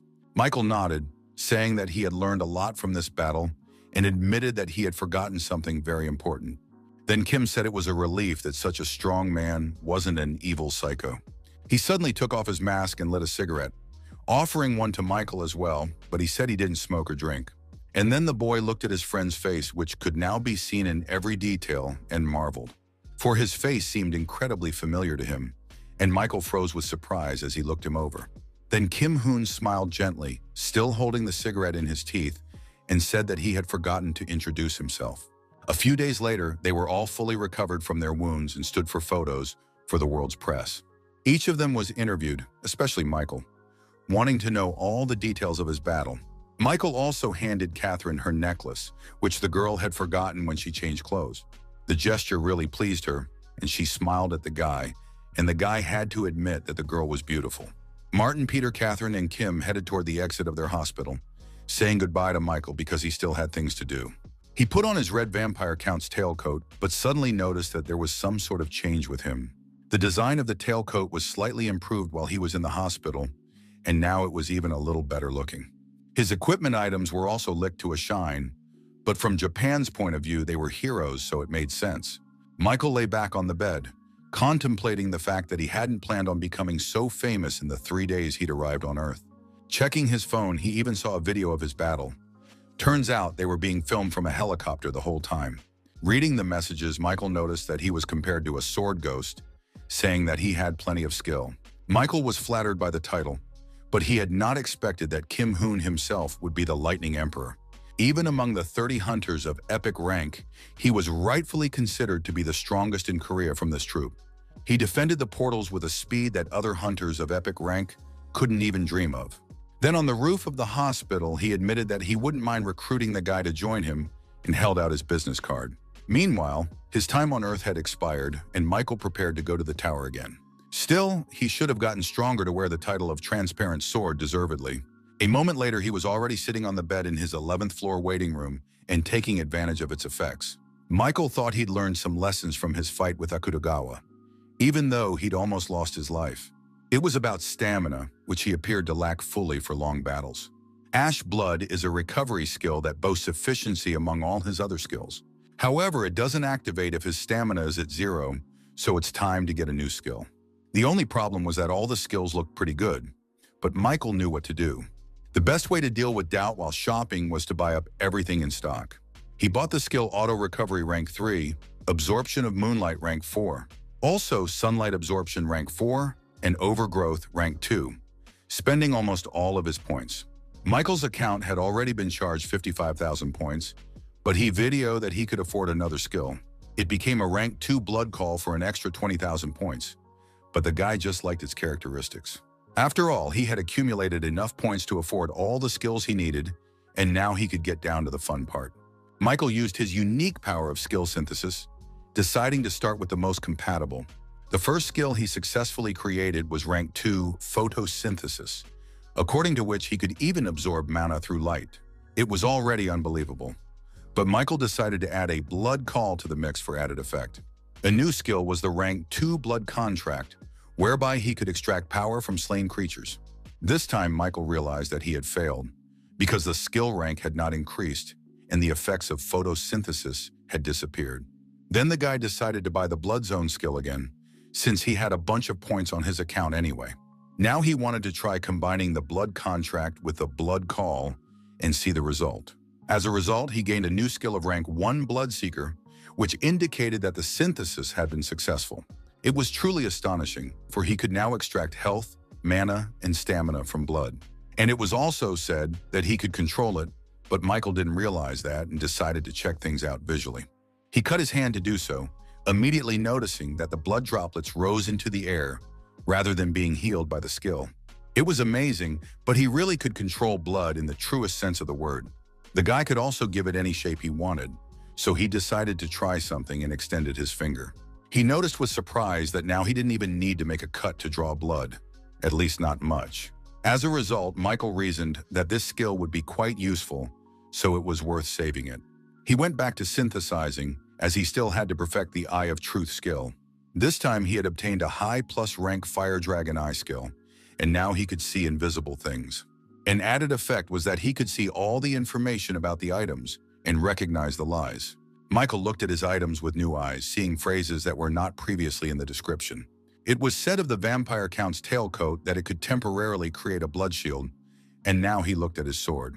It was said that the sword's true ability would unlock when the user reached the maximum stage. Michael suddenly realized that he was talking about the same flaming sword that Akutagawa had used to destroy an entire district of Shinjuku. It appeared that only those who had reached the flaming sword stage could awaken true ability. Michael decided not to pull the cat by the tail and rather continue to improve himself in the Tower of Trials. The theme of the 11th floor test was a mental test where he had to make a breakthrough through all 7 gates. He was given 7 days to do all this, and the penalty in case of failure was, as always, the death of the claimant. When Michael was transported to the right place, he suddenly saw a man in front of him who greeted him. In front of him stood a man on one leg, who said that from now on the lad would fulfill God's tests. He explained that the 7 supreme tests of the god Ares awaited him, and now he was in the temple of testing. Seeing, however, that the boy didn't understand a word, the man sighed at having to explain everything again. He began by saying that the tests at the temple of verification were pretty simple. At the beginning, they would check his body, and at the very end, they would get to the hardest part, the mental check. It was very easy to break through the gate, in which room the high priest would be waiting for him. All he has to do is convince them or kill them, but at any cost to get through. When he finished explaining, the man suddenly put his foot down, saying that they would now proceed to the first test. He pounced on Michael, attacking him from all sides, but the guy had no trouble fending off all his attacks. He thought that such strength was enough to become a challenger with the qualifications of a pioneer. Unfortunately for the man, however, he was in no mood to lose any extra time here, so he activated the Bloodseeker. This time he took the form of a firearm and took aim, then fired at the enemy. The man wasn't prepared for this turn, but it was too late. A bloody bullet ran through his skull. He fell to the ground dead, and Michael thought he'd gotten a really ratty skill. He absorbed the spirit of the first priest named Johann, and his skill increased by 5.8%. Then all of a sudden, the guy got a lot of messages from admins who happened to be watching his fight.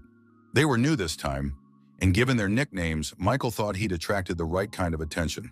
Next, he read that the Steel Blood Lord was shocked by his actions, and the White Crane Sword was upset.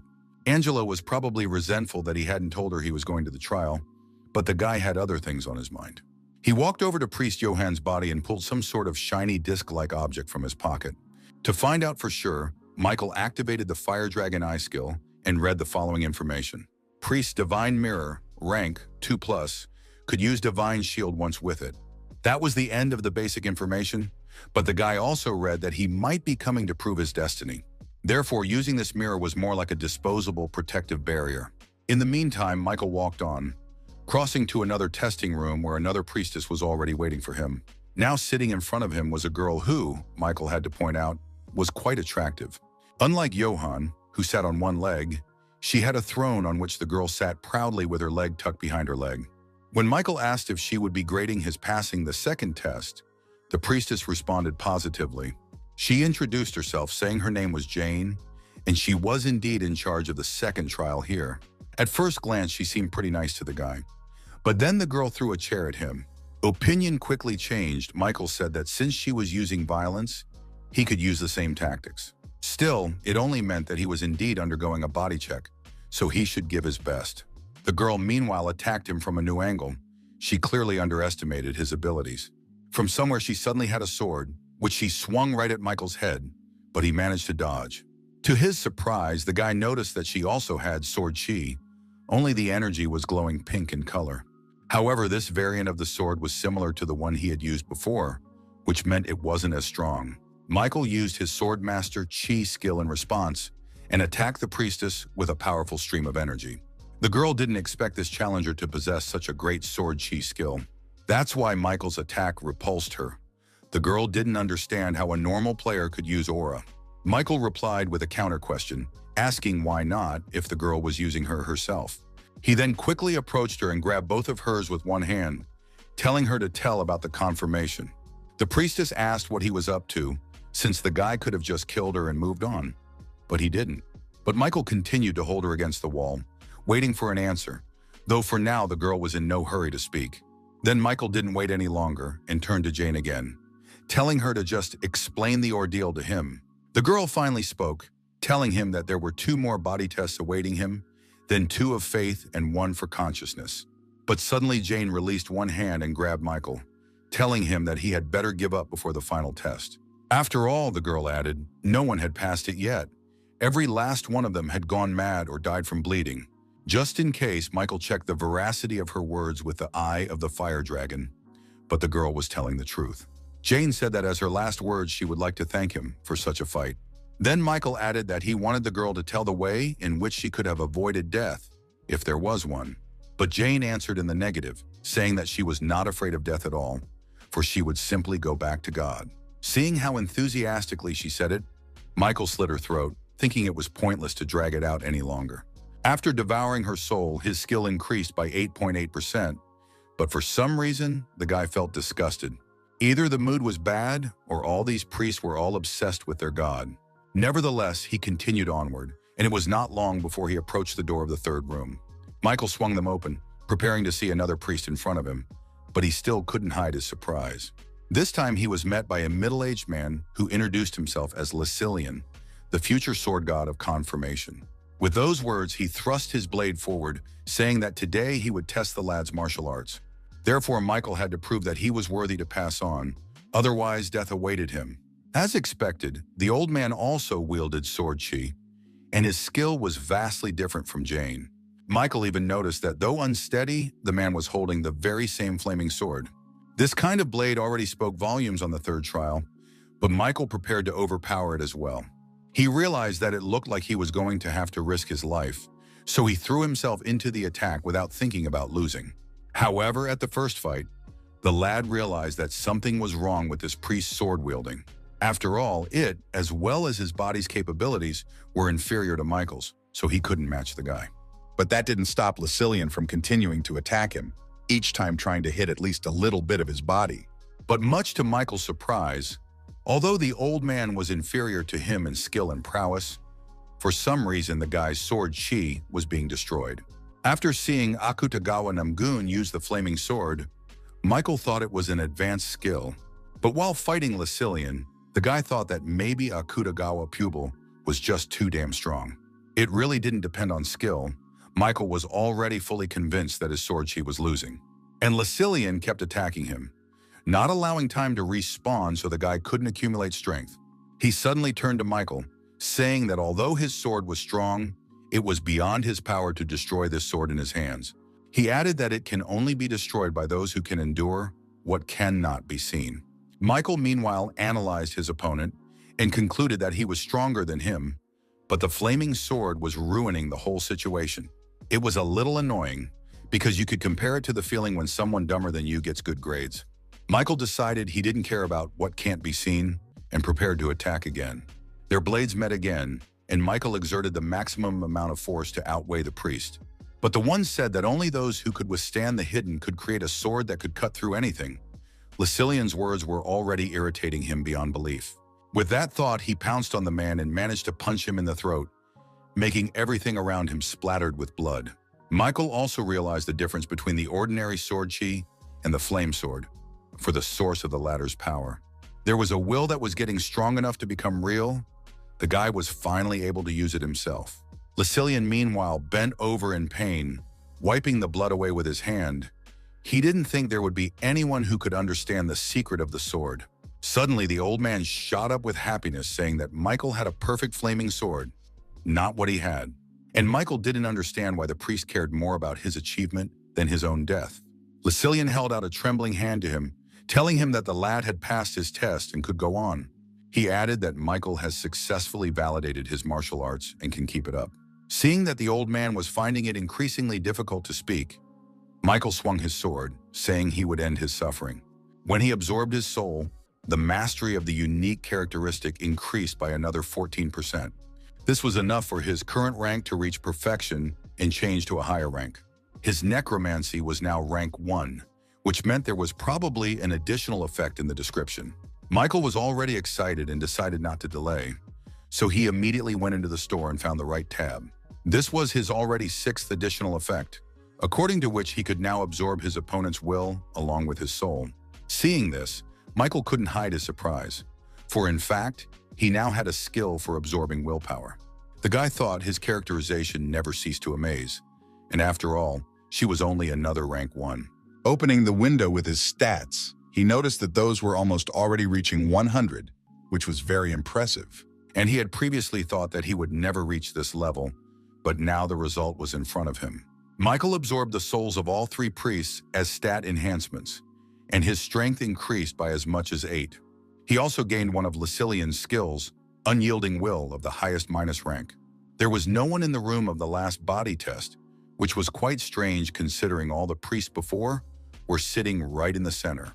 Suddenly, the guy heard someone's voice coming from somewhere above, oddly enough, and Michael froze with surprise. When he turned around, he saw a boy who was soaring through the air using real wings. This time, Michael decided to attack his opponent first, even though he didn't know his opponent's ability yet. The boy had no trouble dodging his powerful jet of aura, and noticed that the guy didn't seem to be in the mood for conversation. But then he added that it was even better, because that way they could get right down to business. He spread his wings, introducing himself as Priest Korean, saying he would test his body according to the rules. The system gave Michael that he had met a strong opponent, so he had activated the Unyielding Will skill. The boy himself had already realized that this boy's energy was incomparable to the previous priest. Korean, meanwhile, activated his sword Chi, which the guy had reached his true form.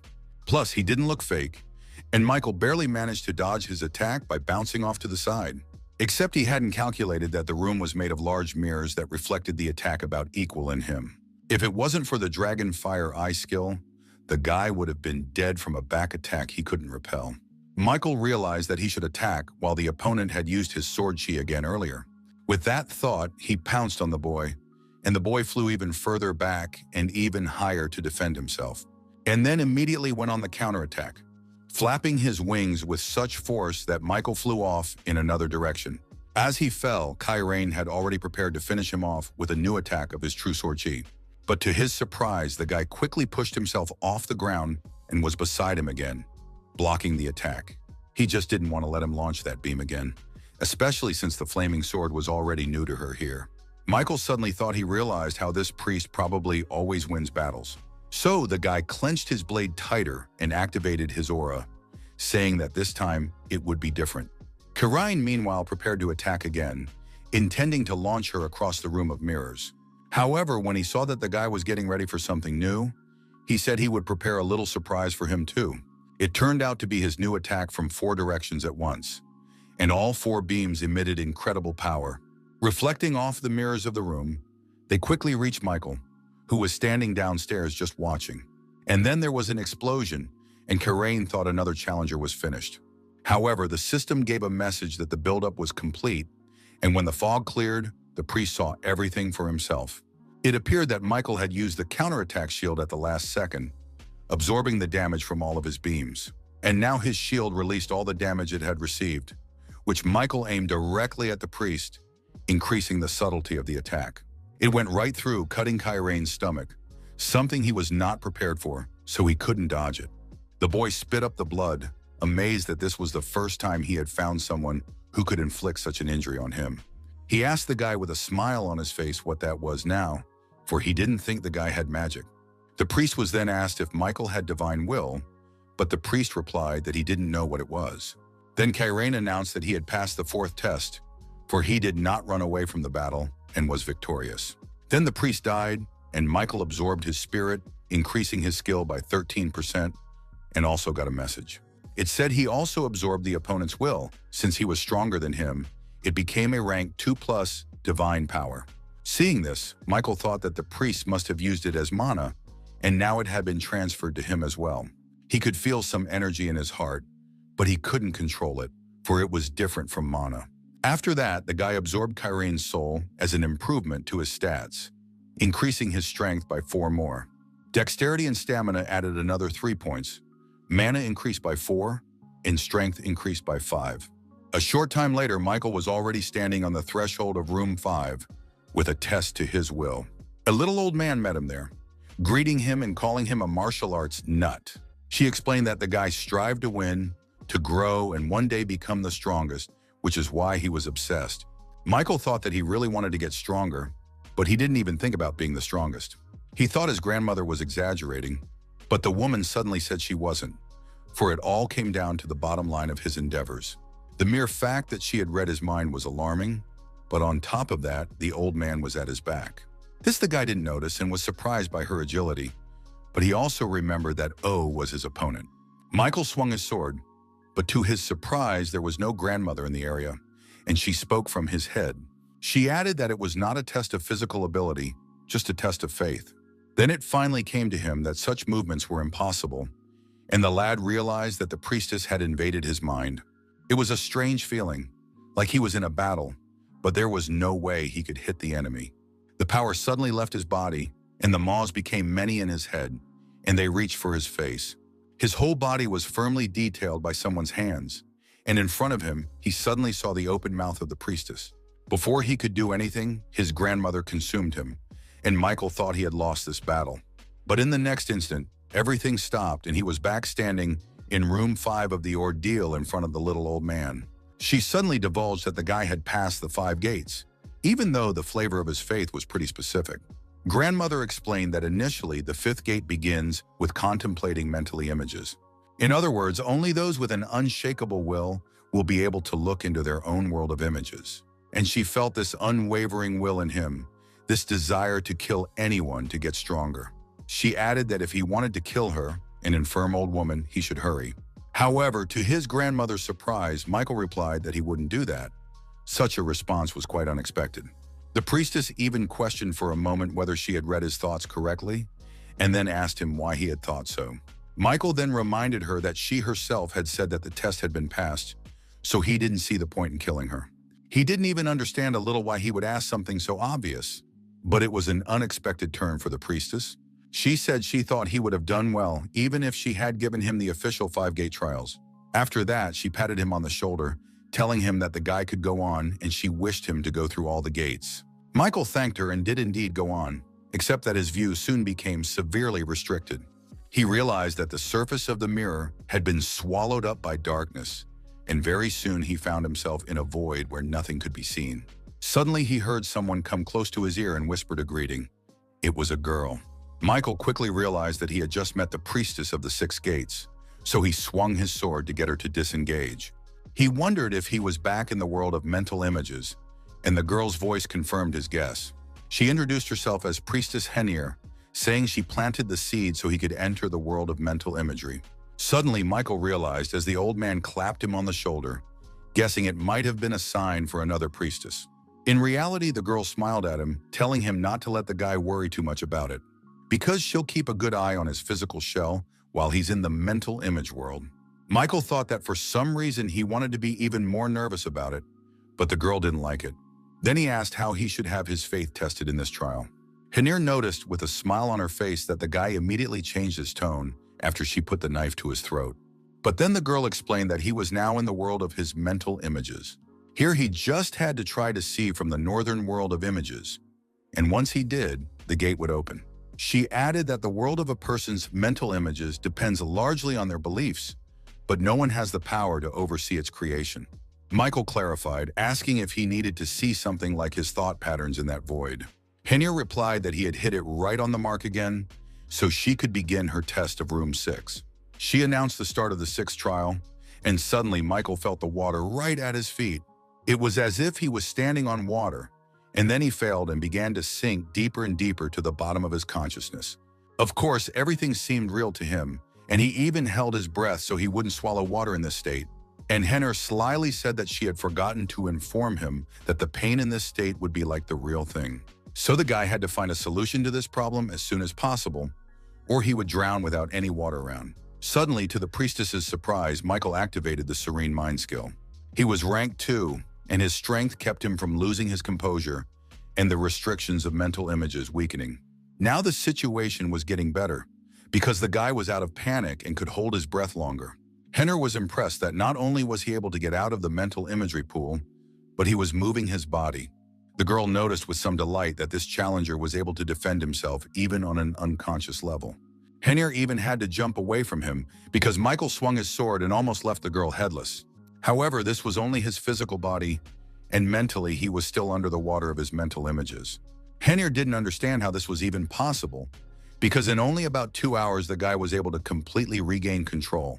And Michael was surprised by her words, for he could say with certainty that it had not been more than a minute since he had been here. From this I assumed that time moved much faster in reality than it did in the world of mental images. It was dangerous, as he only had 7 days to complete this challenge, and he couldn't spend them all here.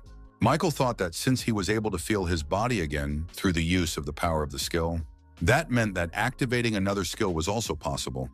The guy had activated the Fire Dragon Eye. With this effect, he was able to see his own world of images, and not even a few seconds had passed. The water suddenly receded from the guy, and he felt the ground beneath his feet that he could lean on. Michael wondered if he should call what he saw a sea of blood, because that's what it looked like. Hanir, meanwhile, grabbed her head, asking how it was even possible that the world of images had opened up to him. But Michael had already realized that the test had been passed himself. He activated his steel wings. Upon seeing them, the girl asked if he was definitely human, for he possessed simply monstrous powers. Instead of answering, Michael lunged at the priestess, intending to finish her off for nearly ruining him. While conducting the attack, he thought that the world of his mental images that he had seen with the Fire Dragon Eye. It looked extremely ominous and unsettling, though Michael had no clue what it could mean. The guy activated his technique that he borrowed from Akutagawa, and a multitude of swords appeared in the sky. Michael directed them all to the image of his thought world, which still instilled fear and some anxiety. He also pulled out his blade, which had taken on a new coloration that indicated improvement. Following the swords, the guy himself landed, shattering the notions of his world, bringing him back to reality. He turned to the priestess, asking why his world looked the way it did, and if he had made it that way himself. It also appeared that he was able to pass the test of faith, but Michael didn't understand what that had to do with it at all. Then Hanir explained that the test of faith was merely a way of recognizing himself. It was amazing that people themselves don't properly understand what they believe, so that was the purpose of the test. The girl also shared that she read in his mental image world a promise to herself to become stronger. However, even with such simple desires and thoughts, staying true to them is another story. At this they parted, the girl wished him luck, and Michael swung open the doors of the last room of the ordeal. After reaching the 7 gates, Michael found himself in a completely different world that looked more like a fictional universe. Looking up, the guy saw a huge light coming from somewhere above, and soon there was a message from the system. It said that the god of verification was watching him right now, and Michael realized that it wasn't just light. Soon his hunch was confirmed, and he noticed how a real eye, like a human eye, was now looking at him. He remembered Jane telling him that no one had ever passed the 7th test before, and then an unexpected force chained him to the ground, forcing him to bow to the god of inspection. Michael was open to memories from his childhood, where he trembled, huddled in a corner for fear of death. It was the very moment he lost his parents, and Michael realized he couldn't stand it. He swung his sword and stabbed his arm, after which the Ash Blood skill instantly activated. Michael shouted that she was going to die helplessly, for it was possible to get through anything. This was what the Tower of Trials was for, so that even those without talent could shine. Michael didn't know if he would succeed in injuring that eye called the God of Inspection, but it was worth a try.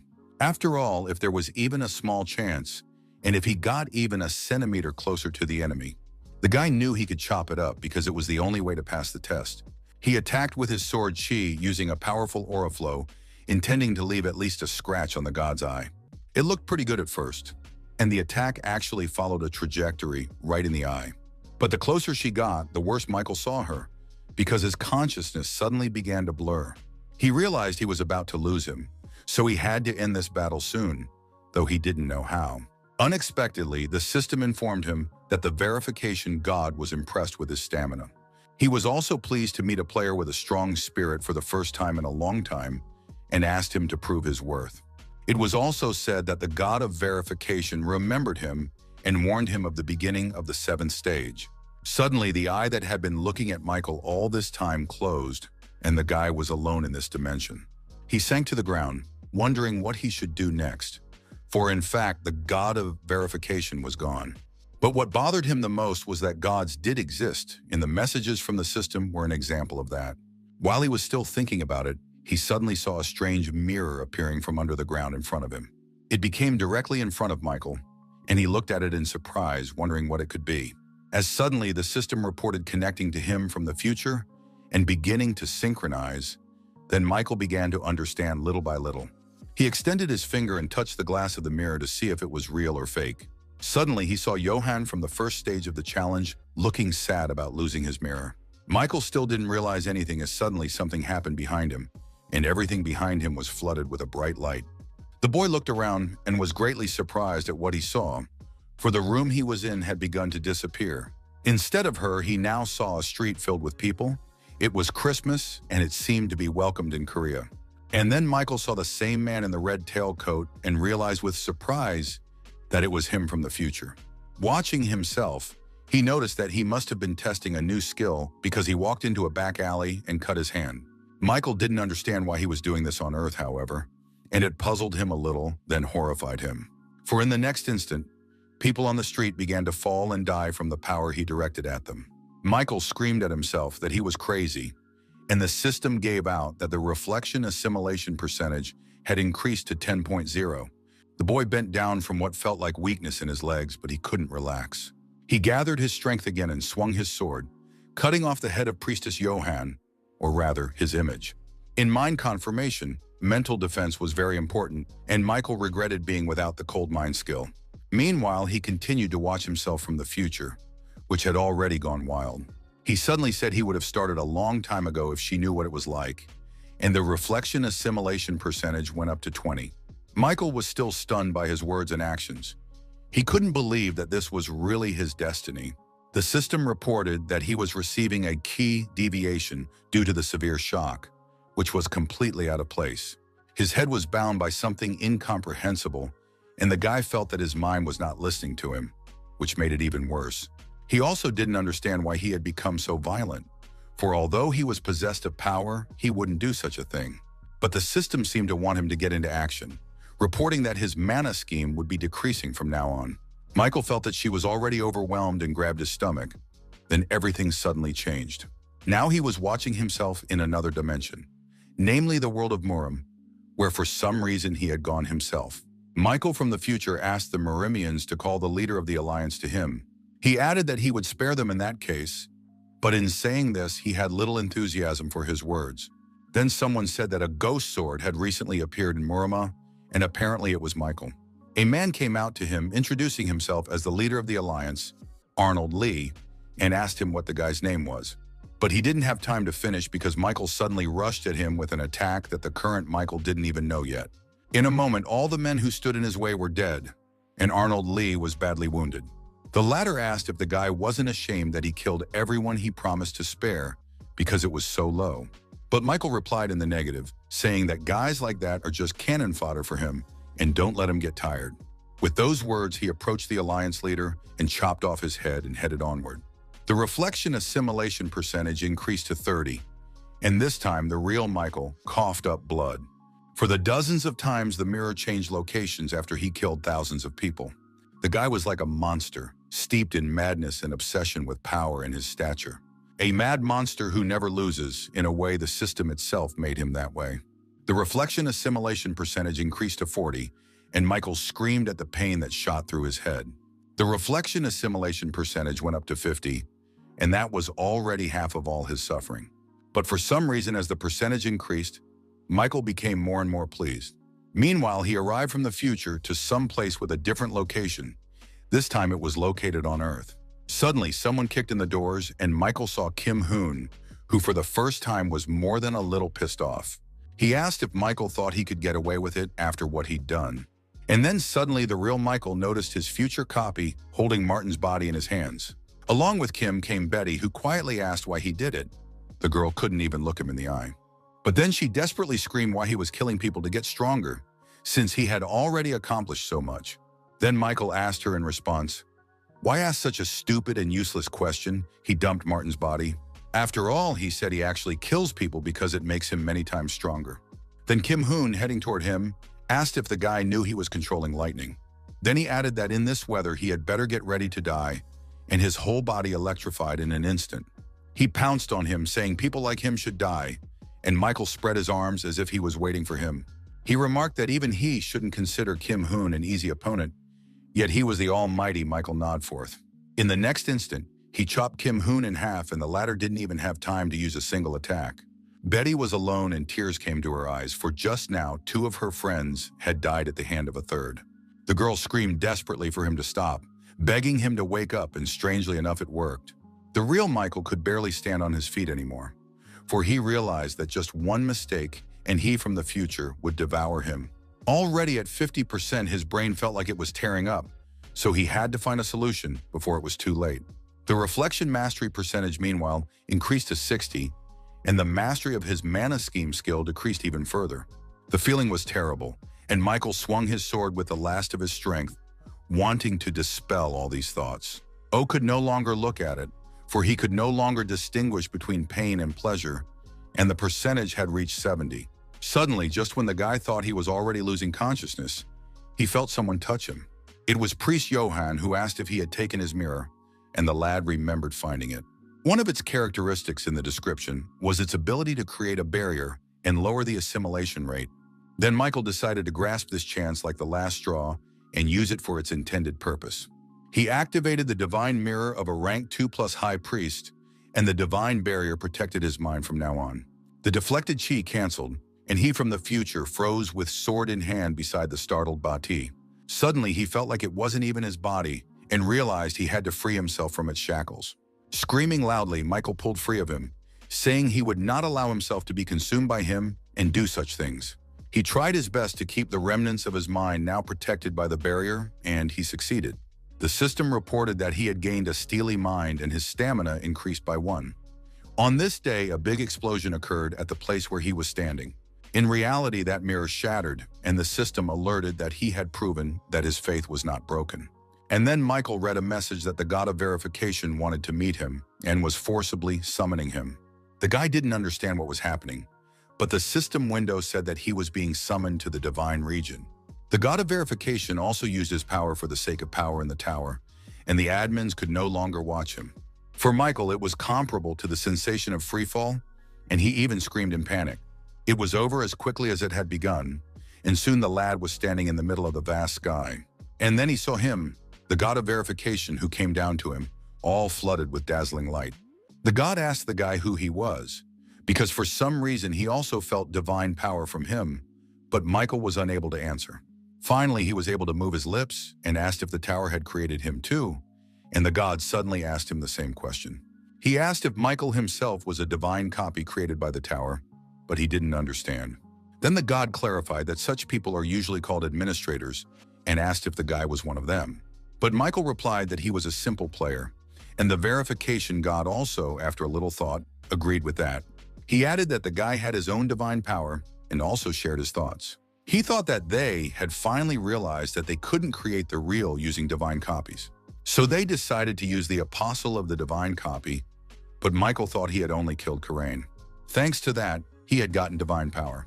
But as the verification god pointed out, the guy had no idea what it was. Michael decided to say he was just lucky, but the god asked if it could be just luck to perfectly clear a god's footprints. He added that the guy might not have known, but it wasn't a mere coincidence, as he clearly senses cause and effect. God thought that the Tower of Trials expected a lot from him, and those words made Michael wonder. He wondered how the Tower could expect anything so much more from a regular player like him. But the god replied that he had made a mistake, and he shouldn't have said anything about it, for the Tower was now angry. He said that this was their time to say goodbye, but he would be watching him, and Michael wanted to stop him. He had so many questions, such as what is cause and effect, and what will happen to him in the future. The god of verification thought for a moment, seeing the boy sink to his knees from the sharp pain in his head. He concluded that he seemed to have looked too far into the future and told him to remember one thing. When you stare at the abyss for a long time, the abyss starts staring at you because it always wants to consume the mind. With these words, the god left him, saying that the lad would soon return to where he came from. Michael asked in desperation if they could still talk, but God replied that he had no choice. He added that he would answer all his questions at the Temple of Verification and told him lastly not to trust other gods. That was the end of his ordeal, and as a reward, Michael received as much as 70,000 points and 4,500 COs. He also saw that an old verification mirror of epic minus rank had been added to the inventory. Once Michael was in the waiting room, he thought again about the god he had met for the first time. It was a being that told him everything, that Karain's divine power was no accident.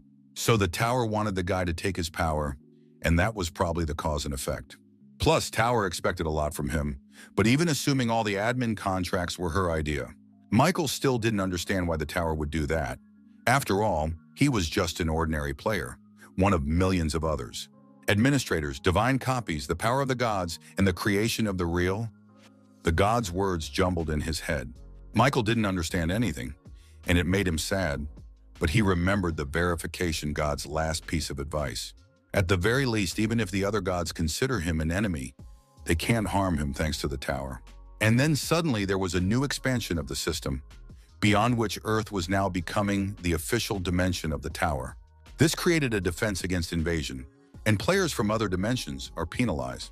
More player Michael Nodforth became visible to the admins again, and they flooded him with messages of congratulations. Suddenly, Michael remembered the words of the god of verification, who had said that the admins were those very copies. It appeared that they were also connected to divinity, and the guy suddenly wondered if he could trust them. After a moment, he realized he couldn't trust anyone and bit his lip in frustration. Still, Michael was determined to find out more and set off into the iron-blooded world of his admin. His administrator immediately ran out of the hut and immediately asked if he was hurt. However, instead of answering, Michael suddenly attacked the girl, and she barely managed to dodge the blow. She stared at him, and Michael asked in a strange voice if all the admins were cooperating with the Tower to use him. It was then that the girl realized that her contractor didn't seem to be away from mind verification yet. Michael meanwhile attacked her again, wanting to hear the answer to his question, but the girl didn't answer yet. She deftly dodged his blows even though she wasn't even wearing any equipment, and that's when Michael changed tactics. He cut his hand and she noticed it too, telling the guy to come to his senses, for he wasn't in his right mind right now. But Michael cut his hand in order to use the Bloodseeker skill and shape it into needles. He pointed them at the girl, asking if the admins in the Tower were really using players together. The girl jumped away from him, defending herself from the attacks. She said the guy was saying nonsensical things. And then she was seriously fed up with the situation and told Michael to get a grip on himself already. However, the guy asked her back why she kept telling him to come to his senses if he was perfectly fine. He then swung his sword, activating the chi, and the girl screamed for him not to do it. It was too late, however, and the powerful energy of his sword pierced the path to her home. The steel-blooded lord looked around, seeing her now half-destroyed house in front of her. The girl got more than a little angry and asked if the guy seriously thought he could do anything. She raised her hand, summoning a multitude of swords that were all imbued with chi energy, and flew at Michael. Even though the guy noticed them, it was pretty hard to dodge them all, so he decided to just hide. However, the girl asked where he was going. She was suddenly right behind him, and Michael didn't even notice. Then she grabbed his head and slammed it into the snow that covered her domain, and Michael went a little cold. He managed to put his arms out in time so he didn't end up completely in the snow, so he was able to continue the battle after all. The hand he was holding the sword with swung near the receptionist's face, but she managed to dodge.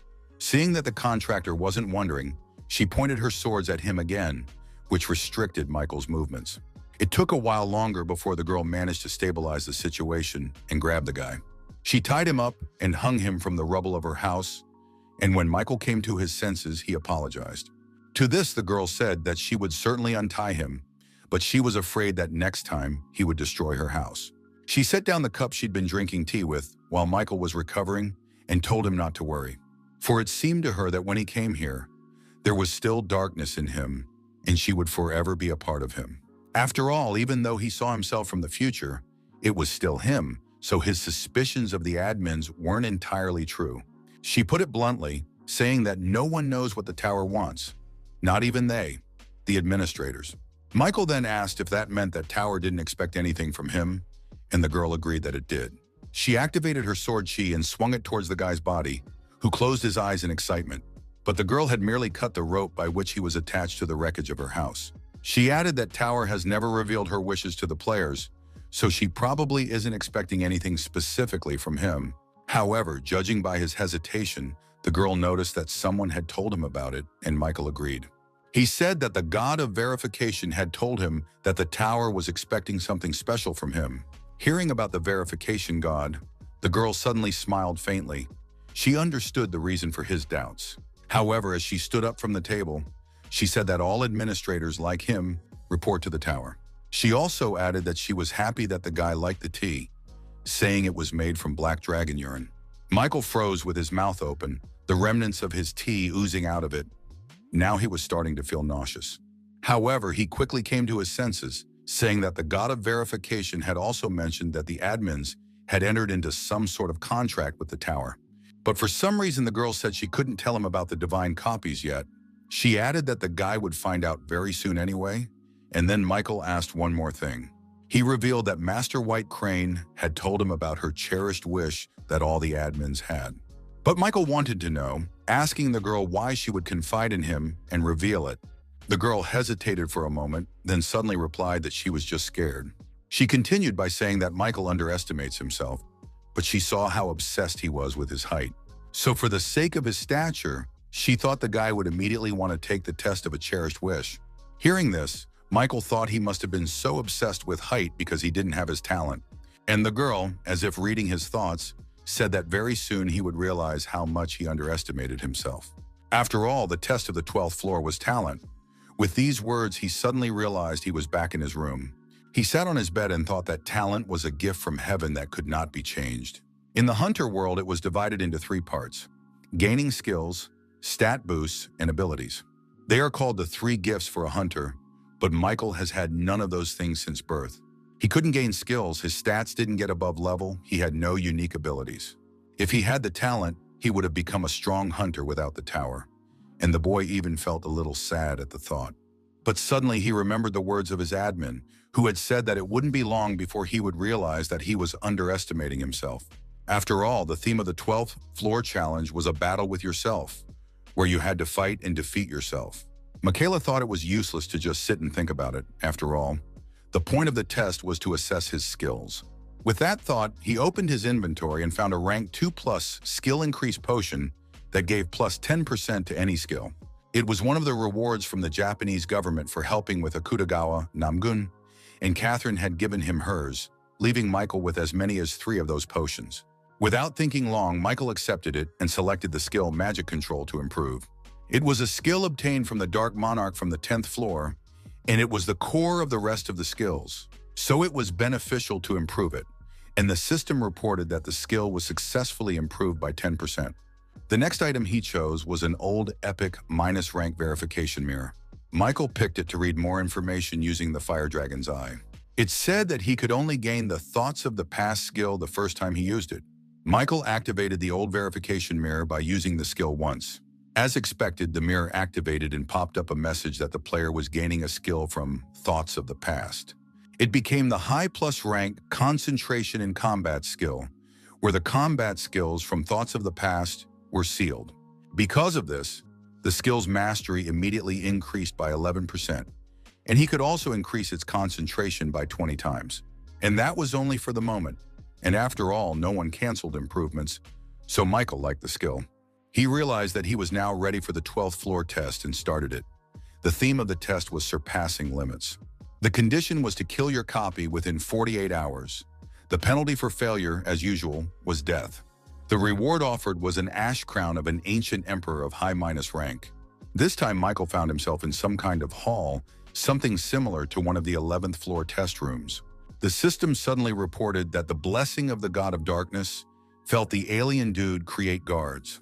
It was also said that the offender should consider whether he knew himself well and outlived Michael appeared himself. The guy remembered his admin talking about how the copy on the 12th floor would be perfect, in other words. She will know and be able to do everything that Michael himself does, and also a copy gets his talent, so it was not to be underestimated. Michael decided he should give it a try and threw himself into the fight for himself, as strange as that may sound. Guy also noticed that this copy was created by a certain god of darkness, and thought he began to cross paths with the gods often. However, this copy was very similar to him, and judging from the words of the Steel Bloodlord that prompted him, as well as a used question ticket, the receptionist refused to help for nothing.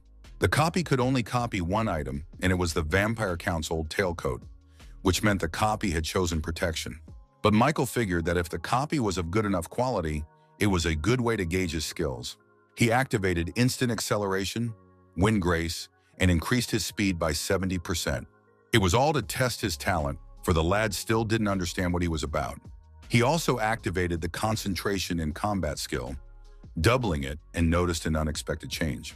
It was as if time had frozen around him, and he was the only one who could break through that shroud. Such was his new skill, and Michael realized that he really liked it, for that one was truly cool. Lastly, he activated the flaming sword, finding himself already almost at the head of his copy with the attack. And that one, seeing the guy approaching him from a height, also activated her skill in response to his previous ones. Bouncing to the side and dodging the attack, the copy activated the Iron Blood sword and prepared to defend itself. However, Michael thought it was obvious and realized that the copy was probably using a counterattack shield now. And so it was, for he knew that this combination was the only choice for defense in this situation. However, then the guy suddenly saw that his copy didn't stop there. His shield suddenly transformed into a powerful red blade, and now the enemy had two weapons. This movement surprised Michael greatly, for he had never thought that his shield had such a property. They stood looking at each other for a while longer, Michael using it to analyze. Just then, the opponent prepared to fight in a two-sword style that even Michael himself didn't use. He thought that because such a transformation was wasting a lot of mana, he didn't use it himself. But if his copy mirrored his actions, then why did she choose such an ineffective method? Of course, Michael himself had also thought about using the shield as a weapon, but hadn't dared to do so in actual combat. His copy meanwhile made his move, pouncing on him and attacking him with two swords at once. Suddenly, Michael was a little angry, wondering if his opponent thought this was a workout. They met and the fight began, but it was impossible to even determine which side had the initiative. However, Michael soon noticed himself that he seemed to be losing a bit to his copy and fighting skills. Perhaps because that one used two swords at once or some other reason. But that was it. Michael didn't understand how this could have happened, considering he had the unbending will skill. Thus, in subjects he had an advantage, so he activated indomitable will. He thought that if his physical strength was inferior to the copy skill, and also if the opponent was able to maximize his concentration, then this was entirely possible. But that didn't help Michael at all, because he didn't see how he could win at this point. Now he realized that his copy was the real problem, for it used the same sword techniques as he did. She had two of them at once, however, and Michael was having trouble keeping track of each one in time to avoid getting hit. But they were definitely his technicians, because the copy couldn't think of something that he didn't possess. Michael missed a kick, which was pretty hard, and he was thrown backwards into the wall. After feeling this attack on himself, he realized that the copy no doubt also had the Blue Heaven Dragon Sword, and his fighting style suddenly became similar to Akutagawa's, which he used to kill almost everyone who came out against him. Michael thought he had only seen his technique once, but remembered it well enough to be able to repeat it. The incredible power made it clear why he looked down on the skills he had gained from the tower. And because the Marimian didn't have a skill or ability, but a real technique that really made Michael wonder. He asked himself if skills could surpass these techniques and remembered the words of the Steel Blood Lord again. Suddenly, he realized what she meant when she said he shouldn't underestimate his talents. The system meanwhile reported that he had encountered a strong opponent and his indomitable will skill had activated. This was a bad sign, for the system thought the advantage was not his. That meant only one thing. His copy had gotten stronger, but how, Michael didn't understand. He knew he still had an advantage in subjects and skills, so he didn't know how it happened. But it didn't really matter. Michael had activated the concentration in combat skill, increasing it tenfold. He figured since he couldn't find a way to win, he'd use all his skills that the copy didn't possess. After a few seconds, however, the guy bounced off an opponent who wouldn't let him touch him. He wondered if the one was really on the same level as him, since the copy was just a monster. Michael then increased his concentration 15 times, reminding himself that what he had in front of him was just the fruit of the God of Darkness, which meant he, as the original, could beat him. And it worked. The guy was behind his copy's back. He swung around, glad he could finally get to him, and attacked full force. He also knew that wouldn't be enough either, so he activated the steel wings to maximum speed. His concentration, meanwhile, increased by 17% due to the effect of the skill, and Michael shouted. His copy looked even a little confused, for she hadn't expected such a turn, but the fight wasn't over yet. Suddenly, his opponent reached out towards the approaching Michael and strained the veins in his arm. At first, Michael didn't understand why he did it, but then it became clear as his arm burst and splattered everything with blood. It also worked as a blinding effect because Michael didn't have time to close his eyes and blood got in there. He slowed his attack for just a second, but it was enough for the copy to escape. His opponent ripped off his arm and fled. Michael was surprised, wondering if he could have gone for such a thing himself. However, the copy's actions didn't end there. He suddenly felt a powerful energy from behind him. Looking back, the lad saw his opponent was already on his feet, albeit with one arm, but counterattacked him with his sword. In addition, it was not a chi blade, but a shield transformed into a weapon, so the attack was quite strong. Michael realized he didn't have time to block it, and wondered if it was going to end for him now. A powerful pillar of martial energy chi was directed straight at him, and the guy was left with only one thing to do. He didn't even duck. He just fell on his back to dodge the beam, and it passed him by. He then increased the concentration by a factor of 20, and the system reported that he was now exceeding all his limits. This allowed Michael to regroup and get back to his feet, and then he grabbed his head. His copy looked at him in surprise, for she didn't expect the guy to be able to avoid such an attack. And Michael suddenly laughed, saying that he couldn't believe he had almost said goodbye to his life. His look changed and he asked how the pathetic copy dared to interfere with him. The guy was nothing like himself. The system reported that he was experiencing a mental kickback as a side effect for surpassing limits. His copy decided that the original's new look wouldn't be much of a problem, so attacked again. Michael, despite all his concentration, couldn't see the approaching attack in time. As a result, he was thrown back quite a distance. The guy was amazed at the strength of his copy. He slammed painfully into the wall, breaking it wide open, but it was avoidable. He did it on purpose. After all, thanks to this encounter, he was able to injure himself, which meant that blood control was available to him. Michael extended his arm and attacked his opponent with rapid volleys, and the latter was forced to dodge. But then one of his drops hit the copy's shoulder at high speed, and the copy was surprised she hadn't noticed it. But it was too late. Now it was his copy's turn to shudder at the explosion. However, his opponent was smarter than he thought. The copy went behind his back so fast the guy didn't even notice. And then they clashed blades again, and it went on like that for a while longer before both guys recoiled. Michael noticed that his opponent's ash blood skill was also working well, quickly healing all wounds.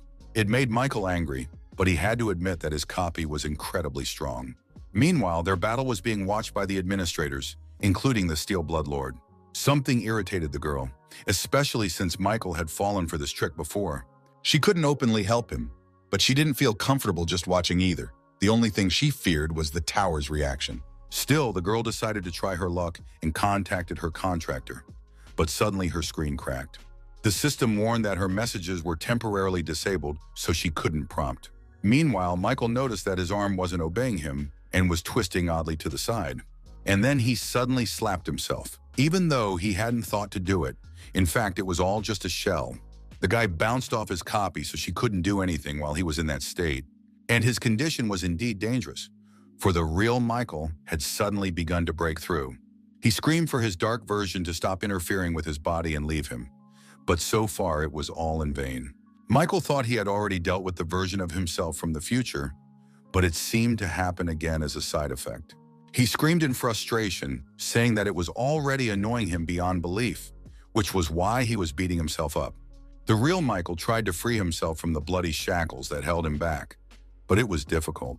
All of a sudden, someone's voice said he'd been fighting him the whole time the guy almost died, and the guy didn't even thank him. This was said by Michael from the future, or rather the version of him that formed in front of the real Michael. Toth yelled for the guy to just get out of his body now, but he interrupted him, saying his original was a fool. He asked if Michael still hadn't realized the most important thing up to that point, adding that he should think hard. Future Michael went on to say that he trained so long and hard, reached the 12th floor of the tower. But he can't even look at himself. Hearing this, Michael clenched his teeth in anger. The words of his version from the future set him so hard that he couldn't help it and immediately burst into action. Suddenly, he managed to break the bloody shackles and he pounced from the future with his fists. He was a few centimeters away from his future version when that one suddenly stopped him with a bloody grating. Future Michael smiled evilly and turned around to leave, and the real one screamed in frustration. He started to hit the bars, but to no avail, so he asked where he was going, leaving him alone here. Then his version from the future suddenly said that if he always relied on skills, he will never be able to use real techniques and will just look at everything for the rest of his life. And he himself will take control of his body. With these words, the guy withdrew, leaving Michael alone behind the bars. And the man screamed for the umpteenth time, but he realized that everything he had just said was true, albeit unpleasantly so. Meanwhile, his copy, created by the God of Darkness, noticed some change in the original's behavior. Toth was still under the power of the self from the future and said that he seemed to be used to the feeling by now. However, he was unable to continue the fight as the administrator of the Steel Blood Lord sent him an item. It was a rank 1 black dragon potion. Using it increased mental strength and cleared the mind. And the real Michael realized what needed to be done. He strained all his strength trying to escape the bloody bars, and he was even starting to succeed a little. This was displayed on his body, which once again began to act behind his will rather than the will of his future version. Michael figured that at this rate he'd be able to take complete control and stuck his hand in his inventory. All he had to do was grab the potion that the Steel-Blooded Lord handed him and drink it. However, at that moment, Michael's copy approached him and swung his sword, severing the hand that contained the potion. The vial of potion in his severed hand flew to the ground, but Michael didn't despair and jumped just on top of it. When the potion spilled, he managed to put his mouth to the broken vial, drinking the new liquid. Copia bounced back, being a bit taken aback by his behavior, as the guy didn't react in any way to the severed arm. And then the copy was even more surprised to see that the original, who had been fighting from the beginning, was standing in front of her again. Michael wiped the rest of the liquid from his mouth, saying enthusiastically that he was back and ready to continue their dance. He also noticed that he could feel everything while the other him was fighting this copy. The guy let things go because of his habit of relying on skills. However, if even his copy could do something, he would succeed, and with that thought, Michael clenched his blade tighter and prepared to attack. He increased his concentration 20 times again, but this time had more control over the process. The guy felt his thinking speeding up again and the ego of his psychotic version rising. But with accelerated thinking, he finally felt enlightenment in this interminably long moment. His copy didn't wait for the original to gather its strength and attacked first. Michael effortlessly dodged the blow and thought that this time he should put all his accumulated skills aside. After getting rid of his common sense and stubbornness, he gained the Enlightenment achievement and his stamina increased by 1. Michael continued to rid himself of all things fake and gained the new achievement, Trance. This time his mana increased by 4, and the system suddenly reported that he could defeat his opponent in battle. The Unwavering Will skill deactivated on his copy, and Michael pounced on it, full of confidence. He knew this time would be different because he could feel the strength blossoming in his body. He had never felt this way before, but from somewhere he had additional knowledge of how to fight. It was a strange feeling, but he was now using Akutagawa Namgun's most powerful techniques. Michael trusted his instincts completely. He soared through the air, even without steel wings, and masterfully threw punches. He reached top speed thanks to the grace of the wind and instant acceleration. However, suddenly his copy also made a sharp dash towards him, as if they were fighting as equals again. However, this was not the case, and Michael proved it by using the flaming sword chi technique on his opponent. At the same time, he dodged his attack, but the copy failed to do so and flew off to the side. Michael landed with the confidence that the battle would soon end in his victory, not much left. His copy now clearly discerned that some change had occurred, but did not understand what exactly had happened. It was a mystery to her why the original had suddenly seized the initiative, even though he had only defended himself before. And Michael continued to successfully repel all his attacks, thinking that he was finally beginning to understand everything. After all, by paying attention to techniques rather than skills, his understanding of the techniques grew, and thus his combat experience increased. Besides, it was happening incredibly fast, which couldn't be helped, and Michael even smiled. Now it was his copy's turn to be angry that she was losing, but his opponent wasn't giving up. And Michael thought that as his understanding of the techniques increased, he was finally seeing the flaws in his copy. After all, the one who used Akutagawa Namgun's real techniques, but is just trying to imitate him. However, in that case, mistrust might weaken the chi of his flaming sword, and he would lose. Which means even when practicing with Akutagawa Namgun's techniques, one must focus on strengthening the flaming sword. Michael realized just in time and concentrated all of his aura into the sword he had set against himself. He swung it like a transformed counterattack shield, making his attack as tight and fast as possible. As a result, he managed to wound the replica with a beam to the shoulder, but he realized that it wouldn't end there. The guy activated the True Blood Seeker skill, transforming drops of his blood into a multitude of needles. And then he brought them all down on his copy, which realized it couldn't reflect them all. After all, Michael had only used her blood from the wound, but he had gotten it through his body. He could do that too. His copy, anticipating his imminent doom, wondered in amazement as he tried to figure out what was driving its original. Then there was an explosion, and when the fog cleared, the winner of this battle was immediately visible. It was the original Michael, who went behind his opponent's back while he was trying to figure out what to do. Then he attacked him again, and his opponent barely had time to put up a counterattack shield to repel his blow.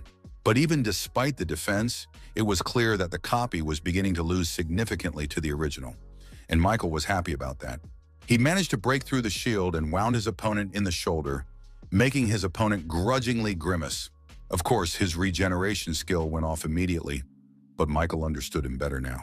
The copy rushed to attack, and the guy noticed that she was twirling the sword in her hands a second to block his blows. The opponent then connected both hands, forming a windmill like in the movies. But it wasn't enough. Oddly enough, that was not how Michael was able to break through his new defenses, but he didn't need to anymore. He suddenly noticed that the copy's fighting style had also changed and became more aggressive, for they were fighting to the death. But then, to his surprise, the copy changed the owl's aggressive method into a soft sword.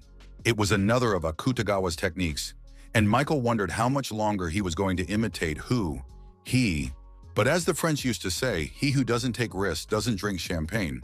So Michael decided he had nothing to lose. He activated the counterattack shield skill and used it as a sword, just like his copy. The latter was surprised, since the original didn't usually take such risks. After all, such a technique consumed mana. But Michael wondered why he was so surprised, because he wasn't the only one who had the courage to use such techniques. Plus, he had the same skills. Michael said it would soon be over for his copy. The boys clashed blades again. This time the original was attacking, and the fight took a completely different turn. After all, both opponents were using two swords at once, and it was impressive. Besides, while neither one was inferior to the other, Michael realized what his problem was.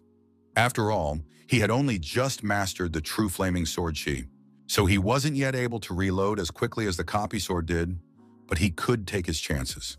Suddenly, he turned his body around and kicked his opponent in the blocked weapon. Michael used this to push off and deliver a counterattacking blow from a different angle that should have worked. However, the copy was already too angry with him, so it immediately rushed after him, and the original had nothing else to do but accept the fight. Michael thought the copy had turned his shield into a sword as well, and had done so the first way as soon as they started fighting. But that meant that his own sword-shaped sword should also meet that level. Suddenly, however, his blade snapped in half from his opponent's powerful force attack, and Michael barely had time to bounce back. He suddenly thought he might even die if the copy hit with this attack, but for some reason he threw the sword away. The boy thought if the copy was himself, then now that the counterattack shield was gone, his opponent will think this is his chance, will want to take it, and will attack with his last strength. It did, and the copy pounced on him with an unexpectedly large burst of strength, and Michael could barely block it. He held back the onslaught from himself and thought involuntarily that he could admire his strength. After all, it was the personification of himself in front of him, but suddenly it hit the guy in the stomach and he flew off. Michael hit the heavy tile, but a plan to overpower himself had already matured in his mind. He landed and got to his feet, preparing to execute his plan, but realized he needed to step back first. Because the enemy was angry and stalked him, not giving him a second's rest to gather his strength. But that's what Michael expected from his copy. He put his hand out, telling him that he was finally caught. His copy didn't even realize what had happened. But at some point, Michael's blade went through her body. It was the bloody hand that Michael had been controlling with his skill all this time that did it. After all, the steel blood sword he threw out and his opponent's impatience was all he needed to succeed. And now that he's seriously wounded and can't fully defend himself, he'll attack him and finish him off. Suddenly his copy screamed, rising to his feet. His opponent spread his arms as if preparing for some sort of technique. Michael noticed this and thought with wonder that he could still move in this state with a sword in his body. As expected, his copy decided that this wasn't the end, and a monster suddenly appeared in front of the guy. It was still a copy of him, only its appearance was more reminiscent of the monster from the tower. He pounced on Michael, and Michael thought it would be best to just run away and come up with a new plan. He didn't have much time, though. The copy was coming closer and closer in this guise, and Michael didn't like it. He was a bit confused by the fact that his attack tactics had changed drastically. But here the guy saw a wall in front of him, which signaled the end of the room, so the only thing left was to either take the fight or punch through the wall and run on. Michael chose the latter. His monster copy's hand, meanwhile, almost reached him, but still failed to grab him. And then Michael suddenly saw that the copy was continuing to use the skills from before. Suddenly there was an explosion, but Michael was in relative safety as the debris didn't hit him. When the fog cleared, he saw that his copy was using ash blood to retrieve his blade. And she succeeded. Meanwhile, Michael activated his counterattack shield to defend himself as effectively as possible. After that, he quickly transformed it into a sword, and the shield's recovery time also expired. He turned to the monster, asking why he stood up. Was that really all he was capable of? This infuriated the copy, and she lunged straight at the guy, but the guy no longer felt any fear at the sight of her. Michael thought that this stupid monster had already completely lost its mind, but he had to defeat it. As strange as it may seem, as a surprise attack in close combat, one technique came in handy. It was an explosion of his own body. His opponent went out of his mind endlessly producing these explosions. But it also meant that the ash blood would absorb too much stamina, hence. When her stamina is at 0, the copy's attacks will stop, and Michael can finish her off. It went on like that for a while longer, and then his opponent finally stopped, and Michael punched him. There was no point in stalling any longer, especially since his copy had completely run out of steam in the meantime. He turned to his copy, telling her that she was definitely finished this time, and she got even more angry. However, there was nothing she could do anymore, so she simply decided to leave the scene of the battle. But Michael wasn't going to let her go so easily, saying that his copy wasn't going anywhere from him now. It was his turn to run after him, intent on finally finishing what he had started and killing himself. But that wasn't all. Michael was almost there when he saw something strange. His copy stopped running, and with his last strength, concentrated a powerful clot of blood overhead. This one should have been the final and decisive attack, but Michael simply shielded the counterattack again. However, the enemy struck with such force that he was even thrown back a few meters, but he remained alive. Michael smiled. He realized that this was his opponent's last attempt. But after that, the copy couldn't take the strain and stopped. Or rather, it was a chance for Michael. After all, his shield had reached its maximum damage absorption limit, which meant now it would all turn into an attack. As he transformed it into a blade again, Michael concentrated the power of the shield into a small sphere, and then launched that sphere at his opponent like he was playing golf. But it was fun. Being weakened due to the extraordinary amount of stamina used, his copy was unable to dodge. The attack came right in her face, leaving no chance of escape. Michael decided to finally end things with a release and return the damage of the counterattack shield. This time, he caused the explosion himself, which spread throughout the entirety of the 12th trial room. There was nothing left of his copy, and soon he received a message that he had successfully passed the 12th floor. As a reward, he received the Gray Crown of Ancient Emperor High Minas rank and 80,000 points. On top of that, he was also credited with 3,500 CO and gained the additional skill Last Resistance of rank 1. When Michael was back in the waiting room, he immediately saw that the counterattack shield had increased by 1 rank. All of a sudden, the guy got sick from the reboot and spit out blood as his biological needs. This indicated that the fight was really hard and the opponent was incredibly strong. The Ash Blood skill worked, which never failed the guy, though he hoped it would cure Airbound too. If he didn't have such a trump skill in his arsenal, he couldn't have gotten this far. Michael suddenly asked himself if it was even possible to climb the tower with peace of mind. Before heading back to the waiting room, he forgot to absorb the spirit of his copy. It was a strange feeling, for he had absorbed the spirit of another self, effectively killing himself in another version of himself. Suddenly, the system announced that admin messages, which had been restricted for the duration of his battle, were available again. The Steel-Blooded Lord complained about the system because of the sanctions imposed on her, because of her cup of tea to the contractor. She asked him to treat her person well from now on, and Michael agreed, thanking her for that potion. He also learned a new fact. Administrators are also sanctioned if they interact excessively with contractors. Suddenly, he saw that all the admin messages that had been restricted were now being printed at the same time. There were an incredible number of them, and Michael didn't even have time to read all of them, as new ones appeared immediately. He was surprised to think that there were so many administrators watching him, and they were all cheering for him, and the Steel-Blood Lord even provided assistance. Some admins were shocked by his talent and the difficulty level of the challenge, saying he looked like a monster, while others reacted as if they were fed up with him, asking if he's really a contender who's still only on the 12th floor. But the administrators' differing views didn't end there. Michael noticed new messages popping up. Admins who just said what they wanted and then disappeared when they lost interest, sending meaningless messages.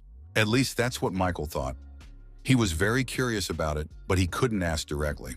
He also didn't understand why, of all people, this was happening to him and why all the admins were trying to get his attention. Suddenly, he thought it might be because of a system extension that gave admins new privileges. For example, they had the opportunity to make a request of him, but their nonchalant response changed that a bit. But since that's the case, admins not contractually bound to him could also benefit in the future. And Michael asked if they didn't think it was a little wrong for everyone to just flood him with messages. He added that if they needed something, then they could send him force as support. Seeing that the administrators had quieted down a bit, he said that for their information, the offer only applied to the first 3. He said this to make the admins compete, as everyone wanted him to remember them specifically. Not a minute later, the 3 admins, who had previously expressed their displeasure, sent him requests for added power. Michael nodded contentedly and then turned around, looking at the defeated copy of himself and thinking about what was also important. After all, he had absorbed the opponent's soul, but he hadn't used it yet because he didn't know what would happen. All because the enemy not only has the same stats as him, but also skills and powers, so it was even interesting to see what would come out of it. After absorbing his spirit completely, his skill immediately increased by 28%, which was the highest he had ever received. The system produced a message that the composition of the soul of the false applicant, Michael Nodforth's soul, was completely identical to his own. However, he then read that an attempt had been made to extract the false applicant's divinity, and this surprised Michael. First, all of his stats increased by 10, and he also absorbed the Lightning Sword Chi skill, but the system gave an error. It was said that this skill was already acquired by the challenger, so it would simply improve by 1 level and became a high rank. And then Michael was surprised to read a servant's message that said the divinity had been successfully extracted. It was also reported that his divine power had become rank 1, and it was becoming possible to transform it. For Michael, however, all these words were empty words, for he had no idea how to use her. But it turned out that he could now experience divinity just as well as Karain, whom he had defeated. When he returned to the 13th floor waiting room, he saw that another system expansion had begun. Communities that were globally segregated by country are now fully integrated. Also, messages of different types of difficulty are now available. Team arenas for trials are not tied to one country. Individual county-level country rankings will also be fully integrated. Michael decided that this was by and large a pointless expansion of the system. After all, he was already encountering foreigners. But if it goes on like this, eventually the community will be integrated with other dimensions too. After all, in addition to Earth, the Tower of Trials also operates on Murim and Ares, as well as another interesting world. And what happened next made Michael open his mouth in surprise. He saw the final ranking of the 12th floor. According to him, he was ranked first and had a super legendary rank, the highest possible rank. In other words, he had become the strongest. That was the main reason why he was climbing the tower. At least for the moment, he had become the strongest challenger on Earth, and that was impressive. But Michael had heard that the Tower of Trials had long existed in dimensions such as Ares, Murim, and Kalian. And compared to these, Earth was an extremely weak dimension that just the other day, it was officially recorded as a dimension for climbing challengers. Michael thought that if they didn't increase Earth's power, they would become the target of another dimension like they had been on that day. So whether it was before or now, but he needs a powerful force that can defeat anyone. The guy opened the inventory and found information about the ancient emperor's gray crown that fell to him as a reward. Since the rank of the item was high, the performance seemed powerful. Michael then decided to go for the additional breakthrough reward by unlocking the information on the last resistances skill. According to her, this skill could prevent one death, which was truly amazing, and Michael wondered. After all, although the recovery time is a week, but considering the effectiveness of the skill, it's not even a penalty. And during this ordeal, in addition to receiving rewards, he managed to shake the admins out of their powers. He went into the Forces tab and the system asked him which choice he wished to make. Michael chose Support Forces. The first was a rank 2+ Blood Heavenly Energy, with which he could replace mana with Chi Energy. Next was the same rank's Warrior Defense. With it, he could only gain Divinity Control and Luck so far. The last power was called Instant Magic Charge, with which he could recharge his mana from nature. After evaluating all the powers, Michael concluded that each one was quite unique and very good for a rank 2+. So he couldn't stop his choice on anyone and bought them all for special points. All three of the administrators who had given him his powers reminded Michael not to forget their generosity. The guy also remembered the extraction of divine power before he absorbed his copy's soul.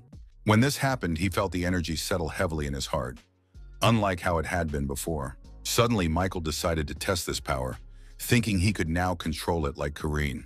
He stretched out his arm and concentrated, preparing for something unusual, but to his surprise, nothing happened. The guy just froze with his arm outstretched, not realizing what he had done wrong, but it was even expected. His body just glowed, but no special abilities or anything like that showed up. Michael figured he couldn't reproduce more than one of the recovery or strengthening techniques, The ones used by the priest during the test on the 11th floor, and it annoyed him a bit. After all, the guy was full of expectations, and in the end achieved exactly nothing, so all efforts have been in vain so far. He tried to calm himself down, saying that otherwise his vile personality would come out again, and there was no way he would then. Suddenly, he received a message from the White Crane Sword. The girl was inviting him to her domain. She said she'd love to help him master his divine powers, but Michael refused for some reason. The system reported that Angela cried because of the shock she received from the contractor's rejection of her invitation. But Michael said he could learn how to use divine power later if he needed to. He added that he wants to do everything on his own without relying on other people. He also thought to himself that it wasn't the divine power that was more important now, but his skill. Michael remembered the look Akutagawa had given him when he said he'd be back. So right now he should have been focusing on what he could do to become stronger. At least that's how it's going to be until he kills Akutagawa, because he's bound to return to Earth. With that thought, he walked into the store and found one of the powers he had acquired from the administrators, Blood Heavenly Energy. The description also said that upon entering battle, his senses were increased by the blood energy of his entire body. Michael decided not to hesitate and try it out as soon as possible. He activated the power and immediately felt a strange feeling. It was as if he had been reborn into a fighter, his blood boiling, and he realized that this was exactly what he needed. The guy was about to think it was a great skill with no back action when suddenly his eye hurt. Michael grabbed at him, but his dark personality had already come out, and the situation had become dangerous. Michael grabbed his face and began to stretch, wanting a nasty version of himself to come off his body. The guy sensed that this person was a little different, also crazy, but not the same as before. He, or rather his personality, activated the steel blood sword, telling the original to finally die. Michael took advantage of this, and with his last strength activated the flaming sword chi in his other hand for defense. One hand with a steel blood sword attacked him, while the other hand blocked him.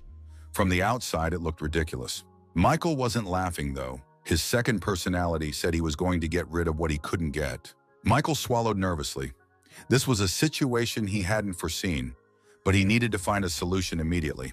His left hand was giving harder and harder, and he realized that soon he wouldn't be able to control it at all, and the blade would pierce him. However, the guy noticed that the sword was absorbing the blood energy generated by the blood sky energy. Unexpectedly, the system reported the creation of an improved celestial demon blood sword. It was said that the user who reached the flaming sword level maximized the activation of the exclusive effect. It was called blood energy and revealed the true ability of his sword. Michael was able to change the course of the battle. He pointed his sword at himself, then stabbed his chest near his shoulder, intent on speeding his vile version of blood energy. By the feel of it, though, it came out a little differently than the guy had envisioned. The system reported that if the conditions were met, the true abilities of the heaven-blooded blood sword would be unlocked. The item's name was changed to Heavenly Demon Sword of True Blood, and the design changed slightly. Michael noticed with surprise that he could even feel a separate blood slot now. The special blood slot looked really impressive. All that was left was to fill it up. After thinking for a bit, Michael decided to activate the Fire Dragon Eyes skill to find out more information. The basic information reported that he could absorb the blood of the victim he killed and imprint 3 random skills. But the additional information said that he could already use the Blood Feast skill and store the skills in his sword. Michael thought that was pretty cool, since he could capture as many as 3 whole skills right in his weapon. You could tell that he had come across a fascinating item of a growing type that the world had never seen before. The guy decided to try it out right away and went to the 13th floor test, the theme of which was strategic combat. He had to work together with his companions to kill the vampire count in 2 days. The reward for breaking through was a random skill book of high plus rank, and the penalty was, as always, death. Michael was a little surprised to see this, for now he had gotten a combined trial, which meant that although he didn't have the best memories of this type of ordeal, but still, at the sight of an award with a high plus rating, the mood improved slightly and the guy accepted the challenge. Team selection has begun. The small area has 4 portals again for the 4 contenders on the team. Michael was the first to come out and immediately thought about going to the city and killing everyone there himself. After all, with the powers he now had, he could destroy at least 1 city. Meanwhile, all the contenders also showed themselves out of the portals, and their nicknames became visible for better teamwork. One of his companions was a red-haired guy nicknamed Tarkovsky, who kept wondering why he'd gotten here. The second member was a boy with the nickname Legendary Ninja, who was feeling a little awkward. And the last one was an old man with the nickname Clock Tower Wizard, who also greeted everyone. Seeing their nicknames, Michael suddenly thought, remembering the summary board for the previous floor, he remembered that there were definitely the nicknames of 2 of the people below, and they each had a good rank. The first to speak was an old man who was smoking a pipe, imitating his style. He remarked that the place they were now in completely stank with the odor of blood, and no one would get over him, for the sight of the room spoke for itself. The old man suggested that they might have been in the vampire's refectory, and then suddenly 2 of them appeared behind his back and agreed with him, praising the old man for being considerate. It was a girl and a boy vampire who pounced on the wizard, asking if the dessert itself had come to them. They added that they would love to eat it, and the old man was a little confused, not immediately reacting. But the opponents had already been dealt with by his 2 companions, who mangled the vampires in a second. Tarkovsky beheaded the vampire guy and the legendary ninja took on the girl, and both handled it lightning fast. The boy turned to Tarkovsky, saying that he guessed that the man was the best in the Ukraine guild. The man replied that he had no intention of hiding it, adding that his name was Andrei. Then the kid introduced himself fully as well, saying his name was Soito Michimoto, and he was a Japanese hunter of epic rank. Then Soito asked if they were ready to fight, for the vampires could sense the death of their comrades and would soon come in droves. Then the old wizard spoke up, saying that they didn't have to worry about it because he had set up a barrier beforehand. He added that thanks to him, the vampires wouldn't be able to sense anything, and Soito looked at him with interest. Then the old man introduced himself, saying his name was David Taylor, and he was the humble wizard of the clock tower. Soito must have known something about it, because he said excitedly that it was the best of all the magic towers in their world after all. David smiled, saying he was lucky to find himself dragged into the Tower of Trials in his old age. That was the end of it, and everyone turned around looking at Michael, who had decided to introduce himself as well. He said he was a South Korean hunter of the second rank, Michael Nodforth. He added that he heard something from the receptionist about the ordeal on the 13th floor. Even weak vampires could easily surpass the skills of rank 2 hunters. What to speak of an earl standing on par with an epic rank? And his special ability was physical regeneration, so undressing him would not be easy. Tower stated that the key to this trial was the salvation of ministers. They were hiding in different places, but if you find them and help them, they will deny them a huge amount of help. The boys sat around the fireplace in the guest room and began to discuss the best way to sneak into town. David suggested that Saito use the stealth skill, and he would put up a barrier himself to block the presence. Michael stood listening silently as they talked amongst themselves. But when he heard it, that the guys expect to handle the test in 10 days, I couldn't wait any longer and gave my opinion. He observed that it was highly inefficient to pass the test in this manner. David frowned and looked at him suspiciously, asking if he knew any other way. Michael answered positively and smiled, saying that there was a method with extremely high efficiency. The old man asked what was the method that was more effective than the one they had only 100 of them had come up with together. Soito wanted to find out too, saying that the strongest challenger in the world rankings probably had his own secrets. Michael agreed with this as well, saying that everything brilliant was simple and his way was called hit and take. To demonstrate the seriousness of his intentions, the guy drew his sword and swung it for greater effect. Then he snapped his fingers, and the gate that separated them from the outside world opened with a rumble. It was night outside, and there were also a lot of vampires standing there who couldn't get in earlier because of the barrier. Michael finally says that if the guys just shut up and attack, they can kill them all and pass the test. The vampires, meanwhile, smelled the odor of human flesh and began to approach Michael. They all pounced on the guy, but the guy had expected it himself so he could show his partner how it's done. All 3 of them simultaneously opened their mouths in shock, and Soito wondered if he was going to accidentally kill them. But Michael enthusiastically said that from now on, they were starting a head-on breach operation and rushed at the vampires first.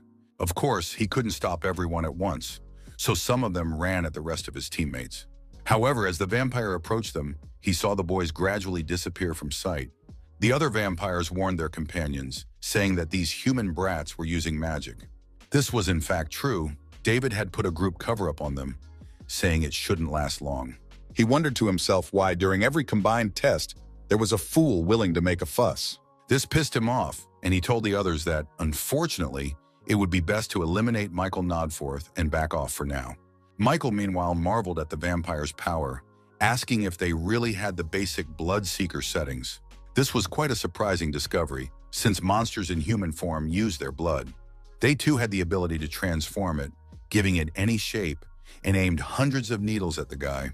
His companions were retreating. Soito turned around to look at Michael one last time, wondering why he had done this. After all, the guy didn't understand why he had made such a reckless choice, but suddenly had to take back his words. He caught the others' attention, telling the guys to look in the direction where Michael was fighting. Thoth, meanwhile, activated his fresh Bloodseeker skill, forming large spires out of it. The vampires even wondered if the guy was one of them, for his ability to manipulate blood was astounding. To be more precise, she outnumbered their forces, and Michael demonstrated this by attacking them with his spikes. Seeing that they couldn't do it themselves, the vampires panicked and decided it was necessary to call the Count for help. And the guys thought it made sense to move forward with the plan when faced with such an enemy. David was especially amazed. The old man couldn't understand how such an ignorant method of Michael's could work. David Taylor was a high-level battle wizard, having been on the front lines for a long time. In addition, he was characterized by a sharp mind and acumen that not everyone could boast of. In the Tower of Trials, he also overcame every challenge every time with the help of his outstanding strategies. And once he was on the 13th floor, he used his sharp mind and developed a clear strategy. A more effective strategy than the one he came up with simply didn't exist. However, then he met Michael. When the man first talked about his hit-and-take strategy, the old man thought what kind of nonsense he was talking about. After all, action planning was the first thing that needed to be done to solve the problem. Michael Nodforth, on the other hand, suggested that they just shut up and attack, assuring them that this was how they would pass the test. And now, by the looks of it, he'd proved to them all that those weren't empty words, for half the vampires were already at his hands. Meanwhile, Andrew approached the old man, asking if it was better to leave everything to Michael in that case. Soito said he supports the idea, saying the guy's doing a great job, but David raised his hand. So he urged them to listen to him and said he recognized that Michael Nodforth had incredible power.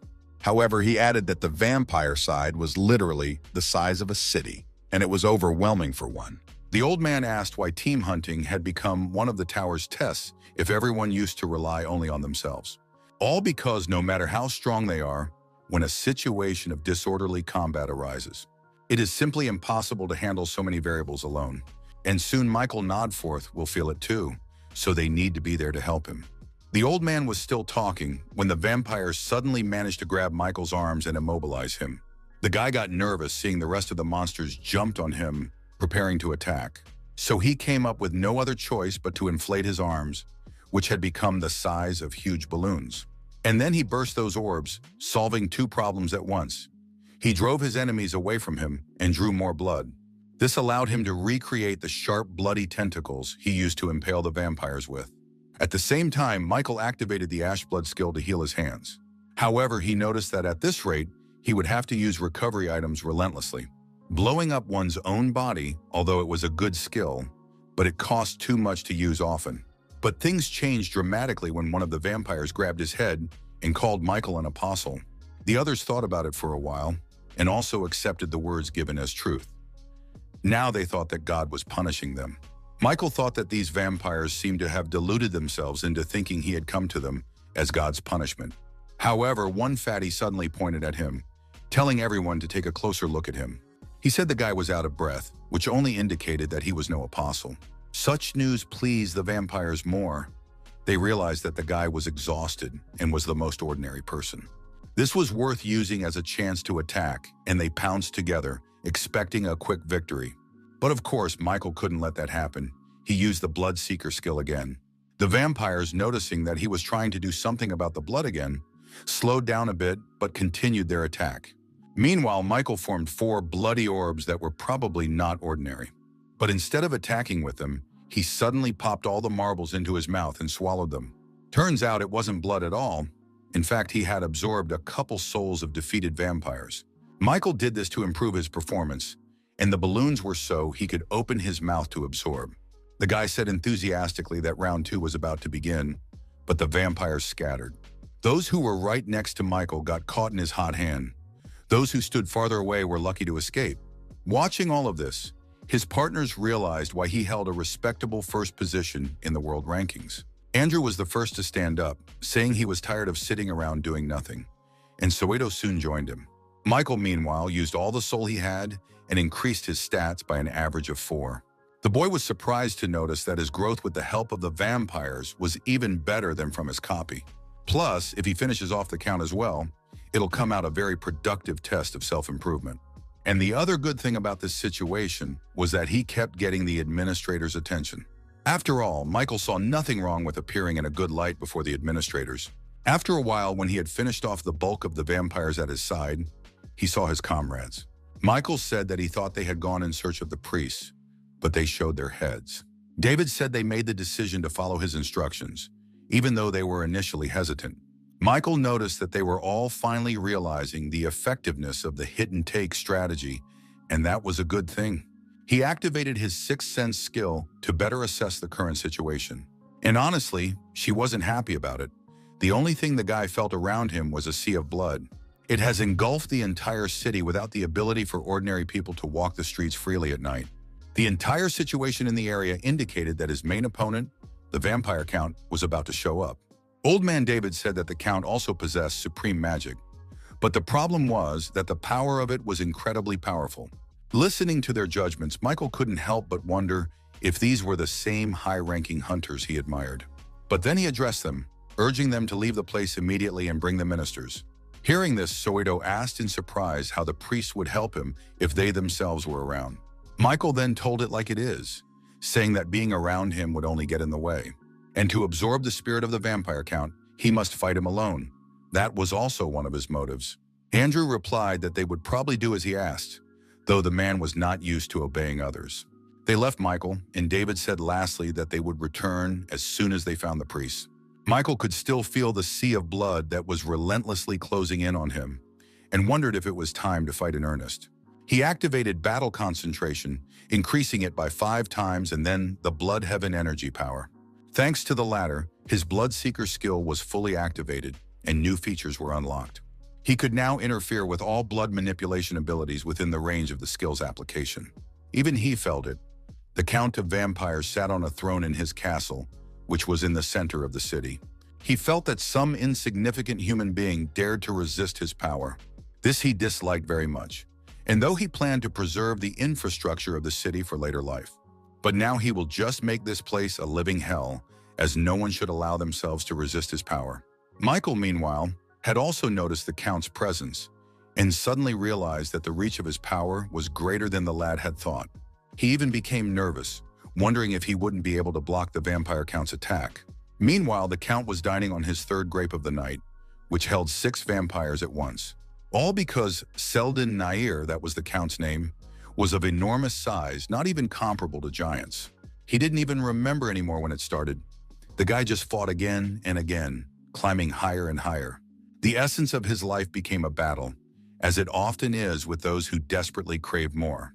And when he came to his senses, he was already standing on top of a mountain of countless corpses, and soon his thirst reached the heavens. The god of battle appointed the challenger Selden Nair as his apostle, and the latter had a new desire. 3 powers have been destroyed by the likes of him, and so many people have been killed that the fountain of life has turned red with blood. And if he completely conquers the last country, the god of battle will recognize him as a true apostle. The peak of it all would be his becoming king of the vampires. That was the young earl's wish. He was sitting on his throne, pondering his plan, when suddenly a servant came to him, reporting great trouble. He said that the forces under the earl were killed by one man who came to their city. At a signal, 2 other servants brought in a large mirror through which the Count could observe his domain. In reality, everything was broadcast through an eye that hovered in the sky like a bat. Selden thought he had been crowned, that he had dealt with all the fools who claimed to be heroes. He asked which country had sent these barbarians this time, and the servant replied that they had just shown up unexpectedly. But such an answer displeased the Count very much, and he said he did not believe that his precious subordinates were so brutally murdered by someone who just showed up unexpectedly. Selden became furious. His subordinates asked the Lord to moderate his anger, for it was working on them too. But Selden didn't care. He thought he would have been a true apostle long ago if he had conquered this city. Michael reasoned that it was better for him to retreat for a while, for the Count's attack was too powerful. The boy thought that if everything turned out this way, he should forget about the city and concentrate on saving the lives of his comrades. Finding them was not difficult, for David's barrier was clearly visible in the midst of this sea of blood. Michael struggled to rush toward his companions, but the wave of a huge bloody stream inevitably followed him. Michael pushed off and jumped towards the barrier, hoping he would make it in time, and put his arm out in front of him. At the end, he was in front of his comrades, who were still standing under the barrier. He activated the counterattack shield. It was a rather wise decision, for this way the water would break against his shield and do less damage to the barrier. However, it was incredibly difficult to hold back this onslaught, and besides, Michael was only doing it with one hand. But he knew he should have held out a little longer, for every second was worth its weight in gold. Just as suddenly, his shield split into hundreds of pieces, and the guy froze like that in surprise, still holding out his hand. A huge torrent of water knocked him off his feet and onto the ground, where the guy continued to be tossed from side to side. When the wave passed, he was badly battered by the current. Lying on the ground, Michael could barely move. While his comrades rushed towards him, the guy activated the Ash Blood skill, recovering his health. He asked the guys if they were okay, and they responded positively, saying they survived because of him. However, that wasn't the end of it. Suddenly, they all heard someone's growl that was so loud it was as if they were shouting into a microphone. And then the boys saw the vampire count himself, to whom that growl belonged. Selden landed near them, saying he was surprised, as the humans had managed to survive such an attack. This meant that the killing of his men at the hands of these barbarians was not a mere coincidence, as he had first thought. Looking at their team, the Count reasoned that 3 of them were key figures and Michael was barely alive. That meant it was fashionable to ignore him and focus on these 3. The Count prepared himself. It was no secret that he could wield blood just perfectly, forming a bloody dagger from it. The Count shouted that all people were like annoying bugs that were always bothering him. He added that he would tear them all to shreds if they got in his way, and that got his comrades a little excited. But then Michael, who was already on his feet, suddenly called back and told the boys to step back. And those were even okay with this arrangement, saying they'd back off for a while, but the guy could always rely on them. This didn't please Selden, who shouted that he wouldn't let anyone go so easily. After saying that, he rushed after the 3 applicants who were trying to leave the place. The Count was angry, for he had never met people like this before. He usually dealt with everyone within 5 minutes. As he raced at breakneck speed toward the guys, he suddenly noticed Michael right beside him. Selden wondered with amazement if this was the same man who had earlier been lying pressed into the wreckage. He didn't understand how the guy got here, and meanwhile Michael asked him if he'd heard the saying that words become grains. So everything the vampire Count said the guy was going to give him back? Here he even smiled. This attitude did not please the Count, and he decided to deal with this insolent boy first. Selden changed his trajectory, preparing to attack, but Michael was faster and mangled him in a flash. The guy said that he himself had mentioned dying torn to shreds, so now his will would be done. Soito, Andrew, and David froze halfway through the retreat, marveling at how quickly he had disposed of the Count. The one shrank in size in an instant and fell to the ground, while Michael towered over him with 2 swords in his hands. He turned to the boys, telling them to go look for the priest sooner rather than later, but Soito didn't see the need for that anymore. Michael didn't think so, however. He asked, "Didn't anything seem strange to them?" nodding toward the Count. After all, there should have been a message about the end of the trial long ago, but for some reason there wasn't one. Michael activated the Fire Dragon's eye, hoping the skill would show him the whole truth about his opponent. Hovering his gaze over the Count's arm, he saw the message that Selden's body was now recovering. This was due to the power of regeneration, and everyone was amicably surprised that the monster was capable of such a thing in this state. Then Michael once again said that they should hurry up and bring the priest's face to find some relics. Soito replied that searching was his specialty, so he would try to find everything as quickly as possible. Meanwhile, the Count's body was already half recovered, and there wasn't much left to his full appearance. Within seconds, Selden was standing in front of them again, and this time he was serious. He screamed how Michael even dared to do such a thing to him, saying that now he wasn't leaving here alive. Michael, on the other hand, noticed that the opponent had incredible regeneration power, which meant his recovery and blood control skills were far more effective than what he had in his arsenal. However, in terms of fighting ability, the advantage was clearly on Michael's side. The guy quickly realized this. The vampire, meanwhile, was even angrier about the fact that there was no way he could hit it.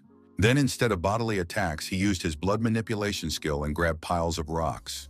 Covering them in blood, the Count directed this rain of stone directly at Michael, but he remained calm. He realized that he wouldn't be able to defend himself from all the attacks at once, so he decided to act differently. The size of the rocks was big enough to even kill him, but it also meant something else. He could dive under them. Covering his head with his hands, Michael instinctively dodged the largest debris, while the rest just flew past. They crashed into the walls that still remained standing from some of the buildings, but it seemed that now they too had come to an end. Selden was pleased that he was now setting the pace of the battle, saying he was the best at blood management techniques. Only Michael didn't care. He activated instant acceleration and was quickly at the enemy's back. And the man didn't realize what that meant. Selden turned around to see his opponent, but Michael was already attacking. Suddenly, the Count felt an intense pain that pierced his body like an electric current. Then he was shredded again by Michael. But the boy knew that even though he had mangled him into smaller pieces this time, the vampire would still regenerate, and he was even curious if the Count was really impossible to kill. At least it required something holy or clergy who might not even be in town anymore. After all, it was now completely destroyed, and it would be far stranger to see a single living priest. While he was thinking about it, Selden finished regenerating and reappeared in front of him, this time in his original form. He asked if the guy really thought he had the power to kill him because it was absurd. But Michael replied with a mad grin that he was just curious how many more times he could mangle him. After all, sooner or later a vampire must die, and it didn't matter who did it, the priest or himself. The Count meanwhile noticed that his body was shaking and wondered if it was he, Count Selden Nair, who was shaking with fear. After that, he shouted for the guy not to dare underestimate him, for he would become the king of vampires. But in response, Michael only cut his body apart again. This was his third time. When Selden recovered again, he told him not to think he was going to win just because he was hurting him. However, Michael didn't then even listen to him. Not letting the Count finish speaking, he mangled him for the now fourth time. During the next regeneration, Selden said that Michael was only human, hence, he would soon pass out from exhaustion, but the guy kept attacking and killing the Count over and over again. The end he chopped it for the 7th or 8th time. Selden suddenly asked if he was that legendary player. Michael really didn't even pay any attention to it because he only had one goal in mind.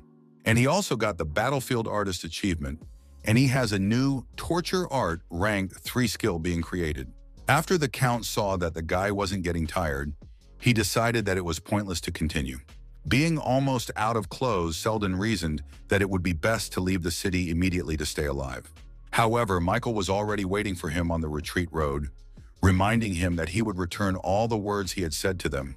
One such fate was that the Count had said he wouldn't let them leave here alive, and Michael twirled his sword with a smile. Selden wasn't just trembling anymore. He was afraid of the guy, thinking it wasn't a man, but the devil himself in human form. When his body had been chopped up for the 10th time, the Count offered him a deal, saying he would do anything just to get him to stop. However, Michael still ignored his words, paying no attention to the Earl's suggestions. He even plugged in the new achievement, Beginning of Madness, thanks to which the skill Pain Amplification, rank 3 skill, became conscious. Selden, meanwhile, could stand the agony no longer, begging the lad to stop and saying he would give him everything. And suddenly Michael stopped, as if thinking about his words, which pleased the Count very much. After thinking for a bit, he suddenly waved a finger toward the half-crouched Selden, who was confused.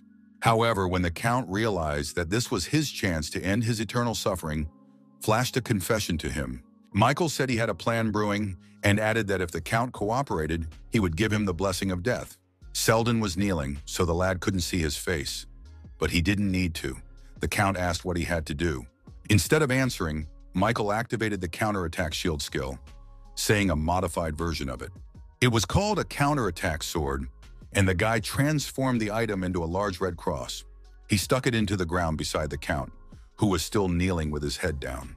Michael then told Selden to attack that cross until he said the word stop. It was as different a requirement as possible, so it took Selden a while to figure it all out. But Michael helped him by reminding him of the Count's eternal torment that would continue if he didn't. Selden's mind was unable to make sense of the series of events that had happened to him today.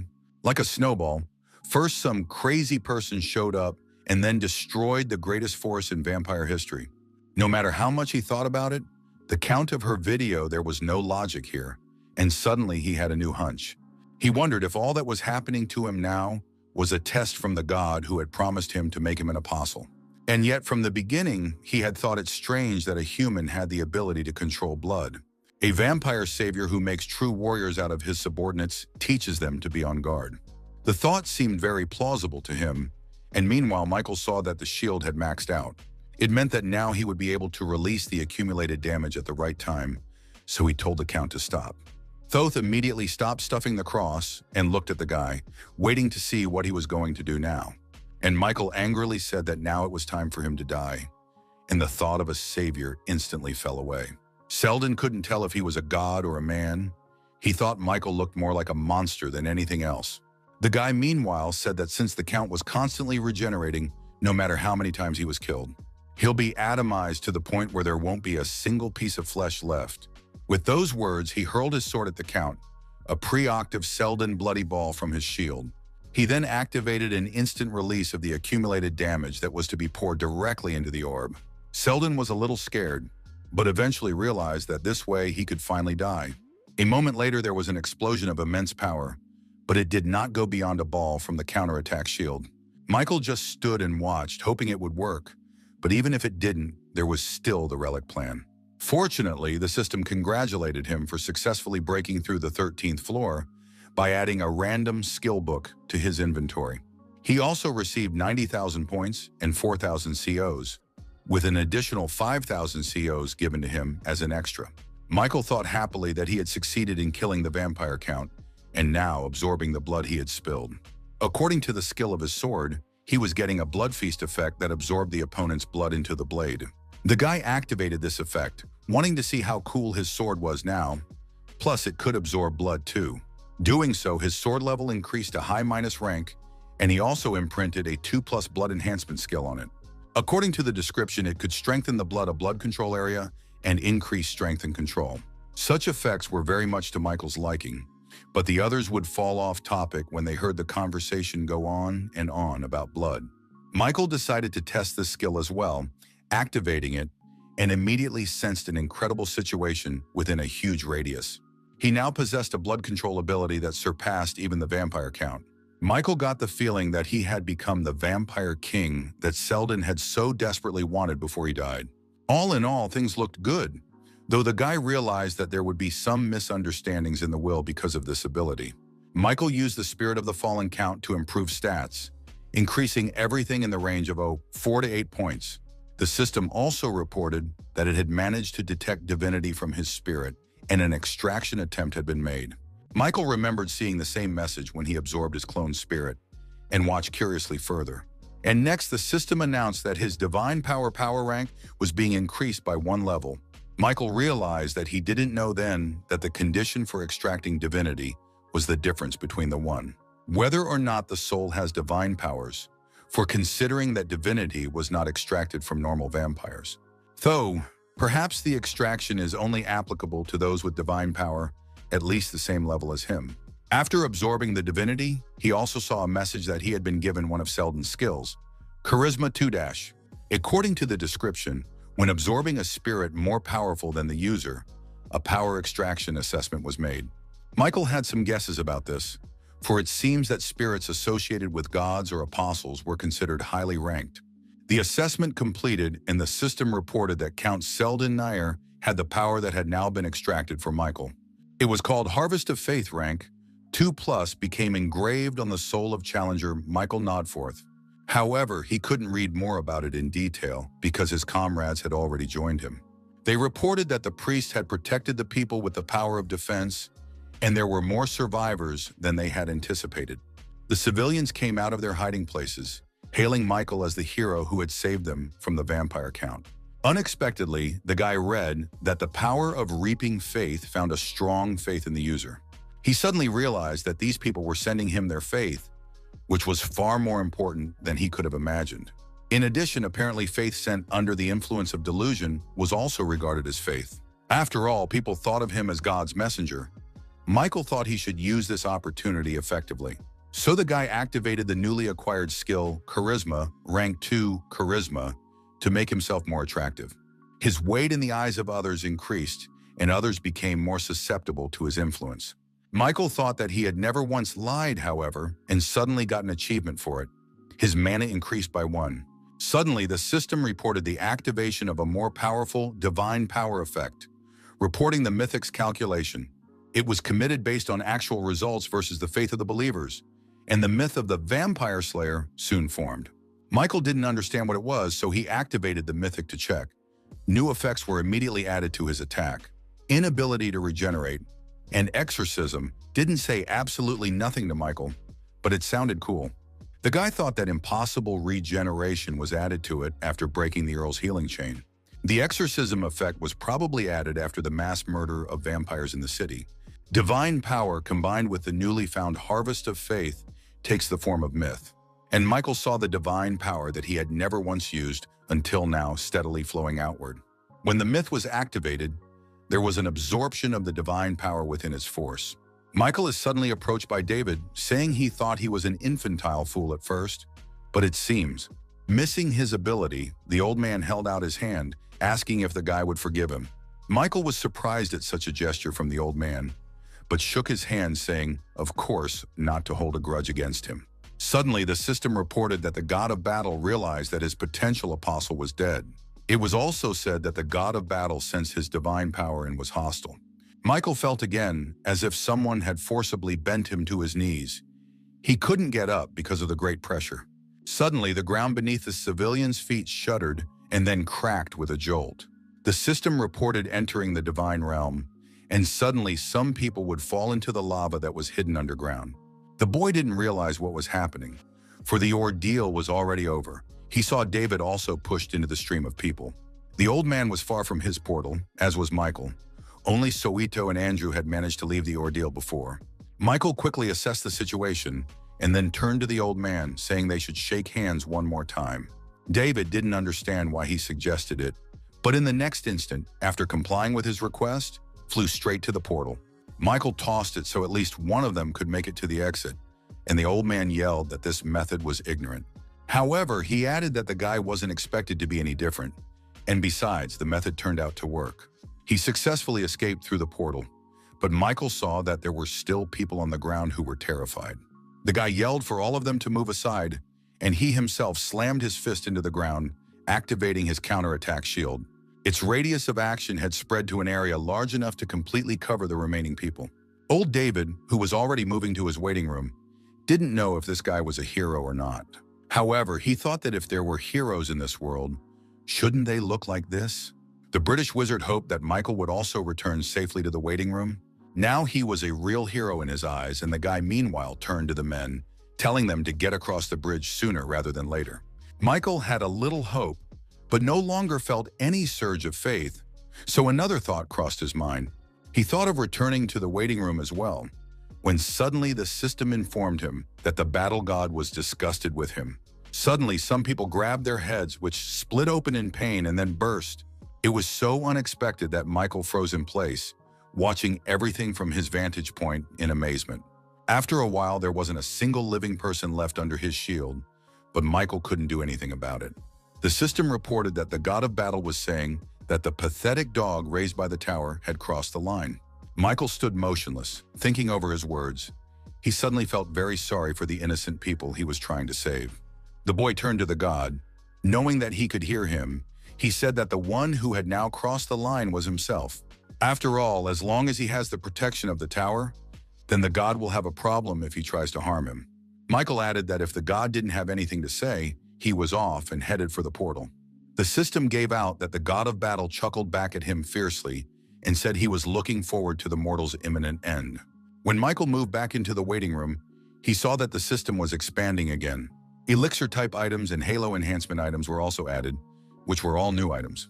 The guy felt like he was covered in the blood of the people he couldn't protect today. Anyway, all the floors were just spaces created by the Tower of Trials. He thought also of the god of battle, for it appeared that he was on bad terms with him because of the murder of the Count. Michael remembered the words of the god of verification, who had warned him not to trust other gods, for those would consider him an enemy. Then Michael decided that he should stop thinking about things beyond his control. Instead, he should concentrate on what he can do now, and boy did he pick up a stone of freshness. He then opened an exclusive store and was surprised to find that he had as much as 11,500 COs in his account. He bought the epic rank Ghost Path power, using up 10,000 CO at once, but it was worth it. The description said that he would be able to develop his own skills, and it would become easier for him to realize his own enlightenment. A few minutes later, Michael was already standing in the forest, the location of the White Crane Sword Administrator's domain. Angela was already waiting for him, noting that they hadn't seen each other in a while, and she was glad to see him again. The girl reported that she heard from that woman that his enemy was a child of the Namgung family. Michael agreed, saying that it came out somewhere along the line. But Angela noticed that he was concerned about something. She said it must have been because of Akutagawa that he used CO to buy her power. Michael nodded, and then the girl added that he had made the right decision in opting for her strength. In layman's terms, he, Michael Nodforth, is a genius because he's already learned the forms of swordsmanship. Moreover, in the 12th floor trial, he had studied the will of the sword and even improved the sword technique itself to a double sword technique. The very fact that he had acquired some knowledge of the Namgung family's techniques and refined them, it was telling that he possessed the qualifications of a great master. And even if he founded a sword sect, it wouldn't be surprising. After all, the power he had chosen this time was a great choice. Everything he would learn or realize now will be converted into tower-approved abilities, and she also promised to teach him everything, but on one condition. The girl said that a mentor-mentee relationship should be established between them. After much thinking, Michael suddenly answered positively, saying that he would become her student, which surprised the girl a lot. Angela then hastened to say that she wasn't trying to force him into anything, and he could think again. But Michael raised his hand, urging her to stop and saying that he had already decided that he would become her student. The girl then replied that she appreciated his choice and added that the Sword of the White Crane was a challenger fuller than the 40th floor. Angela asked if the guy would regret his decision later, and Michael wondered if he'd have any reason to. Of course, the girl answered in the negative. She told him that in Murima, only one master could be a mentor. When Michael said he was fine with it, the girl said he should start by fully introducing himself. She said that she was the 17th head of the Beck Swordmaster family and was the strongest Murim master of the past generation. And from now on, she, warrior Angela Beck, would be his mentor, and Michael was stunned by her words. He was especially surprised that the girl was Murim's strongest master. He bowed to her, following the procedure. And then Angela started telling me the theory. Martial arts are largely divided into spiritual and physical methods. Spiritual method is a technique that purifies and stores external mana inside the body, and the mana accumulated during the purification process. Called internal energy, the physical method was a technique that utilized his body, which included all of his skills. Michael suddenly had a question as to whether his blood sky energy belonged to the category of spiritual methods. He asked Angela if he would have any trouble learning if he already had a spiritual method. He added that he was even able to master it already, and the girl looked at him strangely for some reason. She suddenly asked him to explain everything in more detail, and Michael said he thought he had imagined something. Hearing this, Angela asked if he was trained in aura cultivation by a Steel Blood Lord. Michael replied that it wasn't quite like that. He didn't know if he could trust the girl, since she was also an administrator. She suddenly said she didn't believe him, adding that she needed to see for herself. Angela moved closer to him in a flash, and pulling up his tailcoat, put her hand on his stomach as if she were checking something. Suddenly, he felt some kind of energy coming from her hand and asked his mentor what she was doing. But Angela only replied to let him sit quietly for a second, and then she would explain and show him everything. After some time, he reported that he had seen no sign of mastery of any spiritual method. At that time, Michael thought that the blood sky energy was a power sent to him by one of the administrators. Her activation improved his combat sense, so he used this power often. But now the girl disappointed him. After all, it really wasn't a spiritual method, but a force. So Michael had nothing else to think about. The boy turned to his mentor, asking if she could stop sitting in such an ambiguous pose already. Hearing this, Angela flashed a glance away from the guy, apologizing for checking in such an unusual way. However, the girl said that she was not comfortable with such an arrangement, which surprised Michael. She was angry that a scum from the Church of Blood Demons dared to send such a lowly spiritual method as a force. When they changed their surroundings, going out into the garden, the girl asked if he might not study the spiritual method. After all, he is able to accumulate mana without it, and if he mastered it, he would simply be able to use different methods. In addition, her martial arts techniques were practically unrestricted to the spiritual method. Michael activated his combat concentration, increasing it tenfold to grasp everything he would be taught on the fly. Meanwhile, Angela activated her sword chi, and the guy saw her swordsmanship skills for the first time, which were excellent. He thought that he had only seen a soft image of the girl all this time, so he didn't even know how the girl fought. The girl meanwhile announced that she would now demonstrate the first technique of her 7 white sword techniques method. It was called White Sword Cutting the Sea, and suddenly Michael felt all its energy. At least what the administrators put out in their blows was truly mesmerizing. Angela apologized, saying that he may not have been able to see everything properly, but that was the minimum speed for such a technique. However, and to her surprise, Michael replied that it was fine, saying that he thought he could do it again. Michael felt as if space itself was tightening and stretching, so that avoiding the impact was impossible. Such was the technique of dissecting the sea. The name was also quite justified, because with this technique, it was possible to conquer even the sea, and the swing of the sword resembled raging waves, and Michael tried to replicate it. When he was done, he looked back at Angela, saying that he had tried to repeat everything exactly as she had shown him. He asked if there were any mistakes, but the girl's face spoke for itself. She couldn't believe her eyes. Geniuses have existed in all times. They achieve much greater achievements than others. Geniuses who demonstrate the pinnacle of their ability to understand, evaluate, and master objects of a field. However, even geniuses could only reveal their true abilities after practicing. Angela was shocked that someone could completely replicate her technique after only seeing it once. After all, her method of wielding a sword is a martial art that contains more advanced techniques than Akutagawa Namgun's method. She said that Michael had previously reproduced the earlier two techniques of the noble Namgung family. Heaven Flaming Sword and Heaven Soaring Sword, both techniques were part of the Heaven Sword Forms method. However, Michael had potential far greater than this, as he was able to replicate a difficult level technique after seeing it only once. Angela called him an intuitive genius, saying she'd never heard of someone who comprehended things that way.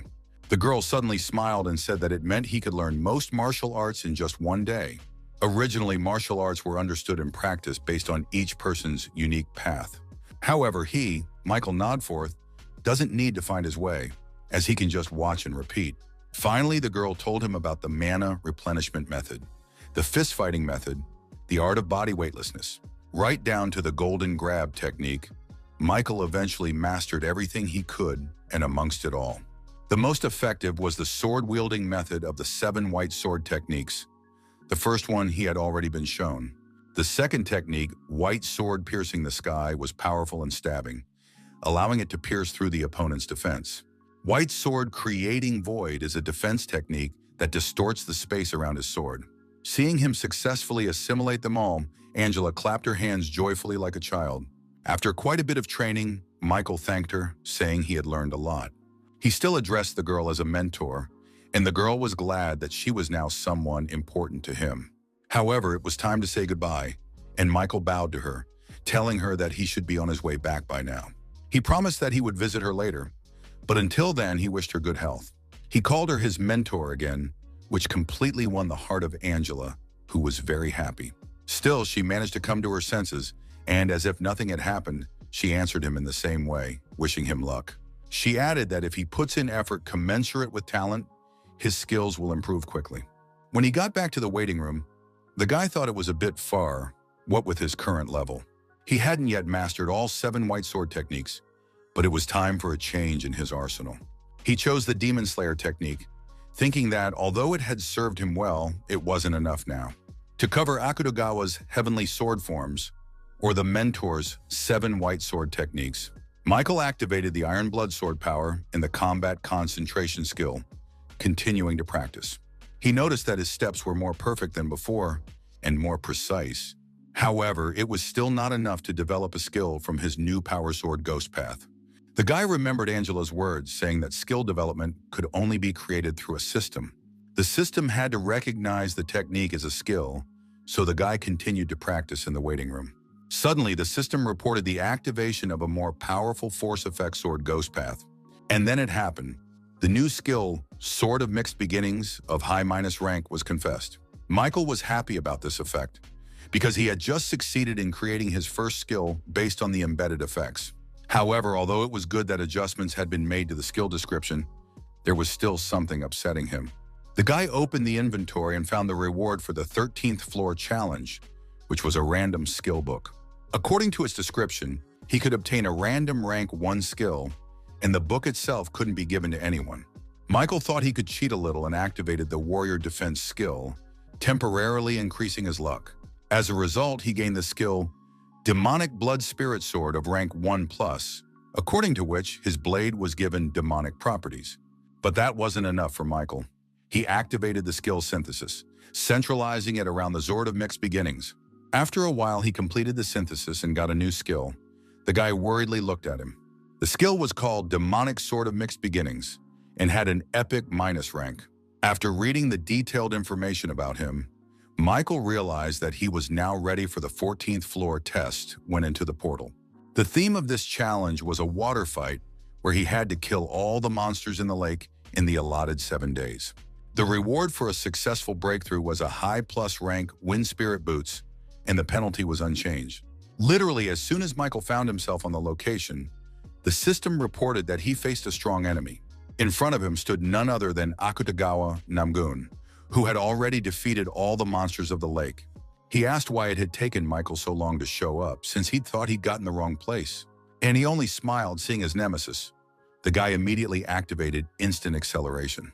Next to go into play were battle concentration, warrior defense, indomitable will, and of course, wind grace. This time he increased his speed by 70% at once, but it was increased some more due to the effect of his boots.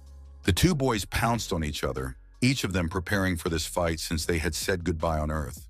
Akutagawa was the first to notice the change, because he remembered that Michael hadn't used the flaming sword last time. That he was able to master it in such a short time surprised the Murimian, and he asked Michael about it. However, the latter asked in response why this surprised Akutagawa so much, since this was just the beginning. With those words, he activated the counterattack shield and immediately transformed it into an additional blade. An attack followed, and the Murmek was even more surprised that the guy was now fighting with two weapons. Michael, meanwhile, kicked him in the stomach, and his opponent flew away, but he did not hit the wall, having managed to put his legs out. But that didn't help him much, for Michael was already preparing a new attack, and Akutagawa was again surprised at his speed. A huge wave of powerful energy sent out by the sword chi was rapidly approaching right at him. The Murimian had no more than a second to defend himself in time, but he was able to do so, for he was not amiss either. Although Akutagawa only used one sword, but he did it skillfully, so even Michael envied him. However, the advantage was still on the guy's side. He asked the Murimian how he felt about these new attacks. He added that it was his newly created epic rank swordsmanship skill. The demonic sword of mixed beginnings was considered to contain various demonic sword techniques.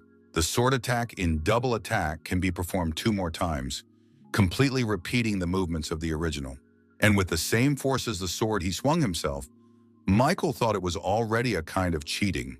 Still, it worked. He turned to Akutagawa, pointing to the wound on his cheek. The boy said she would torture the Murimian until he died, and those words alerted him. However, in the next instant, he activated some of his power and healed his cheek, saying that it was only a scratch. And then Akutagawa pounced on Michael, wanting revenge for the fact that the guy had managed to hurt him at least that badly. Their blades clashed again, and this time the battle lasted a little longer, but still without a winner yet. Akutagawa noticed that the swordsmanship and movement techniques Michael used clearly belonged to the world of Murima. He asked why the boy had concealed this fact earlier, and he replied that he had not concealed anything, because at that time he was scared to death. So he studied it all, and Akutagawa wondered if he had managed to master such techniques in such a short time. He suddenly replied that even though they hadn't seen each other for a long time, the guy was still the same brazen liar. After all, he dared to talk nonsense about being able to master martial arts in less than a week. To this, Michael replied that he would not force the Murimian to believe it, but he was not about to recant. They lunged at each other again, but their powers were so far on par, and the only difference was the mindset. Akutagawa was thinking about how he could finish Michael off sooner, while he was thinking about how to use his new skills more effectively. After all, every fight is essentially a workout, and what better way than sparring with such a tough opponent? Suddenly, Michael switched to a more aggressive attack and began to crowd Akutagawa backwards, and the latter opened his eyes in surprise. After all, he recognized the martial art with which Michael had attacked him, and that too was unexpected.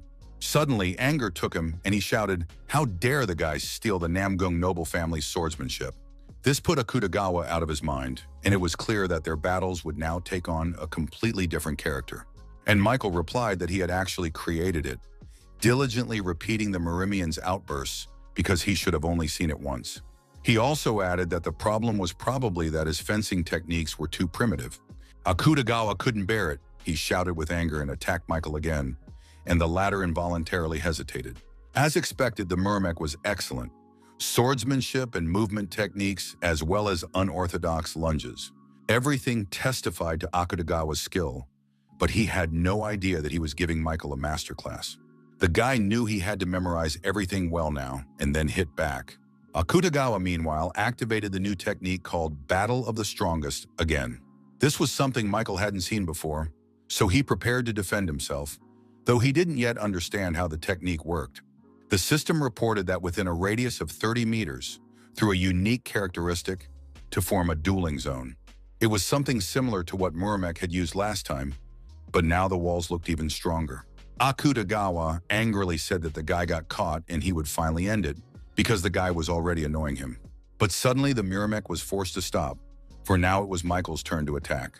He used his new skill, Bloodseeker, which again surprised Akutagawa, for he had not used it before. He added that the Muramec had actually made the mistake of restricting them to that barrier and directed his attack at it. Akutagawa still didn't understand how it was even possible to master the art of blood, since even he himself didn't know how to do it. He said that even after mastering martial arts, the guy took up his tricks again. In the meantime, Mike had already approached him and with lightning speed began to deliver blow after blow. Muramec felt he couldn't keep up with blocking everything, and here he was, already missing several attacks. And then a powerful punch to the stomach sent him into the air, something he definitely didn't expect, and even got a little flustered.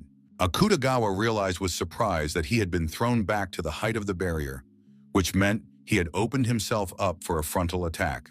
And soon it followed. Michael was already waiting for him to deliver the decisive blow and finish off the Murimian. Therefore, Akutagawa had no choice but to forcibly deactivate his unique characteristic.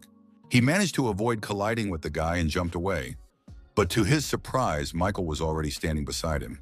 He still managed to hit his opponent, and quite hard, because he flew off again. Michael, not thinking long, rushed over to him to finish the job and make sure the Muramec didn't get up again. When he ran, he destroyed everything in his path, except maybe people.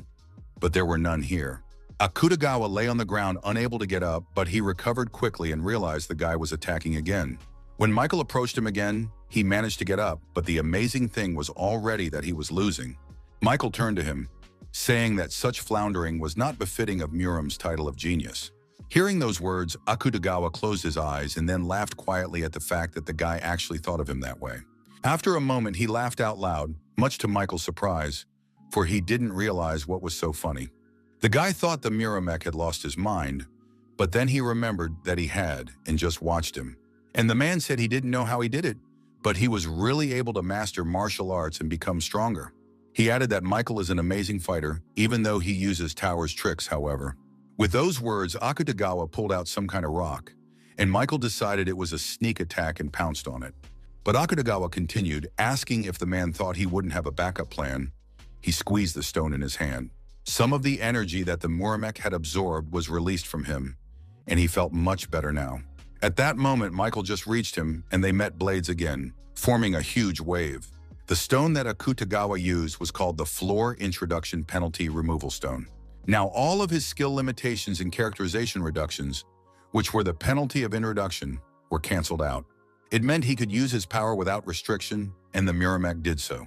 He asked Michael if he was curious as to why he was called a sword dragon, and then a dragon's head did appear from his sword.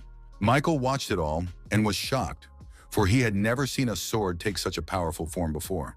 Akutagawa added that a scum like him shouldn't have seen that enhanced chi in the first place, so the guy could consider it a great honor after all. Not everyone gets such a chance to fight with the most powerful chi. He swung his sword with a wave from the energy, but it was much bigger, more majestic and powerful than anything before it. Michael remembered Angela telling him about the chi technique, more specifically the use of magic on the sword. After all, the chi of the blade adds properties to it that contradict the laws of the sword, so it is comparable to magic. Flaming Sword, for example, adds one more property, and the next stage is Enhanced Sword Chi. It allows all the surrounding magic to be used safely, and Michael clearly saw this in Akutagawa's example. The guy didn't swing his sword very often yet, because the attacks were so powerful that one or two were enough. They were aimed at Michael in the form of a purple dragon, under the light of Akutagawa's magic. And Michael was having a hard time. He didn't think he would encounter the enhanced chi so soon, but he kept dodging. It didn't sound all that scary in words when the girl talked about it, but it was a truly amazing skill. The range of his attacks increased a lot, so it became difficult for the guy to even get close to his opponent. In addition, his movements became stronger and faster, all of them unusual and dangerous, as if. The sword turned into a living dragon and acted at the will of Akutagawa, who was its master. The onslaught of each attack, when Michael didn't have time to dodge and block them, was insane. If it wasn't for the two swords he was still clutching in his hands, he would have long ago failed and missed the attack. It seemed to the guy that Akutagawa was a bit stronger than the vampire count, But that turned out to be a silly assumption. Sword enlightenment. Michael sensed it as he listened to his mentor, but it seems people from Murim. Skipping a few stages due to enlightenment, and it was kind of cheating too.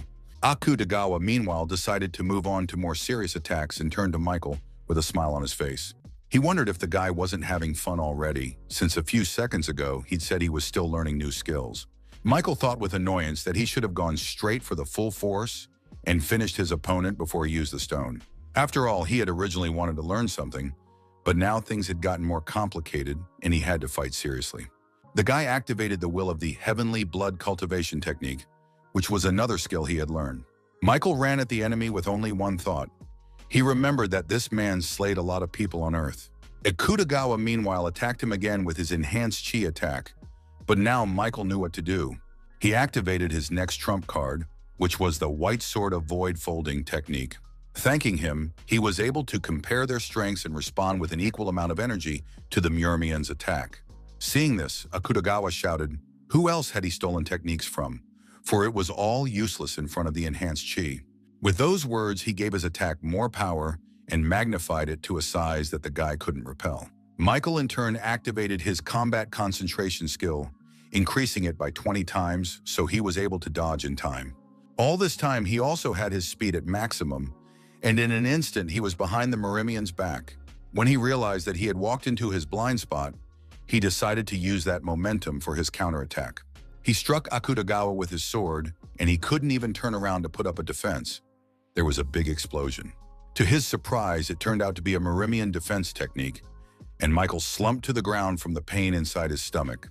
Blood came from his mouth, and he realized that his insides had been hit, which was not at all happy about the situation. And then it was his turn to be surprised to feel the enemy approaching him from behind, preparing with an attack. With his last strength, and still thanks to his skills, he was able to dodge, to avoid the deadly damage. But Akutagawa did not retreat, attacking him more and more, and the boy already felt that his strength was running out. He would break through his opponent's attacks at the last moment before they could hit him, but it couldn't go on like this forever. Michael thought the Murmek was using two techniques at once to keep him in his sights, and he didn't like that. With his side vision, he saw Akutagawa swing in to kick his leg in the stomach. However, the guy didn't expect the blow to be so hard that it knocked him down. Akutagawa, meanwhile, punched him in the stomach with such force that Michael sank underwater, going deeper and deeper to the bottom. Still, he managed to free himself and swim out, where another knockout from the Murimian awaited him. The guy had been thrown back onto the rocks and was now quite seriously injured, spitting blood from his mouth. Akutagawa, on the other hand, felt great. He pounced on him with another attack that Michael probably wouldn't have blocked by now. Murimek shouted that this was where he would meet his end and put all his power that was left into the attack. And Michael wasn't even able to block in any way. He just put his hands out, covering his head with them. It was primitive, but he figured that at least his opponent would be weakened because of it. All that was left was to hold back the blow. When it was over, he found himself without his tailcoat, which was piled up on the rocks under Akutagawa's feet. Murimek looked in amazement at the lad, who, though breathing heavily and wounded all over, but still withstood such a powerful attack and was still able to continue fighting the battle, albeit to his own defeat. Akutagawa admitted he was surprised, as he didn't think the guy would fight against him for so long. However, he said that his torment was over and raised his sword again, activating the enhanced chi. With a crazy smile and a look on his face, Akutagawa said it was fun and he will remember their fight. Meanwhile, Michael is on his feet, saying that after everything he's been through, he just won't die so easily. He activated the counterattack shield skill at the last second, absorbing the damage from the opponent's powerful chi energy. His shield limit would fill up so quickly that he almost immediately released all of his accumulated power as his counterattack. Akutagawa smiled, marveling at Michael's fortitude, but it seemed to him that victory was on his side. Suddenly, he made a sharp lunge to the side, and instead of repelling the attack, he moved closer and stabbed the guy in the throat. He finally saw the fear in Michael's eyes, and it gave the Murimian indescribable pleasure. He was clearly insane. He cut the guy's head off, and Michael only had time to think about the last skill he hadn't used yet. This was the last battle, the 12th floor reward that made all critical damage nullified. All of his senses were also heightened for a time, and his skills were enhanced with a recharge time of 1 week. Michael's head was miraculously back in his body, and it happened as if in slow motion. There was no way the enemy could somehow interfere with this process, and Michael felt his heart pounding in his chest again. He figured the time when he could use that extra reward for the 12th floor was finally here. There was another reward on the 12th floor. He had activated the exclusive skill of Ancient Emperor's Ash Crown. While using it, his mind was gradually being polluted, so Michael also activated the Cold Reason Will. Now he could use rank 1 plus Spirit Magic, saying that Muramek was right and still had trumps up his sleeve. He added calling for his servants, and suddenly monsters appeared behind the surprised Akutagawa's back. Michael commanded them to kill the Murimian, and they pounced on him, forcing him to do something quickly. Akutagawa was surprised that the guy even had necromancy in his arsenal, but he said he couldn't beat him anyway. After all, enhanced chi was quite a powerful technique, so some monsters weren't a hindrance to him. Akutagawa dealt with them in a flash and approached Michael again, who hadn't expected it to happen so quickly. Murmez grabbed him by the throat, saying that now they'll see if the guy can resurrect again. He swung around to chop his head off again, but for some reason Michael did nothing, though this time he might have had time to block. Akutagawa's sword was already near his eyes, and there were only centimeters left before he would pierce them. Suddenly, however, the Muramek stopped, horrified to find that he could not move. He asked what the guy had done, and Michael took his hand. Taking it off his neck, he threw it away. Then he turned to Akutagawa, reminding him that he had already told him that the wound was on his cheek, will hinder him for the rest of his life. After these words, the monster that was summoned by Michael loomed behind the Murimian's back. Akutagawa felt his presence with fear and realized he couldn't use any techniques to defend himself. As a result, the monster bit his head off, and the last thing Akutagawa managed to shout was a curse at Michael. Ever since he was a child, he hadn't shown with any special skills, and was even spoken of with derision and disdain. His dad asked his mom how she could have given birth to such a talentless child. I doubt his blood even runs in it. Akutagawa listened to all of this, not understanding why he was so disliked. After all, he had done nothing wrong. Back then, he just enjoyed his sword without thinking about things like strength and power. After all, true geniuses built their own way of the sword rather than learning other techniques to emulate society. These words were told to him by his grandfather, who became the lad's first mentor and raised him fully. He later became the head of their Namgun clan, and under his patronage, Akutagawa began to grow and improve rapidly.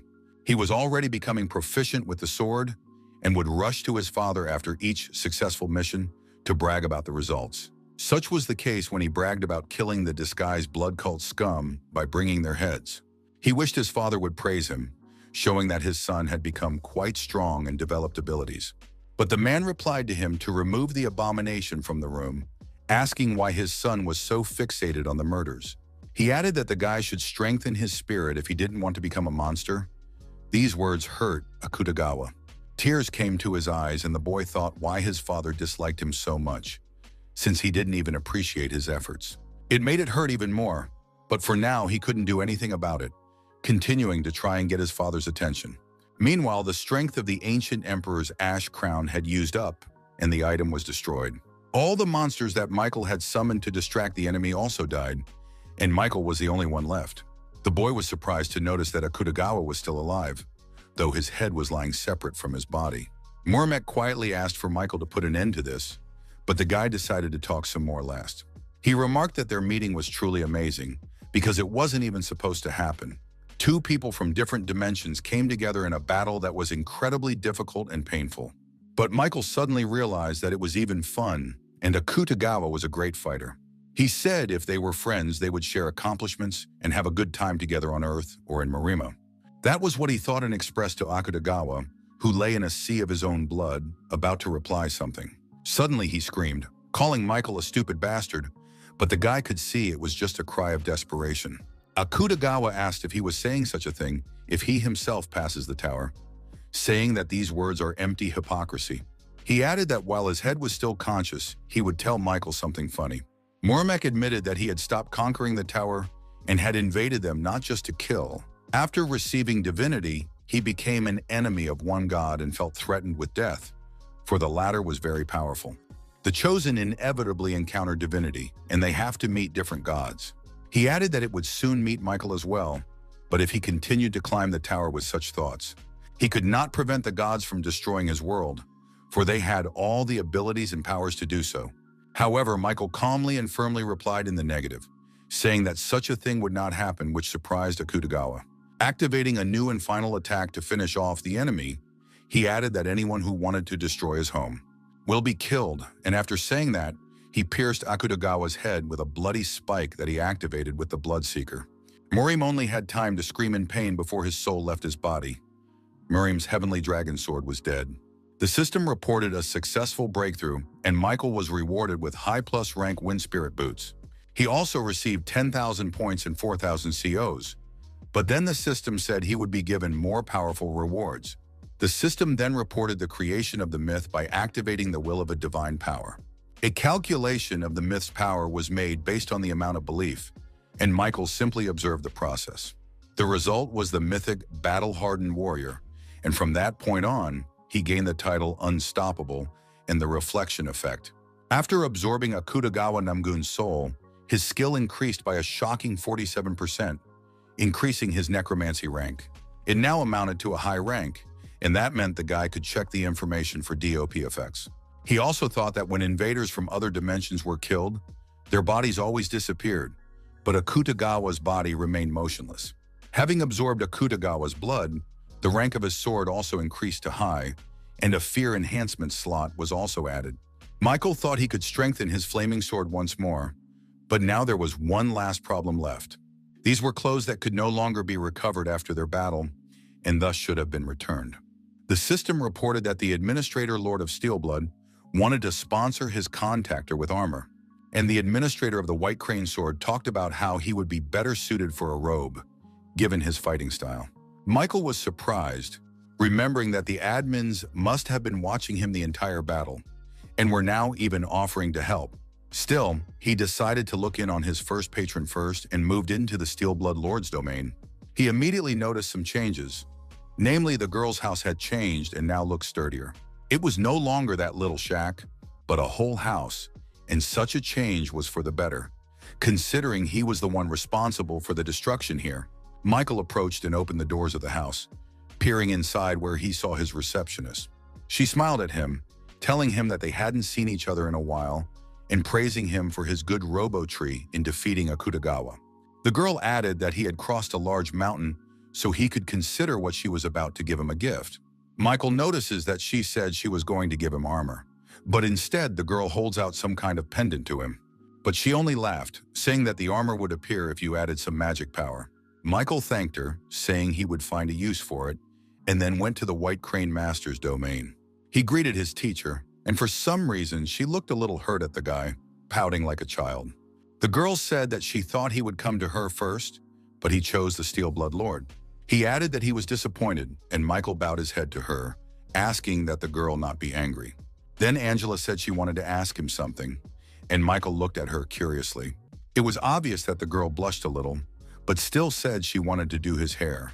When Michael heard this, he was surprised and even a little scared in his head because he doubted her skills. Also, she didn't have any tools, but Angela said that 7 white sword techniques would be enough. He warned him to move her or he might hurt himself, and Michael put his hands out in front of him, trying to talk her out of it. It was no use, however, for Angela had already gotten to work.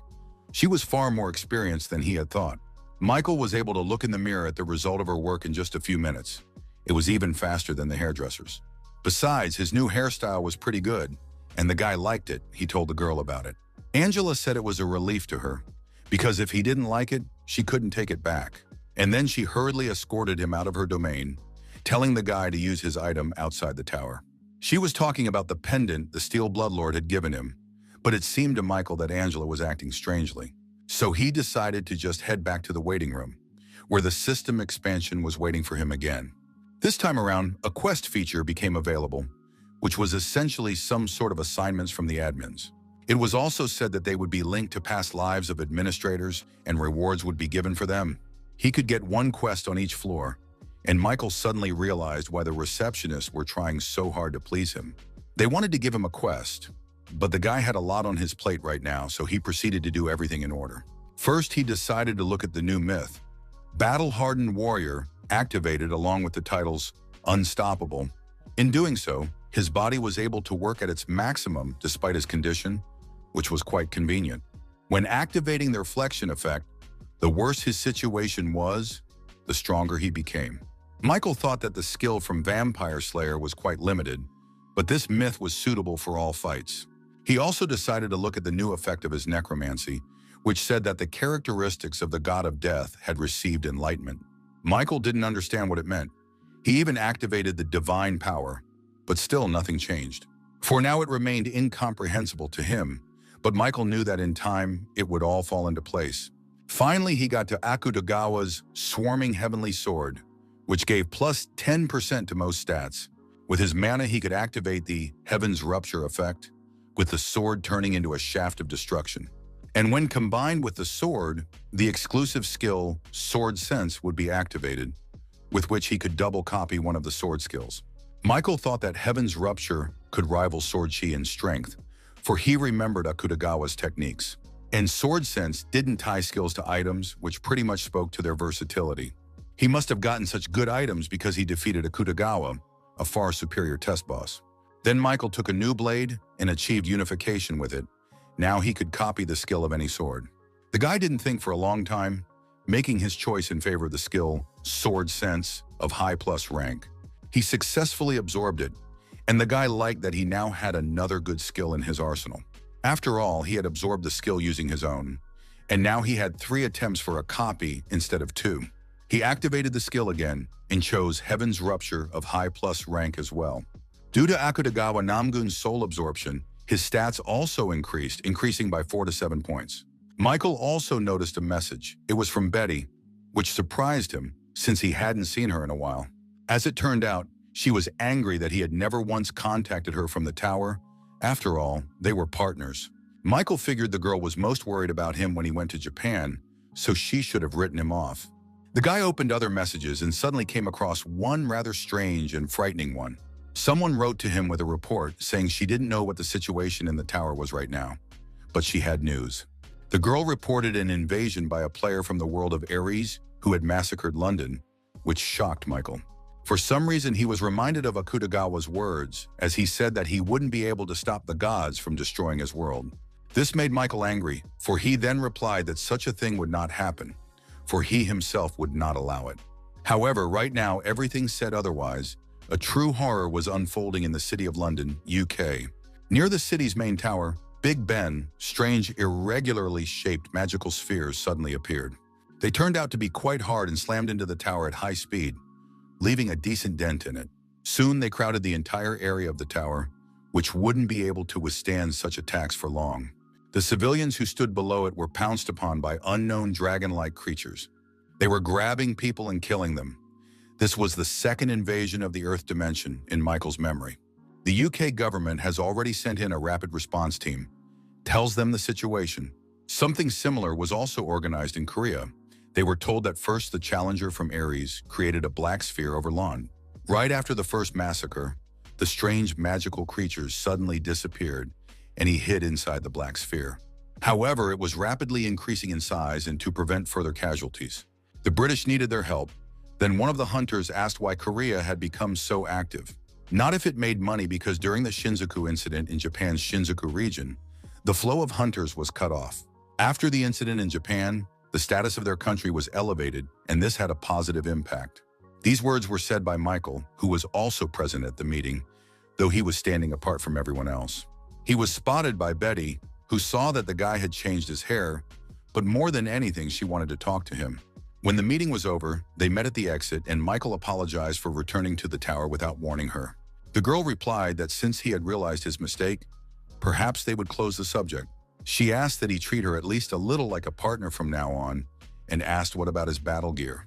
Michael said he was keeping her inside, and was about to explain everything, when suddenly the gathering of those willing to go to London was announced. Everything was voluntary as usual, but Michael said it was time for them to slowly move out to land as well. But Beatty suddenly declared that they didn't need to get on the plane this time, and held out her boyfriend's hand. They walked with her to the roof, where Michael saw an interesting sight before him, feeling like he was in a movie. In front of him, he saw a few people in black suits resembling foreign agents, and Beatty smiled contentedly. She said that she had also rocked some skills while climbing the tower, among which was spatial magic. Now she could move anywhere in space just by setting coordinates and even got permission from the association. Hearing this, Michael was surprised, being unable to say anything so as not to interrupt the girl who had already started moving. She designated the coordinates as the target and moved them there using the auxiliary magic teleport. Meanwhile, their UK hunters watched in amazement as the unknown spheres grew larger and larger. Strange magical creatures that resembled lizards and were quite strong appeared from them. The hunters of Britain specialized in magic and sorcery better than anyone in the world. They resolutely defended their magic tower from enemy attacks, preventing the dragons from harming it. One of their squad turned to the newcomer, telling him to focus all his attention on the portal. After all, if an object from another world got into him, something terrible could happen, and the newbie boy nodded. His job was to guard the portal as he suddenly heard another orb right behind him. A dragon appeared out of it, and the boy screamed in terror, forgetting all the techniques he had been taught. Suddenly, the portal lit up, signaling the arrival of someone from another world or corner of the earth. In the next instant, the monster flew into the air before it could harm the guy, who was left standing there in a panic. But then he saw the lizard fall down beside him, and for some reason it looked like it was already dead, which surprised the boy. After that, he looked up and saw those who had done this to the monster. Michael and Batty had come out of the portal. The girl turned to the young wizard, asking if these were the magical entities, and the man hurriedly stood up and bowed to them, apologizing that the preparation of the barrier was insufficient.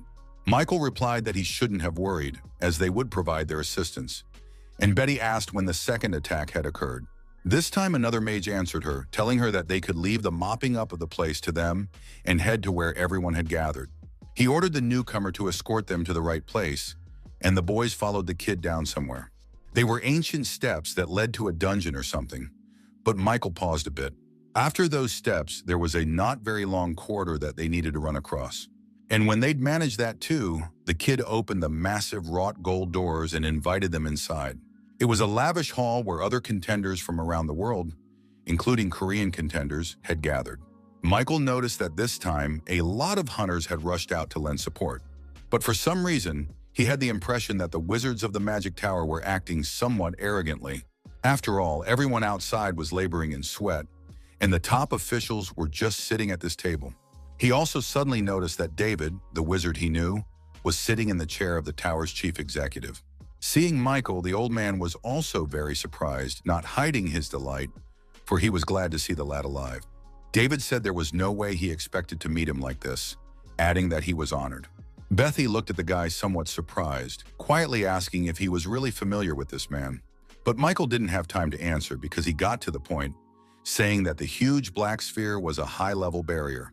Although they had almost succeeded in destroying the black sphere when it was still small in size, but now the opportunity was gone. From that moment on, no matter what they did, there wasn't a scratch on the sphere, and suddenly David handed Michael his seat. The other mages watched in amazement, asking who this man was, but some knew his name.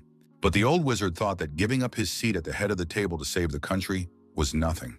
After all, other people didn't know anything, but he knew for sure how strong this young man was. David asked if, in his opinion, there was any way to solve this problem and smiled, waiting for his answer. And Michael said that he would just destroy that black sphere on his own, which amazed everyone present. David was a little shocked at his self-assurance, daring to say it was impossible. The other challengers and mages were also shocked that the guy said it so easily. But the guy meanwhile continued. He added that he would do it on one condition, and David prepared to hear anything as encouragement. But he wasn't ready for what Michael said. The guy asked to give him the awards of everyone here. Of course, the others didn't like this and protested, asking who he thought they were. The old man was also a little shocked at such a request, but said he had to consult with the responsible people about the matter. Michael replied that he didn't mind waiting, but at this rate, London could disappear off the face of the earth. He knew that people would move even if there was no reward if you took their cause to the extreme. So nevertheless, he must take care of what was due him. And meanwhile, the old man glanced again at the sulfur. Suddenly, he agreed, shouting that by all means he'd get it done if the guy kept his promise. The mages present in the room rushed to stop him, telling him it wasn't such an easy decision, but David didn't listen to them.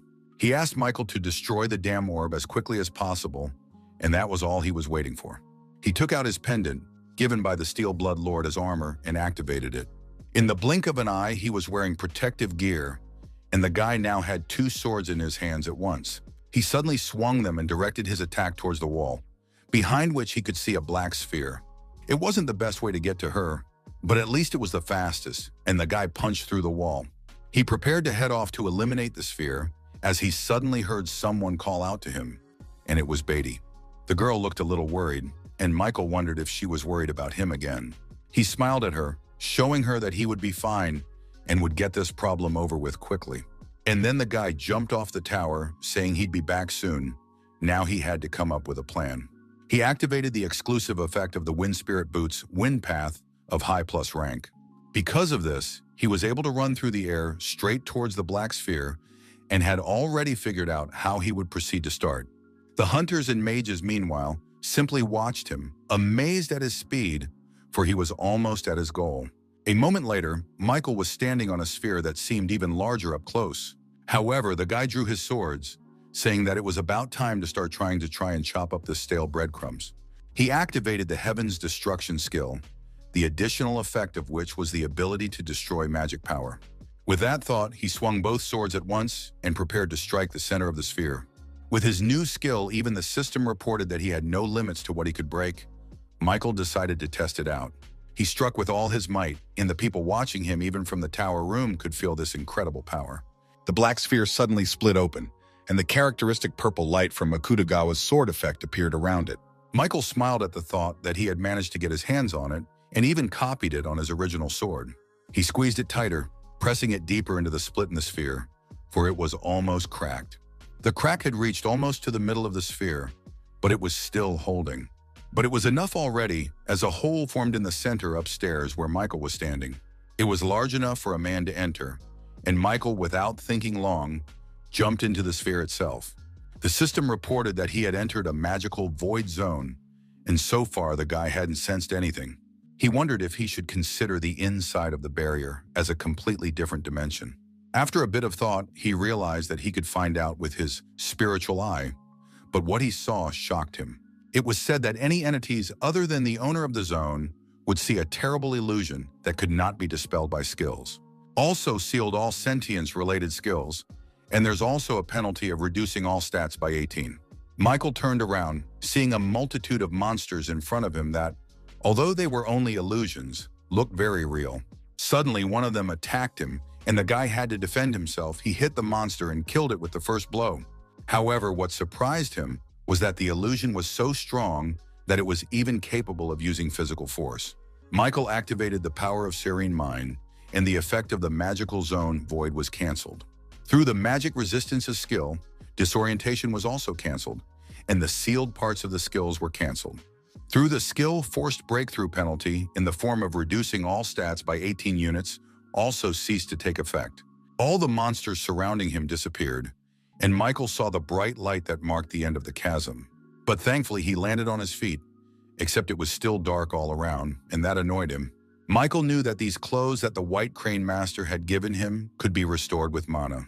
It was a very useful option, because even though he was fighting illusions, there were plenty of them to hurt him. Suddenly, he heard a voice behind him say that he was surprised to meet such a strong opponent on Earth. Michael quickly pounced on him, chopping off his head within a second. His opponent was something like a mage. He suddenly said that it was interesting that a skilled craftsman had been found in such a wretched dimension, but he had also considered such an arrangement. Michael covered his face with his hands from a large flash of light that nearly blinded him, but it gave the enemy an advantage. Michael activated the battle-hardened warrior mythos, and an indomitability effect was added to his divinity control. Seeing this, the magician was surprised to ask if he was an apostle, saying that there could be no gods in such an insignificant dimension. But Michael decided to prove him otherwise. Using the Bloodseeker skill, he aimed at his opponent. And the one, seeing that the guy was strong, used the invisibility effect to hide from his attack. But it was useless, as Michael simply concentrated her power in one hand and then spread it throughout the area. Bloody tentacle needles pierced the mage, as well as all of his doppelganger clones he had created to confuse him. It amazed him that the enemy was able to hit him and all of his clones so quickly and accurately, despite the fact that they were invisible. However, suddenly he reappeared whole and invisible in front of Michael again, saying that even though he is an apostle, That didn't mean he could do whatever he wanted in the mage's domain, but the guy knew it was fake too. The mage, meanwhile, released some small elf-like creatures, saying that he wouldn't escape death anyway. This one turned out to be a whole invasion of self-destructing spirits technique that flew at Michael. The guy decided to use his counterattack shield against them, shaping it into the shape of a bat to fend off the elves. And he was very good at it, until not one of their spirits got close enough to hurt him.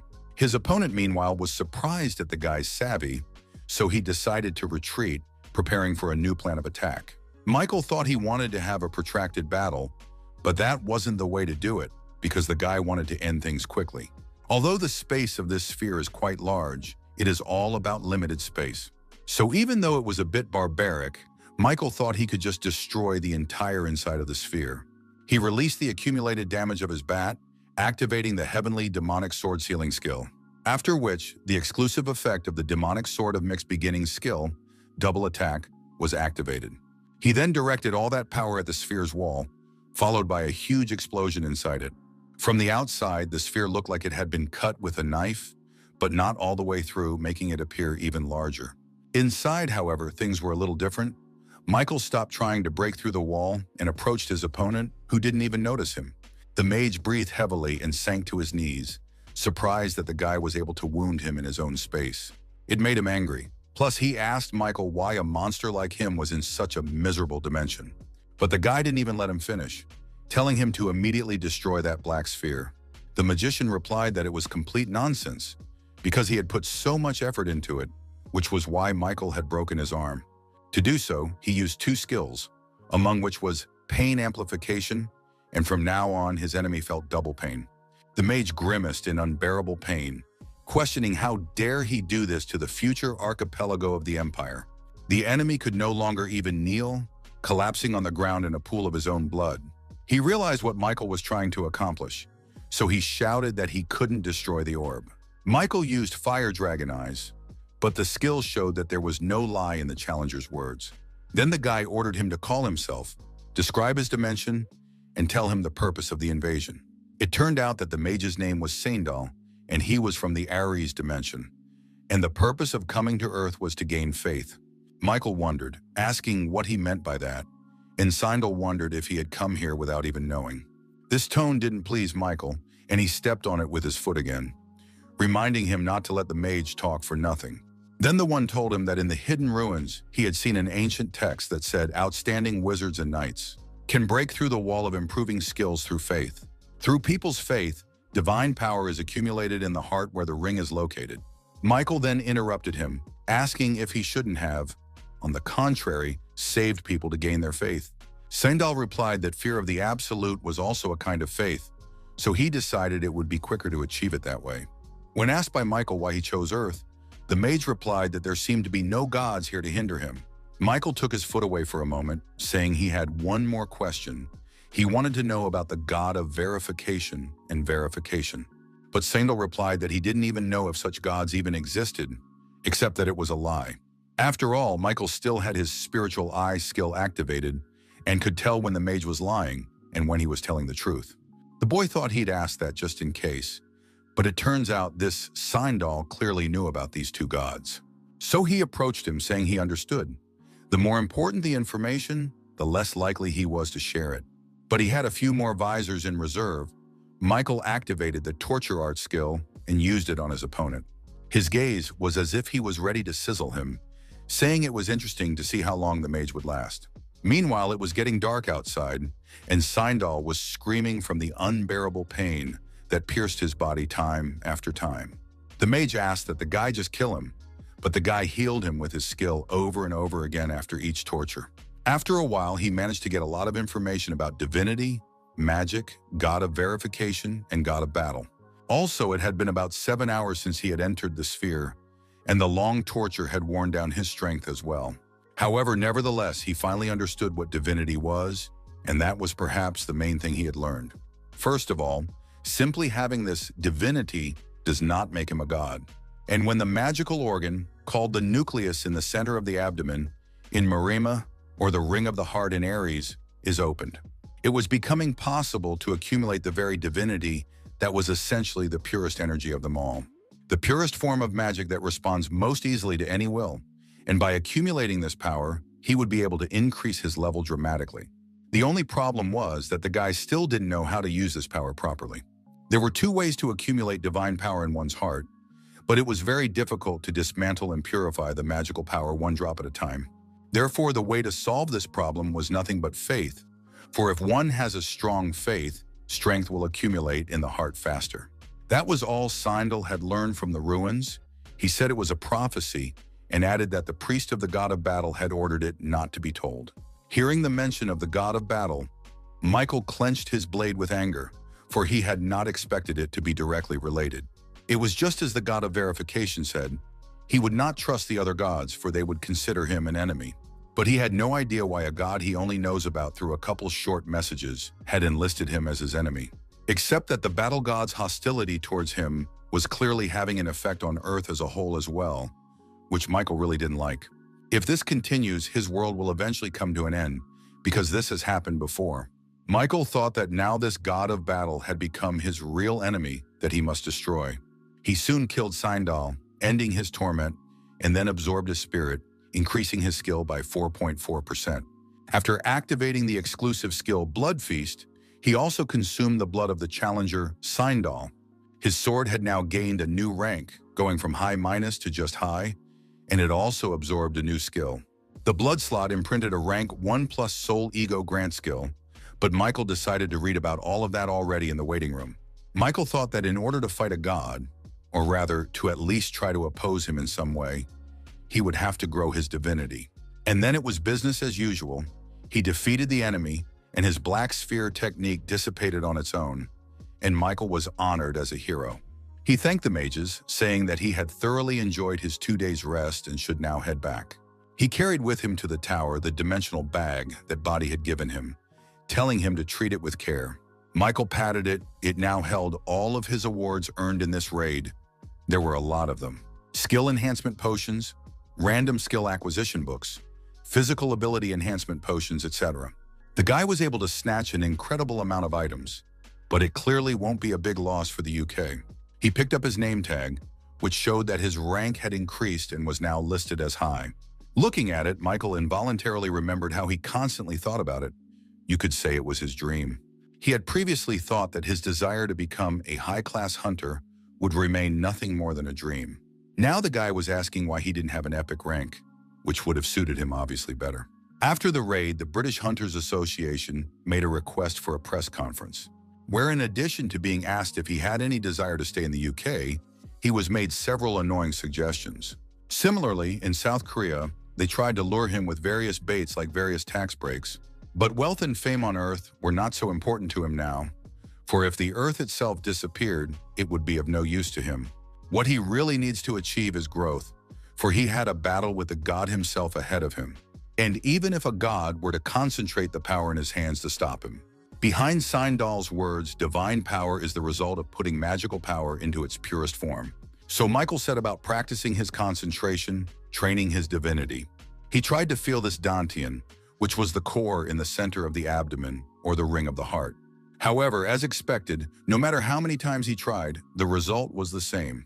Although he could refine his magic power to some extent, but he won't be able to bring it to a perfect state so that it transforms into divine power. Although he tried to do at least something during the guy's stay in that void, but he never managed to create any sword chi or magic. Faith and fanaticism, Michael couldn't believe that a divine power would be triggered by that kind of will. And it was faith that was the basis for the creation of the battle-hardened warrior and vampire slayer. Therefore, as expected, he could not right now utilize the divine power to its fullest extent. The boy put on the hood of his hoodie and prepared to head back to the Tower of Trials. After all, climbing further up it, he would be able to figure out what was what sooner or later. It was the only way. Soon, he had already entered the 15th floor, the theme of which was war, as strange as it may sound. Someone told him to kill those stupid occultists who reject their god of darkness. The two men looked amongst themselves, questioning why Mrs. Raynal had accepted such a request. A burly man peered into the tent Michael had moved into, his appearance slightly scruffy. But that didn't stop him from yelling at the guy, asking if he was shirking his duties. Grabbing him by the hood, he told the guy to quickly put up and join the fight. After all, the order had long ago been given to go on the attack, and he was still sleeping here. The man was clearly angry. It wasn't until they came out that the man noticed that the guy's clothes didn't match the battlefield. And Michael, hearing about the Holy War, asked if it was about religious conflicts. The system announced the start of the 15th floor challenge. He was given 17 days in which he must lead the temple to victory. The reward for a successful breakthrough was a protection bracelet of an unnamed god of epic plus rank. Michael quickly reasoned that the number of enemies amounted to several thousand.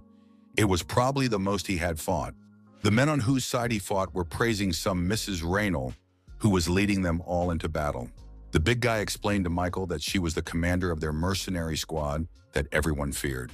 After all, the girl was a consummate aura user. He said it with such enthusiasm that Michael wondered.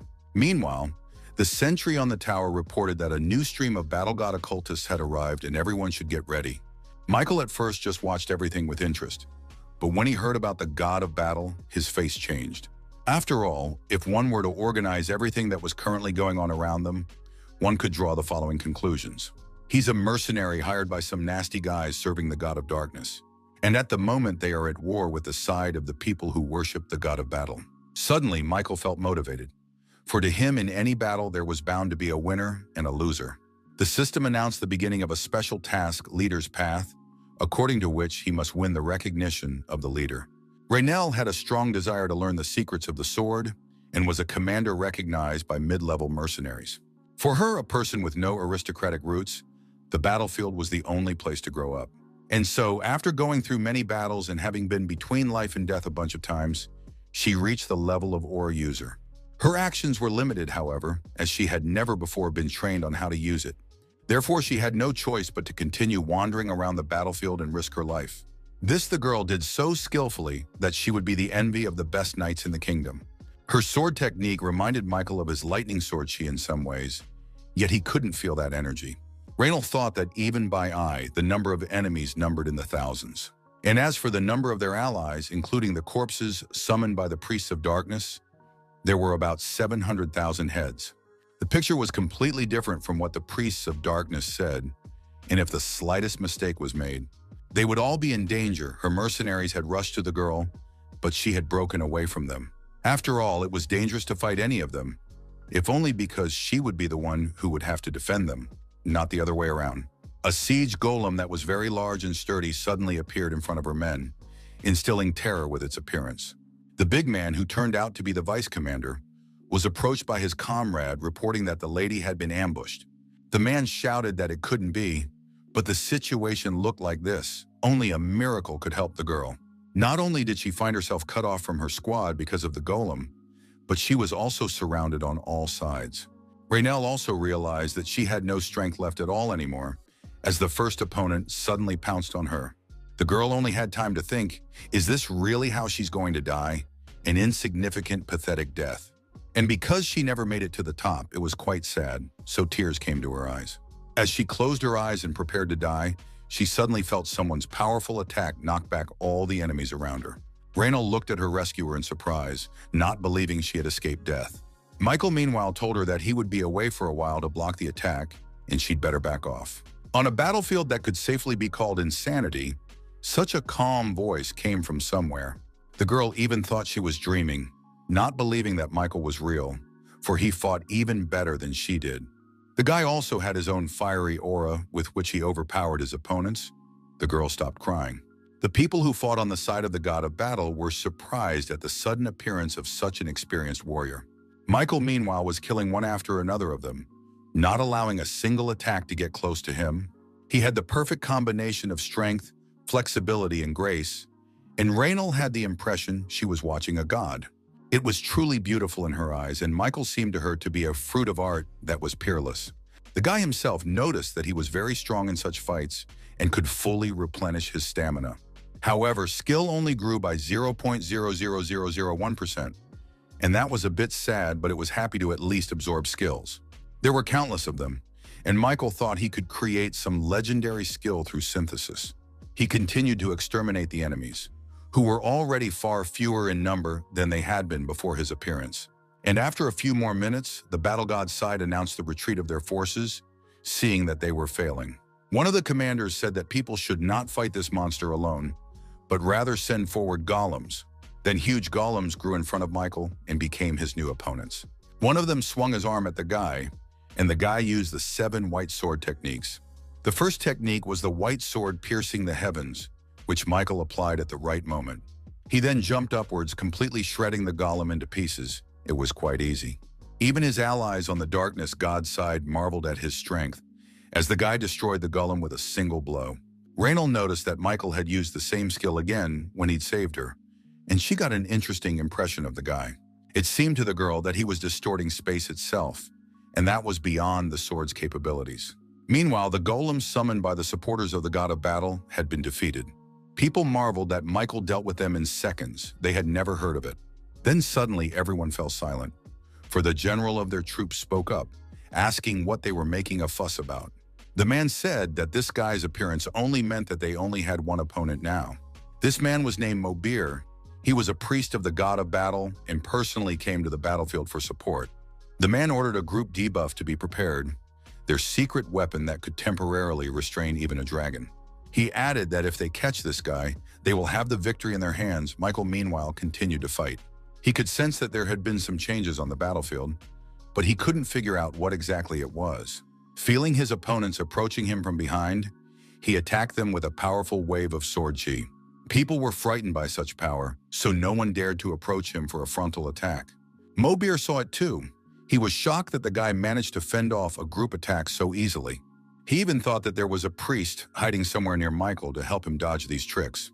However, it was all hers. Michael acted alone, and in the blink of an eye approached him, thrusting his blade in. He stabbed the priest in the stomach, and he thought he didn't even have time to see the guy get close to him. Michael didn't forget about the other people who were also his opponents and aimed bloody projectiles at them.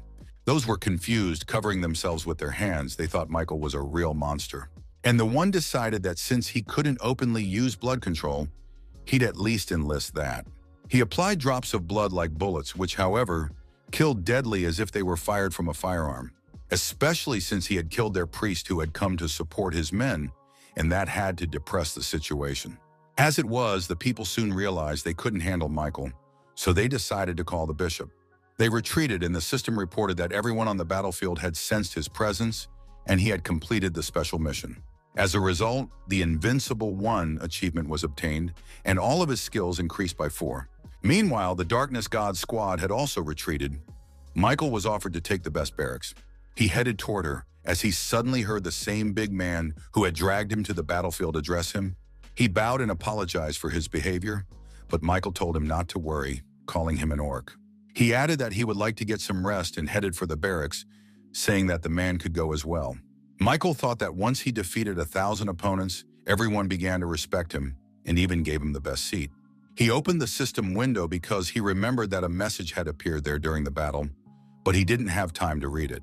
It said that he had killed many people and consumed their souls, and his talent as a god of death slowly began to develop. Suddenly, Michael remembered reading about a similar thing in a new effect of his unique characterization. It said that the data of the god of death had received enlightenment, but Michael didn't even know who he was.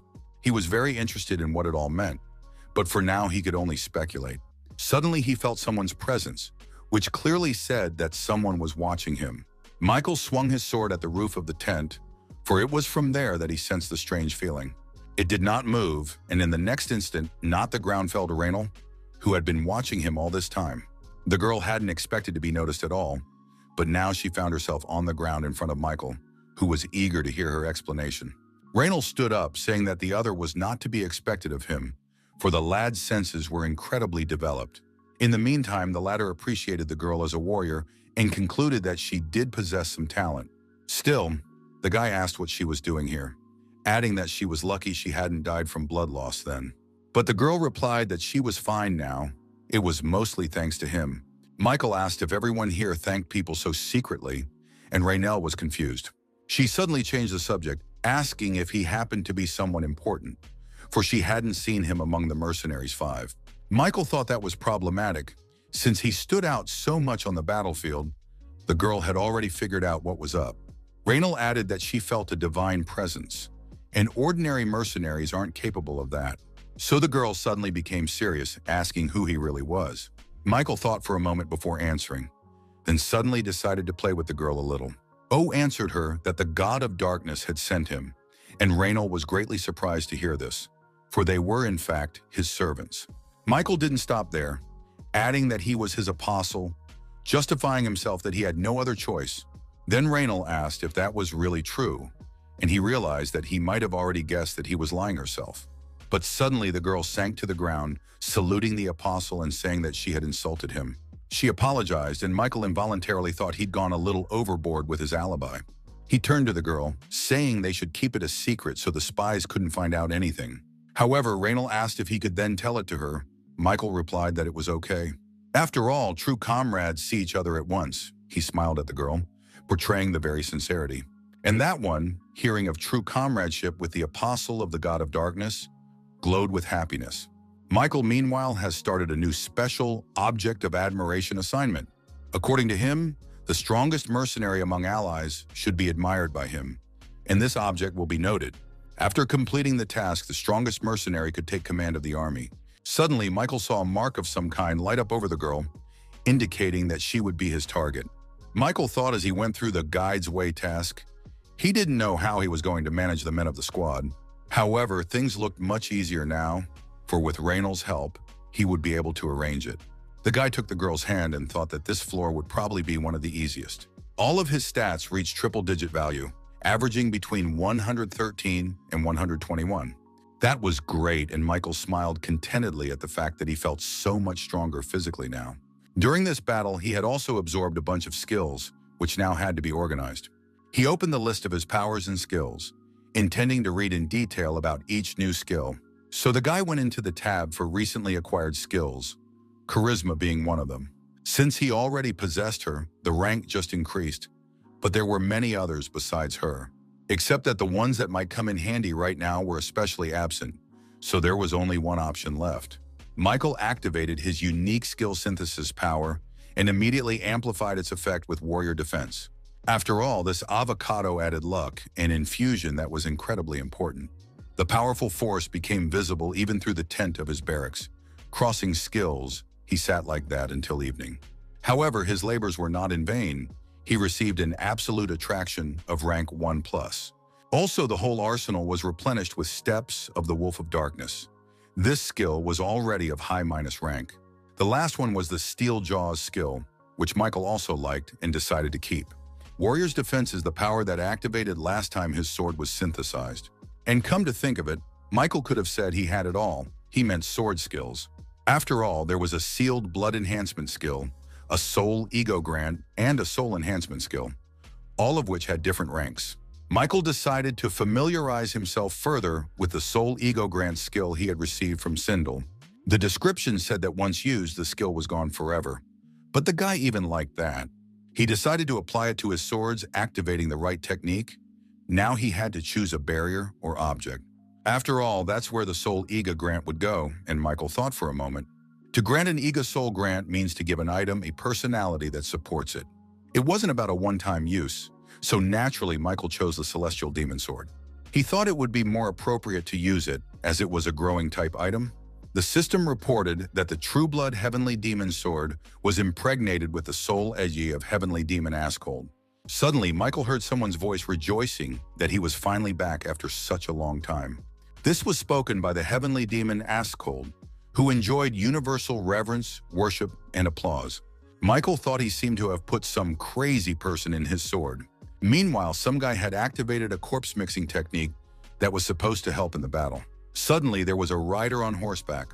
Only he had an unusual appearance, for he was a dead man.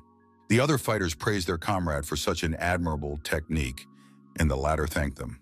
In the meantime, Michael, who was said to be so young but was already a ruthless butcher, walked by them. He blew off the heads of 1,000 enemies, and not a single muscle on his face did not waver. His companions were uncomfortable even being around him. But Michael did not care about these conversations behind his back. He walked on, thinking what a quiet and beautiful night it was. Suddenly, however, a familiar voice addressed him, asking if he was mocking him by ignoring him. After all, he, the Celestial Demon Askhold, was the first to speak to the guy. But the guy defiantly refuses to talk. The demon thought he'd escaped from hell, but it turns out this boring little man had become his master. Then Michael suddenly replied that it wasn't that. He just wanted to move away to a safe distance where no one could listen to him. The demon, on the other hand, said he had no words, for the guy didn't even know about the technique of mental communication. Askold added that he'd thought at first it looked like the guy was from the same area as him, but Michael asked if the guy was a contender too. This made Askold laugh. He said that it was absurd for someone to not know the name of a heavenly demon. Then Michael asked him to tell him what floor he had managed to get up to, and he changed his voice strangely. He replied that he had managed to get up to the 41st floor, much to Michael's surprise. But judging by the tone of his voice, it was true. In that case, Michael thought that the information he possessed must be quite significant. He also realized that he could gain a lot of benefit from dealing with this demon, but suddenly he had another thought. Michael said he's heard as if challengers who died starting on the 41st floor could be revived as admins. He wondered why Askold didn't want to be transferred as an admin, but the man replied that there was no way he'd be that loon of a tower. Such a lowly existence was not for him. He added that he couldn't stand it. Michael then said that while he was alive, he must have been an outstanding warrior, but now he was just a soul ego. He brought the sword closer to him, telling Askold not to forget this fact. But suddenly the area around him shuddered with the power that the sword-shaped demon radiated. Michael's words had clearly hurt him. He asked if the guy thought he didn't know it himself. Then Askold said he shouldn't worry. Askold figured the guy was trying to build a clear leader-subordinate relationship, so he added that would definitely help him in the fight. Even without all of his former power, Askold was a martial arts genius and a master of magic. He said he could help Michael accomplish all of his goals and even demonstrated a bit of his power. Around him, everything around him shook once again from the incredible energy of the sword, which leveled the trees with its power. Michael looked at this with great surprise, for he had never been able to wield his blade so skillfully himself. But the effect of this scene was tremendous. The guy stood in the middle of the cleared full and was impressed. Then he told the demon that he really had good support data. Michael added that he was from the Earth dimension, except that the demon had probably never heard of him. So it was, and then Askold said that the current capacity of this sword could not fully contain his soul. So it was hard for him to stay conscious for long, but he was able to sense that another person was coming this way. That was the end of their conversation. And meanwhile, Michael was approached by Raynal. The girl was running and a bit squished. She apologized for distracting the guy from his training, but they were suddenly attacked by an enemy. Hearing this, Michael thought he should give credit to the Tower of Trials, for it would never let you get bored.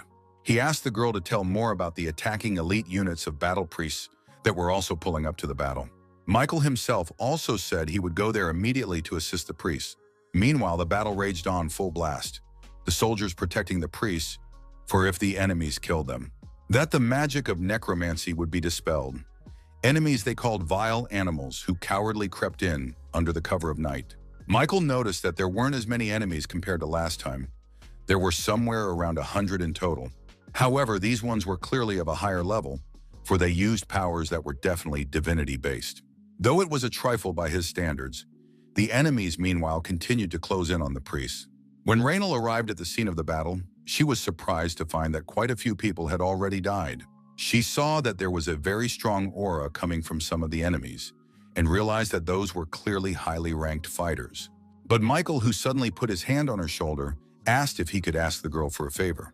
He said that no matter how strong the enemies were, or how hopeless the situation seemed, she should trust him completely. After all, he trusts her too. With those words, the guy bestowed a smile on her. The girl even blushed a little at hearing such a thing, but Michael said it deliberately. And then Michael rushed into battle, calling Raynal with him and saying that they should protect the priests. After all, a temple can only be built if they are available, and the girl agreed. She suddenly became serious and rushed into battle as well, saying that she would definitely protect her men. The system, meanwhile, reported that the mercenary Raynal deeply admired him, so the special assignment was done. Now the fighting spirit of the Allied camp is internalized, and careful command keeps the ranks from breaking up. Michael heard the girl wish him luck, saying that if they ever saw each other again, she would treat him to some embroidery.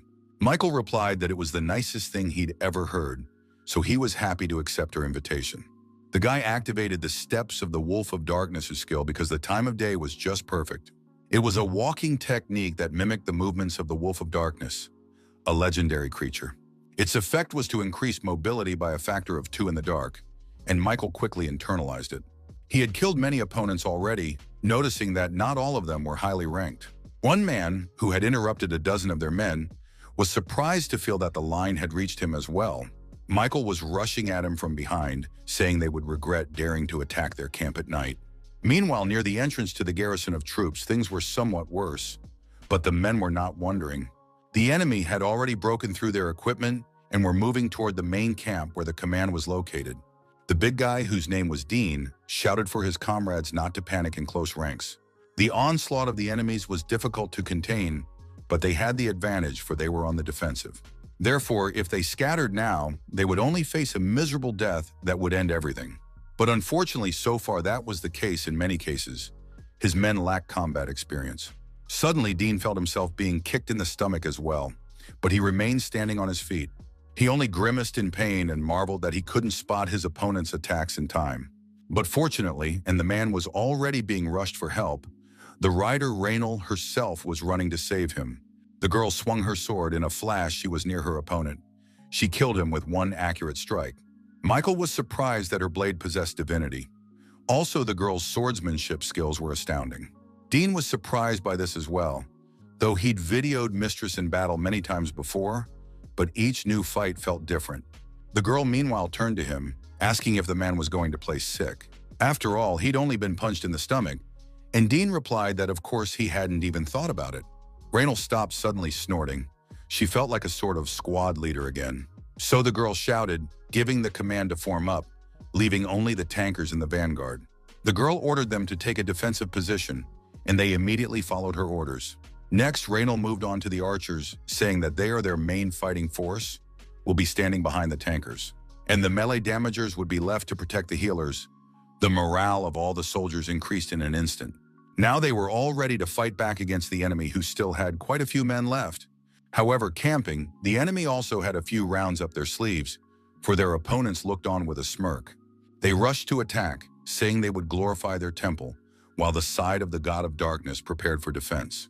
The archers drew their bowstrings and opened fire on the advancing army, but the tankers stood firm. First of all, the people of the battle god wanted to kill the girl in the center, because they immediately realized that she was in charge. Hearing this, the tankers tensed up, but continued to stay in formation, not letting the enemy troops through. The people behind Raynal's back said they wouldn't last long at this rate. They asked to join the fight as well, but the girl refused, saying their purpose was to protect the priests. After all, if they maintain their position with faith in their heart, that person will come to them. It was about Michael, of course, who had been biding his time all along, sneaking up on the enemy's rear.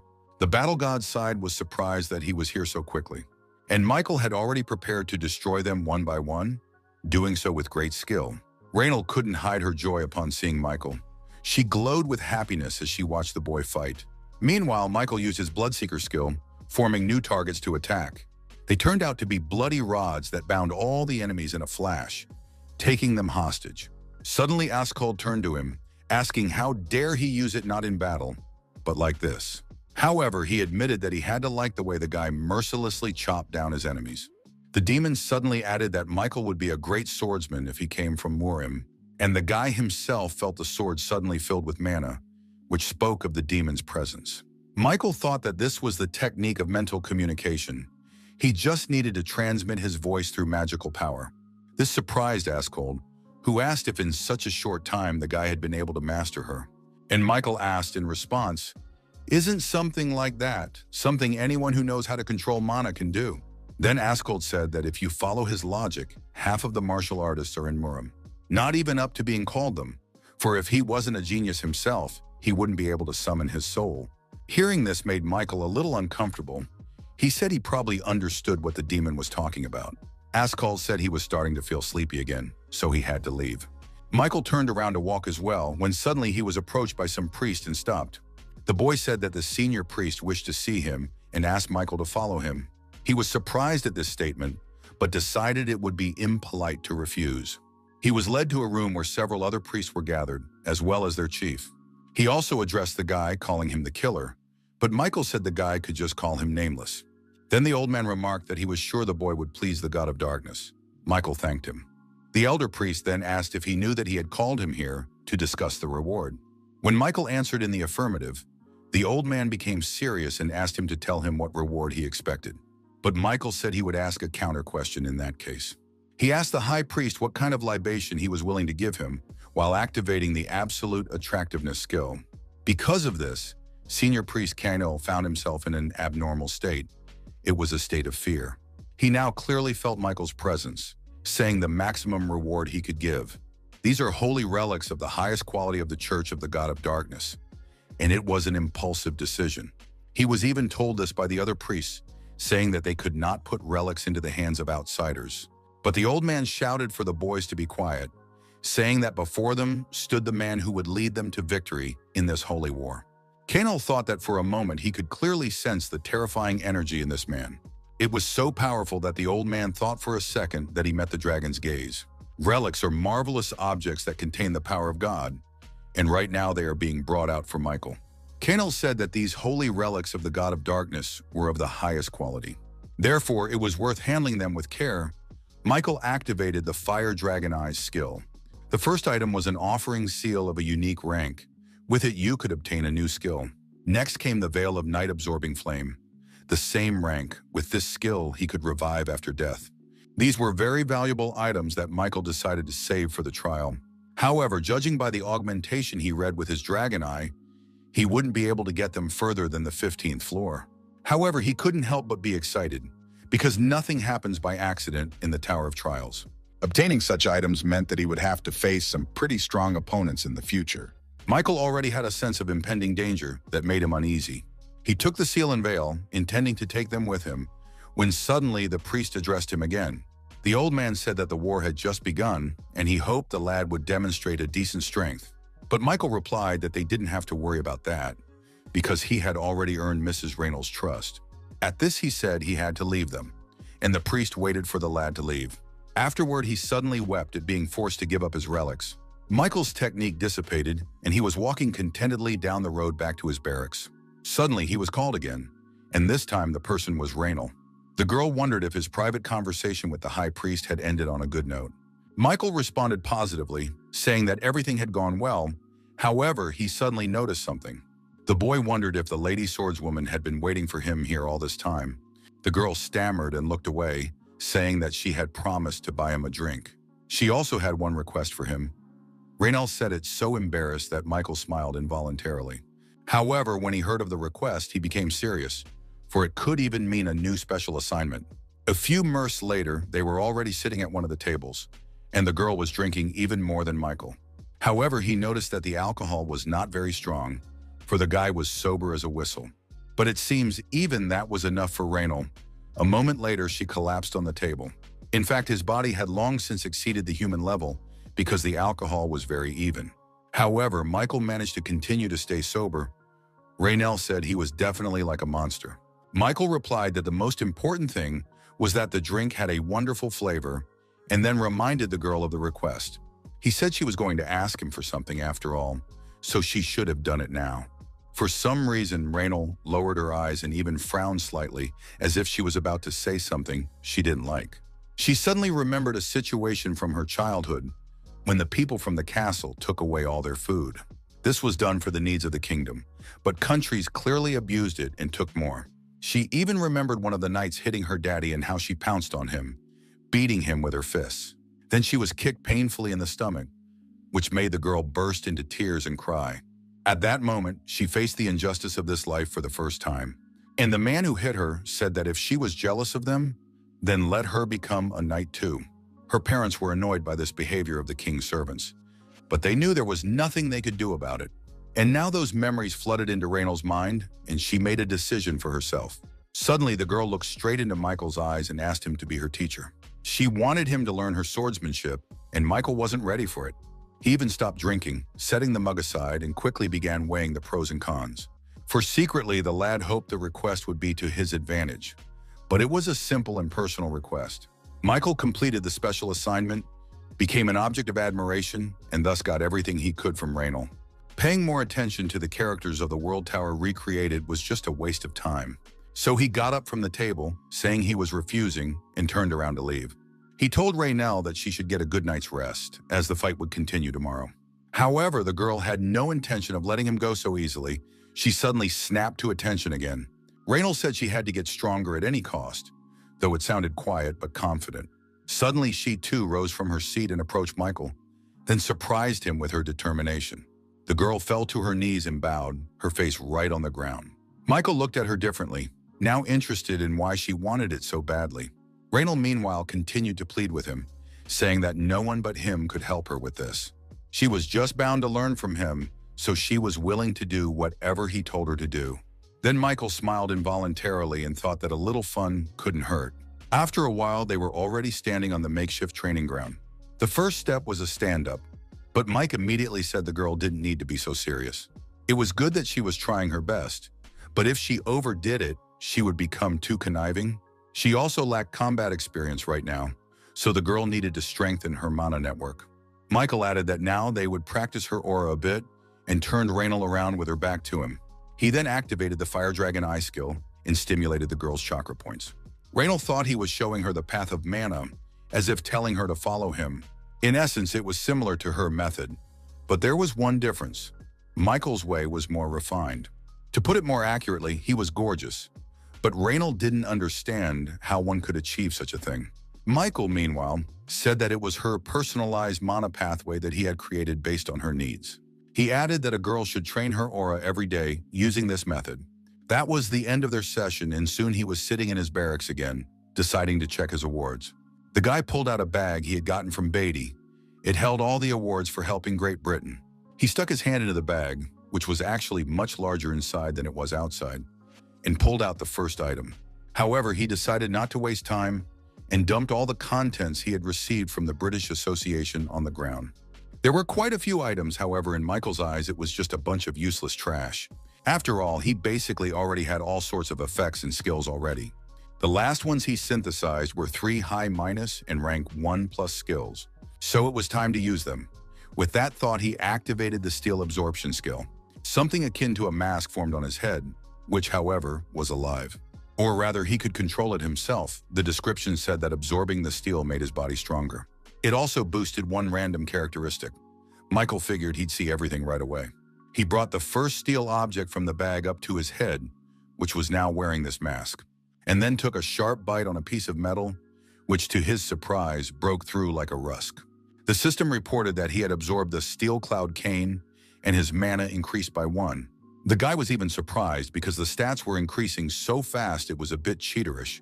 He decided to try again and absorb the heavenly steel stone this time. The result of this absorption was a 0.8% purification of his body's dirty chi. This was accompanied by a spit of blood, and Michael looked at her, not realizing what dirty chi was. However, in the next second, he suddenly noticed that his body felt lighter. Michael thought he was initially amazed at the look of the skill, but now he was glad he had acquired it. The guy could never have imagined that he would be so eager to dye objects.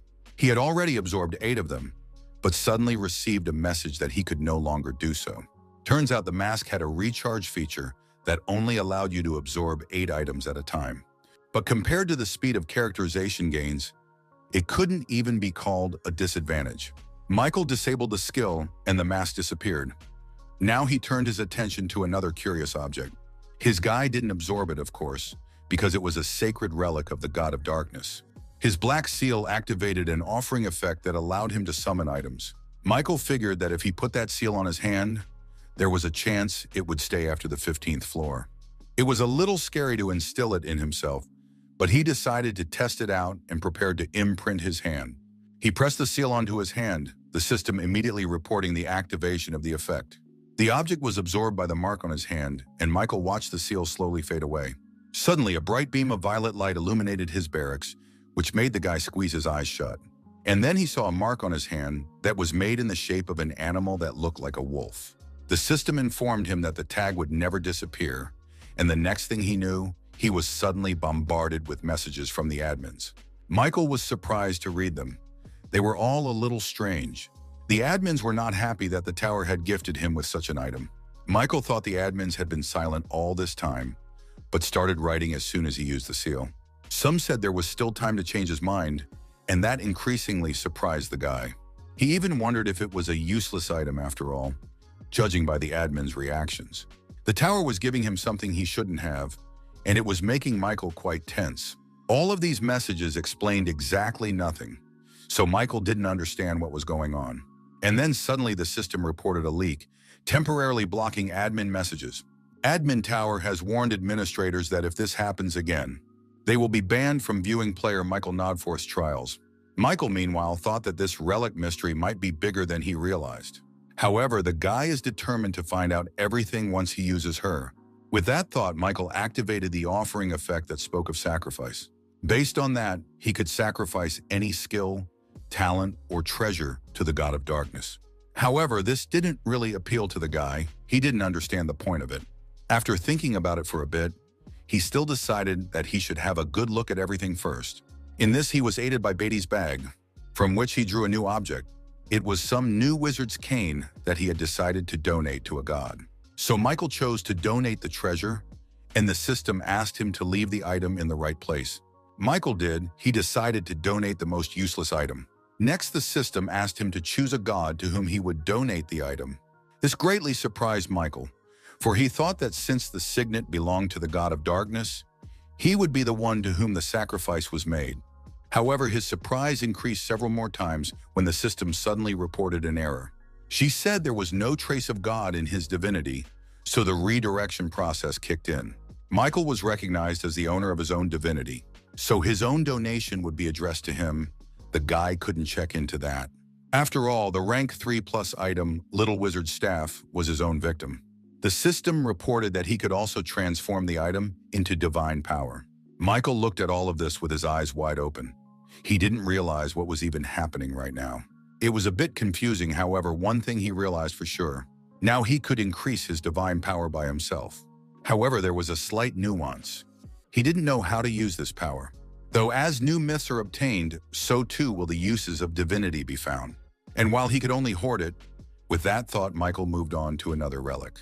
That would be the Veil of the Night the guy decided to save for later. He also thought that the tower would not have given him these items for nothing, so the time to use them would still surely come, but for now a battle awaited him. They won a few battles, and allied mercenaries with priests became more confident. However, everyone but him was taking quite a big risk every time they entered the battlefield. Because Michael wasn't thinking about keeping his life, he was fixated on something else. It was his height, and the guy figured at this rate the ordeal would go smoothly. But his attention was suddenly drawn to the people who suddenly pointed to the sky, which had turned red.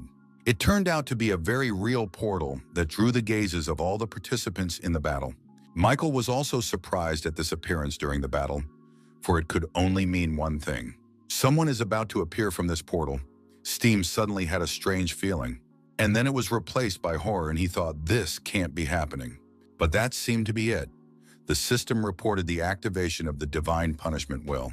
In the next instant, a huge table of powerful laser energy rained down directly on the people. It was extremely dangerous, and Michael realized that the gods had now intervened in their battle.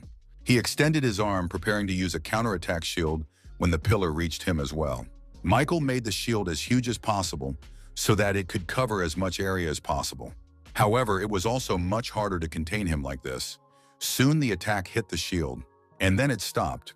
A small puff of smoke coming from the sky, indicating a reload. Michael was the only one left unharmed. Thanks to the healing effect, he was able to heal all of his wounds.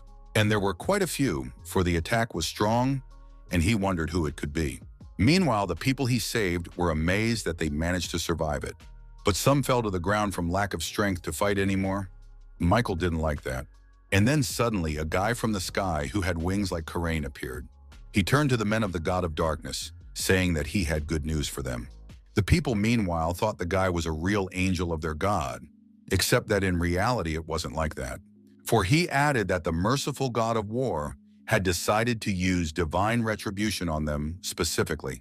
Michael thought he'd felt a similar feeling before. Now it was happening again.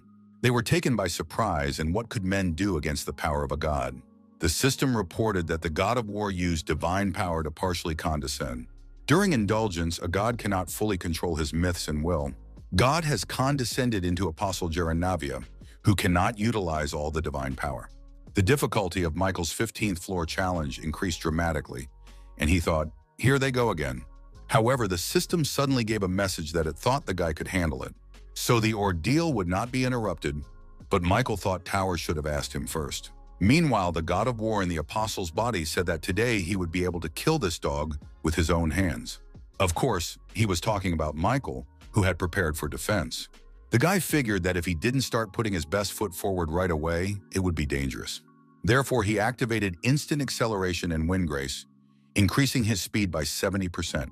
This was followed by the activation of the combat concentration skill, also 20 times at once. Meanwhile, Johann activated the will of the heavenly blood cultivation technique. When everything was ready at Michael's place, he thought, now he'll deal with this cocky guy quickly. However, to his surprise, the god of darkness had the same speed and was beside him with a punch in the blink of an eye. He grabbed Michael's face and he didn't even have time to react in any way.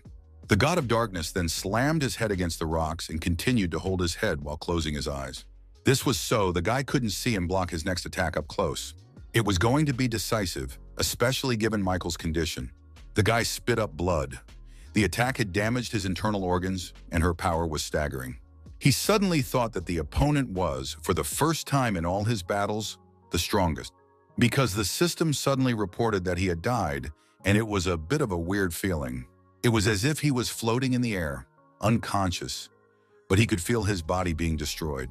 Michael slowly opened his eyes. He thought it was all just a dream. However, he did die at the hand of the descended god of battle. His stomach was pierced. Memories of all the trials he had faced in the tower flashed before his eyes.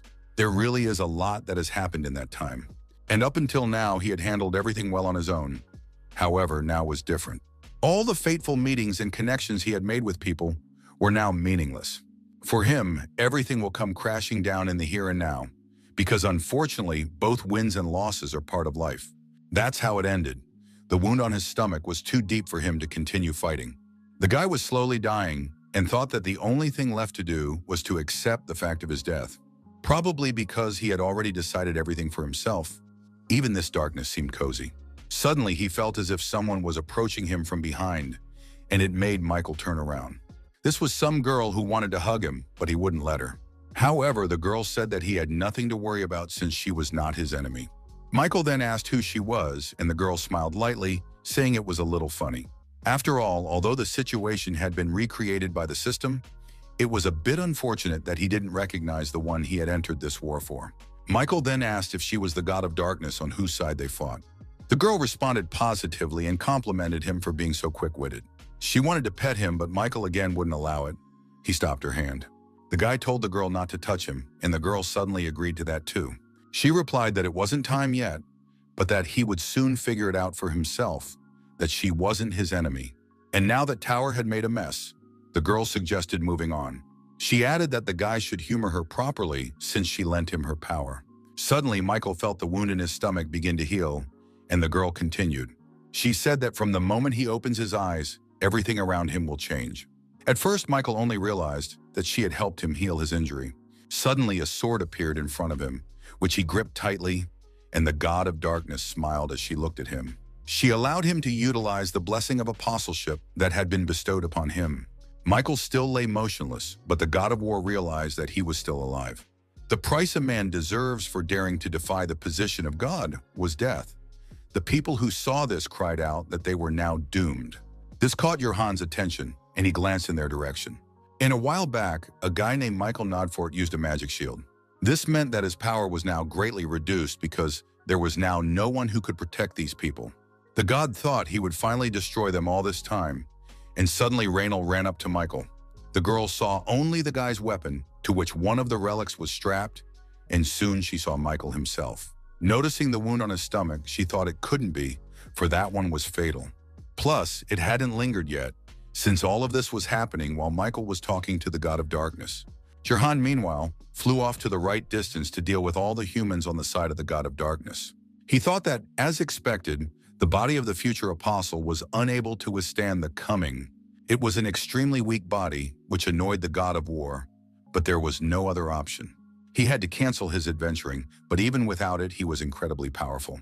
Suddenly, he screamed from the power that overwhelmed his body. Now this was the future apostle Zerhan, and the lad wondered if the coming of his god had been delayed. He would have died of a broken heart, but through it, he received God's grace.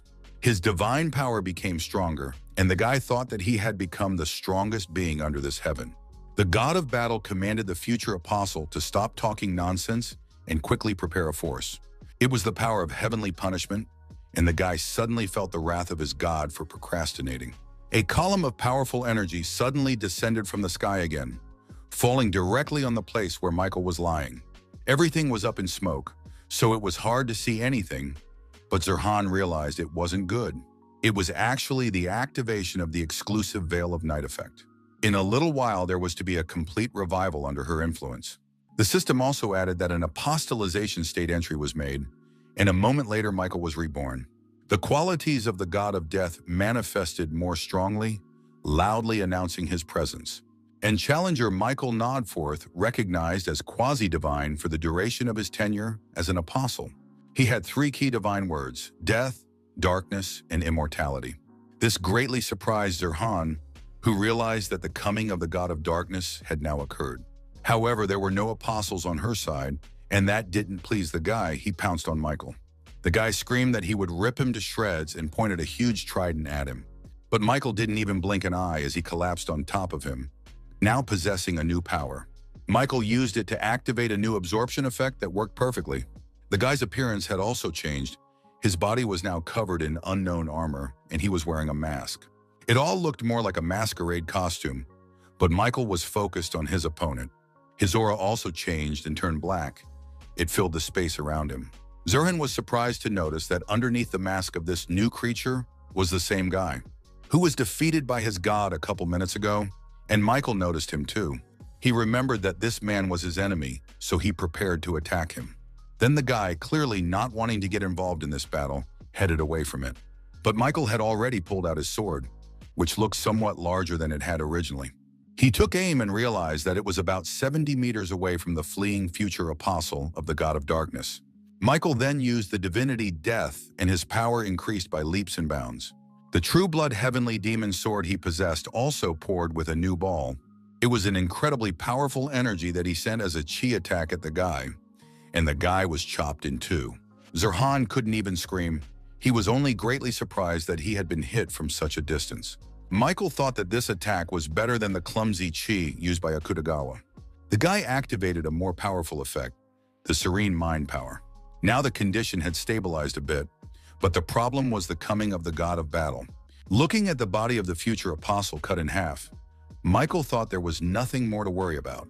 Both camps retreated for fear of becoming cannon fodder in the struggle between the two titans. So Michael should have found the warrior people sooner and joined them. After all, if the remnants of the forces completely retreat, you'll have to sweat during the next battle. Suddenly, Zeron's body behind his back miraculously reconnected. The battle gods said that even though the guy was recreated, he was his future apostle, so he shouldn't have been killed. At least now he and Michael can fight in earnest and finally decide who is stronger. The god of battle re-entered the body of his future apostle and shouted that he would grant Michael death from now on. And this time it would be real, and he tensed up hearing it, but didn't show it. He only had 12 minutes to complete his apostolization, and in the meantime, the god of battle attacked him. He used powerful spikes that he aimed at the guy, and the guy prepared to defend himself. Michael thought that earlier he had been killed by a single spear, but now there were several at once. He activated the indomitable will and battle-hardened warrior skill. As a result, his stats increased by as much as 118 and even activated a special buff. It increased stats by an additional 18 units, and now Michael felt incredibly strong. The god of battle, meanwhile, swung his finger downward, aiming the fiery spears straight at Michael. Those pierced through the ground with a tremendous rumble, so the power of the attack was tremendous. However, Michael managed to dodge all attacks. He faced it repeatedly. One spear almost grazed him, but the guy was able to bounce back in time. He could see for himself that the power of these attacks was considerable and would surely kill him again. But this time was different, for he wasn't about to lose to his enemy. Michael prepared to sheath his sword when suddenly someone stopped him. The boy was surprised to realize that the enemy had gone behind his back and grabbed his arm, preventing him from gaining his sword. Zerhan was under the control of the god of darkness, who ordered the guy to wipe Michael out. This arrangement did not please the latter. He realized that he could die again, which there was no way he was going to let happen. Suddenly, wings formed behind his back as well, surprising Zirhan, who was caught in their attack. At the ends of his wings were claws, like those of a hippogriff, and Michael aimed them at the enemy. Zirhan did the same, except Michaela managed to shred his wings with his dark energy. Seeing this, Zarin panicked because he didn't expect the guy to be able to unleash himself this time. In the meantime, Michael was finally able to retrieve his blade, with which he intended to defeat his opponent. He heard Askold suddenly speak, saying that it was finally his turn to go on stage. However, Zarin didn't plan to give in to them so easily. He was controlled by the god of battle, so he had his powers. Asked by Askold in the meantime what kind of crazy god it was that had come down from heaven, he added why the difficulty level of the test had suddenly increased several times, but Michael didn't know the answer to those questions. All he asked in return was to use whatever support skills the demon had in his arsenal. However, the latter replied that it was not a problem that could be solved by support skills. The demon asked if the guy had gone through the apostolization procedure, but Michael suddenly shouted that there was no time for chatter now. As if to confirm his words, 2 attacks cut off his left science and right leg. In this condition, his chances of winning were reduced to almost 0, and Michael understood that. Zarin, who by then had fully recovered his wings, prepared to finish the job. He created a fireball of incredible power with an effect like Michael's counterattack shield and aimed it at the guy. The one was able to dodge something while regenerating his limbs with ash blood. Askold said he would give him all the power he could right now and activated the Mana Surge skill. Next, he activated a lightning-fast thought process. And then the little heart, which was created a virtual magical organ to aid in the movement of mana. However, as a result of this, his strength decreased by 0.4% and continued to drop by the same amount with each passing second. Michael had even received a report that at this rate, the heavenly demon Sword Soul's ego might disappear. However, he liked the buffs the one provided, and their ranks were high. But fighting face-to-face with Zarin was still an impossible task for the guy. He decided to fix it and suddenly flew into the sky with great speed. Zarin, who had been watching this, was surprised that the guy wasn't tearing toward him. He noticed that the guy was using his head, however, for that way he would be able to buy some time. Meanwhile, Michael had flown quite a distance away and asked the demon to tell him everything he knew about deities. Thoth said the guy should give him time to think about it, but soon replied. However, his words were incomprehensible, and he was just sifting out methods that wouldn't work, he thought. While he was doing that, the future apostle of the god of battle approached them again, who was already targeting Michael with an attack. He said that he seemed to have decided to go for the ploy, but it wouldn't work. Zarin added that this time he would tear him into tiny pieces so that he would be unable to recover. Michael told Askold that if he didn't tell him some method right now, he would lose and die. And the man replied that he had only come to the conclusion that there was no way the current Michael would defeat this monster. He should have used the power of God, for though with limitations, in his state of apostleship he could do so. The demon said he would signal the guy at the right moment, but for now he needed to take the enemy by surprise. Askold added that Michael would only get one single chance. After all, there was only more than 1 minute to go before the end of his apostolization. Suddenly he felt a new strength fill his body, and with it came lightness. He had never felt this before, and even though his opponent had already gone behind his back, the guy didn't even flinch. He suddenly looked directly at him, making it clear he was watching his every move, and then swept near him with unexpectedly fast speed, attacking Zarin's sphere. But the man only laughed, asking if the guy thought he could hit him with such trivial swordsmanship. But Michael had everything going according to plan. He activated the sea-splitting white sword technique. Suddenly, a tremendous energy clustered around his blade, which he brought only slightly closer to Zarin's face. That one was clearly not ready for it and couldn't react in time. So the attack was successful and unexpected, just as Askold said it would be. Now all that was left was to finish off the enemy with divine power. But suddenly Michael froze with surprise, for it turned out that it wasn't enough. Zarin screamed again, activating his new attack to kill him. He said Michael's skills and techniques were satisfyingly entertaining. However, it wasn't enough to overpower him, at which point Askold told the guy to get ready. Zarin attacked, and Michael noticed that the speed of his attacks increased even more. He dodged each one at the last second, but he didn't back down. All he had to do was wait for the moment his opponent opened up. But the one didn't seem to be planning to stop. On the contrary, he added to the intensity. Then Michael decided that if not now, then never, and put his swords forward. Space itself had grabbed his swords and now he could control it, fending off their attacks. It was the idea of the 7 white sword techniques that he had copied after only seeing it once. But Zarin asked if the man really thought he would set himself up for a hit so easily. Michael, on the other hand, thought he could break free of his grip by balancing the position with his white sword. He wanted to use the white sword creating void, but suddenly Askald told him not to. The demon asked to trust him, saying that the guy should have taken the hit of the enemy's attack. All he had to do was just stand still.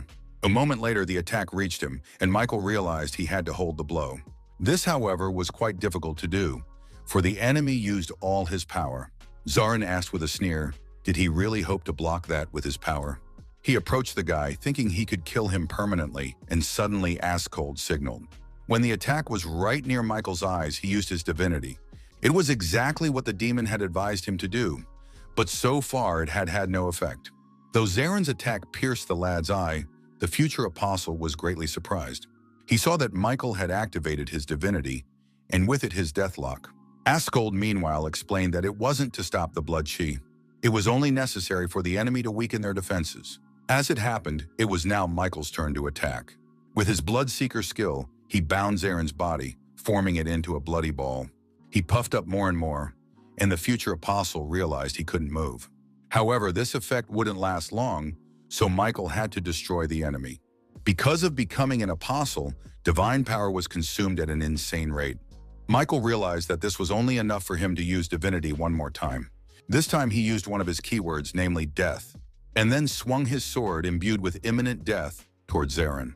The attack went straight at the future apostle, who could not dodge in any way. Askald added that now was just the right moment for total annihilation. Michael realized it himself. He pounced on his opponent, who could only move a finger. In the next second, the bloody ball of blood burst with Zarin, and he flew a short distance away. The demon told Michael to stop, saying the opponent could still throw something out. And the guy asked the guy if he really thought the body the deity was in would be the same as a human body. Instead of answering, Michael used a double consecutive attack. First demon sword, the special effect of this attack has been activated. Michael swung it again, aiming its full power at the remaining headless body of his opponent. He even got scared because the situation was not in his favor and asked the guy to stop. But Michael did not heed his request. He only increased the power of his attack, which Zarin was no longer able to contain. The battle god thought that he had never seen something like this on the 13th floor before. Meanwhile, the guy finished his attack by chopping the future apostle's body into pieces. The next instant, the system announced the successful passage of the 15th floor. His reward was a defense bracelet of unknown god of epic plus rank. He also received 10,000 CO and an additional reward, a divine orb of an unknown god. Seeing that it was finally over, Askald laughed, saying that he had already begun to doubt. But Michael had proven he was capable of many things. Now he could return to Earth. The guy landed, his wings beginning to slowly second-guess himself.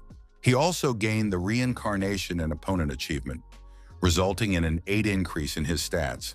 All of the Heavenly Blood Demon Sword Soul skills had also been deactivated. His strength decreased by 9.4%, and Michael asked if the demon was okay. But Askald was in no hurry to answer him, and this puzzled the lad a little. Then the demon suddenly asked if he could be all right after such a battle.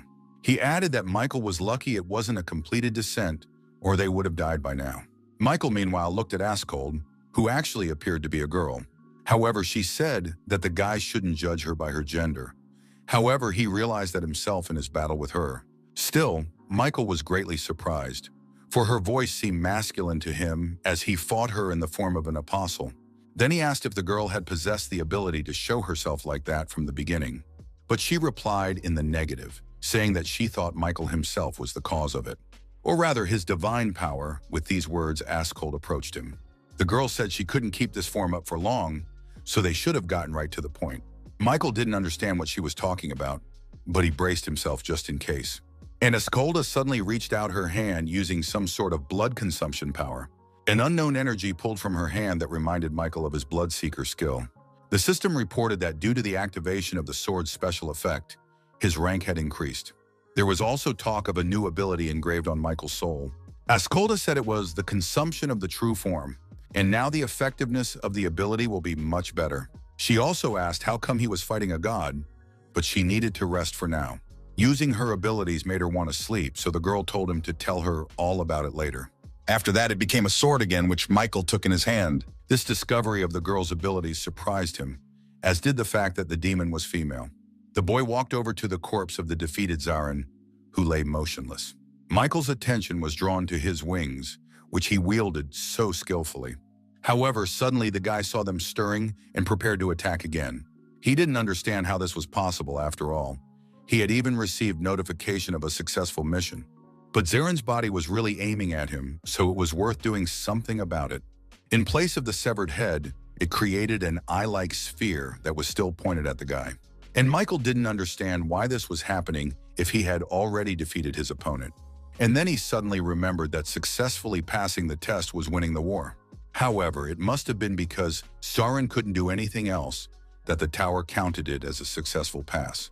Michael remembered the notification of a significant expenditure of divine energy when the god of checks tried to meet him. Therefore, the god of war too had to expend a considerable amount of divine energy to condescend. But this was getting out of hand. The god of war suddenly roared that he would definitely kill Michael. He added that he didn't think that was the end of it either. And Michael decided that the first thing he realized as an apostle. So it is that one who receives divine power without connection to God gets the opportunity to strive to become a god. And the reason the god of war is so hostile to him is because he fears the birth of a new deity. The boy clenched his sword, thinking that everything was falling into place now. The god of war even used the descent to kill him. However, he was only a tower dog. Toth shouted that he would make the guy sorry, but the guy was beside him in a flash and poked him in the eye. Michael added that he always kills those who consider him their enemy. The system reported that the heaven-piercing sword had destroyed a difficult-to-destroy item, and its rank had increased. The last thing the god of war in this guise had time to say was that he would definitely tear the guy to shreds. Michael was even a little surprised at this certainty, but decided not to pay much attention. Ascolda advised him to absorb it, and the boy heeded her advice. He used divine power, and his darkness consumed the said target. The god of war could do nothing about this condition. He had to accept the loss of the future apostle.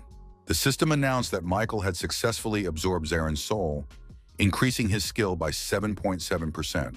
As expected, it was exactly what the soul of the body that served as the host for the descent of the god was. And then he suddenly read that he had consumed a soul stronger than his own, and some sort of judgment began.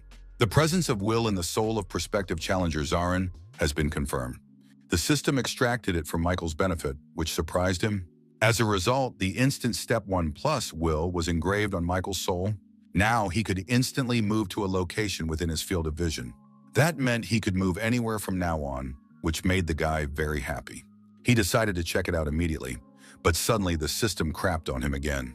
After all, she reported that her time in the apostle state had expired, and now Michael had only his powers again, and his familiar form was back. Michael remembered running around as a kid with his friends at school. They played soccer and had fun together, and he really loved that time. Here before his eyes, one of his friends turned around to ask why he wasn't running, and Michael looked at him, not realizing where he was supposed to run, but that was only from the outside. And Michael, who was a kid back then, knew exactly what he had to do. Moments later, they were already celebrating victory in a soccer match with their team. The boys were heading towards the entrance of the school when suddenly an unknown creature invaded the playground. It was incredibly large, and the guys were quite surprised at its size. Michael's sweat broke out, realizing that the monster in front of them was a portal monster right on the school grounds. His size and build resembled something human, though very exaggerated. Apparently, a god stood before them then, who took the form of one of his apostles. But Michael didn't realize it at the time. He was a kid and incredibly scared. To make matters worse, the monster reached for him with his huge hand to finish him off. Michael screamed for help. He was gripped by fear and unable to move, and thus unable to escape. And then he woke up, being scared and sweating from this nightmare. The guy was breathing heavily. If he hadn't woken up, it would have been really bad. The system meanwhile reported that thanks to the will of cold reason, all his negative emotions were disappearing. But Michael didn't even realize where he was. Apparently, he had passed out. The guy got up and headed toward the exit of the tent, where he saw an interesting thing. All of his main associates, and more recently his friends, were waiting for him outside the barracks. When they saw him come out, everyone rejoiced greatly, not hiding their excitement. The big guy apologized again for being so brash with him all this time. But suddenly someone approached Michael, calling him an apostle. It turned out to be a senior priest who said that the guy was the true savior of the cult of darkness.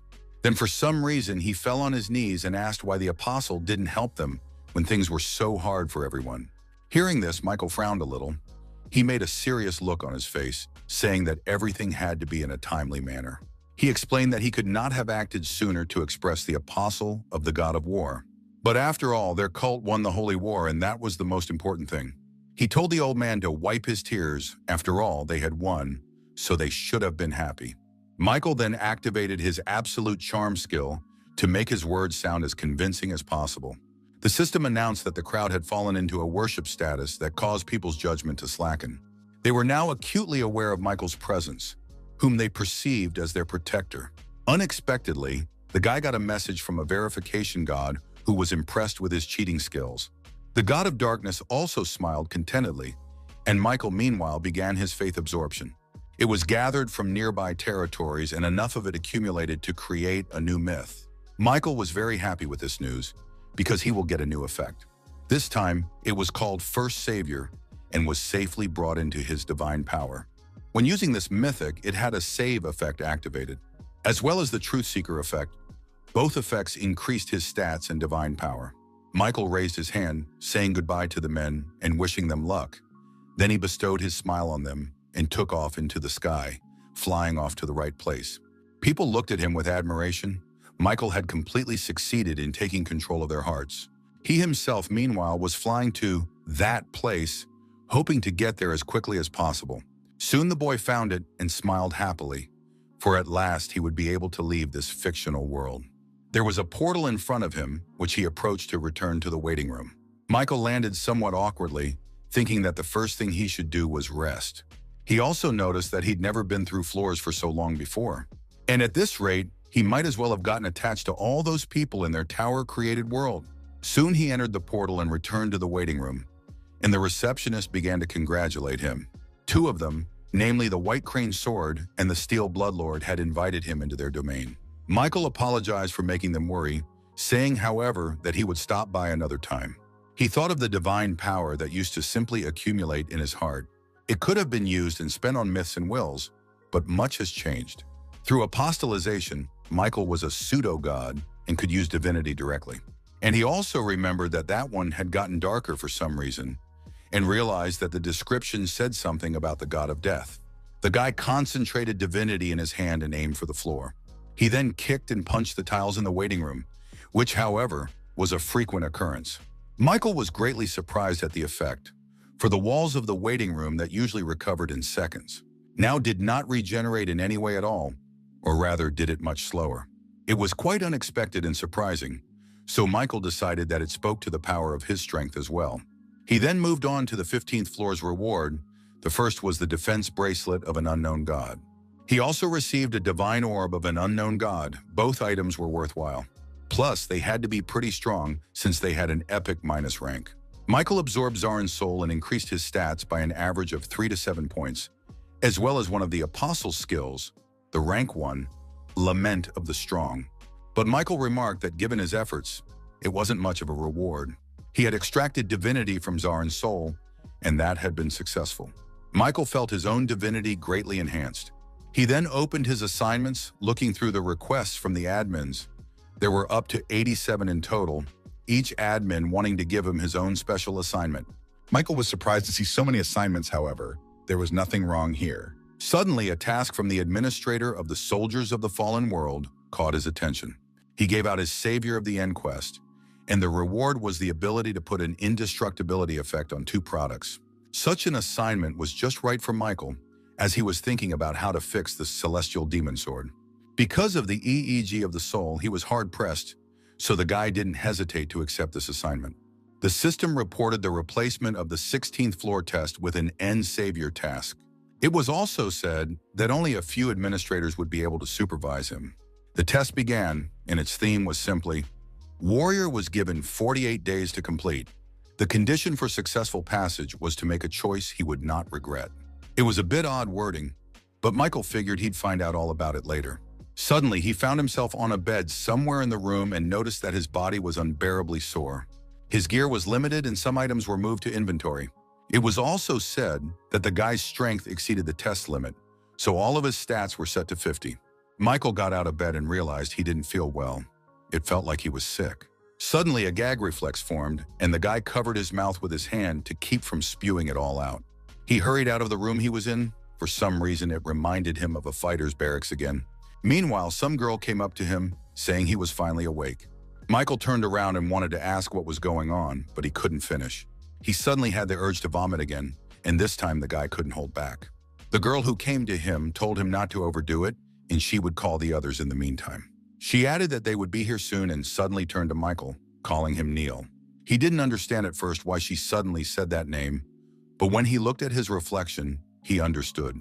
After all, it was different, and the system reported that the admin, hero of the ruined world, was looking at it closely. Michael thought that in this ordeal he had become a character named Neil, which he now saw in the reflection of the water, and his physical condition left a lot to be desired. The main item, the true blood heavenly demon sword, and all the armor were sealed. And although the pain was making itself felt, the guy thought it was better to play the role of Neil properly to begin with. Luckily, he still had the items he had bought on him just in case. Among them was an eye patch of detection.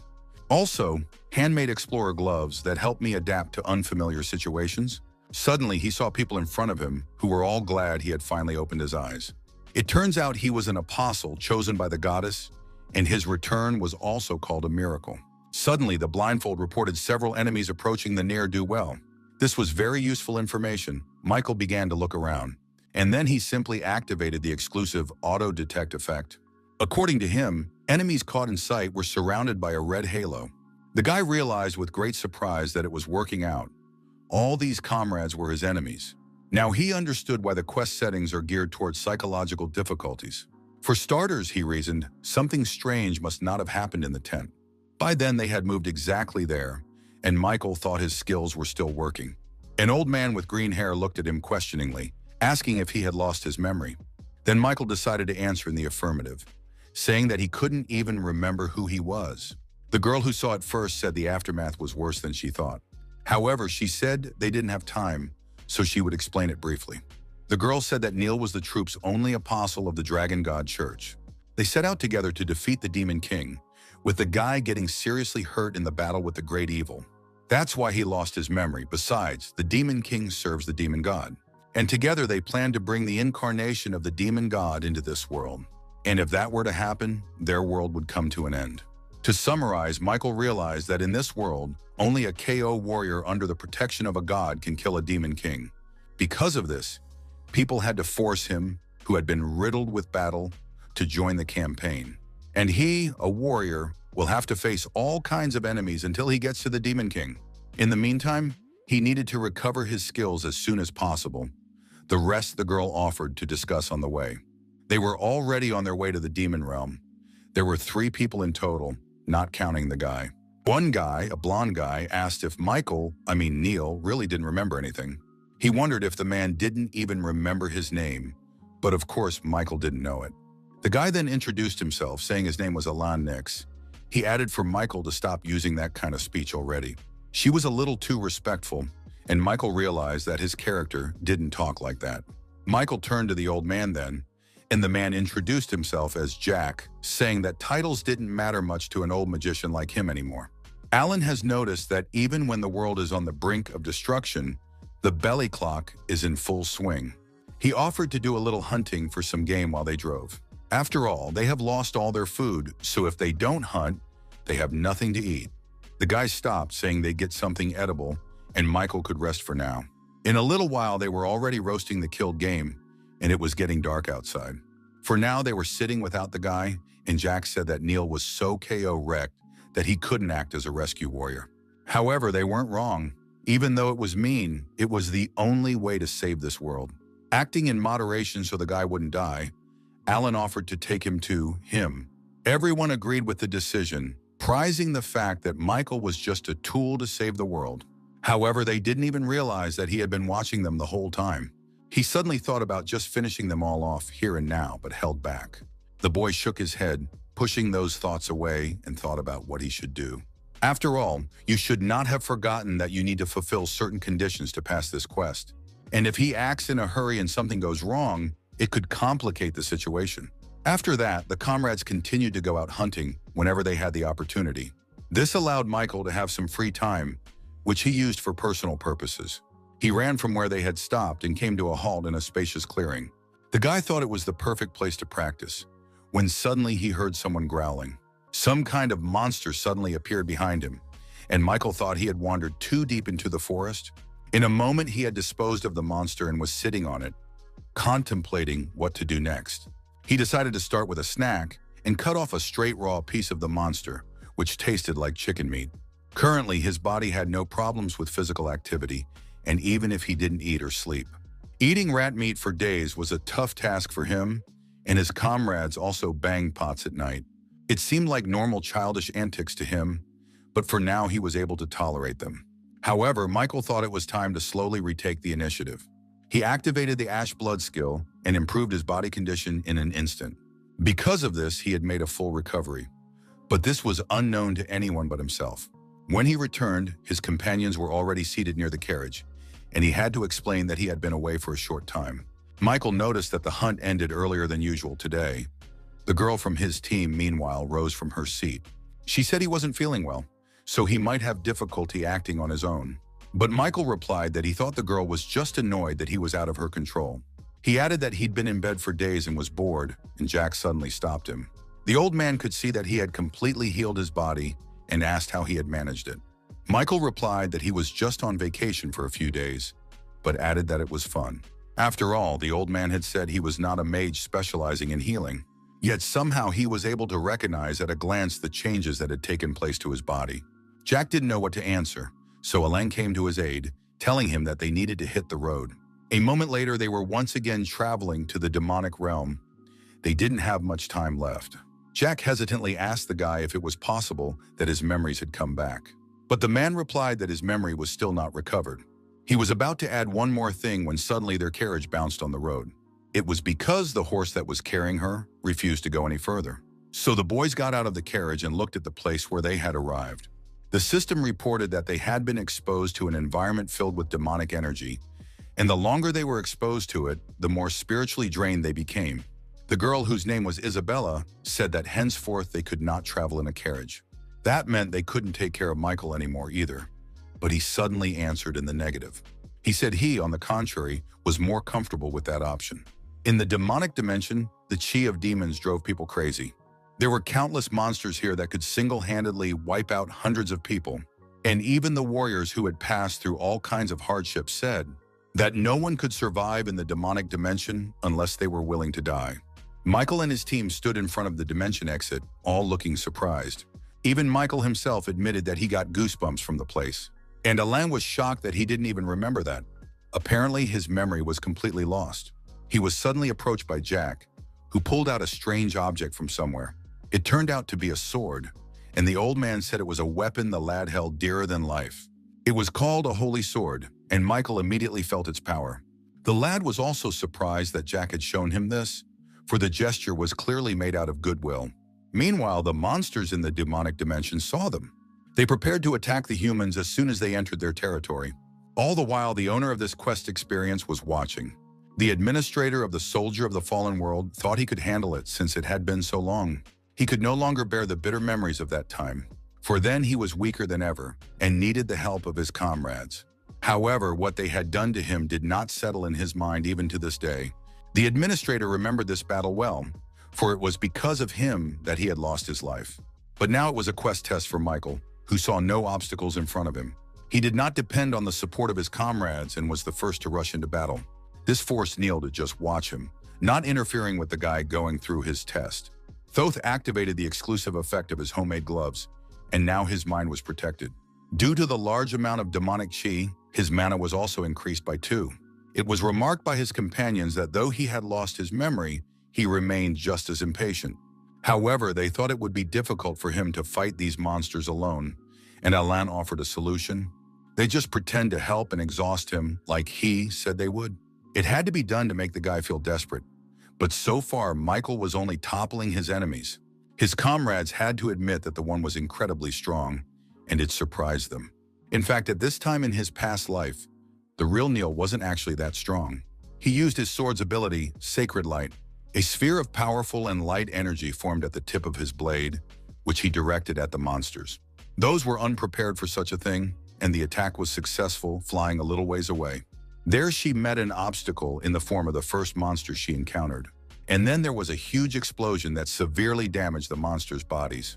He did so much damage to them that it made them swim. Michael realized that this blade was indeed incredibly strong. He might even have gotten some unexpected abilities. His comrades were discussing one night that he had forgotten who they were and must have lost some of his combat experience. So they had no other choice. They had to end everything during this battle. However, things looked completely different now, and Alain and Isabella didn't understand what was going on. James noticed it was strange too, as the guy fought like he'd been fighting all his life. Alain nervously asked why Neil was suddenly so strong.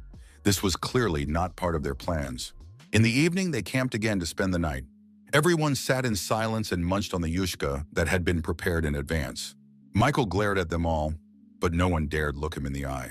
There was an awkward silence. The guy thought he had gotten stronger and destroyed a lot of monsters, but no one was happy about it. Disgust, excitement, guilt, anxiety, and other similar feelings hovered in the air. But Michael saw only negative emotions, and it even annoyed him a little. After a few minutes, they finished their food and went to bed without further ado. He himself also lay on the bed in his barracks, thinking about the situation. The boy closed his eyes, and when Jack peeked in on him, he saw that he was asleep. However, when the old man left, Michael opened his eyes in a flash and realized what he had to do. A few minutes later, he was already flying away from the camp on his steel wings. Looking around, the lad wondered if he should go hunting alone. In front of him was a large and dense forest, and a mountain range began further away. Then he activated the instant step wheel. With 3 odor, he could move to any place in sight. The recharge time was 10 minutes, but that was enough for him. In an instant, he was over the mountain, having saved about 50 kilometers. Michael was pleased with that, for he had covered that distance in a second. He thought that this will was incredibly useful and worth cherishing. He could perform such instantaneous movements with his divinity. However, this only worked if the object was in his field of view. Accordingly, if there is some obstacle, he will not be able to jump over it. But this power will be very useful for choosing the right moment during the battle, and also for emergency exit in dangerous situations. All indications were that he had acquired amazing power. But now it was worth deciding what to do next. Michael looked around. He used the Fire Dragon Eyes skill and glanced at his sword. It was a Dragon God sword of Epic Plus rank. When divine power was injected, an exclusive Holy Light effect could be obtained. And when he prayed sincerely, he could activate the prayer, gaining power for his offering to the Dragon God. An exclusive punishment effect he could activate against demons and monsters. However, this item will disappear after breaking through Challenger Michael Nodforth's personal challenge. The guy thought it was rather unfortunate, but expected nonetheless. He decided to use his sword sense to absorb the abilities of this weapon beforehand. Slashing his arm, he activated the Bloodseeker skill, and then pointed the bloody spikes toward the monsters roaming below. Those didn't understand what it was, so they couldn't even defend themselves. And the bloody torrents knocked them to the ground, piercing through their bodies. There were quite a few of them, but Michael didn't leave any alive to stay out of the way. He himself landed near them and made their bodies his lab rats, and then stuck his sword into the stone, preparing to swap it for another. He had now taken Akutagawa's destructive heavenly sword of high plus rank.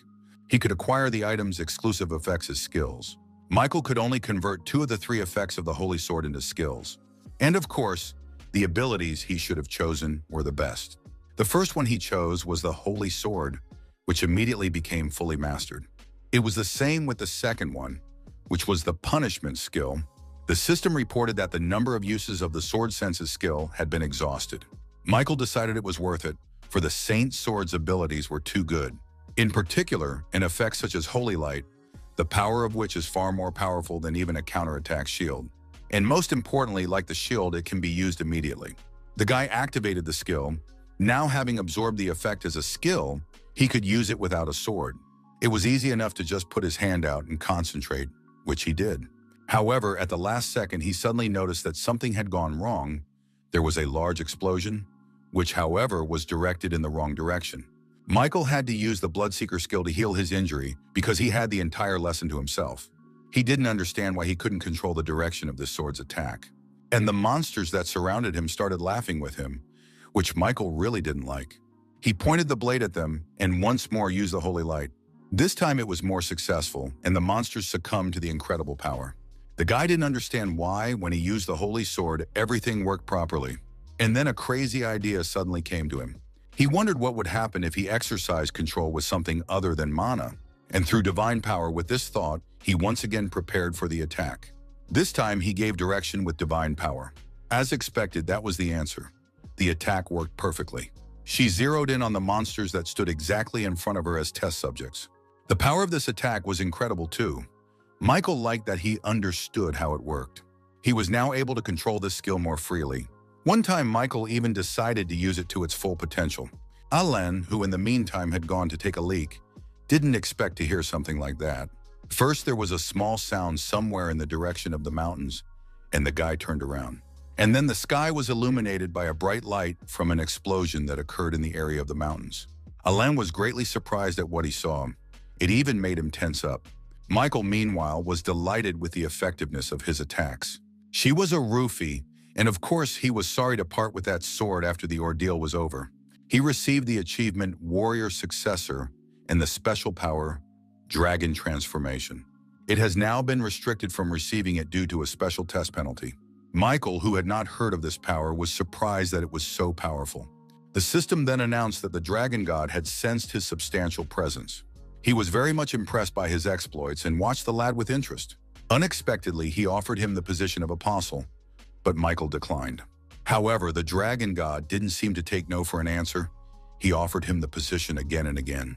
Soon Michael realized he had an annoying temper and wouldn't let up. The next day he prepared with his companions to continue the journey. They were just about to have breakfast, and Michael had time to think things over well. If you look back at the history of the 16th floor, the Dragon God was the one who protected this world. To be honest, he personally didn't have the best impression on him. After all, he had been threatened by a deity before, an entity that abandoned even the warrior who tried to save this world. A subject that had never once given a warrior proper power was clearly not to Michael's liking. So to avoid being noticed, he didn't use the prayer effect. The moment when the Dragon God annoyingly offered him the position of apostle, God then asked why such an insignificant being was refusing to serve him as an apostle. He added that one day the lad would realize his greatness and become his apostle. The other gods seemed to support Michael, with the god of verification and darkness on his side. Then the Dragon God concealed his presence, asking Michael to give his proposal one last thought. The steel-blooded lord praised the boy for his unwavering faith, and the white crane sword was proud and admired his willpower. The warrior of the ruined world administrator thought his choice was interesting. He kept watching the guy the whole time. In some ways, he were even similar. And while Michael was thinking about what he should do next, Alan recounted his experience yesterday. He said he saw a beam of light shining from a distant mountain, but Michael said he must have imagined it. Jack then said it would be more accurate to think of it as a natural phenomenon created by demonic energy. Isabella agreed, saying that she saw no other normal explanation here. Soon they were again confronted by monsters, again taken on by Michael alone. He did it because he could try out different abilities, including the new lifesaver mythic he activated, and his stats increased. However, immediately he received a message about the special test penalty, and all stats decreased again. Then Michael applied the truth-seeking effect, but he had to find followers for it. Based on that, he realized that both skills would not be fully realized here. Nevertheless, everything was going smoothly. His comrades never once got tangled up under his feet either, all because he single-handedly defeated everyone and continued to do so. His comrades really just stood idly by, waiting for him to finish. Just then, Michael killed the gatekeeper of the Demon King's castle, and they could go inside. But the more he demonstrated his power, the more grim their faces became. That was perhaps the main change he noticed in the boys. Opening the doors, they entered the castle and immediately found themselves in a rather beautiful living room. Suddenly, Michael was approached by Alain, asking if he might never have lost his memory. Michael decided to mess around a bit and ask them what they themselves thought. Then Jack came over to him with some kind of jug, saying that they should focus on the battle now. He held out the jug to him, adding that it was a rare rank reinforcement potion, and Michael used the Fire Dragon Eyes skill to test his words. Alain, meanwhile, reminded him that he would have to face the Demon King soon. So this potion was supposed to help him, and Michael wondered if they put poison in it. Then Isabella asked in reply if he doubted them, to which the guy replied in the negative, saying that he was even touched by such concern. He brought the jug up to his mouth and sipped some of the liquid from it, as suddenly the system reported that he had been dispatched by the poison of the demonic swamp sea worm. After 5 minutes, the poison would spread throughout his body, and he would no longer be able to use mana. Meanwhile, his comrades approached him. They told him not to hold a grudge, since they had no other choice, but Michael only smiled. This puzzled the boys a little and they stopped, and Michael added, he said he never thought that all the comrades of the warrior would turn out to be traitors. It made his comrades feel awkward, but they had their own motivation. Taking advantage of their moment of confusion, Michael tried to summon his sword. However, the one would not yield to the summons. He was held back by the old man using his magic. He said he had sealed his holy sword and the guy wouldn't be able to use it anymore. Michael then asked since when and why they had thoughts of betraying a warrior. Isabella screamed, did he really think they wanted to betray him? She said they just had no other choice. Michael thought about it. He wanted to understand why people acted this way, but such an explanation seemed incomplete to him, and suddenly everything came together when he heard someone's new voice. He said it was foolish to ask his comrades about it, for nothing would change anymore.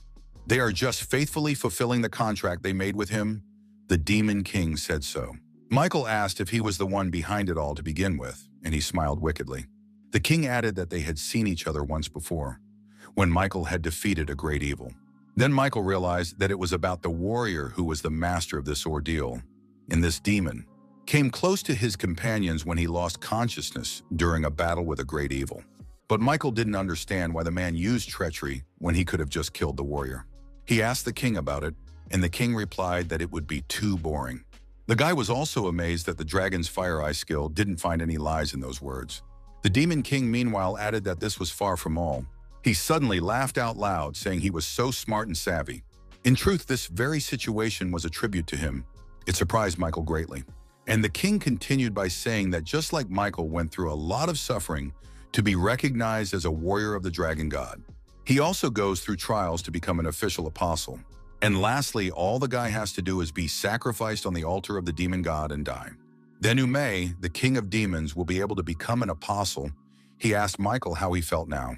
Perhaps he was in despair, or perhaps he was simply angry. Either way, it amused the king. And then he suddenly added that the guy should have guarded his companions better, and that didn't please Michael anymore. The warrior's memories of each of his companions flashed before his eyes. They were all good people, and his best friends and partners. He had always been with them for as long as he could remember, and every time he felt that these people could be trusted, he had always believed in them, yet he still did not understand their choices. But still, the cause of it all was that damn Demon King. If he hadn't hexed something to his comrades, they would never have betrayed him. Of that he was sure. Neil thought he'd gotten too overexcited, but no matter how many times he looked at the scene, his blood kept boiling every now and then. The system informed Michael that the hero of a ruined world administrator was scrutinizing his choices. He really wondered what else this guy, who probably had his own friends too, would do. The Demon King, meanwhile, activated his power with which he wanted to carry out his plan. He applied it by grabbing Michael by the throat and arms, telling him that they would now proceed to the final step of the ordeal. Suddenly, huge jaws that were furnished with sharp needles hovered over the guy. The Demon King was excited to begin the sacrifice ceremony. After laying a warrior on the altar of the demon god, he will finally become an official apostle. With that thought, he pushed with his foot the lever that was responsible for the trigger mechanism. And then a huge spiked jaw came down on Michael at an incredible speed. The boy stared at the approaching spikes, but couldn't do anything about it. Suddenly, he held his breath for some reason and concentrated his energy. Except it didn't seem to help, because the spikes still fell on him and crushed him. Blood seeped from inside the altar, and the Demon King came to his senses. For it signified the activation of the ritual of the offering, and thus its apostolization. The king appealed to the demon god, saying that he had donated the blood of the warrior to him as requested. However, the system suddenly informed him that the demon god was looking at the king with pity because he had given him poisoned blood. Suddenly, behind his back, Michael said that it looked like the demon god was a little angry. With those words, he activated the Holy Light skill, saying that he wanted to make the best choice. But no matter how much he thinks about what happened, it seems this world has lost hope of salvation.